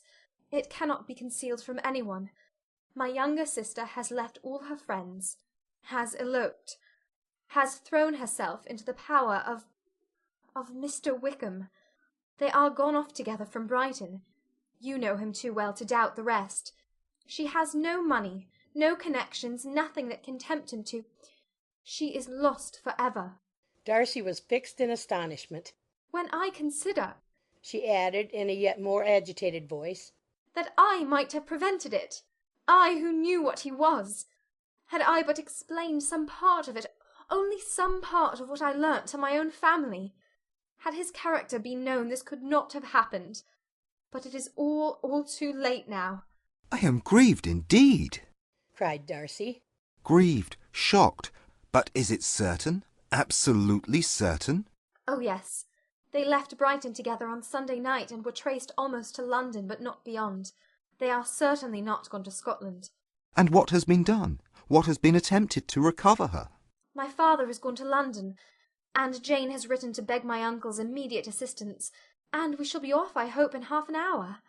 But nothing can be done. I know very well that nothing can be done. How is such a man to be worked on? How are they even to be discovered? I have not the smallest hope. It is every way horrible. Darcy shook his head in silent acquiescence. When my eyes were opened to his real character, oh, had I known what I ought, what I dared to do! But I knew not. I was afraid of doing too much. Wretched, wretched mistake! Darcy made no answer. He seemed scarcely to hear her, and was walking up and down the room in earnest meditation, his brow contracted, his air gloomy. Elizabeth soon observed and instantly understood it. Her power was sinking. Everything must sink under such a proof of family weakness, such an assurance of the deepest disgrace. She could neither wonder nor condemn, but the belief of his self-conquest brought nothing consolatory to her bosom, afforded no palliation of her distress. It was, on the contrary, exactly calculated to make her understand her own wishes, and never had she so honestly felt that she could have loved him as now, when all love must be vain.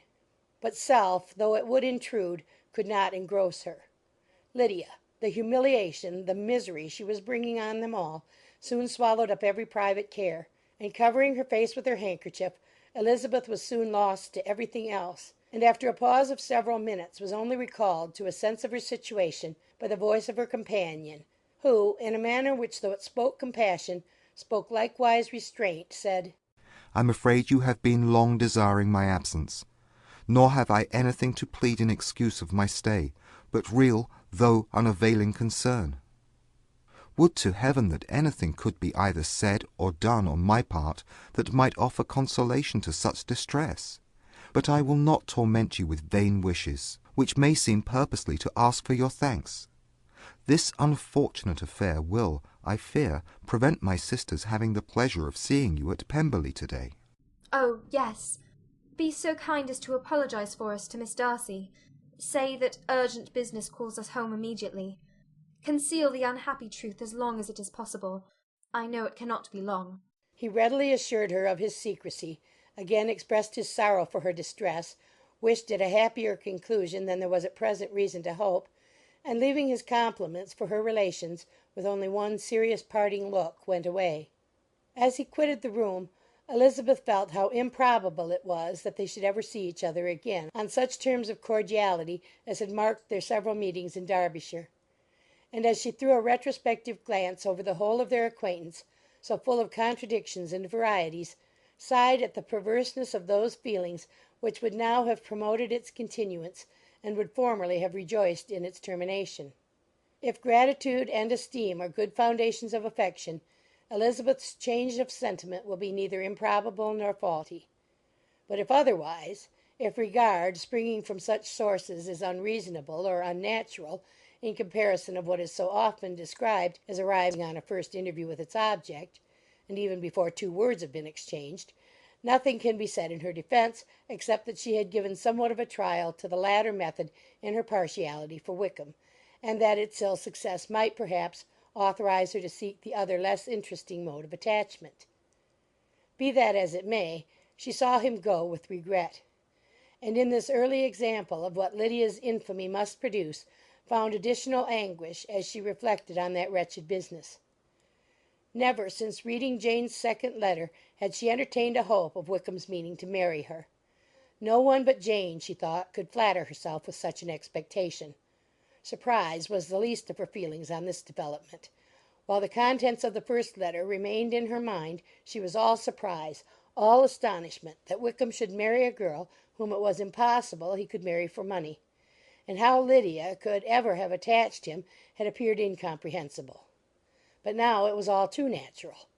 For such an attachment as this she might have sufficient charms; and though she did not suppose Lydia to be deliberately engaging in an elopement without the intention of marriage, she had no difficulty in believing that neither her virtue nor her understanding would preserve her from falling an easy prey. She had never perceived, while the regiment was in Hertfordshire, that Lydia had any partiality for him; but she was convinced that Lydia wanted only encouragement to attach herself to anybody. Sometimes one officer, sometimes another had been her favourite, as their attentions raised them in her opinion. Her affections had continually been fluctuating, but never without an object. The mischief of neglect and mistaken indulgence towards such a girl, oh, how acutely did she now feel it! She was wild to be at home, to hear, to see, to be upon the spot, to share with Jane in the cares that must now fall wholly upon her in a family so deranged, a father absent, a mother incapable of exertion and requiring constant attendance; and though almost persuaded that nothing could be done for Lydia, her uncle's interference seemed of the utmost importance. Until he entered the room her impatience was severe. Mr. and Mrs. Gardiner had hurried back in alarm, supposing by the servant's account that their niece was taken suddenly ill; but satisfying them instantly on that head, she eagerly communicated the cause of their summons, reading the 2 letters aloud, and dwelling on the postscript of the last with trembling energy. Though Lydia had never been a favourite with them, Mr. and Mrs. Gardiner could not but be deeply afflicted. Not Lydia only, but all were concerned in it; and after the first exclamations of surprise and horror, Mr. Gardiner promised every assistance in his power. Elizabeth, though expecting no less, thanked him with tears of gratitude; and all 3 being actuated by one spirit, everything relating to their journey was speedily settled. They were to be off as soon as possible. "But what is to be done about Pemberley?" cried Mrs. Gardiner. "John told us Mr. Darcy was here when you sent for us. Was it so?" Yes, and I told him we should not be able to keep our engagement. That is all settled. "What is all settled?" repeated the other, as she ran into her room to prepare. "And they are upon such terms as for her to disclose the real truth? Oh, that I knew how it was!" But wishes were vain, or at least could only serve to amuse her in the hurry and confusion of the following hour. Had Elizabeth been at leisure to be idle, she would have remained certain that all employment was impossible to one so wretched as herself; but she had her share of business as well as her aunt, and amongst the rest there were notes to be written to all their friends at Lambton, with false excuses for their sudden departure. An hour, however, saw the whole completed, and Mr. Gardiner meanwhile having settled his account at the inn, nothing remained to be done but to go. and Elizabeth, after all the misery of the morning, found herself in a shorter space of time than she could have supposed, seated in the carriage and on the road to Longbourn. Chapter 47. I have been thinking it over again, Elizabeth, said her uncle as they drove from the town. And really, upon serious consideration, I am much more inclined than I was to judge as your elder sister does on the matter. It appears to me so very unlikely that any young man should form such a design against a girl who was by no means unprotected or friendless, and who was actually staying in his colonel's family, that I am strongly inclined to hope the best. Could he expect that her friends would not step forward? Could he expect to be noticed again by the regiment after such an affront to Colonel Forster? His temptation is not adequate to the risk. Do you really think so? cried Elizabeth, brightening up for a moment. Upon my word, said Mrs. Gardiner, I begin to be of your uncle's opinion. It is really too great a violation of decency, honour, and interest for him to be guilty of. I cannot think so very ill of Wickham. Can you yourself, Lizzie, so wholly give him up as to believe him capable of it? Not, perhaps, of neglecting his own interest, but of every other neglect I can believe him capable, if indeed it should be so. But I dare not hope it. Why should they not go on to Scotland if that had been the case? In the first place, replied Mr. Gardiner, there is no absolute proof that they are not gone to Scotland. Oh, but their removing from the chaise into a hackney coach is such a presumption. And besides, no traces of them were to be found on the Bonnet Road. Well then, supposing them to be in London, they may be there, though for the purpose of concealment, for no more exceptional purpose. It is not likely that money should be very abundant on either side, and it might strike them that they could be more economically, though less expeditiously, married in London than in Scotland. But why all this secrecy? Why any fear of detection? Why must their marriage be private? Oh, no, no, this is not likely. His most particular friend, you see by Jane's account, was persuaded of his never intending to marry her. Wickham will never marry a woman without some money. He cannot afford it. And what claims has Lydia? What attraction has she beyond youth, health, and good humour that could make him, for her sake, forego every chance of benefiting himself by marrying well? As to what restraint the apprehensions of disgrace in the corps might throw on a dishonourable elopement with her, I am not able to judge, for I know nothing of the effects that such a step might produce. But as to your other objection, I am afraid it will hardly hold good. Lydia has no brothers to step forward, and he might imagine, from my father's behaviour, from his indolence and the little attention he has ever seemed to give to what was going forward in his family, that he would do as little and think as little about it as any father could do in such a matter. But can you think that Lydia is so lost to everything but love of him as to consent to live with him on any terms other than marriage? It does seem, and it is most shocking indeed, replied Elizabeth, with tears in her eyes, that a sister's sense of decency and virtue in such a point should admit of doubt. But really I know not what to say. Perhaps I am not doing her justice. But she is very young. She has never been taught to think on serious subjects, and for the last half-year, nay, for a 12-month, she has been given up to nothing but amusement and vanity. She has been allowed to dispose of her time in the most idle and frivolous manner, and to adopt any opinions that came in her way. Since the Blankshire were first quartered in Meryton, nothing but love, flirtation, and officers have been in her head. She has been doing everything in her power by thinking and talking on the subject to give greater, what shall I call it, susceptibility to her feelings, which are naturally lively enough. And we all know that Wickham has every charm of person and address that can captivate a woman. But you see that Jane, said her aunt, does not think so very ill of Wickham as to believe him capable of the attempt. Of whom does Jane ever think ill? And who is there, whatever might be their former conduct, that she would think capable of such an attempt till it were proved against them? But Jane knows as well as I do what Wickham really is. We both know that he has been profligate in every sense of the word, that he has neither integrity nor honour, that he is as false and deceitful as he is insinuating. And do you really know all this?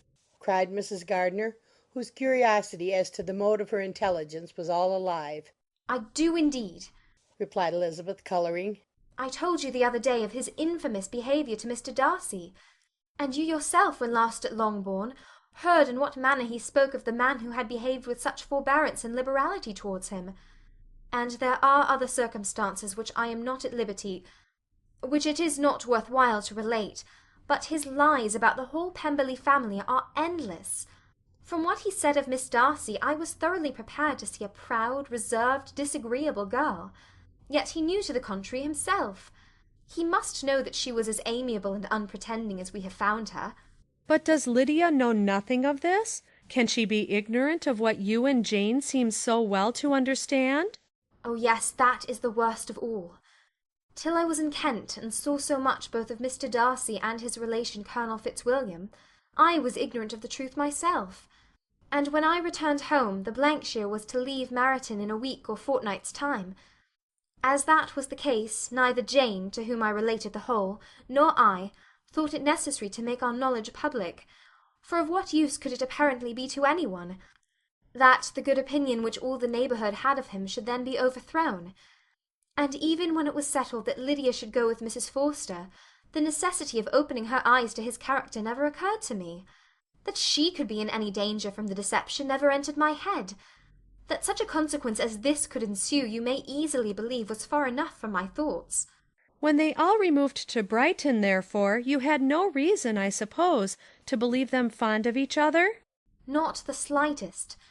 I can remember no symptom of affection on either side, and had anything of the kind been perceptible, you must be aware that ours is not a family on which it could be thrown away. When first he entered the corps she was ready enough to admire him, but so we all were. Every girl in or near Meryton was out of her senses about him for the first 2 months, but he never distinguished her by any particular attention, and consequently, after a moderate period of extravagant and wild admiration, her fancy for him gave way, and others of the regiment, who treated her with more distinction, again became her favourites." It may be easily believed that however little of novelty could be added to their fears, hopes, and conjectures on this interesting subject by its repeated discussion, no other could detain them from it long during the whole of the journey. From Elizabeth's thoughts it was never absent. Fixed there by the keenest of all anguish, self-reproach, she could find no interval of ease or forgetfulness. They travelled as expeditiously as possible, and sleeping one night on the road, reached Longbourn by dinner-time the next day. It was a comfort to Elizabeth to consider that Jane could not have been wearied by long expectations. The little Gardiners, attracted by the sight of a chaise, were standing on the steps of the house as they entered the paddock, and when the carriage drove up to the door, the joyful surprise that lighted up their faces and displayed itself over their whole bodies in a variety of capers and frisks was the first pleasing earnest of their welcome. Elizabeth jumped out, and after giving each of them a hasty kiss, hurried into the vestibule, where Jane, who came running down from her mother's apartment, immediately met her. Elizabeth, as she affectionately embraced her, whilst tears filled the eyes of both, lost not a moment in asking whether anything had been heard of the fugitives. "Not yet," replied Jane. "but now that my dear uncle has come, I hope everything will be well." "Is my father in town?" "Yes, he went on Tuesday, as I wrote you word." "And have you heard from him often?" "We have heard only twice. He wrote me a few lines on Wednesday to say that he had arrived in safety, and to give me his directions, which I particularly begged him to do. He merely added that he should not write again till he had something of importance to mention." "And my mother, how is she? How are you all?" "My mother is tolerably well, I trust, though her spirits are greatly shaken. She is upstairs, and will have great satisfaction in seeing you all. She does not yet leave her dressing-room. Mary and Kitty, thank heaven, are quite well." "But you, how are you?" cried Elizabeth. "You look pale. How much you must have gone through!"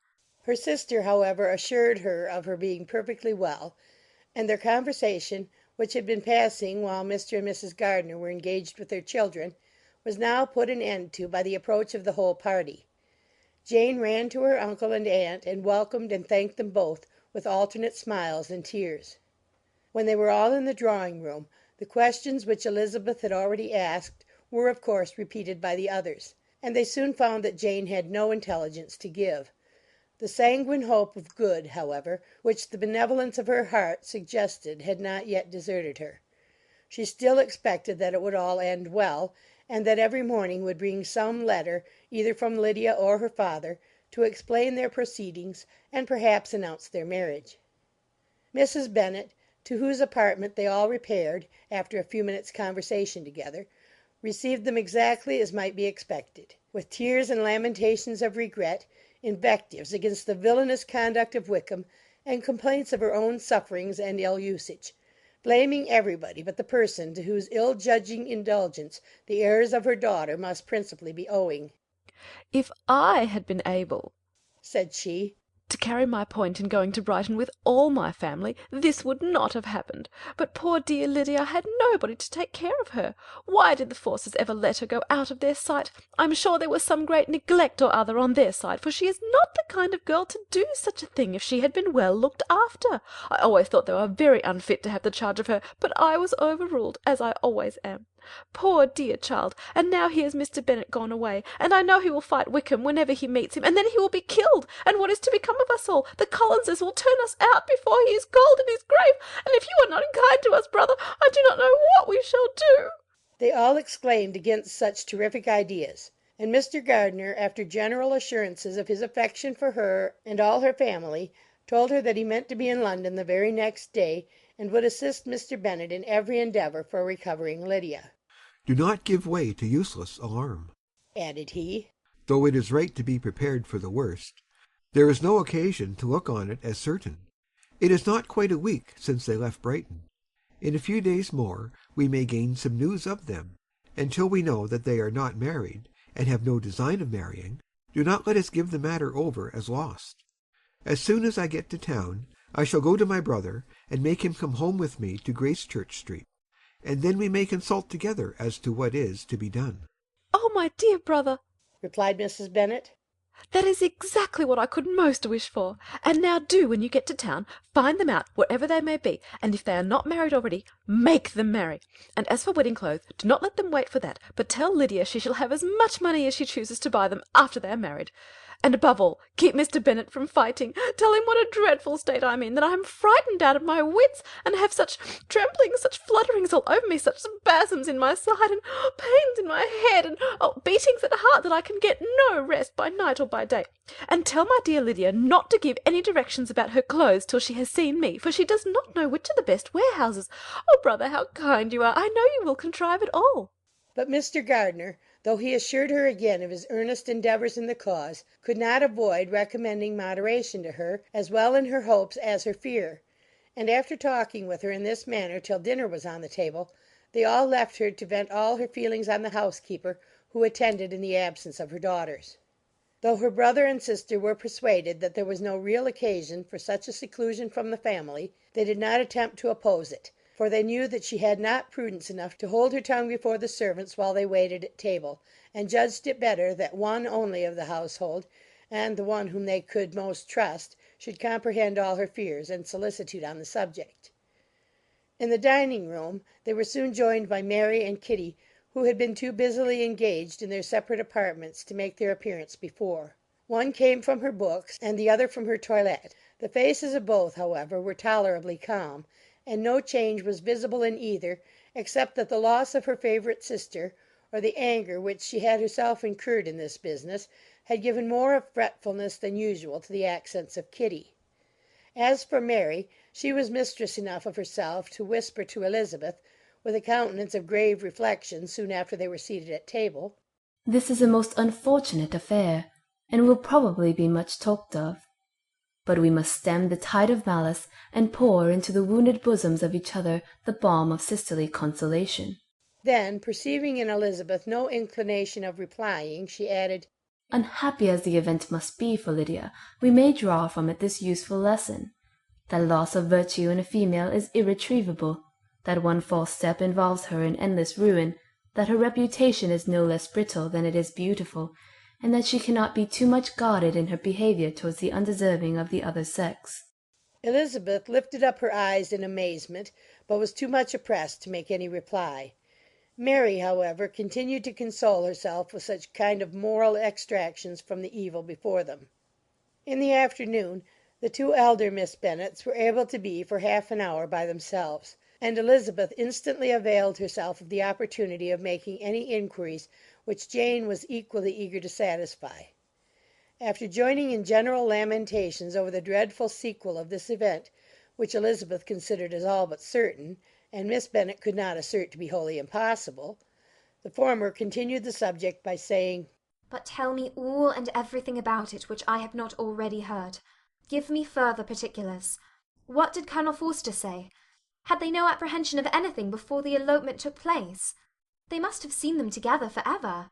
Colonel Forster did own that he had often suspected some partiality, especially on Lydia's side, but nothing to give him any alarm. I am so grieved for him. His behaviour was attentive and kind to the utmost. He was coming to us in order to assure us of his concern, before he had any idea of their not being gone to Scotland. When that apprehension first got abroad, it hastened his journey. And was Denny convinced that Wickham would not marry? Did he know of their intending to go off? Had Colonel Forster seen Denny himself? Yes, but when questioned by him, Denny denied knowing anything of their plans, and would not give his real opinion about it. He did not repeat his persuasion of their not marrying, and from that, I am inclined to hope, he might have been misunderstood before. And till Colonel Forster came himself, not one of you entertained a doubt, I suppose, of their being really married? How was it possible that such an idea should enter our brains? I felt a little uneasy, a little fearful of my sister's happiness with him in marriage, because I knew that his conduct had not always been quite right. My father and mother knew nothing of that. They only felt how imprudent a match it must be.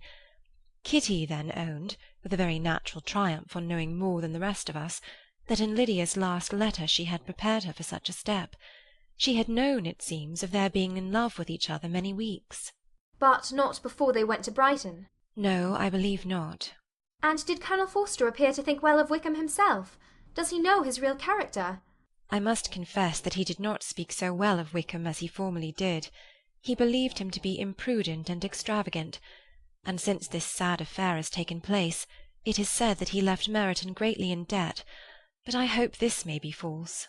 Oh, Jane, had we been less secret, had we told what we knew of him, this could not have happened. Perhaps it would have been better, replied her sister. But to expose the former faults of any person without knowing what their present feelings were seemed unjustifiable. We acted with the best intentions.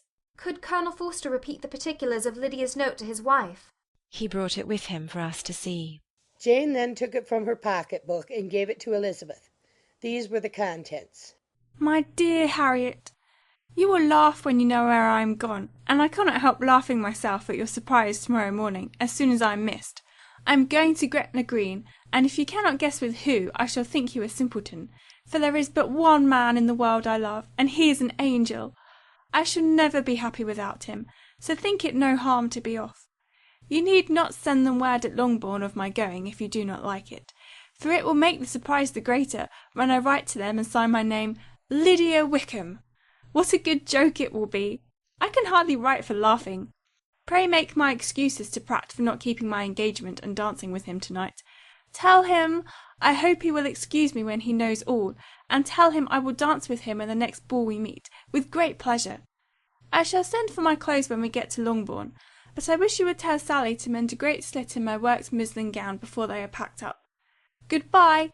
Give my love to Colonel Forster. I hope you will drink to our good journey. Your affectionate friend, Lydia Bennet. Oh, thoughtless, thoughtless Lydia! cried Elizabeth when she had finished it. What a letter is this to be written at such a moment! But at least it shows that she was serious on the subject of their journey. Whatever he might afterwards persuade her to, it was not on her side a scheme of infamy. My poor father! How he must have felt it! I never saw anyone so shocked. He could not speak a word for full 10 minutes. My mother was taken ill immediately, and the whole house in such confusion. Oh, Jane! cried Elizabeth. Was there a servant belonging to it who did not know the whole story before the end of the day? I do not know. I hope there was. But to be guarded at such a time is very difficult. My mother was in hysterics, and though I endeavoured to give her every assistance in my power, I am afraid I did not do so much as I might have done. But the horror of what might possibly happen almost took from me my faculties. Your attendance upon her has been too much for you. You do not look well. Oh, that I had been with you! You have had every care and anxiety upon yourself alone. Mary and Kitty have been very kind, and would have shared in every fatigue, I am sure, but I did not think it right for either of them. Kitty is slight and delicate, and Mary studies so much that her hours of repose should not be broken in on. My Aunt Phillips came to Longbourn on Tuesday, after my father went away, and was so good as to stay till Thursday with me. She was of great use and comfort to us all. And Lady Lucas has been very kind. She walked here on Wednesday morning to condole with us, and offered her services, or any of her daughters, if they should be of use to us.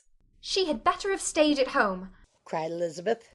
Perhaps she meant well, but under such a misfortune as this one cannot see too little of one's neighbours. Assistance is impossible, condolence insufferable.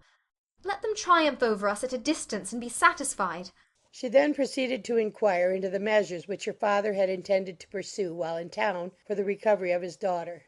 He meant, I believe, replied Jane, to go to Epsom, the place where they last changed horses, see the postillions, and try if anything could be made out from them.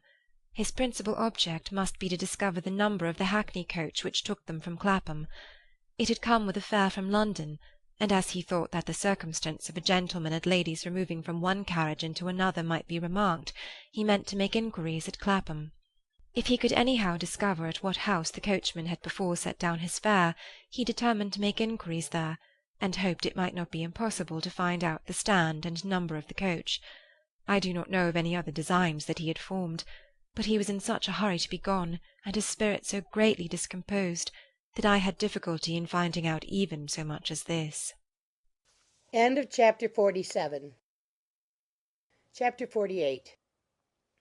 The whole party were in hopes of a letter from Mr. Bennet the next morning, but the post came in without bringing a single line from him. His family knew him to be, on all common occasions, a most negligent and dilatory correspondent, but at such a time they had hoped for exertion. They were forced to conclude that he had no pleasing intelligence to send, but even of that they would have been glad to be certain. Mr. Gardiner had waited only for the letters before he set off.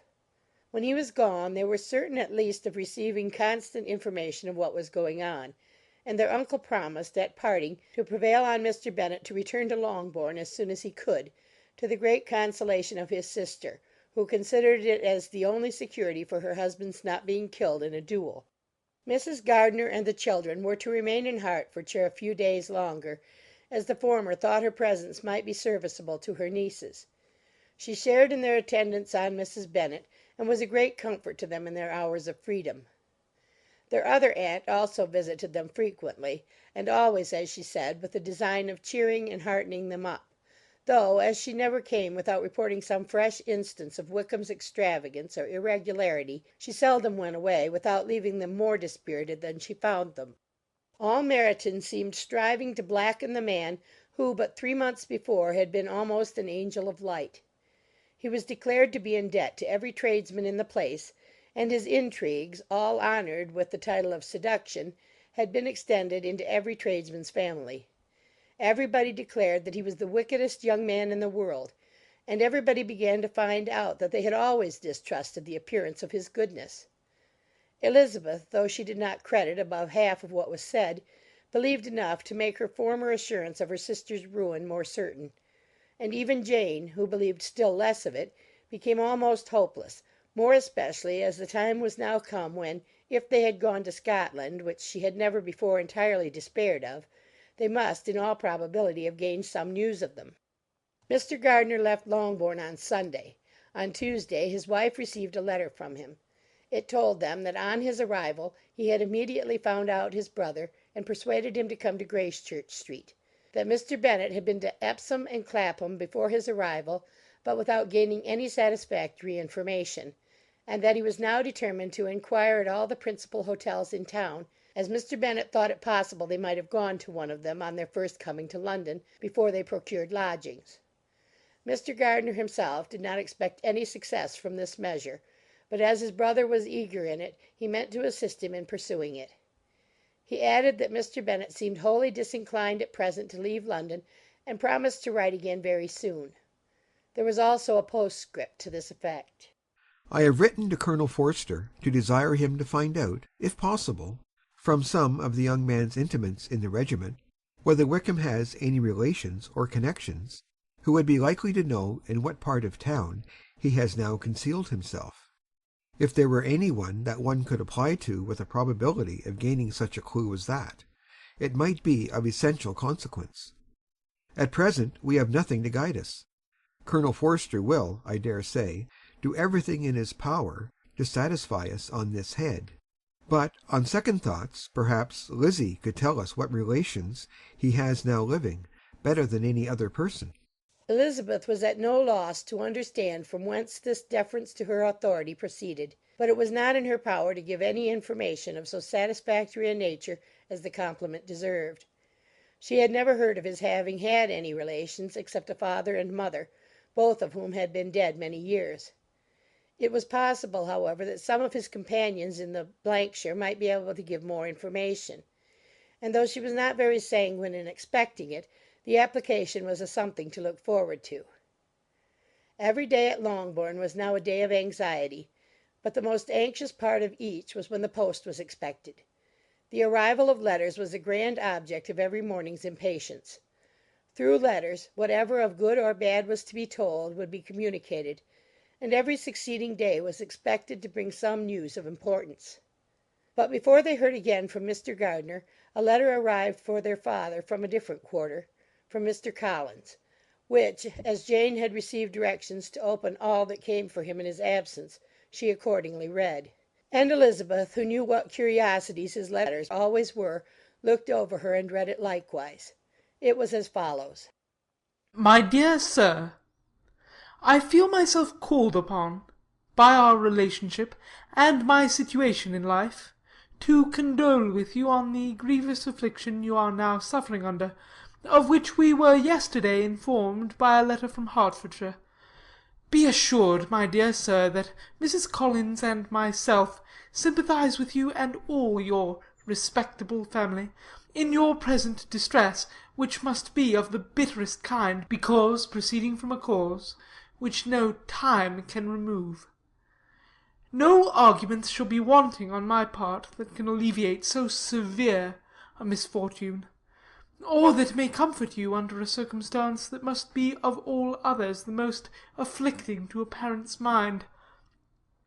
The death of your daughter would have been a blessing in comparison to this, and it is the more to be lamented because there is reason to suppose, as my dear Charlotte informs me, that this licentiousness of behaviour in your daughter has proceeded from a faulty degree of indulgence, though at the same time, for the consolation of yourself and Mrs. Bennet, I am inclined to think that her own disposition must be naturally bad, or she could not be guilty of such an enormity at so early an age. Howsoever that may be, you are grievously to be pitied, in which opinion I am not only joined by Mrs. Collins, but likewise by Lady Catherine and her daughter, to whom I have related the affair.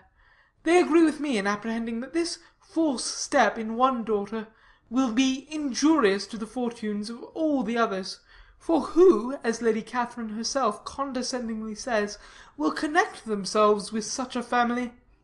And this consideration leads me moreover to reflect with augmented satisfaction on a certain event of last November, for had it been otherwise, I might have been involved in all your sorrow and disgrace.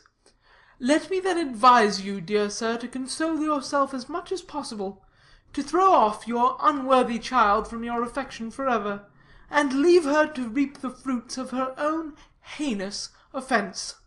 I am, dear sir, etc., etc. Mr. Gardiner did not write again till he had received an answer from Colonel Forster, and then he had nothing of a pleasant nature to send.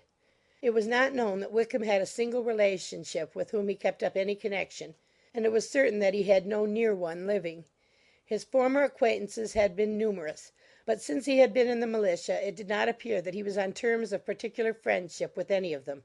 There was no one, therefore, who could be pointed out as likely to give any news of him, and in the wretched state of his own finances there was a very powerful motive for secrecy in addition to his fear of discovery by Lydia's relations, for it had just transpired that he had left gaming debts behind him to a very considerable amount. Colonel Forster believed that more than £1,000 would be necessary to clear his expenses at Brighton. He owed a good deal in town, but his debts of honour were still more formidable. Mr. Gardiner did not attempt to conceal these particulars from the Longbourn family. Jane heard them with horror.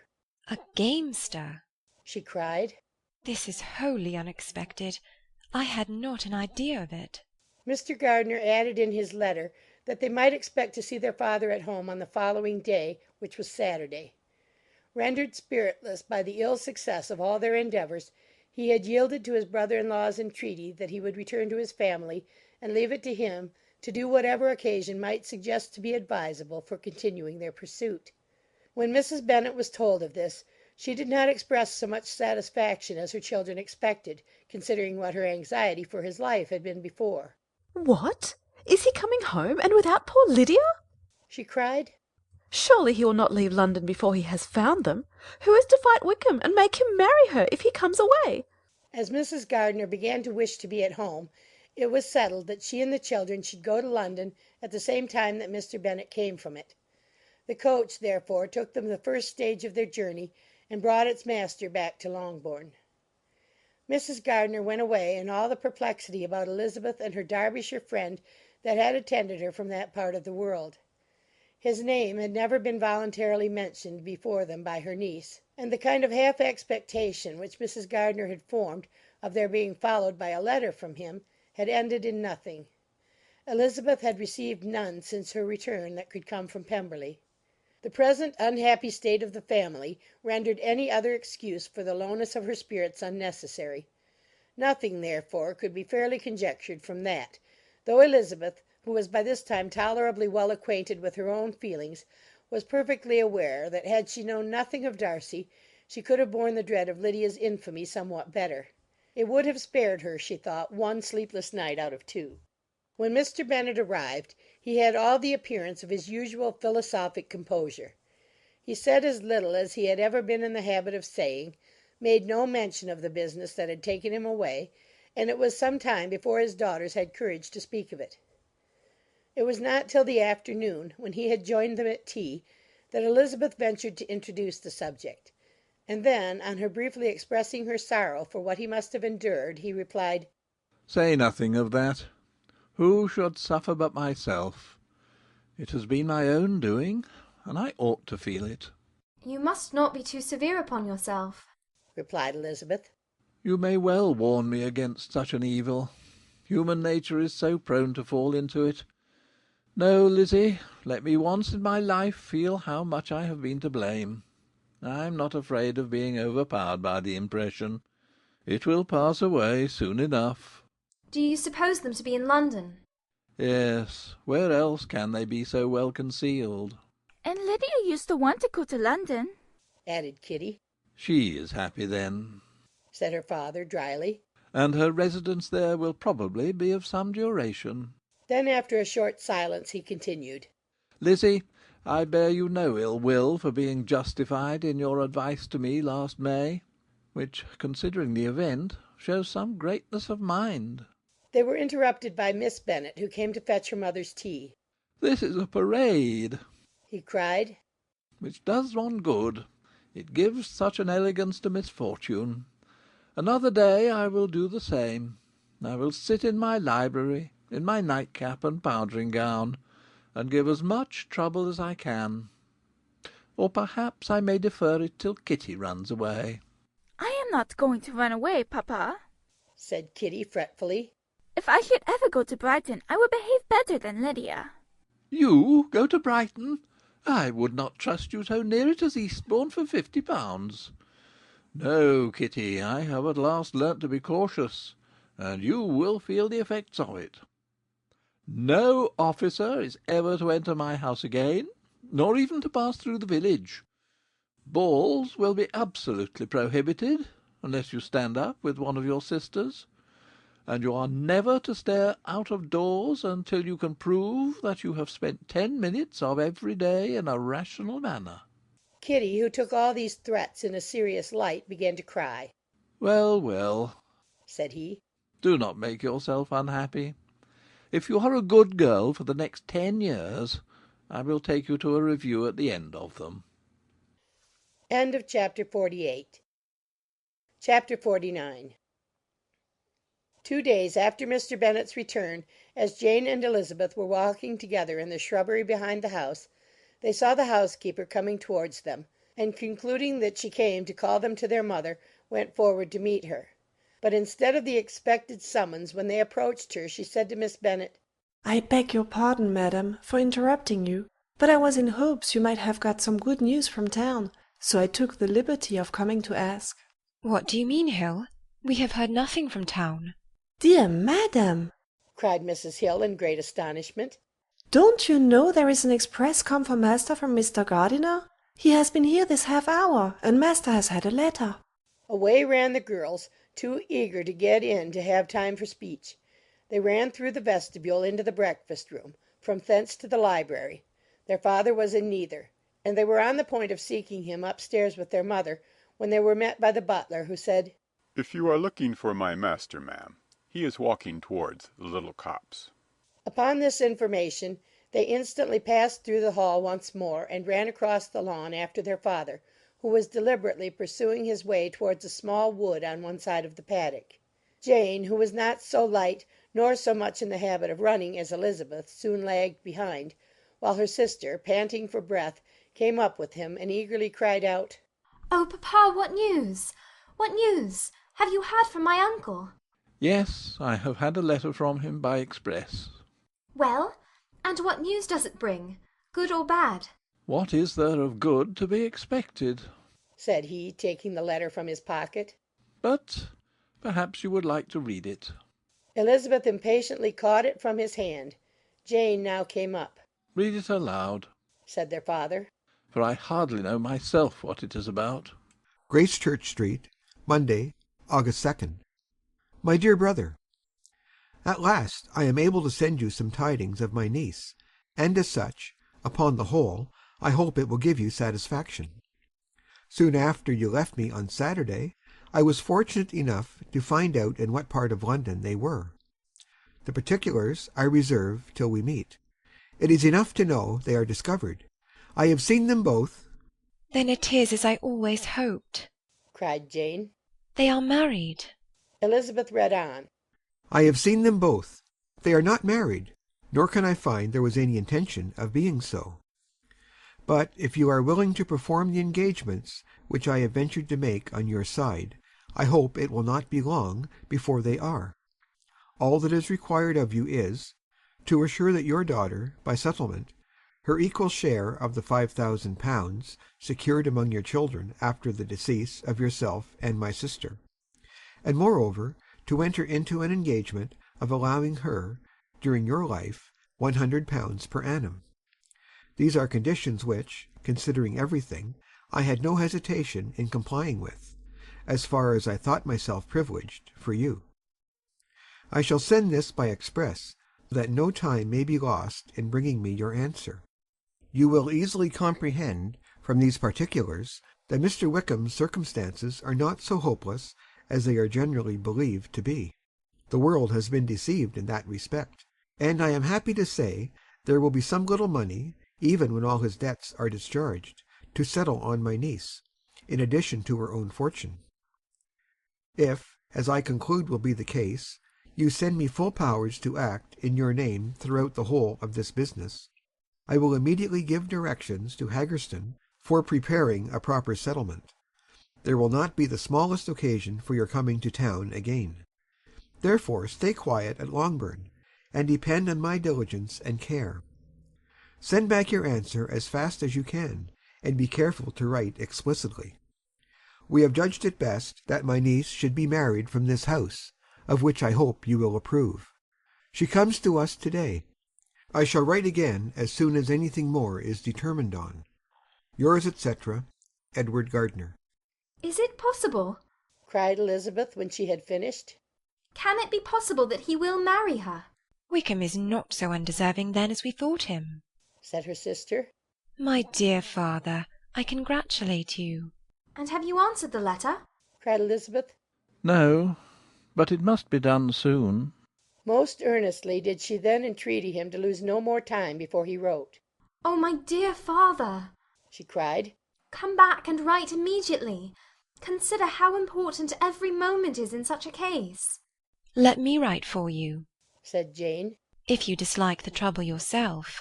I dislike it very much, he replied. But it must be done. And so saying, he turned back with them and walked towards the house.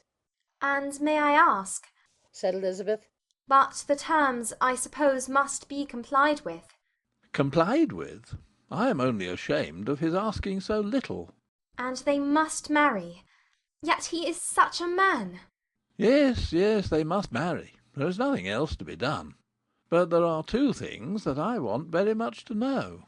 One is, how much money your uncle has laid down to bring it about. And the other, how am I ever to pay him? Money? My uncle? cried Jane. What do you mean, sir? I mean that no man in his senses would marry Lydia on so slight a temptation as 100 a year during my life, and 50 after I am gone. That is very true, said Elizabeth, though it had not occurred to me before. His debts to be discharged, and something still to remain. Oh, it must be my uncle's doings. Generous, good man, I am afraid he has distressed himself. A small sum could not do all this. No, said her father. Wickham's a fool if he takes her with a farthing less than £10,000. I should be sorry to think so ill of him in the very beginning of our relationship.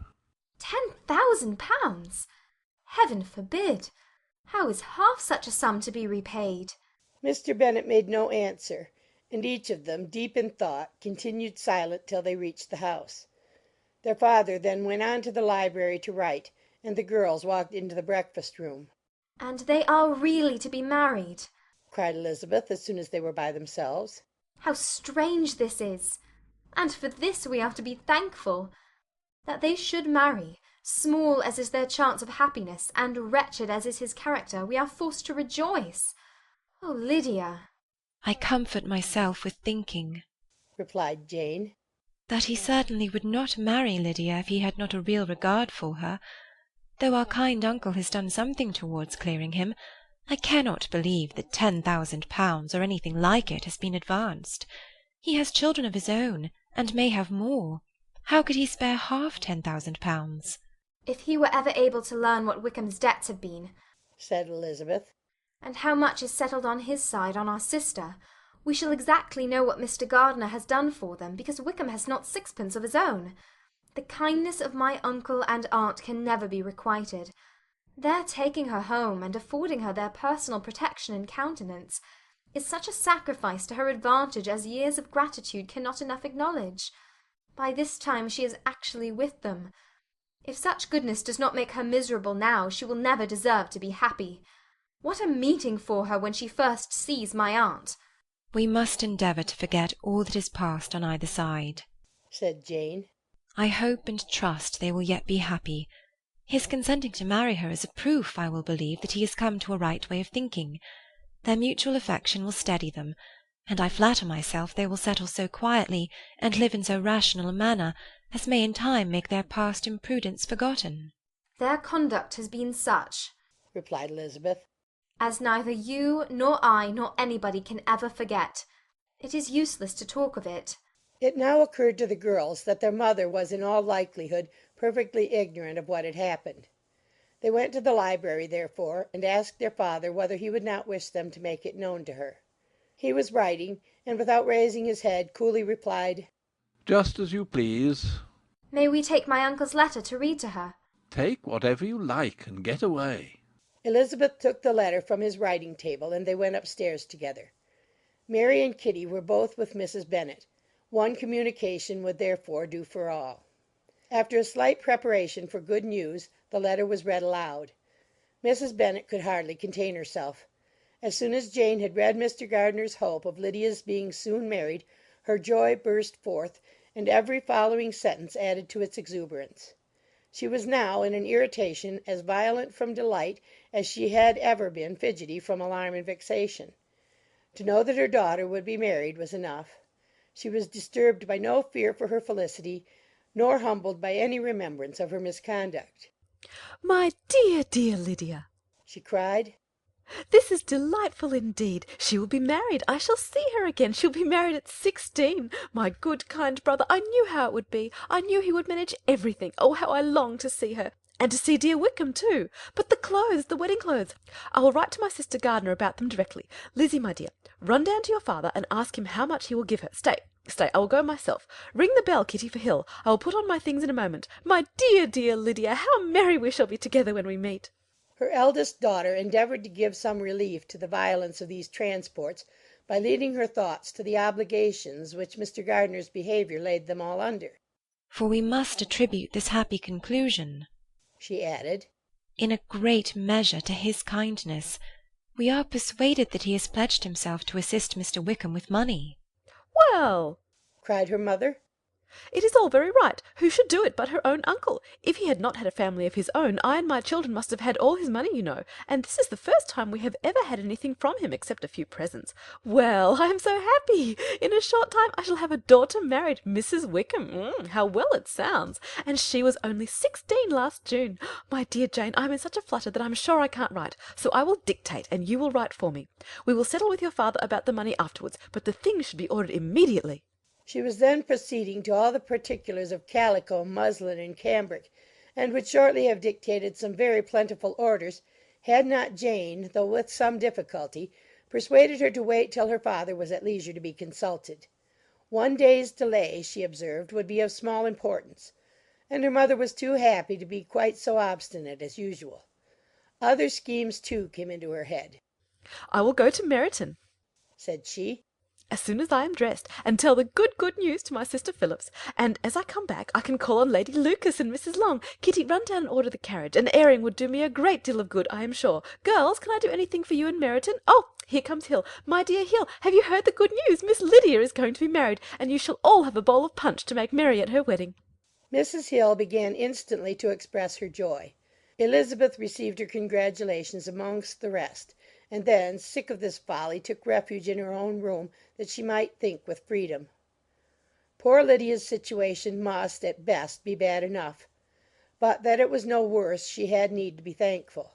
She felt it so, and though, in looking forward, neither rational happiness nor worldly prosperity could be justly expected for her sister, in looking back to what they had feared only 2 hours ago, she felt all the advantages of what they had gained. Chapter 50.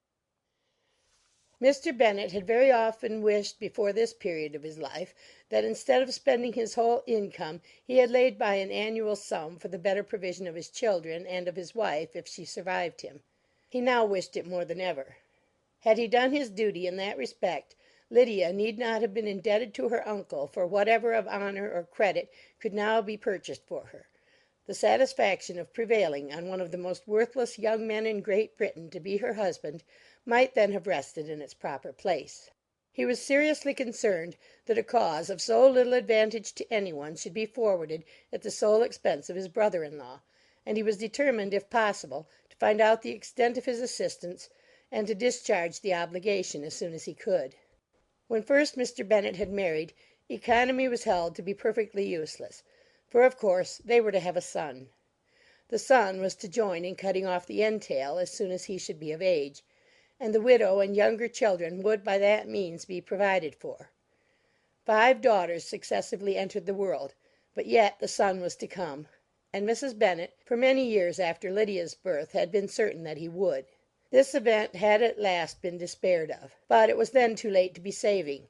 Mrs. Bennet had no turn for economy, and her husband's love of independence had alone prevented their exceeding their income. £5,000 was settled by marriage articles on Mrs. Bennet and the children, but in what proportions it should be divided amongst the latter depended on the will of the parents. This was one point, with regard to Lydia at least, which was now to be settled, and Mr. Bennet could have no hesitation in acceding to the proposal before him. In terms of grateful acknowledgment for the kindness of his brother, though expressed most concisely, he then delivered on paper his perfect approbation of all that was done, and his willingness to fulfil the engagements that had been made for him. He had never before supposed that, could Wickham be prevailed on to marry his daughter, it would be done with so little inconvenience to himself as by the present arrangement. He would scarcely be £10 a year the loser by the hundred that was to be paid them; for what with her board and pocket allowance, and the continual presents in money which passed to her through her mother's hands, Lydia's expenses had been very little within that sum. That it would be done with such trifling exertion on his side, too, was another very welcome surprise; for his wish at present was to have as little trouble in the business as possible. When the first transports of rage which had produced his activity in seeking her were over, he naturally returned to all his former indolence. His letter was soon dispatched, for, though dilatory in undertaking business, he was quick in its execution. He begged to know further particulars of what he was indebted to his brother, but was too angry with Lydia to send any message to her. The good news spread quickly through the house, and with proportionate speed through the neighbourhood. It was borne in the latter with decent philosophy. To be sure, it would have been more for the advantage of conversation had Miss Lydia Bennet come upon the town, or, as the happiest alternative, been secluded from the world in some distant farmhouse. But there was much to be talked of in marrying her, and the good-natured wishes for her well-doing which had proceeded before from all the spiteful old ladies in Meryton lost but a little of their spirit in this change of circumstances, because with such a husband her misery was considered certain. It was a fortnight since Mrs. Bennet had been downstairs, but on this happy day she again took her seat at the head of her table, and in spirits oppressively high. No sentiment of shame gave a damp to her triumph. The marriage of a daughter, which had been the first object of her wishes since Jane was 16, was now on the point of accomplishment, and her thoughts and her words ran wholly on those attendants of elegant nuptials, fine muslins, new carriages, and servants. She was busily searching through the neighbourhood for a proper situation for her daughter, and, without knowing or considering what their income might be, rejected many as deficient in size and importance. Hay Park might do, said she, if the Gouldings would quit it, or the great house at Stoke, if the drawing-room were larger, but Ashworth is too far off. I could not bear to have her 10 miles from me, and as for Purvis Lodge, the attics are dreadful. Her husband allowed her to talk on without interruption while the servants remained, but when they had withdrawn he said to her, "Mrs. Bennet, before you take any or all of these houses for your son and daughter, let us come to a right understanding.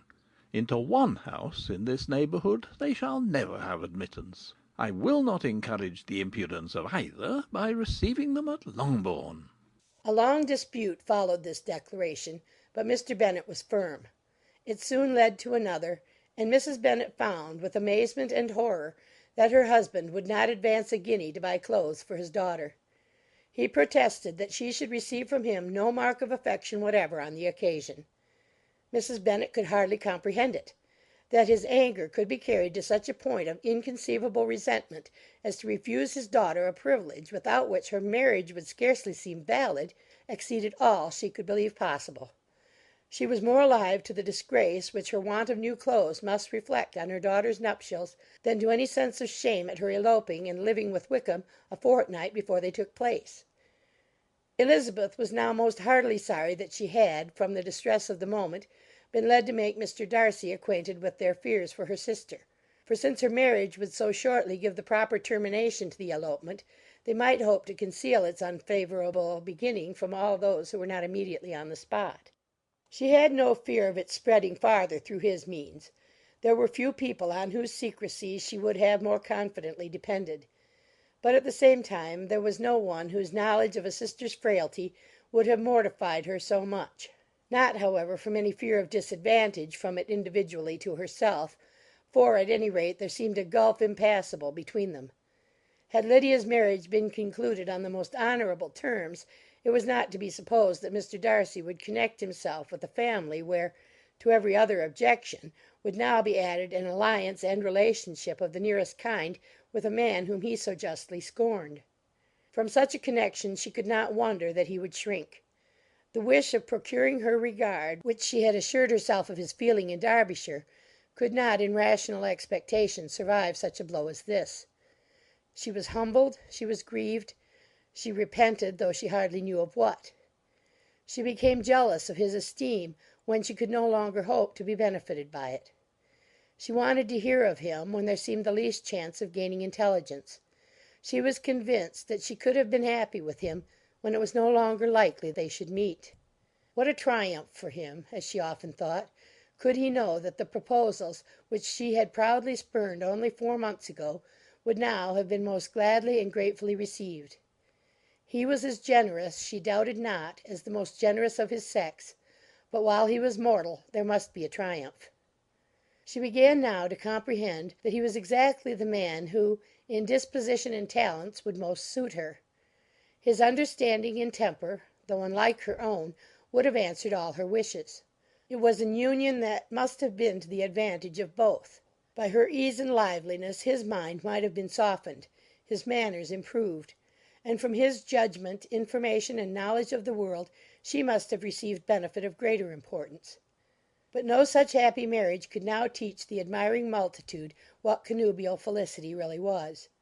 An union of a different tendency, and precluding the possibility of the other, was soon to be formed in their family. How Wickham and Lydia were to be supported in tolerable independence she could not imagine, but how little of permanent happiness could belong to a couple who were only brought together because their passions were stronger than their virtue, she could easily conjecture. Mr. Gardiner soon wrote again to his brother. To Mr. Bennet's acknowledgments he briefly replied, with assurance of his eagerness to promote the welfare of any of his family, and concluded with entreaties that the subject might never be mentioned to him again.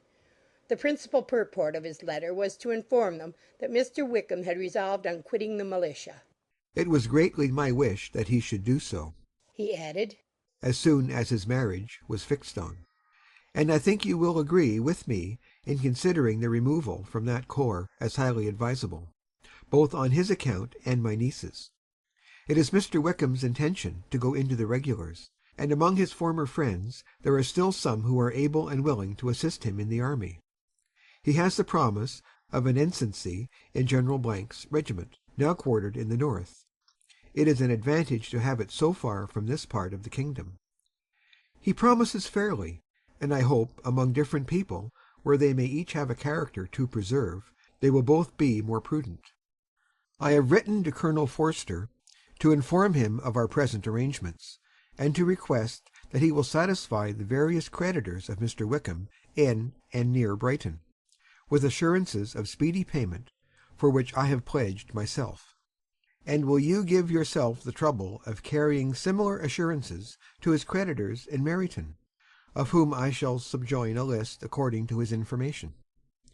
He has given in all his debts. I hope at least he has not deceived us. Haggerston has our directions, and all will be completed in a week. They will then join his regiment, unless they are first invited to Longbourn, and I understand from Mrs. Gardiner that my niece is very desirous of seeing you all before she leaves the south. She is well, and begs to be dutifully remembered to you and your mother. Yours, etc., E. Gardiner. Mr. Bennet and his daughters saw all the advantages of Wickham's removal from the shire as clearly as Mr. Gardiner could do, but Mrs. Bennet was not so well pleased with it. Lydia's being settled in the north, just when she had expected most pleasure and pride in her company, for she had by no means given up her plan of their residing in Hertfordshire, was a severe disappointment. And besides, it was such a pity that Lydia should be taken from a regiment where she was acquainted with everybody and had so many favourites. "She is so fond of Mrs. Forster," said she. "It will be quite shocking to send her away, and there are several of the young men, too, that she likes very much. The officers may not be so pleasant in the General's regiment." His daughter's request, for such it might be considered, of being admitted into her family again before she set off for the north, received at first an absolute negative. But Jane and Elizabeth, who agreed in wishing, for the sake of their sister's feelings and consequence, that she should be noticed on her marriage by her parents, urged him so earnestly, yet so rationally and so mildly, to receive her and her husband at Longbourn as soon as they were married, that he was prevailed on to think as they thought, and act as they wished. and their mother had the satisfaction of knowing that she would be able to show her married daughter in the neighbourhood before she was banished to the north. When Mr. Bennet wrote again to his brother, therefore, he sent his permission for them to come, and it was settled that as soon as the ceremony was over they should proceed to Longbourn. Elizabeth was surprised, however, that Wickham should consent to such a scheme, and had she consulted only her own inclination, any meeting with him would have been the last object of her wishes. Chapter 51. Their sister's wedding day arrived, and Jane and Elizabeth felt for her probably more than she felt for herself.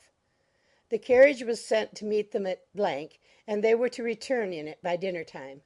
Their arrival was dreaded by the elder Miss Bennets, and Jane more especially, who gave Lydia the feelings which would have attended herself had she been the culprit, and was wretched in the thought of what her sister must endure. They came. The family were assembled in the breakfast room to receive them. Smiles decked the face of Mrs. Bennet as the carriage drove up to the door. Her husband looked impenetrably grave, her daughters alarmed, anxious, uneasy. Lydia's voice was heard in the vestibule. The door was thrown open, and she ran into the room. Her mother stepped forwards, embraced her, and welcomed her with rapture, gave her hand with an affectionate smile to Wickham, who followed his lady, and wished them both joy with an alacrity which shewed no doubt of their happiness. Their reception from Mr. Bennet, to whom they then turned, was not quite so cordial. His countenance rather gained in austerity, and he scarcely opened his lips. The easy assurance of the young couple, indeed, was enough to provoke him. Elizabeth was disgusted, and even Miss Bennet was shocked. Lydia was Lydia still, untamed, unabashed, wild, noisy, and fearless. She turned from sister to sister, demanding their congratulations, and when at length they all sat down, looked eagerly round the room, took notice of some little alteration in it, and observed, with a laugh, that it was a great while since she had been there. Wickham was not at all more distressed than herself, but his manners were always so pleasing, that had his character and his marriage been exactly what they ought, his smiles and his easy address, while he claimed their relationship, would have delighted them all.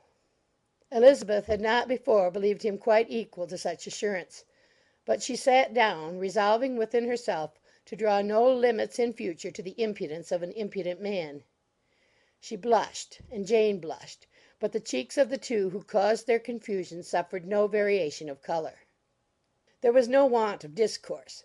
The bride and her mother could neither of them talk fast enough, and Wickham, who happened to sit near Elizabeth, began inquiring after his acquaintance in that neighbourhood with a good-humoured ease which she felt very unable to equal in her replies. They seemed each of them to have the happiest memories in the world. Nothing of the past was recollected with pain, and Lydia led voluntarily to subjects which her sister would not have alluded to for the world. "Only think of it being 3 months," she cried, "since I went away. It seems but a fortnight, I declare, and yet there have been things enough happened in the time. Good gracious! When I went away, I am sure I had no more idea of being married till I came back again, though I thought it would be very good fun if I was." Her father lifted up his eyes. Jane was distressed.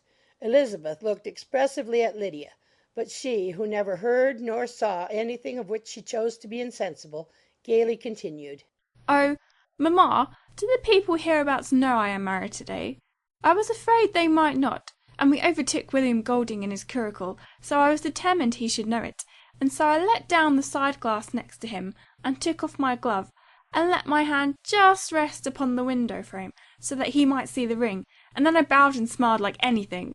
Elizabeth could bear it no longer. She got up and ran out of the room, and returned no more till she heard them passing through the hall to the dining-parlour. She then joined them soon enough to see Lydia, with anxious parade, walk up to her mother's right hand, and hear her say to her eldest sister, "Ah, Jane, I take your place now, and you must go lower, because I am a married woman." It was not to be supposed that time would give Lydia that embarrassment from which she had been so wholly free at first.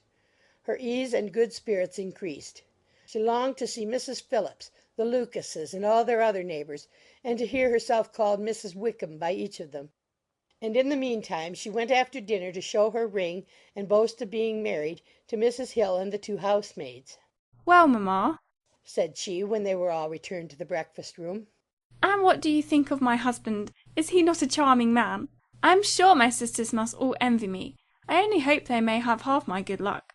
They must all go to Brighton. That is the place to get husbands. What a pity it is, mamma, we did not all go. Very true, and if I had my will we should. But, my dear Lydia, I don't at all like your going such a way off. Must it be so? Oh, Lord, yes. There is nothing in that. I shall like it of all things. You and papa, and my sisters, must come down and see us. We shall be at Newcastle all the winter, and I dare say there will be some balls, and I would take care to get good partners for all of them. I should like it beyond anything, said her mother. And then, when you go away, you may leave one or two of my sisters behind you, and I dare say I shall get husbands for them before the winter is over. I thank you for my share of the favour, said Elizabeth. But I do not particularly like your way of getting husbands. Their visitors were not to remain above 10 days with them.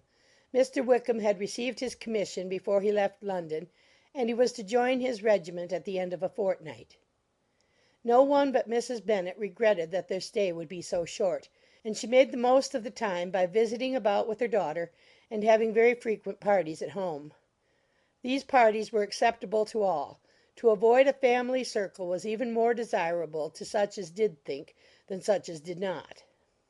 Wickham's affection for Lydia was just what Elizabeth had expected to find it, not equal to Lydia's for him. She had scarcely needed her present observation to be satisfied, from the reason of things, that their elopement had been brought on by the strength of her love rather than by his, and she would have wondered why, without violently caring for her, he chose to elope with her at all, had she not felt certain that his flight was rendered necessary by distress of circumstances. And if that were the case, he was not the young man to resist an opportunity of having a companion. Lydia was exceedingly fond of him. He was her dear Wickham on every occasion. No one was to be put in competition with him. He did everything best in the world, and she was sure he would kill more birds on the 1st of September than anybody else in the country. One morning, soon after their arrival, as she was sitting with her two elder sisters, she said to Elizabeth, Lizzie, I never gave you an account of my wedding, I believe. You were not by when I told mamma and the others about it. Are you not curious to hear how it was managed? No, really, replied Elizabeth. I think there cannot be too little said on the subject. La, you are so strange. But I must tell you how it went off. We were married, you know, at St. Clement's, because Wickham's lodgings were in that parish, and it was settled that we should all be there by 11 o'clock. My uncle and aunt and I were to go together, and the others were to meet us at the church. Well, Monday morning came, and I was in such a fuss. I was so afraid, you know, that something would happen to put it off, and then I should have gone quite distracted. And there was my aunt, all the time I was dressing, preaching and talking away just as if she was reading a sermon. However, I did not hear above 1 word in 10, for I was thinking, you may suppose, of my dear Wickham. I longed to know whether he would be married in his blue coat. Well, and so we breakfasted at 10 as usual. I thought it would never be over, for by the by, you are to understand, that my uncle and aunt were horrid unpleasant all the time I was with them. If you'll believe me, I did not once put my foot out of doors, though I was there a fortnight, not one party or scheme or anything. To be sure, London was rather thin, but, however, the little theatre was open. Well, and so, just as the carriage came to the door, my uncle was called away upon business to that horrid man, Mr. Stone. And then, you know, once they get together there is no end of it. Well, I was so frightened I did not know what to do, for my uncle was to give me away, and if we were beyond the hour we could not be married all day. But luckily he came back again in 10 minutes' time, and then we all set out. However, I recollected afterwards that if he had been prevented going, the wedding need not be put off, for Mr. Darcy might have done as well. Mr. Darcy? Repeated Elizabeth in utter amazement. Oh, yes, he was to come there with Wickham, you know. But gracious me, I quite forgot. I ought not to have said a word about it. I promised them so faithfully. What will Wickham say? It was to be such a secret. If it was to be secret, said Jane, say not another word on the subject. You may depend upon my seeking no further. Oh, certainly, said Elizabeth, though burning with curiosity. We will ask you no questions. Thank you, said Lydia. For if you did, I should certainly tell you all, and then Wickham would be angry. On such encouragement to ask, Elizabeth was forced to put it out of her power by running away. But to live in ignorance on such a point was impossible, or at least it was impossible not to try for information. Mr. Darcy had been at her sister's wedding. It was exactly a scene, and exactly among people where he had apparently least to do and least temptation to go. Conjectures as to the meaning of it, rapid and wild, hurried into her brain, but she was satisfied with none. Those that best pleased her, as placing his conduct in the noblest light, seemed most improbable. She could not bear such suspense, and hastily seizing a sheet of paper, wrote a short letter to her aunt to request an explanation of what Lydia had dropped, if it were compatible with the secrecy which had been intended. You may readily comprehend, she added, what my curiosity must be to know how a person unconnected with any of us, and, comparatively speaking, a stranger to our family, should have been amongst you at such a time. Pray write instantly and let me understand it, unless it is, for very cogent reasons, to remain in the secrecy which Lydia seems to think necessary, and then I must endeavour to be satisfied with ignorance. Not that I shall, though, she added to herself as she finished the letter. And, my dear aunt, if you do not tell me in an honourable manner, I shall certainly be reduced to tricks and stratagems to find it out. Jane's delicate sense of honour would not allow her to speak to Elizabeth privately of what Lydia had let fall. Elizabeth was glad of it. Till it appeared whether her inquiries would receive any satisfaction, she had rather be without a confidant. Chapter 51. Chapter 52. Elizabeth had the satisfaction of receiving an answer to her letter as soon as she possibly could. She was no sooner in possession of it than, hurrying into the little copse where she was least likely to be interrupted, she sat down on one of the benches and prepared to be happy, for the length of the letter convinced her that it did not contain a denial. Gracechurch Street, September 6. My dear niece, I have just received your letter, and shall devote this whole morning to answering it, as I foresee that a little writing will not comprise what I have to tell you. I must confess myself surprised by your application. I did not expect it from you. Don't think me angry, however, for I only mean to let you know that I had not imagined such inquiries to be necessary on your side. If you do not choose to understand me, forgive my impertinence. Your uncle is as much surprised as I am, and nothing but the belief of your being a party concerned would have allowed him to act as he has done. But if you are really innocent and ignorant, I must be more explicit. On the very day of my coming home from Longbourn, your uncle had a most unexpected visitor. Mr. Darcy called, and was shut up with him several hours. It was all over before I arrived, so my curiosity was not so dreadfully racked as yours seems to have been. He came to tell Mr. Gardiner that he had found out where your sister and Mr. Wickham were, and that he had seen and talked with them both, Wickham repeatedly, Lydia once. From what I can collect, he left Derbyshire only one day after ourselves, and came to town with the resolution of hunting for them. The motive professed was his conviction of its being owing to himself that Wickham's worthlessness had not been so well known as to make it impossible for any young woman of character to love or confide in him.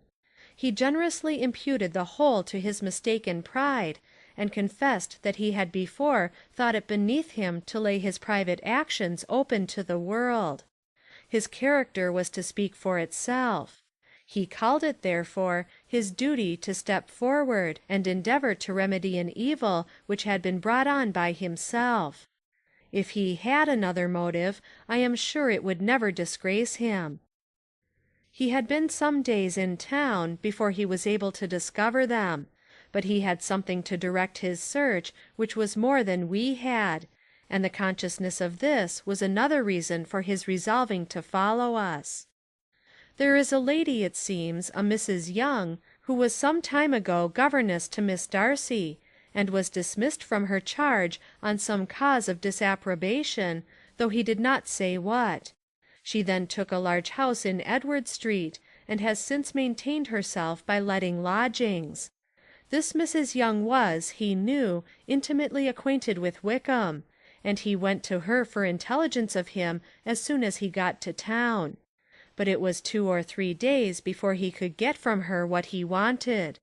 She would not betray her trust, I suppose, without bribery and corruption, for she really did know where her friend was to be found. Wickham, indeed, had gone to her on their first arrival in London, and had she been able to receive them into her house, they would have taken up their abode with her.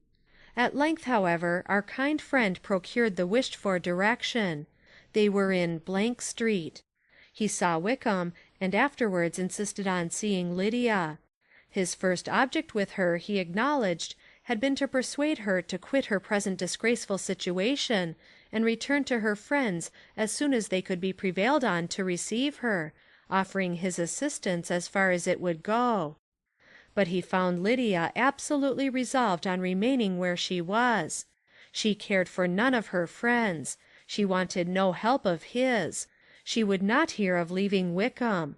She was sure they would be married some time or other, and it did not much signify when. Since such were her feelings, it only remained, he thought, to secure and expedite a marriage, which in his very first conversation with Wickham he easily learnt had never been his design. He confessed himself obliged to leave the regiment on account of some debts of honour, which were very pressing, and scrupled not to lay all the ill consequences of Lydia's flight on her own folly alone. He meant to resign his commission immediately, and as to his future situation, he could conjecture very little about it. He must go somewhere, but he did not know where, and he knew he should have nothing to live on. Mr. Darcy asked him why he had not married your sister at once. Though Mr. Bennet was not imagined to be very rich, he would have been able to do something for him, and his situation must have been benefited by marriage. But he found, in reply to this question, that Wickham still cherished the hope of more effectually making his fortune by marriage in some other country. Under such circumstances, however, he was not likely to be proof against the temptation of immediate relief. They met several times, for there was much to be discussed. Wickham, of course, wanted more than he could get, but at length was reduced to be reasonable. Everything being settled between them, Mr. Darcy's next step was to make your uncle acquainted with it, and he first called in Gracechurch Street the evening before I came home. But Mr. Gardiner could not be seen, and Mr. Darcy found, on further inquiry, that your father was still with him, but would quit town the next morning. He did not judge your father to be a person whom he could so properly consult as your uncle, and therefore readily postponed seeing him till after the departure of the former. He did not leave his name, and till the next day it was only known that a gentleman had called on business. On Saturday he came again. Your father was gone, your uncle at home, and, as I said before, they had a great deal of talk together. They met again on Sunday, and then I saw him too. It was not all settled before Monday. As soon as it was, the express was sent off to Longbourn. But our visitor was very obstinate.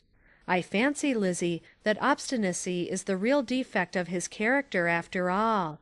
He has been accused of many faults at different times, but this is the true one.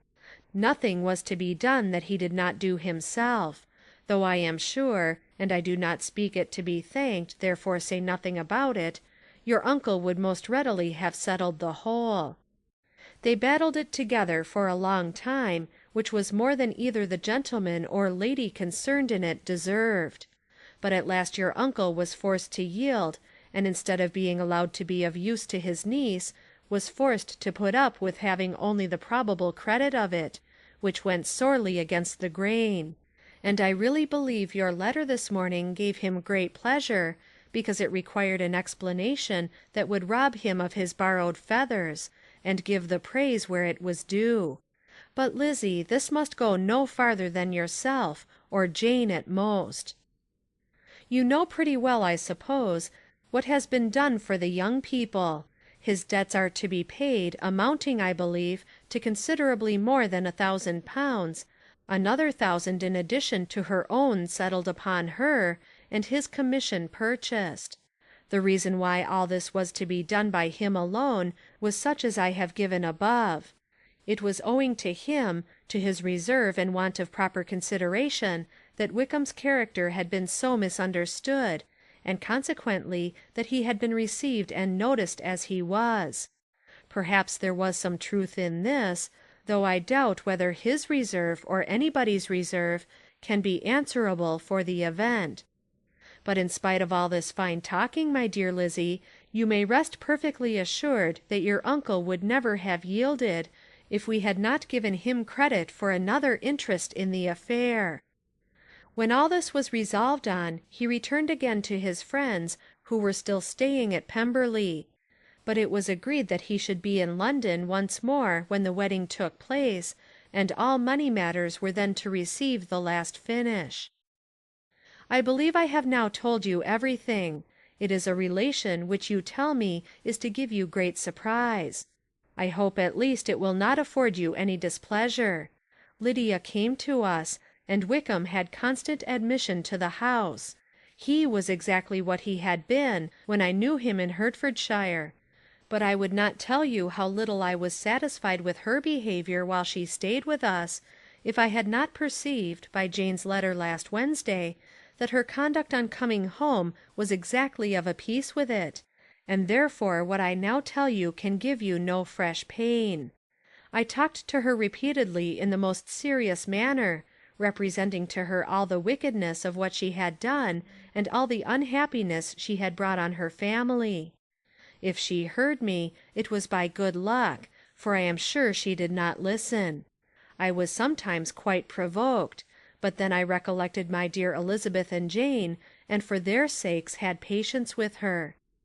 Mr. Darcy was punctual in his return, and as Lydia informed you, attended the wedding. He dined with us the next day, and was to leave town again on Wednesday or Thursday. Will you be very angry with me, my dear Lizzie, if I take this opportunity of saying, what I was never bold enough to say before, how much I like him? His behaviour to us has, in every respect, been as pleasing as when we were in Derbyshire. His understanding and opinions all please me. He wants nothing but a little more liveliness, and that, if he marry prudently, his wife may teach him. I thought him very sly. He hardly ever mentioned your name. But slyness seems the fashion. Pray forgive me if I have been very presuming, or at least do not punish me so far as to exclude me from P. I shall never be quite happy till I have been all round the park. A low phaeton with a nice little pair of ponies would be the very thing. But I must write no more. The children have been wanting me this half hour. Yours very sincerely, M. Gardiner. The contents of this letter threw Elizabeth into a flutter of spirits in which it was difficult to determine whether pleasure or pain bore the greatest share. The vague and unsettled suspicions which uncertainty had produced of what Mr. Darcy might have been doing to forward her sister's match, which she had feared to encourage as an exertion of goodness too great to be probable, and at the same time dreaded to be just from the pain of obligation, were proved beyond their greatest extent to be true. He had followed them purposely to town. He had taken on himself all the trouble and mortification attendant on such a research, in which supplication had been necessary to a woman whom he must abominate and despise, and where he was reduced to meet, frequently meet, reason with, persuade, and finally bribe, the man whom he always most wished to avoid, and whose very name it was punishment to him to pronounce. He had done all this for a girl whom he could neither regard nor esteem. Her heart did whisper that he had done it for her, but it was a hope shortly checked by other considerations, and she soon felt that even her vanity was insufficient, when required to depend on his affection for her, for a woman who had already refused him, as able to overcome a sentiment so natural as abhorrence against relationship with Wickham. Brother-in-law of Wickham! Every kind of pride must revolt from the connection. He had, to be sure, done much. She was ashamed to think how much. But he had given a reason for his interference which asked no extraordinary stretch of belief. It was reasonable that he should feel he had been wrong. He had liberality, and he had the means of exercising it, and though she would not place herself as his principal inducement, she could perhaps believe that remaining partiality for her might assist his endeavours in a cause where her peace of mind must be materially concerned. It was painful, exceedingly painful, to know that they were under obligations to a person who could never receive a return. They owed the restoration of Lydia, her character, everything, to him. Oh, how heartily did she grieve over every ungracious sensation she had ever encouraged, every saucy speech she had ever directed towards him. For herself she was humbled, but she was proud of him. Proud that in a cause of compassion and honour he had been able to get the better of himself. She read over her aunt's commendation of him again and again. It was hardly enough, but it pleased her. She was even sensible of some pleasure, though mixed with regret, on finding how steadfastly both she and her uncle had been persuaded that affection and confidence subsisted between Mr. Darcy and herself. She was roused from her seat and her reflections by some one's approach, and before she could strike into another path she was overtaken by Wickham. "I am afraid I interrupt your solitary ramble, my dear sister," said he as he joined her. You certainly do, she replied with a smile. But it does not follow that the interruption must be unwelcome. "I should be sorry indeed if it were. We were always good friends, and now we are better." True. Are the others coming out? "I do not know. Mrs. Bennet and Lydia are going in the carriage to Meryton. And so, my dear sister, I find from our uncle and aunt that you have actually seen Pemberley." She replied in the affirmative. "I almost envy you the pleasure, and yet I believe it would be too much for me, or else I could take it in my way to Newcastle. And you saw the old housekeeper, I suppose? Poor Reynolds, she was always very fond of me. But of course she did not mention my name to you." Yes, she did. "And what did she say?" That you were gone into the army, and she was afraid had not turned out well. At such a distance as that, you know, things are strangely misrepresented. "Certainly," he replied, biting his lips. Elizabeth hoped she had silenced him, but he soon afterwards said, "I was surprised to see Darcy in town last month. We passed each other several times. I wonder what he can be doing there." Perhaps preparing for his marriage with Mr. Berg, said Elizabeth. It must be something particular to take him there at this time of year. "Undoubtedly. Did you see him while you were at Lambton? I thought I understood from the gardeners that you had." Yes, he introduced us to his sister. "And do you like her?" Very much. "I have heard, indeed, that she is uncommonly improved within this year or two. When I last saw her, she was not very promising. I am very glad you liked her. I hope she will turn out well." I dare say she will. She has got over the most trying age. "Did you go by the village of Kympton?" I do not recollect that we did. "I mention it because it is the living which I ought to have had. A most delightful place. Excellent parsonage house. It would have suited me in every respect." How should you have liked making sermons? "Exceedingly well. I should have considered it as part of my duty, and the exertion would soon have been nothing. One ought not to repine. But to be sure it would have been such a thing for me. The quiet, the retirement of such a life would have answered all my ideas of happiness. But it was not to be. Did you ever hear Darcy mention the circumstance when you were in Kent?" I have heard from authority, which I thought as good, that it was left you conditionally only, and at the will of the present patron. "You have. Yes, there was something in that. I told you so from the first, you may remember." I did hear, too, that there was a time when sermon-making was not so palatable to you as it seems to be at present, that you actually declared your resolution of never taking orders, and that the business had been compromised accordingly. "You did, and was not wholly without foundation. You may remember what I told you on that point, when first we talked of it." They were now almost at the door of the house, for she had walked fast to get rid of him, and unwilling, for her sister's sake, to provoke him, she only said in reply, with a good-humoured smile, "Come, Mr. Wickham, we are brother and sister, you know. Do not let us quarrel about the past. In future, I hope we shall be always of one mind." She held out her hand. He kissed it with affectionate gallantry, though he hardly knew how to look, and they entered the house. Chapter 53. Mr. Wickham was so perfectly satisfied with this conversation that he never again distressed himself or provoked his dear sister Elizabeth by introducing the subject of it, and she was pleased to find that she had said enough to keep him quiet. The day of his and Lydia's departure soon came, and Mrs. Bennet was forced to submit to a separation, which, as her husband by no means entered into her scheme of their all going to Newcastle, was likely to continue at least a twelvemonth. "Oh, my dear Lydia!" she cried. "When shall we meet again?" "Oh, Lord, I don't know. Not these 2 or 3 years, perhaps." "Write to me very often, my dear." "As often as I can. But you know Mary's room never have much time for writing. My sisters may write to me. They will have nothing else to do." Mr. Wickham's adieus were much more affectionate than his wife's. He smiled, looked handsome, and said many pretty things. "He is as fine a fellow," said Mr. Bennet, as soon as they were out of the house, "as ever I saw. He simpers and smirks and makes love to us all. I am prodigiously proud of him. I defy even Sir William Lucas himself to produce a more valuable son-in-law." The loss of her daughter made Mrs. Bennet very dull for several days. "I often think," said she, "that there is nothing so bad as parting with one's friends.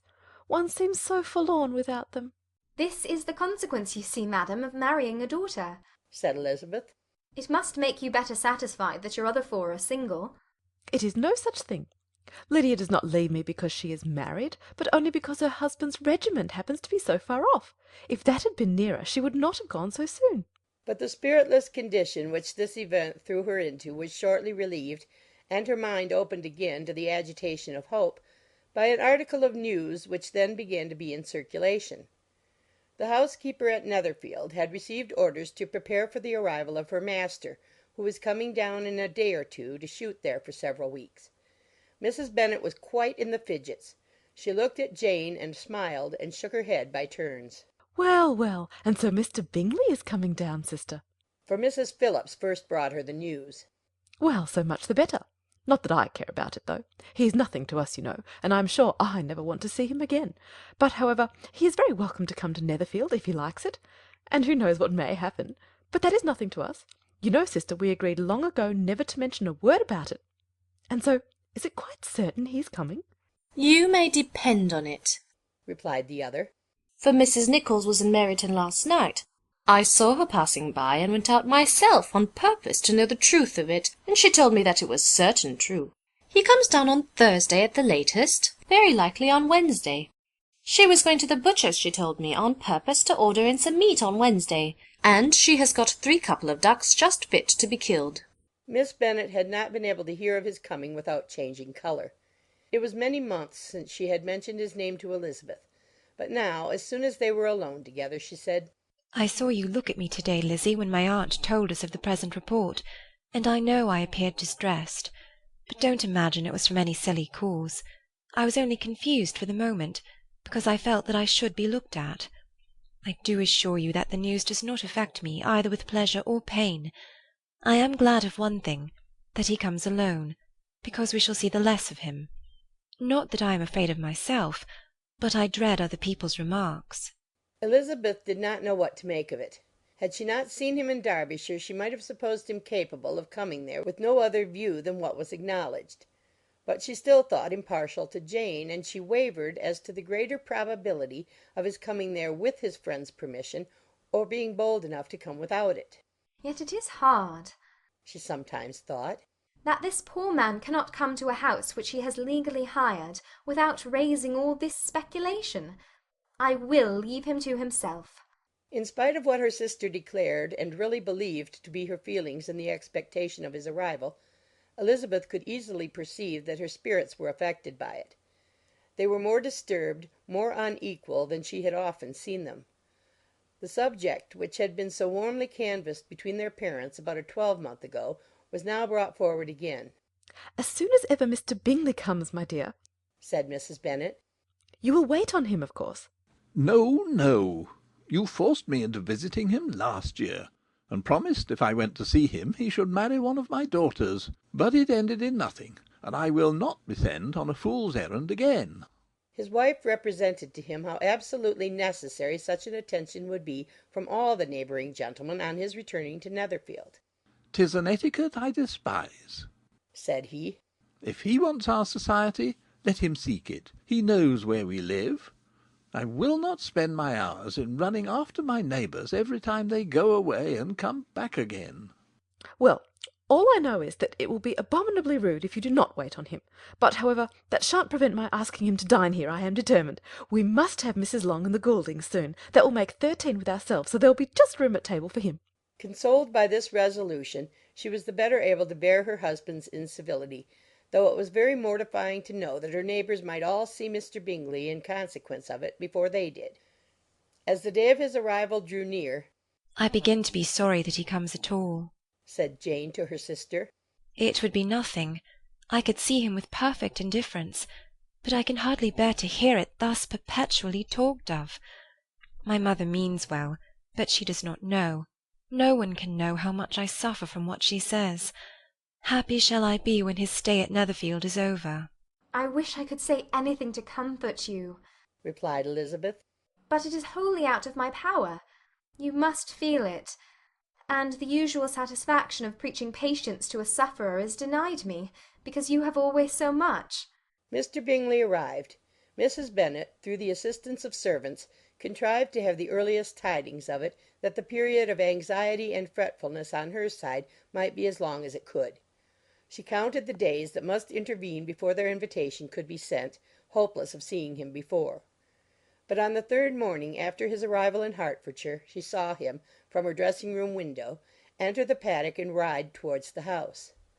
Her daughters were eagerly called to partake of her joy. Jane resolutely kept her place at the table, but Elizabeth, to satisfy her mother, went to the window. She looked. She saw Mr. Darcy with him, and sat down again by her sister. "There's a gentleman with him, mamma," said Kitty. "Who can it be?" "Some acquaintance or other, my dear, I suppose. I am sure I do not know." "La!" replied Kitty. "It looks just like that man that used to be with him before Mr. What's his name? That tall, proud man." "Good gracious! Mr. Darcy! And so it does, I vow. Well, any friend of Mr. Bingley's will always be welcome here, to be sure. But else I must say that I hate the very sight of him." Jane looked at Elizabeth with surprise and concern. She knew but little of their meeting in Derbyshire, and therefore felt for the awkwardness which must attend her sister in seeing him almost for the first time after receiving his explanatory letter. Both sisters were uncomfortable enough. Each felt for the other, and of course for themselves. And their mother talked on, of her dislike of Mr. Darcy, and her resolution to be civil to him only as Mr. Bingley's friend, without being heard by either of them. But Elizabeth had sources of uneasiness which could not be suspected by Jane, to whom she had never yet had the courage to show Mrs. Gardiner's letter, or to relate her own change of sentiment towards him. To Jane he could be only a man whose proposals she had refused, and whose merit she had undervalued. But to her own more extensive information he was the person to whom the whole family were indebted for the first of benefits, and whom she regarded herself with an interest, if not quite so tender, at least as reasonable and just as what Jane felt for Bingley. Her astonishment at his coming to Netherfield, to Longbourn, and voluntarily seeking her again, was almost equal to what she had known on first witnessing his altered behaviour in Derbyshire. The colour which had been driven from her face returned for half a minute with an additional glow, and a smile of delight added lustre to her eyes, as she thought for that space of time that his affection and wishes must still be unshaken. But she would not be secure. "Let me first see how he behaves," said she. "It will then be early enough for expectation." She sat intently at work, striving to be composed, and without daring to lift up her eyes, till anxious curiosity carried them to the face of her sister as the servant was approaching the door. Jane looked a little paler than usual, but more sedate than Elizabeth had expected. On the gentleman's appearing, Her colour increased, yet she received them with tolerable ease, and with a propriety of behaviour equally free from any symptom of resentment or any unnecessary complaisance. Elizabeth said as little to either as civility would allow, and sat down again to her work with an eagerness which it did not often command. She had ventured only one glance at Darcy. He looked serious as usual, and, she thought, more as he had been used to look in Hertfordshire than as she had seen him at Pemberley. But perhaps he could not, in her mother's presence, be what he was before her uncle and aunt. It was a painful but not an improbable conjecture.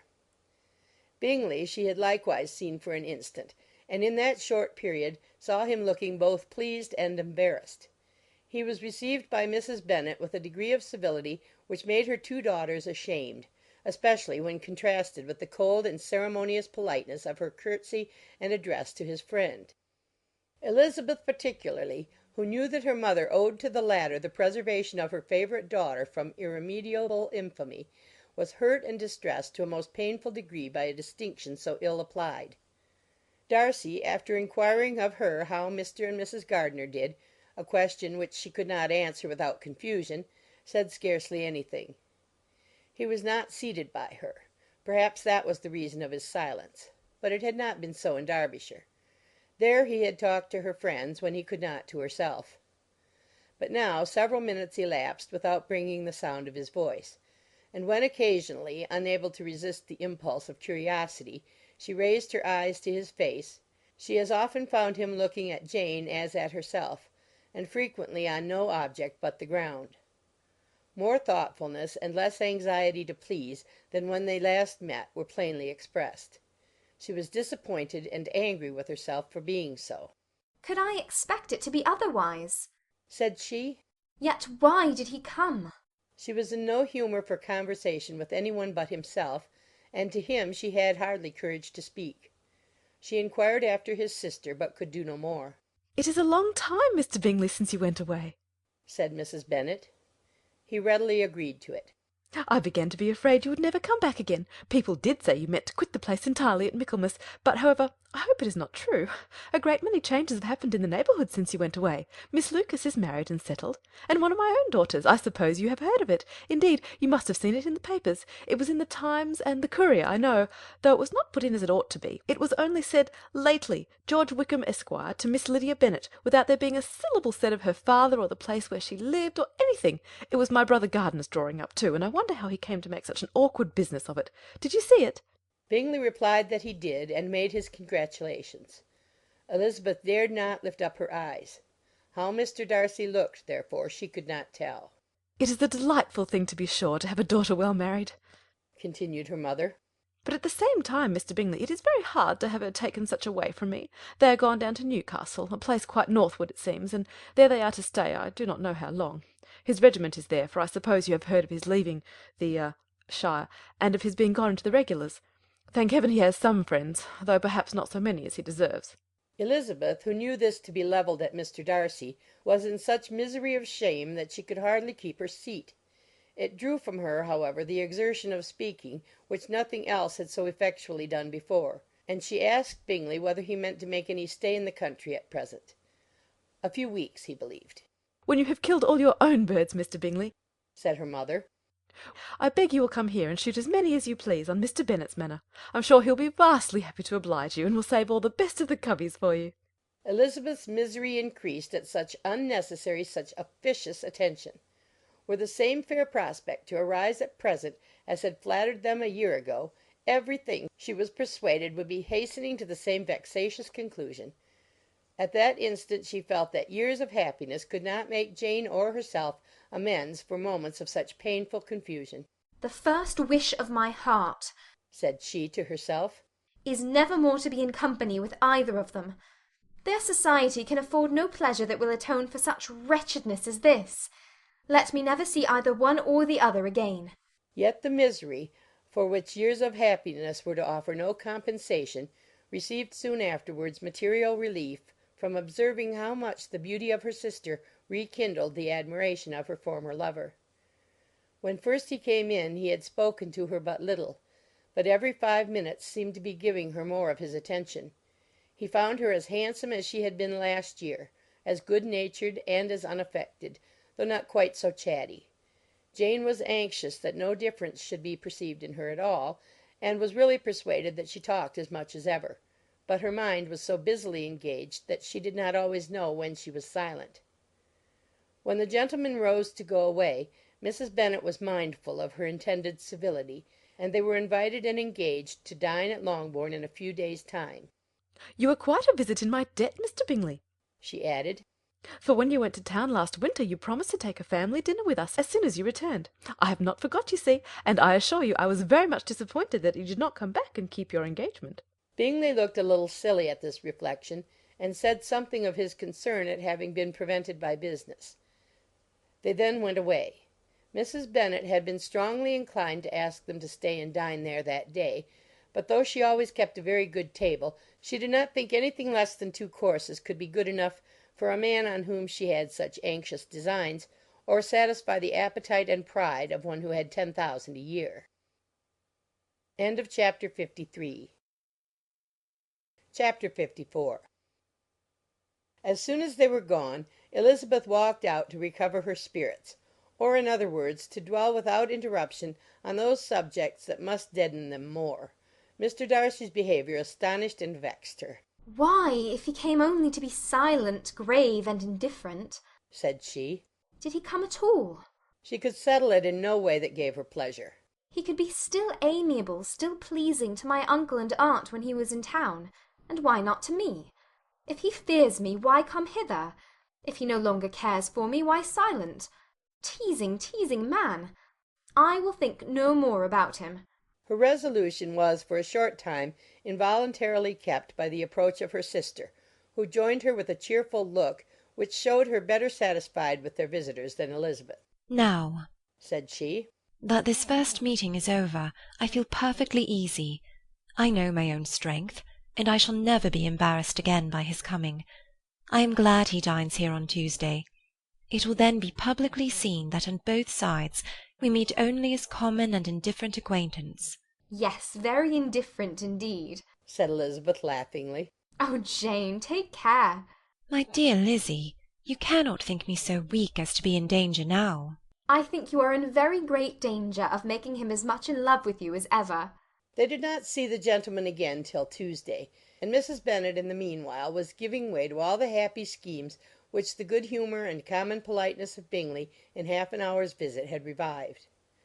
On Tuesday there was a large party assembled at Longbourn, and the two who were most anxiously expected, to the credit of their punctuality as sportsmen, were in very good time. When they repaired to the dining-room, Elizabeth eagerly watched to see whether Bingley would take the place, which in all their former parties had belonged to him, by her sister. Her prudent mother, occupied by the same ideas, forbore to invite him to sit by herself. On entering the room he seemed to hesitate, but Jane happened to look round and happened to smile. It was decided. He placed himself by her. Elizabeth, with a triumphant sensation, looked towards his friend. He bore it with noble indifference, and she would have imagined that Bingley had received his sanction to be happy, had she not seen his eyes likewise turned towards Mr. Darcy with an expression of half-laughing alarm. His behaviour to her sister was such, during dinner-time, as showed an admiration of her, which, though more guarded than formerly, persuaded Elizabeth that if left wholly to himself, Jane's happiness and his own would be speedily secured. Though she dared not depend upon the consequence, she yet received pleasure from observing his behaviour. It gave her all the animation that her spirits could boast, for she was in no cheerful humour. Mr. Darcy was almost as far from her as the table could divide them. He was on one side of her mother. She knew how little such a situation would give pleasure to either, or make either appear to advantage. She was not near enough to hear any of their discourse, but she could see how seldom they spoke to each other, and how formal and cold was their manner whenever they did. Her mother's ungraciousness made the sense of what they owed him more painful to Elizabeth's mind, and she would at times have given anything to be privileged to tell him that his kindness was neither unknown nor unfelt by the whole of the family. She was in hopes that the evening would afford some opportunity of bringing them together, that the whole of the visit would not pass away without enabling them to enter into something more of conversation, than the mere ceremonious salutation attending his entrance. Anxious and uneasy, the period which passed in the drawing-room before the gentlemen came was wearisome and dull to a degree that almost made her uncivil. She looked forward to their entrance as the point on which all her chance of pleasure for the evening must depend. "If he does not come to me then," said she, "I shall give him up for ever." The gentleman came, and she thought he looked as if he would have answered her hopes. But alas! The ladies had crowded round the table where Miss Bennet was making tea, and Elizabeth pouring out the coffee, in so close a confederacy that there was not a single vacancy near her which would admit of a chair; and on the gentleman's approaching, one of the girls moved closer to her than ever, and said, in a whisper, "The men shan't come and part us. I am determined. We want none of them, do we?" Darcy had walked away to another part of the room. She followed him with her eyes, envied every one to whom he spoke, had scarcely patience enough to help anybody to coffee, and then was enraged against herself for being so silly. A man who has once been refused! How could I ever be foolish enough to expect a renewal of his love? Is there one among the sex who would not protest against such a weakness as a second proposal to the same woman? There is no indignity so abhorrent to their feelings. She was a little revived, however, by his bringing back his coffee-cup himself, and she seized the opportunity of saying, "Is your sister at Pemberley still? Yes, she will remain there till Christmas. And quite alone? Have all her friends left her?" Mrs. Annesley is with her. The others have been gone on to Scarborough these 3 weeks. She could think of nothing more to say, but if he wished to converse with her he might have better success. He stood by her, however, for some minutes in silence, and at last, on the young lady's whispering to Elizabeth again, he walked away. When the tea things were removed and the card tables placed, the ladies all rose, and Elizabeth was then hoping to be soon joined by him, when all her views were overthrown by seeing him fall a victim to her mother's rapacity for whist-players, and in a few moments after seated with the rest of the party. She now lost every expectation of pleasure. They were confined for the evening at different tables, and she had nothing to hope but that his eyes were so often turned towards her side of the room as to make him play as unsuccessfully as herself. Mrs. Bennet had designed to keep the 2 Netherfield gentlemen to supper, but their carriage was unluckily ordered before any of the others, and she had no opportunity of detaining them. "Well, girls," said she, as soon as they were left to themselves, "what say you to the day? I think everything has passed off uncommonly well, I assure you. The dinner was as well dressed as any I ever saw. The venison was roasted to a turn, and everybody said they never saw so fat a haunch. The soup was 50 times better than what we had at the Lucases last week, and even Mr. Darcy acknowledged that the partridges were remarkably well done, and I suppose he has 2 or 3 French cooks at least. And, my dear Jane, I never saw you look in greater beauty. Mrs. Long said so too, for I asked her whether you did not. And what do you think she said besides? Ah, Mrs. Bennet, we shall have her at Netherfield at last. She did indeed. I do think Mrs. Long's as good a creature as ever lived, and her nieces are very pretty behaved girls, and not at all handsome. I like them prodigiously." Mrs. Bennet, in short, was in very great spirits. She had seen enough of Bingley's behaviour to Jane to be convinced that she would get him at last, and her expectations of advantage to her family, when in a happy humour, were so far beyond reason that she was quite disappointed at not seeing him there again the next day to make his proposals. "It has been a very agreeable day," said Miss Bennet to Elizabeth. "The party seemed so well selected, so suitable one with the other. I hope we may often meet again." Elizabeth smiled. "Lizzie, you must not do so. You must not suspect me. It mortifies me. I assure you that I have now learnt to enjoy his conversation as an agreeable and sensible young man, without having a wish beyond it. I am perfectly satisfied, from what his manners now are, that he never had any design of engaging my affection.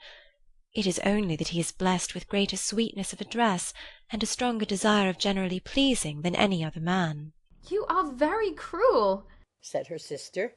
"You will not let me smile, and are provoking me to it every moment." "How hard it is in some cases to be believed." "And how impossible in others." "But why should you wish to persuade me that I feel more than I acknowledge?" "That is a question which I hardly know how to answer. We all love to instruct, though we can teach only what is not worth knowing. Forgive me. And if you persist in indifference, do not make me your confidant." End of chapter 54. Chapter 55. A few days after this visit, Mr. Bingley called again, and alone. His friend had left him that morning for London, but was to return home in 10 days' time. He sat with them above an hour, and was in remarkably good spirits. Mrs. Bennet invited him to dine with them, but with many expressions of concern he confessed himself engaged elsewhere. "Next time you call," said she, "I hope we shall be more lucky." he should be particularly happy at any time, etc., etc., and if she would give him leave, would take an early opportunity of waiting on them. "Can you come to-morrow?" Yes, he had no engagement at all for to-morrow, and her invitation was accepted with alacrity. He came, and in such very good time that the ladies were none of them dressed. In ran Mrs. Bennet to her daughter's room, in her dressing-gown and with her hair half finished, crying out, "My dear Jane, make haste and hurry down. He is come. Mr. Bingley is come. He is indeed. Make haste, make haste. Here, Sarah, come to Miss Bennet this moment and help her on with her gown. Never mind Miss Lizzie's hair." "We will be down as soon as we can," said Jane. "But I dare say Kitty is forwarder than either of us, for she went upstairs half an hour ago." "Oh, hang Kitty! What has she to do with it? Come, be quick, be quick! Where is your sash, my dear?" But when her mother was gone, Jane would not be prevailed on to go down without one of her sisters. The same anxiety to get them by themselves was visible again in the evening. After tea Mr. Bennet retired to the library, as was his custom, and Mary went upstairs to her instrument. 2 obstacles of the 5 being thus removed, Mrs. Bennet sat looking and winking at Elizabeth and Catherine for a considerable time without making any impression on them. Elizabeth would not observe her, and when at last Kitty did, she very innocently said, "What is the matter, mamma? What do you keep winking at me for? What's am I to do?" "Nothing, child, nothing. I did not wink at you." She then sat still 5 minutes longer, but unable to waste such a precious occasion, she suddenly got up, and saying to Kitty, "Come here, my love, I want to speak to you," took her out of the room. Jane instantly gave a look at Elizabeth which spoke her distress at such premeditation, and her entreaty that she would not give in to it. In a few minutes Mrs. Bennet half opened the door and called out, "Lizzie, my dear, I want to speak with you." Elizabeth was forced to go. "We may as well leave them by themselves, you know," said her mother as soon as she was in the hall. "Kitty and I are going upstairs to sit in my dressing-room." Elizabeth made no attempt to reason with her mother, but remained quietly in the hall till she and Kitty were out of sight, then returned into the drawing-room. Mrs. Bennet's schemes for this day were ineffectual. Bingley was everything that was charming, except the professed lover of her daughter. His ease and cheerfulness rendered him a most agreeable addition to their evening party, and he bore with the ill-judged officiousness of the mother, and heard all her silly remarks, with a forbearance and command of countenance particularly grateful to the daughter. He scarcely needed an invitation to stay supper, and before he went away an engagement was formed, chiefly through his own and Mrs. Bennet's means, for his coming next morning to shoot with her husband. After this day Jane said no more of her indifference. Not a word passed between the sisters concerning Bingley, but Elizabeth went to bed in the happy belief that all must speedily be concluded, unless Mr. Darcy returned within the stated time. Seriously, however, she felt tolerably persuaded that all this must have taken place with that gentleman's concurrence. Bingley was punctual to his appointment, and he and Mr. Bennet spent the morning together, as had been agreed on. The latter was much more agreeable than his companion expected.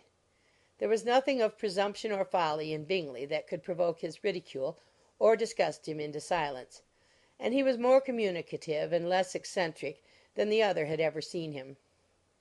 Bingley, of course, returned with him to dinner, and in the evening Mrs. Bennet's invention was again at work to get everybody away from him and her daughter. Elizabeth, who had a letter to write, went into the breakfast-room for that purpose soon after tea, for as the others were all going to sit down to cards, she could not be wanted to counteract her mother's schemes. But on returning to the drawing-room, when her letter was finished, she saw, to her infinite surprise, there was reason to fear that her mother had been too ingenious for her. On opening the door, she perceived her sister and Bingley standing together over the hearth, as if engaged in earnest conversation, and had this led to no suspicion, the faces of both, as they hastily turned round and moved away from each other, would have told it all. Their situation was awkward enough, but hers, she thought, was still worse. Not a syllable was uttered by either, and Elizabeth was on the point of going away again, when Bingley, who, as well as the other, had sat down, suddenly rose, and whispering a few words to her sister, ran out of the room. Jane could have no reserves from Elizabeth, where confidence would give pleasure, and instantly embracing her, acknowledged with the liveliest emotion that she was the happiest creature in the world. "'Tis too much," she added. "by far too much. I do not deserve it. Oh, why is not everybody as happy?" Elizabeth's congratulations were given with a sincerity, a warmth, a delight which words could but poorly express. Every sentence of kindness was a fresh source of happiness to Jane, but she would not allow herself to stay with her sister, or say half that remained to be said for the present. "I must go instantly to my mother," she cried. "I would not on any account trifle with her affectionate solicitude, or allow her to hear it from any one but myself. He has gone to my father already. Oh, Lizzie, to know that what I have to relate will give such pleasure to all my dear family! How shall I bear so much happiness?" She then hastened away to her mother, who had purposely broken up the card party, and was sitting upstairs with Kitty. Elizabeth, who was left by herself, now smiled at the rapidity and ease with which an affair was finally settled that had given them so many previous months of suspense and vexation. "And this," said she, "is the end of all his friends' anxious circumspection, of all his sister's falsehood and contrivance, the happiest, wisest, most reasonable end." In a few minutes she was joined by Bingley, whose conference with her father had been short and to the purpose. "Where is your sister?" said he hastily as he opened the door. "With my mother upstairs. She will be down in a moment, I dare say." He then shut the door, and coming up to her, claimed the good wishes and affection of a sister. Elizabeth honestly and heartily expressed her delight in the prospect of their relationship. They shook hands with great cordiality, and then, till her sister came down, she had to listen to all he had to say of his own happiness, and of Jane's perfections, and in spite of his being a lover, Elizabeth really believed all his expectations of felicity to be rationally founded, because they had for basis the excellent understanding and super-excellent disposition of Jane, and a general similarity of feeling and taste between her and himself. It was an evening of no common delight to them all. The satisfaction of Miss Bennet's mind gave a glow of such sweet animation to her face as made her look handsomer than ever. Kitty simpered and smiled, and hoped her turn was coming soon. Mrs. Bennet could not give her consent or speak her approbation in terms warm enough to satisfy her feelings, though she talked to Bingley of nothing else for half an hour; and when Mr. Bennet joined them at supper, his voice and manner plainly showed how really happy he was. Not a word, however, passed his lips in allusion to it, till their visitor took his leave for the night; but as soon as he was gone, he turned to his daughter and said, "Jane, I congratulate you. You will be a very happy woman." Jane went to him instantly, kissed him, and thanked him for his goodness. "You're a good girl," he replied, "and I have great pleasure in thinking you will be so happily settled. I have not a doubt of your doing very well together. Your tempers are by no means unlike. You are each of you so complying that nothing will ever be resolved on, so easy that every servant will cheat you, and so generous that you will always exceed your income." "I hope not so. Imprudence or thoughtlessness in money matters would be unpardonable in me." "Exceed their income, my dear Mr. Bennet!" cried his wife. "What are you talking of? Why, he has 4,000 or 5,000 a year, and very likely more." Then, addressing her daughter, "Oh, my dear, dear Jane, I am so happy. I'm sure I shan't get a wink of sleep all night. I knew how it would be. I always said it must be so at last. I was sure you could not be so beautiful for nothing. I remember as soon as I ever saw him, when he first came into Hertfordshire last year, I thought how likely it was that you should come together. Oh, he is the handsomest young man that ever was seen." Wickham, Lydia were all forgotten. Jane was beyond competition her favourite child. At that moment she cared for no other. Her younger sisters soon began to make interest with her for objects of happiness which she might in future be able to dispense. Mary petitioned for the use of the library at Netherfield, and Kitty begged very hard for a few balls there every winter.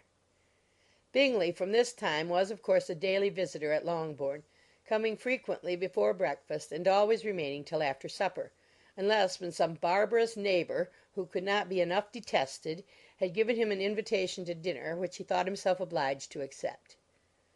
Elizabeth had now but little time for conversation with her sister, for while he was present Jane had no attention to bestow on any one else.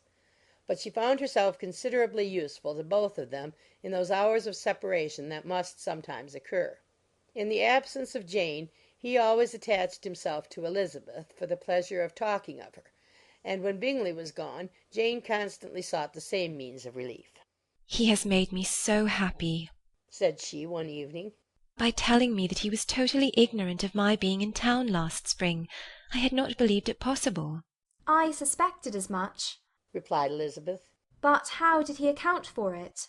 "It must have been his sister's doing.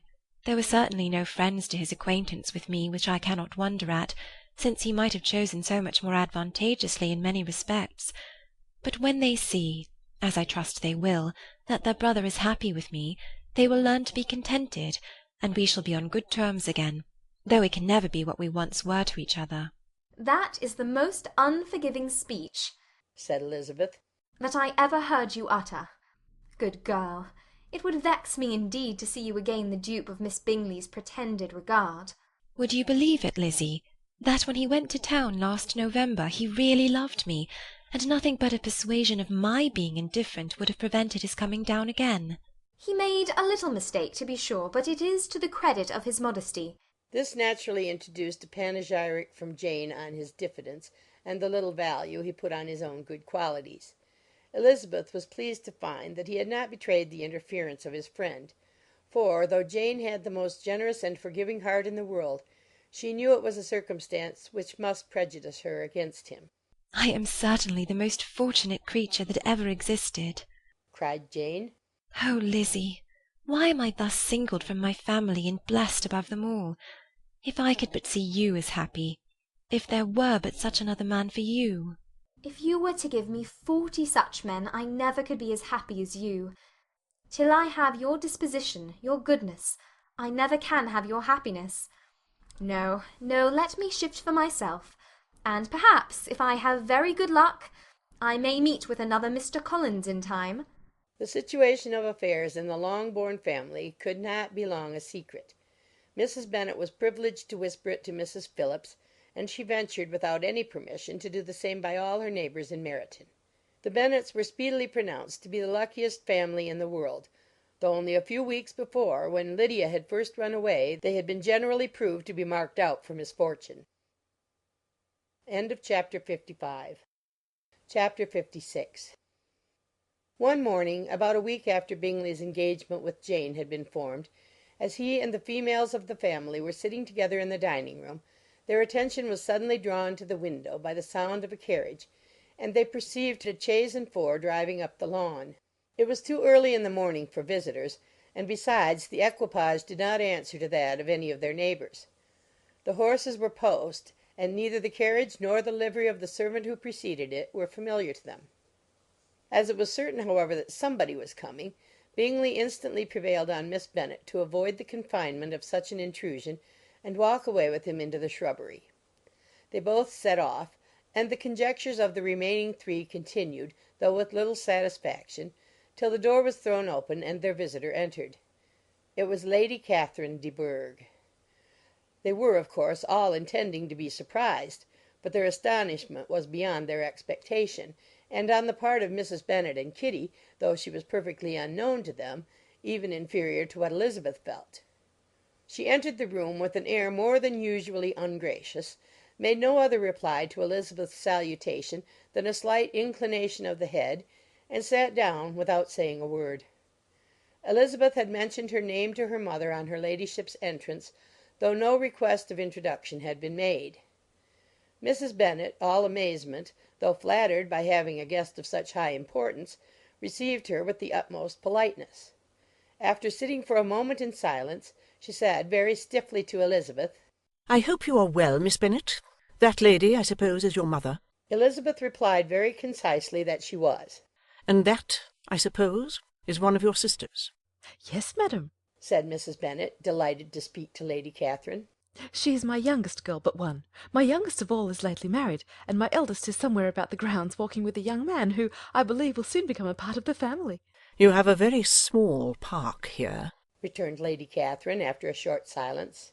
It is nothing in comparison of Rosings, my lady, I dare say, but I assure you it is much larger than Sir William Lucas's. This must be a most inconvenient sitting-room for the evening in summer. The windows are full west. Mrs. Bennet assured her that they never sat there after dinner, and then added, May I take the liberty of asking your ladyship whether you left Mr. and Mrs. Collins well? Yes, very well. I saw them the night before last.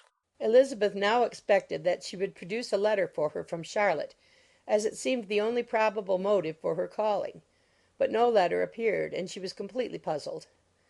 Mrs. Bennet, with great civility, begged her ladyship to take some refreshment, but Lady Catherine, very resolutely, and not very politely, declined eating anything, and then, rising up, said to Elizabeth, Miss Bennet, there seemed to be a prettyish kind of a little wilderness on one side of your lawn. I should be glad to take a turn in it, if you will favour me with your company. Go, my dear, cried her mother, and show her ladyship about the different walks. I think she'll be pleased with the hermitage. Elizabeth obeyed, and running into her own room for her parasol, attended her noble guests downstairs. As they passed through the hall, Lady Catherine opened the doors into the dining parlour and drawing-room, and pronouncing them, after a short survey, to be decent-looking rooms, walked on. Her carriage remained at the door, and Elizabeth saw that her waiting-woman was in it. They proceeded in silence along the gravel walk that led to the copse. Elizabeth was determined to make no effort for conversation with a woman who was now more than usually insolent and disagreeable. How could I ever think her like her nephew? said she, as she looked in her face. As soon as they entered the copse, Lady Catherine began in the following manner. You can be at no loss, Miss Bennet, to understand the reason of my journey hither. Your own heart, your own conscience must tell you why I come. Elizabeth looked with unaffected astonishment. Indeed, you are mistaken, madam. I have not been at all able to account for the honour of seeing you here. Miss Bennet, replied her ladyship in an angry tone, you ought to know that I am not to be trifled with. But however insincere you may choose to be, you shall not find me so. My character has ever been celebrated for its sincerity and frankness, and in a cause of such moment as this, I shall certainly not depart from it. A report of a most alarming nature reached me 2 days ago. I was told that not only your sister was on the point of being most advantageously married, but that you, that Miss Elizabeth Bennet, would in all likelihood be soon afterwards united to my nephew, my own nephew, Mr. Darcy. Though I know it must be a scandalous falsehood, though I would not injure him so much as to suppose the truth of it possible, I instantly resolved on setting off for this place, that I might make my sentiments known to you. If you believed it impossible to be true, said Elizabeth, colouring with astonishment and disdain, I wonder you took the trouble of coming so far. What could your ladyship propose by it? At once to insist upon having such a report universally contradicted. Your coming to Longbourn to see me and my family, said Elizabeth coolly, will rather be a confirmation of it, if indeed such a report is in existence. If? Do you then pretend to be ignorant of it? Has it not been industriously circulated by yourselves? Do you not know that such a report is spread abroad? I never heard that it was. And can you likewise declare that there is no foundation for it? I do not pretend to possess equal frankness with your ladyship. You may ask questions which I shall not choose to answer. This is not to be borne, Miss Bennet. I insist on being satisfied. Has my nephew made you an offer of marriage? Your ladyship has declared it to be impossible. It ought to be so. It must be so, while he retains the use of his reason. But your arts and allurements may, in a moment of infatuation, have made him forget what he owes to himself and to all his family. You may have drawn him in. If I have, I shall be the last person to confess it. Miss Bennet, do you know who I am? I have not been accustomed to such language as this. I am almost the nearest relation he has in the world, and am entitled to know all his dearest concerns. But you are not entitled to know mine, nor will such behaviour as this ever induce me to be explicit. Let me be rightly understood. This match, to which you have the presumption to aspire, can never take place. No, never. Mr. Darcy is engaged to my daughter. Now, what have you to say? Only this, that if he is so, you can have no reason to suppose he will make an offer to me. Lady Catherine hesitated for a moment, and then replied, The engagement between them is of a peculiar kind. From their infancy they have been intended for each other. It was the favourite wish of his mother, as well as of hers. While in their cradles we planned the union, and now, at the moment when the wishes of both sisters would be accomplished in their marriage, to be prevented by a young woman of inferior birth, of no importance in the world, and wholly unallied to the family. Do you pay no regard to the wishes of his friends, to his tacit engagement with Mr. Borg? Are you lost to every feeling of propriety and delicacy? Have you not heard me say that, from his earliest hours, he was destined for his cousin? Yes, and I had heard it before. But what is that to me? If there is no other objection to my marrying your nephew, I shall certainly not be kept from it by knowing that his mother and aunt wished him to marry Mr. Berg. You both did as much as you could in planning the marriage. Its completion depended on others. If Mr. Darcy is neither by honour nor inclination confined to his cousin, why is he not to make another choice? And if I am that choice, why may not I accept him? Because honour, decorum, prudence, nay, interest, forbid it. Yes, Miss Bennet, interest. For do not expect to be noticed by his family or friends if you wilfully act against the inclinations of all. You will be censured, slighted, and despised by everyone connected with him. Your alliance will be a disgrace. Your name will never even be mentioned by any of us. These are heavy misfortunes, replied Elizabeth. But the wife of Mr. Darcy must have such extraordinary sources of happiness necessarily attached to her situation, that she could, upon the whole, have no cause to repine. Obstinate, headstrong girl! I am ashamed of you. Is this your gratitude for my attentions to you last spring? Is nothing due to me on that score? Let us sit down. You are to understand, Miss Bennet, that I came here with a determined resolution of carrying my purpose, nor will I be dissuaded from it. I have not been used to submit to any person's whims. I have not been in the habit of brooking disappointment. That will make your ladyship's situation at present more pitiable, but it will have no effect on me. I will not be interrupted. Hear me in silence. My daughter and my nephew are formed for each other. They are descended on the maternal side from the same noble line, and on the father's from respectable, honourable, and ancient, though untitled, families. Their fortune on both sides is splendid. They are destined for each other by the voice of every member of their respective houses, and what is to divide them?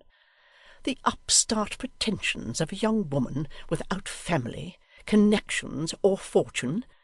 Is this to be endured? But it must not, shall not be. If you are sensible of your own good, you would not wish to quit the sphere in which you have been brought up. In marrying your nephew, I should not consider myself as quitting that sphere. He is a gentleman. I am a gentleman's daughter. So far we are equal. True. You are a gentleman's daughter. But who was your mother? Who are your uncles and aunts?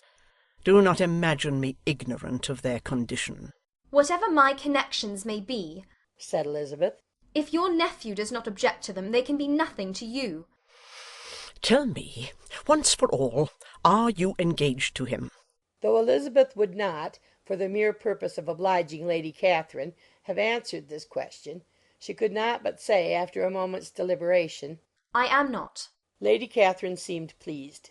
And will you promise me never to enter into such an engagement? I will make no promise of the kind. Miss Bennet, I am shocked and astonished. I expected to find a more reasonable young woman. But do not deceive yourself into a belief that I will ever recede. I shall not go away till you have given me the assurance I require. And I certainly never shall give it. I am not to be intimidated into anything so wholly unreasonable. Your ladyship wants Mr. Darcy to marry your daughter, but would my giving you the wished-for promise make their marriage at all more probable? Supposing him to be attached to me, would my refusing to accept his hand make him wish to bestow it on his cousin? Allow me to say, Lady Catherine, that the arguments with which you have supported this extraordinary application have been as frivolous as the application was ill-judged. You have widely mistaken my character, if you think I can be worked on by such persuasions as these. How far your nephew might approve of your interference in his affairs I cannot tell, but you have certainly no right to concern yourself in mine. I must beg, therefore, to be importuned no farther on the subject. Not so hasty, if you please. I have by no means done. To all the objections I have already urged, I have still another to add. I am no stranger to the particulars of your youngest sister's infamous elopement. I know it all, that the young man's marrying her was a patched-up business at the expense of your father and uncles. And is such a girl to be my nephew's sister? Is her husband, is the son of his late father's steward, to be his brother? Heaven and earth, of what are you thinking? Are the shades of Pemberley to be thus polluted? You can now have nothing further to say, she resentfully answered. You have insulted me in every possible method. I must beg to return to the house. And she rose as she spoke. Lady Catherine rose also, and they turned back. Her ladyship was highly incensed. You have no regard, then, for the honour and credit of my nephew. Unfeeling, selfish girl! Do you not consider that a connection with you must disgrace him in the eyes of everybody? Lady Catherine, I have nothing further to say. You know my sentiments. You are then resolved to have him? I have said no such thing. I am only resolved to act in that manner which will, in my own opinion, constitute my happiness, without reference to you, or to any person so wholly unconnected with me. It is well. You refuse, then, to oblige me. You refuse to obey the claims of duty, honour, and gratitude. You are determined to ruin him in the opinion of all his friends, and make him the contempt of the world. Neither duty, nor honour, nor gratitude, replied Elizabeth, have any possible claim on me in the present instance. No principle of either would be violated by my marriage with Mr. Darcy. And with regard to the resentment of his family, or the indignation of the world, if the former were excited by his marrying me, it would not give me one moment's concern, and the world in general would have too much sense to join in the scorn. And this is your real opinion? This is your final resolve? Very well. I shall now know how to act. Do not imagine, Miss Bennet, that your ambition will ever be gratified. I came to try you. I hoped to find you reasonable. But, depend upon it, I will carry my point. In this manner Lady Catherine talked on till they were at the door of the carriage, when, turning hastily round, she added, I take no leave of you, Miss Bennet. I send no compliments to your mother. You deserve no such attention. I am most seriously displeased. Elizabeth made no answer, and without attempting to persuade her ladyship to return into the house, walked quietly into it herself. She heard the carriage drive away as she proceeded upstairs. Her mother impatiently met her at the door of the dressing-room to ask why Lady Catherine would not come in again and rest herself. She did not choose it, said her daughter. She would go. She is a very fine-looking woman, and her calling here was prodigiously civil, for she only came, I suppose, to tell us the Collinses were well. She's on her road somewhere, I dare say, and so, passing through Meryton, thought she might as well call on you. I suppose she had nothing particular to say to you, Lizzie? Elizabeth was forced to give in to a little falsehood here, for to acknowledge the substance of their conversation was impossible. Chapter 57. The discomposure of spirits which this extraordinary visit threw Elizabeth into could not be easily overcome, nor could she for many hours learn to think of it less than incessantly. Lady Catherine, it appeared, had actually taken the trouble of this journey from Rosings for the sole purpose of breaking off her supposed engagement with Mr. Darcy. It was a rational scheme, to be sure, but from what the report of their engagement could originate, Elizabeth was at a loss to imagine, till she recollected that his being the intimate friend of Bingley, and her being the sister of Jane, was enough, at a time when the expectation of one wedding made everybody eager for another, to supply the idea. She had not herself forgotten to feel that the marriage of her sister must bring them more frequently together, and her neighbours at Lucas Lodge, therefore, for through their communication with the Collinses the report, she concluded, had reached Lady Catherine, had only set that down as almost certain and immediate which she had looked forward to as possible at some future time.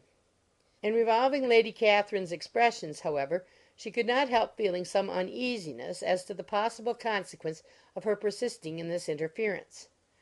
From what she had said of her resolution to prevent their marriage, it occurred to Elizabeth that she must meditate an application to her nephew, and how he might take a similar representation of the evils attached to a connection with her she dared not pronounce.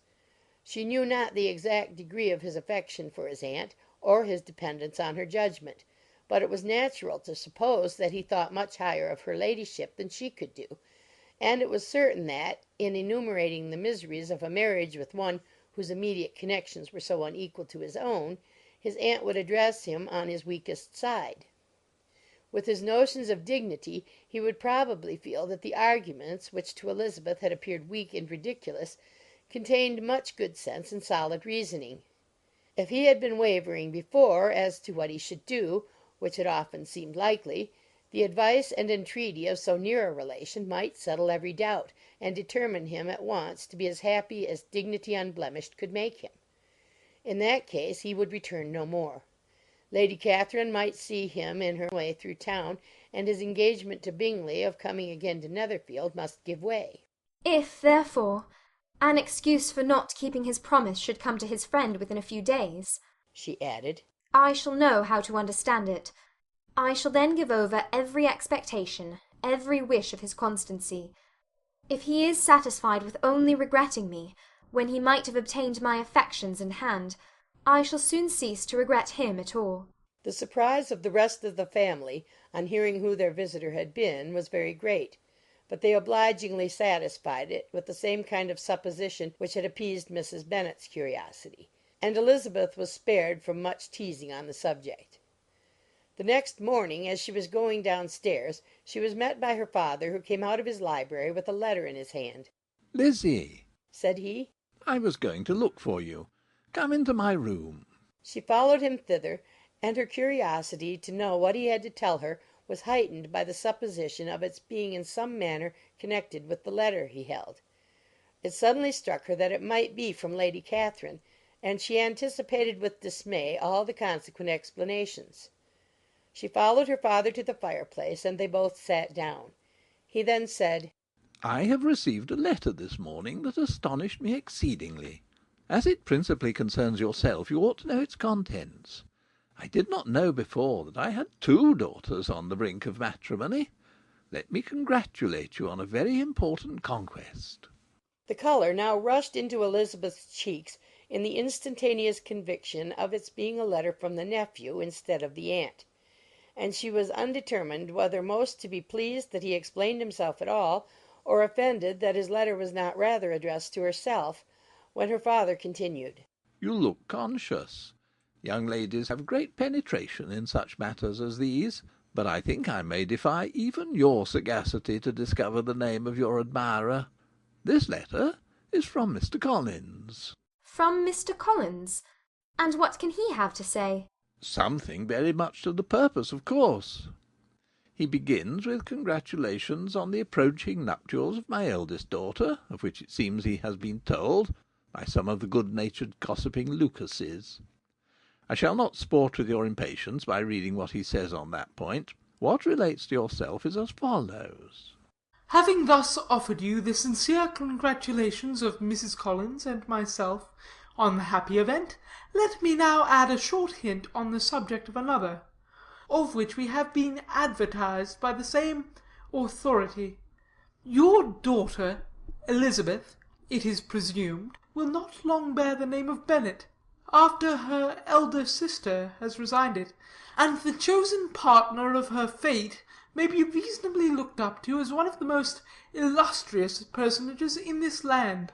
Can you possibly guess, Lizzie, who is meant by this? This young gentleman is blessed, in a peculiar way, with everything the heart of mortal can most desire: splendid property, noble kindred, and extensive patronage. Yet, in spite of all these temptations, let me warn my cousin Elizabeth, and yourself, of what evils you may incur by a precipitate closure with this gentleman's proposals, which, of course, you will be inclined to take immediate advantage of. Have you any idea, Lizzie, who this gentleman is? But now it comes out. My motive for cautioning you is as follows. We have reason to imagine that his aunt, Lady Catherine de Bourgh, does not look on the match with a friendly eye. Mr. Darcy, you see, is the man. Now, Lizzie, I think I have surprised you. Could he, or the Lucases, have pitched on any man within the circle of our acquaintance, whose name would have given the lie more effectually to what they related? Mr. Darcy, who never looks at any woman but to see a blemish, and who probably never looked at you in his life. It is admirable. Elizabeth tried to join in her father's pleasantry, but could only force one most reluctant smile. Never had his wit been directed in a manner so little agreeable to her. Are you not diverted? Oh, yes. Pray, read on. After mentioning the likelihood of this marriage to her ladyship last night, she immediately, with her usual condescension, expressed what she felt on the occasion, when it became apparent that, on the score of some family objections on the part of my cousin, she would never give her consent to what she termed so disgraceful a match. I thought it my duty to give the speediest intelligence of this to my cousin, that she and her noble admirer may be aware of what they are about, and not run hastily into a marriage which has not been properly sanctioned. Mr. Collins moreover adds, I am truly rejoiced that my cousin Lydia's sad business has been so well hushed up, and am only concerned that their living together before the marriage took place should be so generally known. I must not, however, neglect the duties of my station, or refrain from declaring my amazement at hearing that you received the young couple into your house as soon as they were married. It was an encouragement of vice, and had I been the rector of Longbourn, I should very strenuously have opposed it. You ought certainly to forgive them as a Christian, but never to admit them in your sight, or allow their names to be mentioned in your hearing. That is his notion of Christian forgiveness. The rest of his letter is only about his dear Charlotte's situation, and his expectation of a young olive branch. But, Lizzie, you look as if you did not enjoy it. You're not going to be missish, I hope, and pretend to be affronted at an idle report. For what do we live but to make sport for our neighbours, and laugh at them in our turn? Oh, cried Elizabeth, I am excessively diverted. But it is so strange. Yes, that is what makes it amusing. Had they fixed on any other man, it would have been nothing. But his perfect indifference and your pointed dislike make it so delightfully absurd. Much as I abominate writing, I would not give up Mr. Collins's correspondence for any consideration. Nay, when I read a letter of his, I cannot help giving him the preference even over Wickham, much as I value the impudence and hypocrisy of my son-in-law. And pray, Lizzie, what said Lady Catherine about this report? Did she call to refuse her consent? To this question his daughter replied only with a laugh, and as it had been asked without the least suspicion, She was not distressed by his repeating it. Elizabeth had never been more at a loss to make her feelings appear what they were not. It was necessary to laugh when she would rather have cried. Her father had most cruelly mortified her by what he said of Mr. Darcy's indifference, and she could do nothing but wonder at such a want of penetration, or fear that perhaps instead of his seeing too little she might have fancied too much. Chapter 58. Instead of receiving any such letter of excuse from his friend as Elizabeth half expected Mr. Bingley to do, he was able to bring Darcy with him to Longbourn before many days had passed after Lady Catherine's visit. The gentleman arrived early, and before Mrs. Bennet had time to tell him of their having seen his aunt, of which her daughter sat in momentary dread, Bingley, who wanted to be alone with Jane, proposed their all walking out. It was agreed to. Mrs. Bennet was not in the habit of walking. Mary could never spare time, but the remaining 5 set off together. Bingley and Jane, however, soon allowed the others to outstrip them. They lagged behind, while Elizabeth, Kitty, and Darcy were to entertain each other. Very little was said by either. Kitty was too much afraid of him to talk. Elizabeth was secretly forming a desperate resolution, and perhaps he might be doing the same. They walked towards the Lucases because Kitty wished to call upon Maria, and as Elizabeth saw no occasion for making it a general concern, when Kitty left them she went boldly on with him alone. Now was the moment for her resolution to be executed, and while her courage was high, she immediately said, "Mr. Darcy, I am a very selfish creature, and for the sake of giving relief to my own feelings care not how much I may be wounding yours. I can no longer help thanking you for your unexampled kindness to my poor sister. Ever since I have known it, I have been most anxious to acknowledge to you how gratefully I feel it. Were it known to the rest of my family, I should not have merely my own gratitude to express." I am sorry, exceedingly sorry, replied Darcy, in a tone of surprise and emotion, that you have ever been informed of what may, in a mistaken light, have given you uneasiness. I did not think Mrs. Gardiner was so little to be trusted. You must not blame my aunt. Lydia's thoughtlessness first betrayed to me that you had been concerned in the matter, and of course I could not rest till I knew the particulars. Let me thank you again and again, in the name of all my family, for that generous compassion which induced you to take so much trouble and bear so many mortifications for the sake of discovering them. If you will thank me, he replied, let it be for yourself alone. That the wish of giving happiness to you might add force to the other inducements which led me on, I shall not attempt to deny. But your family owe me nothing. Much as I respect them, I believe I thought only of you. Elizabeth was too much embarrassed to say a word. After a short pause, her companion added, You are too generous to trifle with me. If your feelings are still what they were last April, tell me so at once. My affections and wishes are unchanged, but one word from you will silence me on this subject for ever. Elizabeth, feeling all the more than common awkwardness and anxiety of his situation, now forced herself to speak, and immediately, though not very fluently, gave him to understand that her sentiments had undergone so material a change since the period to which he alluded, as to make her receive with gratitude and pleasure his present assurances. The happiness which this reply produced was such as he had probably never felt before, and he expressed himself on the occasion as sensibly and as warmly as a man violently in love can be supposed to do. Had Elizabeth been able to encounter his eye, she might have seen how well the expression of heartfelt delight diffused over his face became him. But though she could not look, she could listen, and he told her of feelings which, in proving of what importance she was to him, made his affection every moment more valuable. They walked on, without knowing in what direction. There was too much to be thought, and felt, and said, for attention to any other object.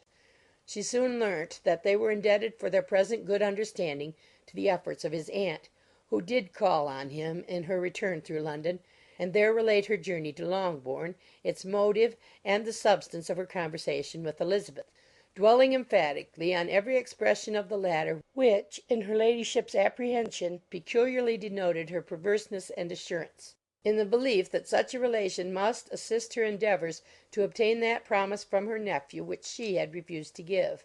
But unluckily for her ladyship, its effect had been exactly contrariwise. It taught me to hope, said he, as I had scarcely ever allowed myself to hope before.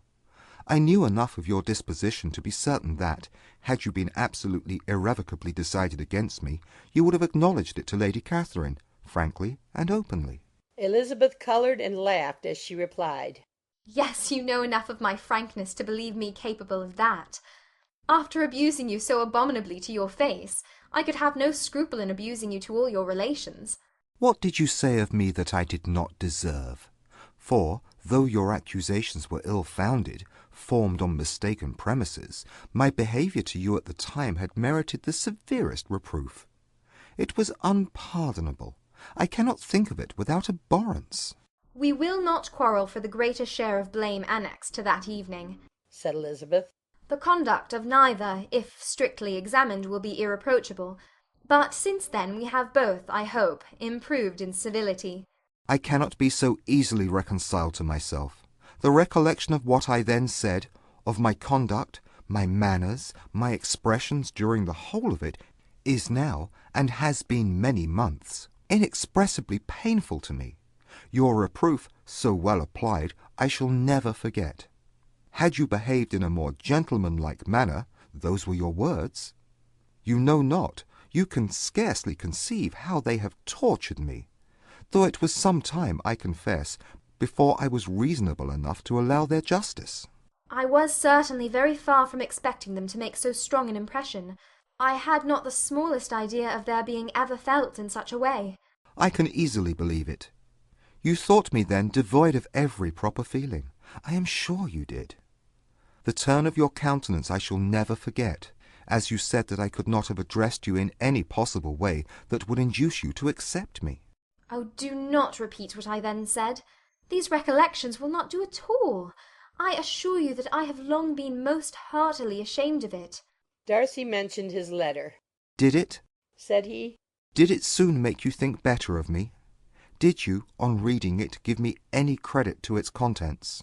She explained what its effect on her had been, and how gradually all her former prejudices had been removed. I knew, said he, that what I wrote must give you pain, but it was necessary. I hope you have destroyed the letter. There was one part especially, the opening of it, which I should dread your having the power of reading again. I can remember some expressions which might justly make you hate me. The letter shall certainly be burnt, if you believe it essential to the preservation of my regard. But, though we have both reason to think my opinions not entirely unalterable, they are not, I hope, quite so easily changed as that implies. When I wrote that letter, replied Darcy, I believed myself perfectly calm and cool, but I am since convinced that it was written in a dreadful bitterness of spirit. The letter, perhaps, began in bitterness, but it did not end so. The adieu is charity itself. But think no more of the letter. The feelings of the person who wrote, and the person who received it, are now so widely different from what they were then, that every unpleasant circumstance attending it ought to be forgotten. You must learn some of my philosophy.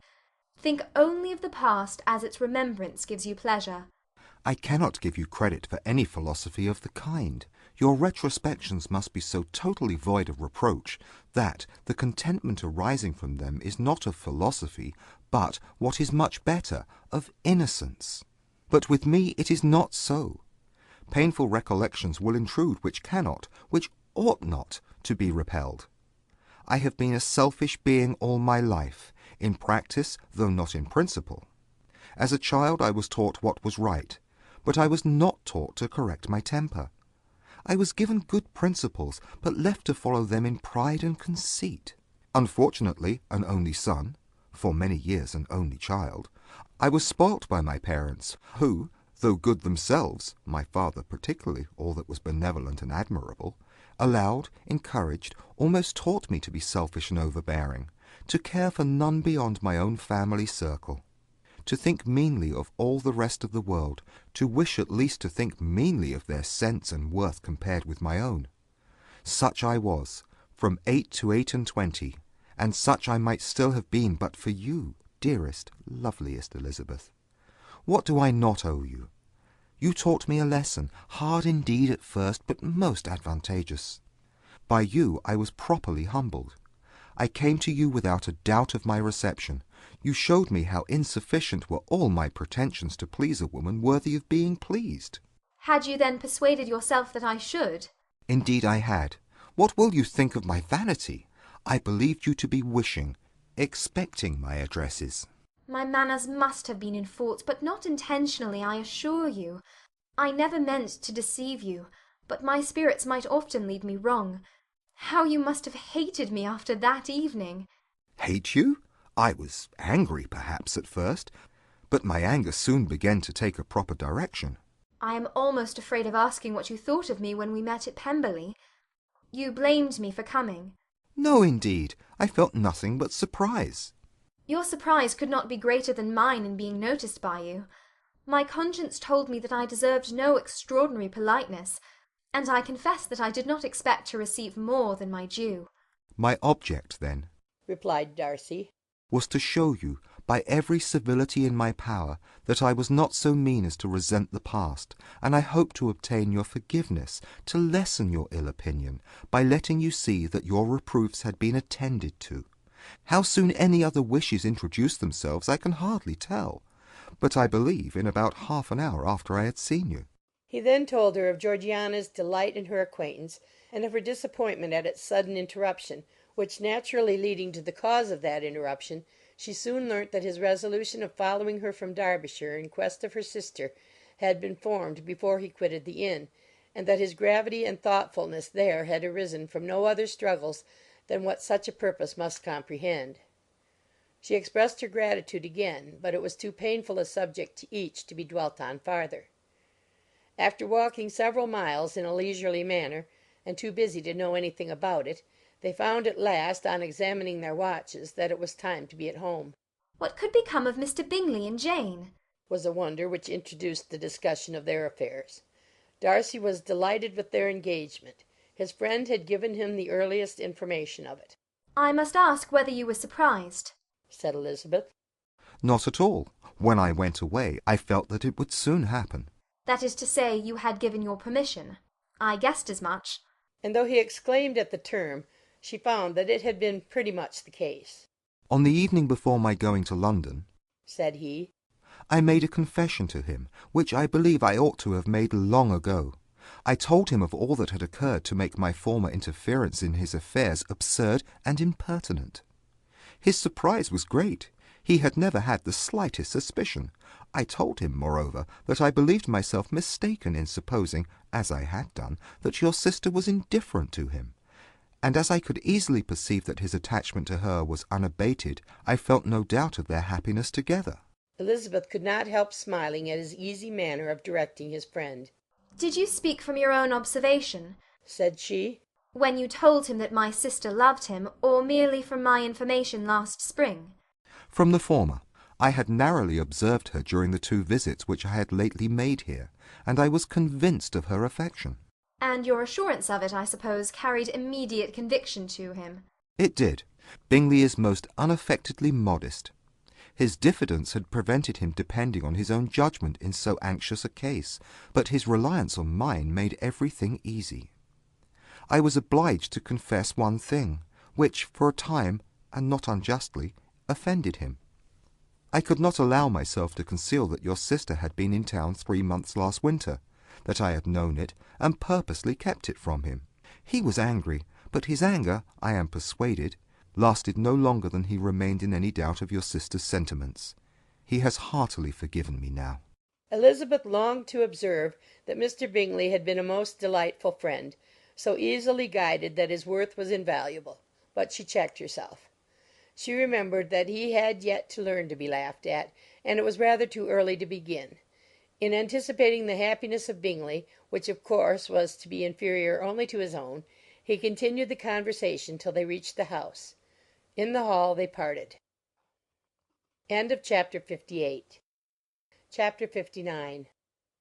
My dear Lizzie, where can you have been walking to? Was a question which Elizabeth received from Jane as soon as she entered their room, and from all the others when they sat down to table. She had only to say in reply that they had wandered about till she was beyond her own knowledge. She coloured as she spoke, but neither that nor anything else awakened a suspicion of the truth. The evening passed quietly, unmarked by anything extraordinary. The acknowledged lovers talked and laughed; the unacknowledged were silent. Darcy was not of a disposition in which happiness overflows in mirth, and Elizabeth, agitated and confused, rather knew that she was happy than felt herself to be so, for, besides the immediate embarrassment, there were other evils before her. She anticipated what would be felt in the family when her situation became known. She was aware that no one liked him but Jane, and even feared that with the others it was a dislike which not all his fortune and consequence might do away. At night she opened her heart to Jane. Though suspicion was very far from Miss Bennet's general habits, she was absolutely incredulous here. You are joking, Lizzie. This cannot be. Engaged to Mr. Darcy? No, no, you shall not deceive me. I know it to be impossible. This is a wretched beginning indeed. My sole dependence was on you, and I am sure nobody else will believe me if you do not. Yet indeed I am in earnest. I speak nothing but the truth. He still loves me, and we are engaged. Jane looked at her doubtingly. Oh, Lizzie, it cannot be. I know how much you dislike him. You know nothing of the matter. That is all to be forgot. Perhaps I did not always love him so well as I do now, but in such cases as these a good memory is unpardonable. This is the last time I shall ever remember it myself. Miss Bennet still looked all amazement. Elizabeth again, and more seriously, assured her of its truth. Good heaven! Can it really be so? Yet now I must believe you, cried Jane. My dear, dear Lizzie, I do congratulate you. But are you certain? Forgive the question. Are you quite certain that you can be happy with him? There can be no doubt of that. It is settled between us already that we are to be the happiest couple in the world. But are you pleased, Jane? Shall you like to have such a brother? Very, very much. Nothing could give either Bingley or myself more delight. But we considered it, we talked of it as impossible. And do you really love him quite well enough? Oh, Lizzie, do anything rather than marry without affection. Are you quite sure that you feel what you ought to do? Oh, yes. You will only think I feel more than I ought to do when I tell you all. What do you mean? Why, I must confess that I love him better than I do Bingley. I am afraid you will be angry. My dearest sister, now be serious. I want to talk very seriously. Let me know everything that I am to know without delay. Will you tell me how long you have loved him? It has been coming on so gradually that I hardly know when it began. But I believe I must date it from my first seeing his beautiful grounds at Pemberley. Another entreaty that she would be serious, however, produced the desired effect, and she soon satisfied Jane by her solemn assurances of attachment. When convinced on that article, Miss Bennet had nothing further to wish. Now I am quite happy, said she, for you will be as happy as myself. I always had a value for him. Were it for nothing but his love of you, I must always have esteemed him. But now, as Bingley's friend and your husband, there can be only Bingley and yourself more dear to me. But, Lizzie, you have been very sly, very reserved with me. How little did you tell me of what passed at Pemberley and Lambton? I owe all that I know of it to another, not to you. Elizabeth told her the motives of her secrecy. She had been unwilling to mention Bingley, and the unsettled state of her own feelings had made her equally avoid the name of his friend. But now she would no longer conceal from her his share in Lydia's marriage. All was acknowledged, and half the night spent in conversation. Good gracious! cried Mrs. Bennet, as she stood at a window the next morning. If that disagreeable Mr. Darcy is not coming here again with our dear Bingley! What can he mean by being so tiresome as to be always coming here? I had no notion but he would go a-shooting or something or other, and not disturb us with his company. What shall we do with him? Lizzie, you must walk out with him again, that he may not be in Bingley's way. Elizabeth could hardly help laughing at so convenient a proposal, yet was really vexed that her mother should be always giving him such an epithet. As soon as they entered, Bingley looked at her so expressively, and shook hands with such warmth as left no doubt of his good information, and he soon afterwards said aloud, Mrs. Bennet, have you no more lanes hereabouts in which Lizzie may lose her way again to-day? I advise Mr. Darcy and Lizzie and Kitty, said Mrs. Bennet, to walk to Oakham Mount this morning. It is a nice long walk, and Mr. Darcy has never seen the view. It may do very well for the others, replied Mr. Bingley, but I am sure it will be too much for Kitty. Won't it, Kitty? Kitty owned that she had rather stay at home. Darcy professed a great curiosity to see the view from the Mount, and Elizabeth silently consented. As she went upstairs to get ready, Mrs. Bennet followed her, saying, I am quite sorry, Lizzie, that you should be forced to have that disagreeable man all to yourself, but I hope you will not mind it. It is all for Jane's sake, you know, and there is no occasion for talking to him, except just now and then, so do not put yourself to inconvenience. During their walk it was resolved that Mr. Bennet's consent should be asked in the course of the evening. Elizabeth reserved to herself the application for her mother's. She could not determine how her mother would take it, sometimes doubting whether all his wealth and grandeur would be enough to overcome her abhorrence of the man. But whether she were violently set against the match or violently delighted with it, it was certain that her manner would be equally ill adapted to do credit to her sense, and she could no more bear that Mr. Darcy should hear the first raptures of her joy than the first vehemence of her disapprobation.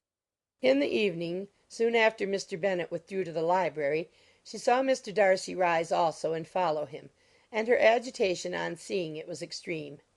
She did not fear her father's opposition, but he was going to be made unhappy, and that it should be through her means, that she, his favourite child, should be distressing him by her choice, should be filling him with fears and regrets in disposing of her, was a wretched reflection, and she sat in misery till Mr. Darcy appeared again, when, looking at him, she was a little relieved by his smile. In a few minutes he approached the table where she was sitting with Kitty, and while pretending to admire her work, said in a whisper, Go to your father. He wants you in the library. She was gone directly. Her father was walking about the room, looking grave and anxious. Lizzie, said he, what are you doing? Are you out of your senses to be accepting this man? Have not you always hated him? How earnestly did she then wish that her former opinions had been more reasonable, her expressions more moderate. It would have spared her from explanations and professions which it was exceedingly awkward to give. But they were now necessary, and she assured him with some confusion of her attachment to Mr. Darcy. Oh, in other words, you are determined to have him.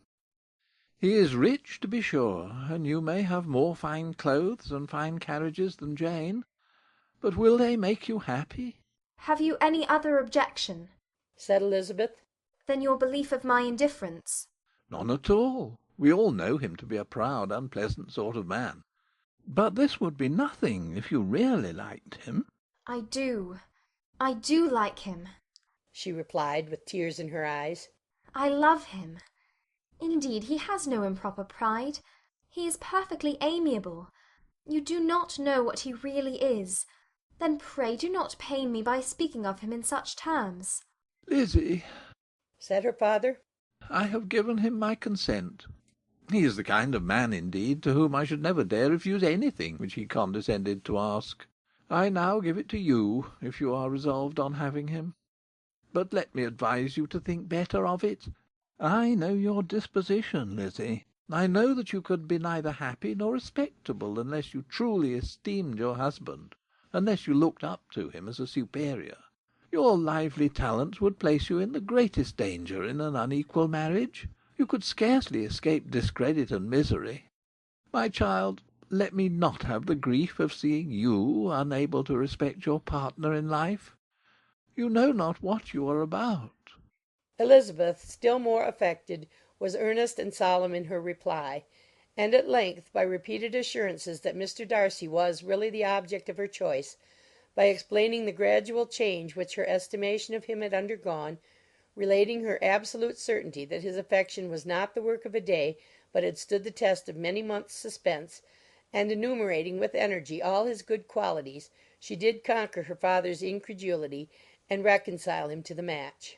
Well, my dear, said he, when she ceased speaking, I have no more to say. If this be the case, He deserves you. I could not have parted with you, my Lizzie, to any one less worthy.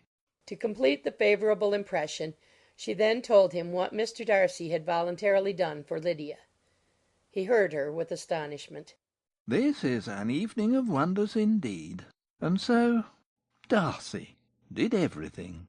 Made up the match, gave the money, paid the fellow's debts, and got him his commission. So much the better. It will save me a world of trouble and economy. Had it been your uncle's doing, I must and would have paid him. But these violent young lovers carry everything their own way. I shall offer to pay him to-morrow. He will rant and storm about his love for you, and there will be an end of the matter. He then recollected her embarrassment a few days before on his reading Mr. Collins's letter, and after laughing at her some time, allowed her at last to go, saying, as she quitted the room, If any young men come for Mary or Kitty, send them in, for I am quite at leisure. Elizabeth's mind was now relieved from a very heavy weight, and after half an hour's quiet reflection in her own room, she was able to join the others with tolerable composure.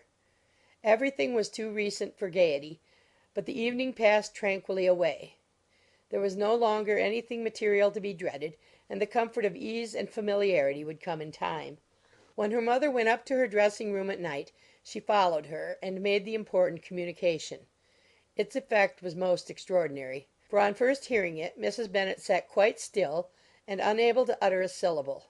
Nor was it under many, many minutes that she could comprehend what she heard, though not in general backward to credit what was for the advantage of her family, or that came in the shape of a lover to any of them. She began at length to recover, to fidget about in her chair, get up, sit down again, wonder, and bless herself. Good gracious! Lord bless me! Only think, dear me! Mr. Darcy, who would have thought it? And is it really true? Oh, my sweetest Lizzie, how rich and great you will be! What pin money, what jewels, what carriages you will have! Jane's is nothing to it, nothing at all. I am so pleased, so happy! Such a charming man, so handsome, so tall! Oh, my dear Lizzie, pray apologise for having disliked him so much before. I hope he will overlook it. Dear, dear Lizzie, a house in town, everything that is charming, 3 daughters married, 10,000 a year! Oh, Lord, what will become of me? I shall go distracted. This was enough to prove that her approbation need not be doubted, and Elizabeth, rejoicing that such an effusion was heard only by herself, soon went away. But before she had been 3 minutes in her own room, her mother followed her. My dearest child, she cried, I can think of nothing else. 10,000 a year, and very likely more. 'Tis as good as a lord, and a special licence. You must and shall be married by a special licence. But, my dearest love, tell me what dish Mr. Darcy is particularly fond of, that I may have it to-morrow. This was a sad omen of what her mother's behaviour to the gentleman himself might be, and Elizabeth found that, though in the certain possession of his warmest affection, and secure of her relations' consent, there was still something to be wished for. But the morrow passed off much better than she expected, for Mrs. Bennet luckily stood in such awe of her intended son-in-law that she ventured not to speak to him unless it was in her power to offer him any attention or mark her deference for his opinion. Elizabeth had the satisfaction of seeing her father taking pains to get acquainted with him, and Mr. Bennet soon assured her that he was rising every hour in his esteem. I admire all my 3 sons-in-law highly, said he. Wickham, perhaps, is my favourite, but I think I shall like your husband quite as well as Jane's. End of chapter 59. Chapter 60. Elizabeth's spirits soon rising to playfulness again, she wanted Mr. Darcy to account for his having ever fallen in love with her. How could you begin? Said she. I can comprehend your going on charmingly when you had once made a beginning, but what could set you off in the first place? I cannot fix on the hour, or the spot, or the look, or the words which laid the foundation. It is too long ago. I was in the middle before I knew that I had begun. My beauty you had early withstood, and as for my manners, my behaviour to you was at least always bordering on the uncivil, and I never spoke to you without rather wishing to give you pain than not. Now be sincere. Did you admire me for my impertinence? For the liveliness of your mind, I did. You may as well call it impertinence at once. It was very little less. The fact is that you were sick of civility, of deference, of officious attention. You were disgusted with the women who were always speaking and looking and thinking for your approbation alone. I roused and interested you because I was so unlike them. Had you not been really amiable, you would have hated me for it. But in spite of the pains you took to disguise yourself, your feelings were always noble and just, and in your heart you thoroughly despised the persons who so assiduously courted you. There, I have saved you the trouble of accounting for it, and really, all things considered, I begin to think it perfectly reasonable. To be sure, you knew no actual good of me, but nobody thinks of that when they fall in love. Was there no good in your affectionate behaviour to Jane while she was ill at Netherfield? Dearest Jane, who could have done less for her? But make a virtue of it by all means. My good qualities are under your protection, and you are to exaggerate them as much as possible. And in return, it belongs to me to find occasions for teasing and quarrelling with you as often as may be. And I shall begin directly by asking you what made you so unwilling to come to the point at last. What made you so shy of me when you first called and afterwards dined here? Why, especially when you called, did you look as if you did not care about me? Because you were grave and silent, and gave me no encouragement. But I was embarrassed. And so was I. You might have talked to me more when you came to dinner. A man who had felt less might. How unlucky that you should have a reasonable answer to give, and that I should be so reasonable as to admit it. But I wonder how long you would have gone on if you had been left to yourself. I wonder when you would have spoken if I had not asked you. My resolution of thanking you for your kindness to Lydia had certainly great effect. Too much, I am afraid, for what becomes of the moral if our comfort springs from a breach of promise? For I ought not to have mentioned the subject. This will never do. You need not distress yourself. The moral will be perfectly fair. Lady Catherine's unjustifiable endeavours to separate us were the means of removing all my doubts. I am not indebted for my present happiness to your eager desire of expressing your gratitude. I was not in a humour to wait for any opening of yours. My aunt's intelligence had given me hope, and I was determined at once to know everything. Lady Catherine has been of infinite use, which ought to make her happy, for she loves to be of use. But tell me, what did you come down to Netherfield for? Was it merely to ride to Longbourn and be embarrassed, or had you intended any more serious consequence?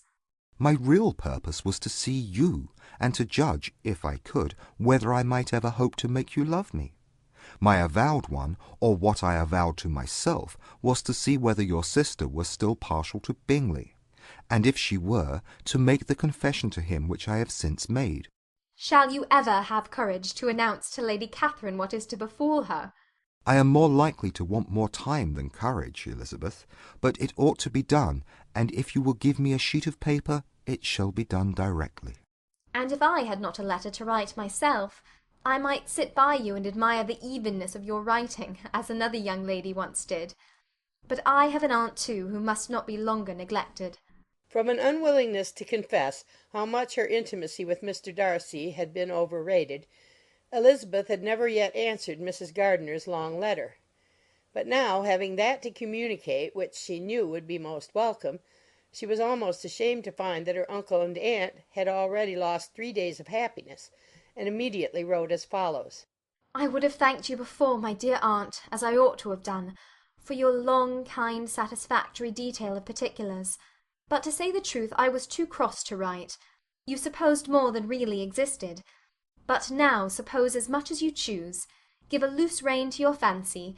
Indulge your imagination in every possible flight which the subject will afford, and unless you believe me actually married, you cannot greatly err. You must write again very soon, and praise him a great deal more than you did in your last. I thank you again and again for not going to the Lakes. How could I be so silly as to wish it? Your idea of the ponies is delightful. We will go round to the park every day. I am the happiest creature in the world. Perhaps other people have said so before, but not one with such justice. I am happier even than Jane. She only smiles. I laugh. Mr. Darcy sends to you all the love in the world that he can spare from me. You are all to come to Pemberley at Christmas. Yours, etc. Mr. Darcy's letter to Lady Catherine was in a different style, And still different from either was what Mr. Bennet said to Mr. Collins in reply to his last.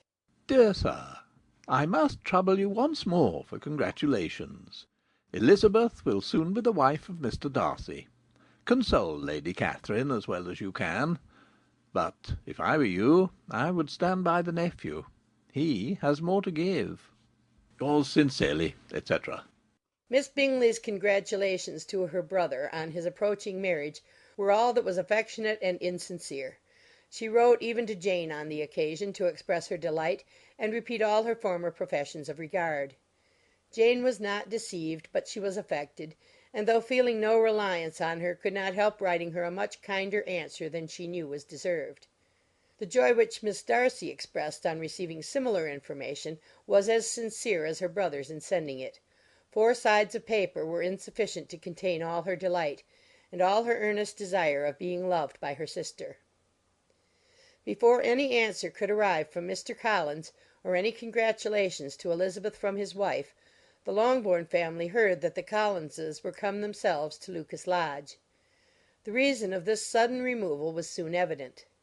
Lady Catherine had been rendered so exceedingly angry by the contents of her nephew's letter, that Charlotte, really rejoicing in the match, was anxious to get away till the storm was blown over.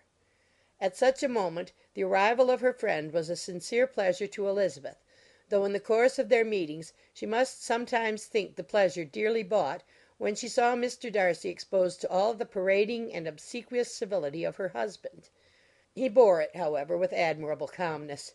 He could even listen to Sir William Lucas when he complimented him on carrying away the brightest jewel of the country, and expressed his hopes of their all meeting frequently at St. James's, with very decent composure.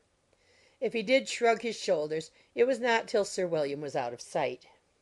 Mrs. Phillips's vulgarity was another, and perhaps a greater, tax on his forbearance; and though Mrs. Phillips, as well as her sister, stood in too much awe of him to speak with the familiarity which Bingley's good humour encouraged, yet, whenever she did speak, she must be vulgar.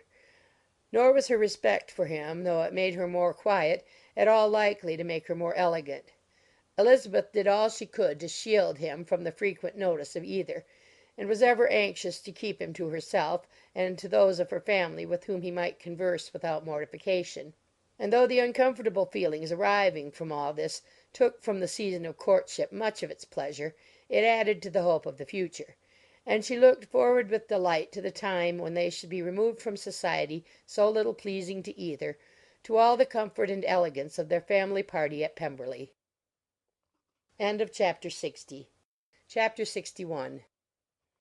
Happy for all her maternal feelings was the day on which Mrs. Bennet got rid of her 2 most deserving daughters. With what delighted pride she afterwards visited Mrs. Bingley and talked of Mrs. Darcy may be guessed.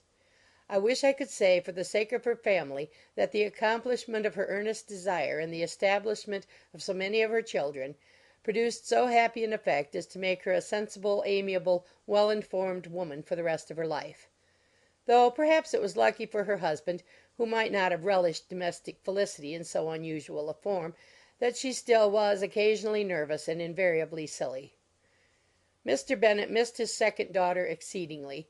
His affection for her drew him oftener from home than anything else could do. He delighted in going to Pemberley, especially when he was least expected. Mr. Bingley and Jane remained at Netherfield only a twelvemonth.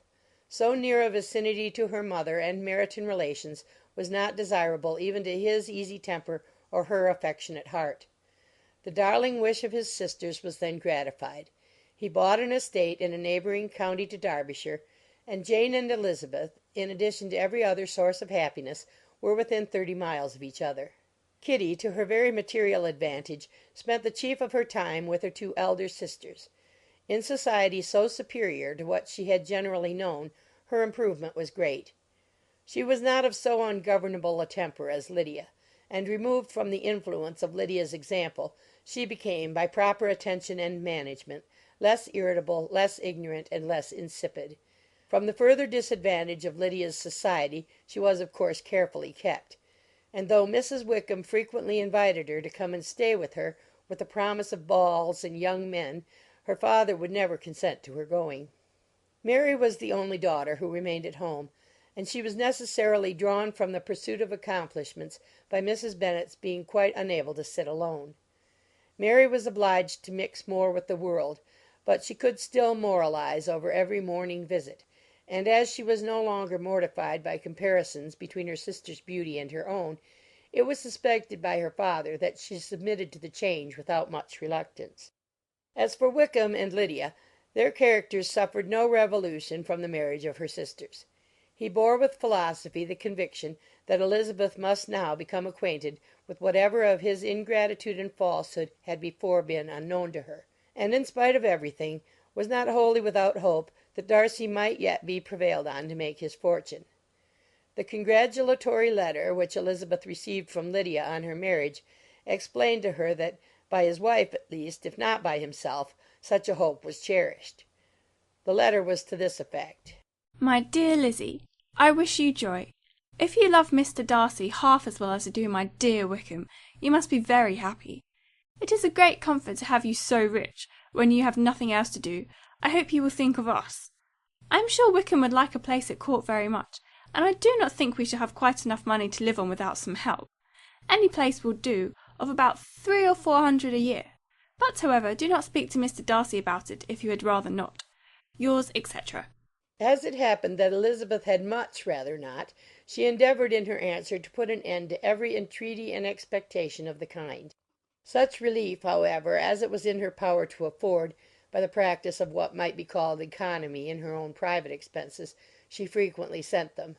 It had always been evident to her that such an income as theirs, under the direction of two persons so extravagant in their wants and heedless of the future, must be very insufficient to their support, and whenever they changed their quarters, either Jane or herself were sure of being applied to for some little assistance towards discharging their bills. Their manner of living, even when the restoration of peace dismissed them to a home, was unsettled in the extreme. They were always moving from place to place in quest of a cheap situation, and always spending more than they ought. His affection for her soon sunk into indifference. Hers lasted a little longer, and in spite of her youth and her manners, she retained all the claims to reputation which her marriage had given her. Though Darcy could never receive him at Pemberley, yet for Elizabeth's sake he assisted him further in his profession. Lydia was occasionally a visitor there, when her husband was gone to enjoy himself in London or Bath, and with the Bingleys they both of them frequently stayed so long that even Mr. Bingley's good humour was overcome, and he proceeded so far as to talk of giving them a hint to be gone. Miss Bingley was very deeply mortified by Darcy's marriage, but as she thought it advisable to retain the right of visiting at Pemberley, she dropped all her resentment, was fonder than ever of Georgiana, almost as attentive to Darcy as heretofore, and paid off every arrear of civility to Elizabeth. Pemberley was now Georgiana's home, and the attachment of the sisters was exactly what Darcy had hoped to see. They were able to love each other even as well as they intended. Georgiana had the highest opinion in the world of Elizabeth, though at first she often listened with an astonishment bordering on alarm at her lively sportive manner of talking to her brother. He, who had always inspired in herself a respect which almost overcame her affection, she now saw the object of open pleasantry. Her mind received knowledge which had never before fallen in her way. By Elizabeth's instructions she began to comprehend that a woman may take liberties with her husband which a brother will not always allow in a sister more than 10 years younger than himself. Lady Catherine was extremely indignant on the marriage of her nephew, and as she gave way to all the genuine frankness of her character in her reply to the letter which announced its arrangement, she sent him language so very abusive, especially of Elizabeth, that for some time all intercourse was at an end. But at length, by Elizabeth's persuasion, he was prevailed on to overlook the offence and seek a reconciliation, and after a little further resistance on the part of his aunt, her resentment gave way, either to her affection for him or her curiosity to see how his wife conducted herself, and she condescended to wait on them at Pemberley, in spite of that pollution which its woods had received, not merely from the presence of such a mistress, but the visits of her uncle and aunt from the city. With the Gardiners they were always on the most intimate terms. Darcy, as well as Elizabeth, really loved them, and they were both ever sensible of the warmest gratitude towards the persons who, by bringing her into Derbyshire, had been the means of uniting them. End of Chapter 61. End of Pride and Prejudice, by Jane Austen.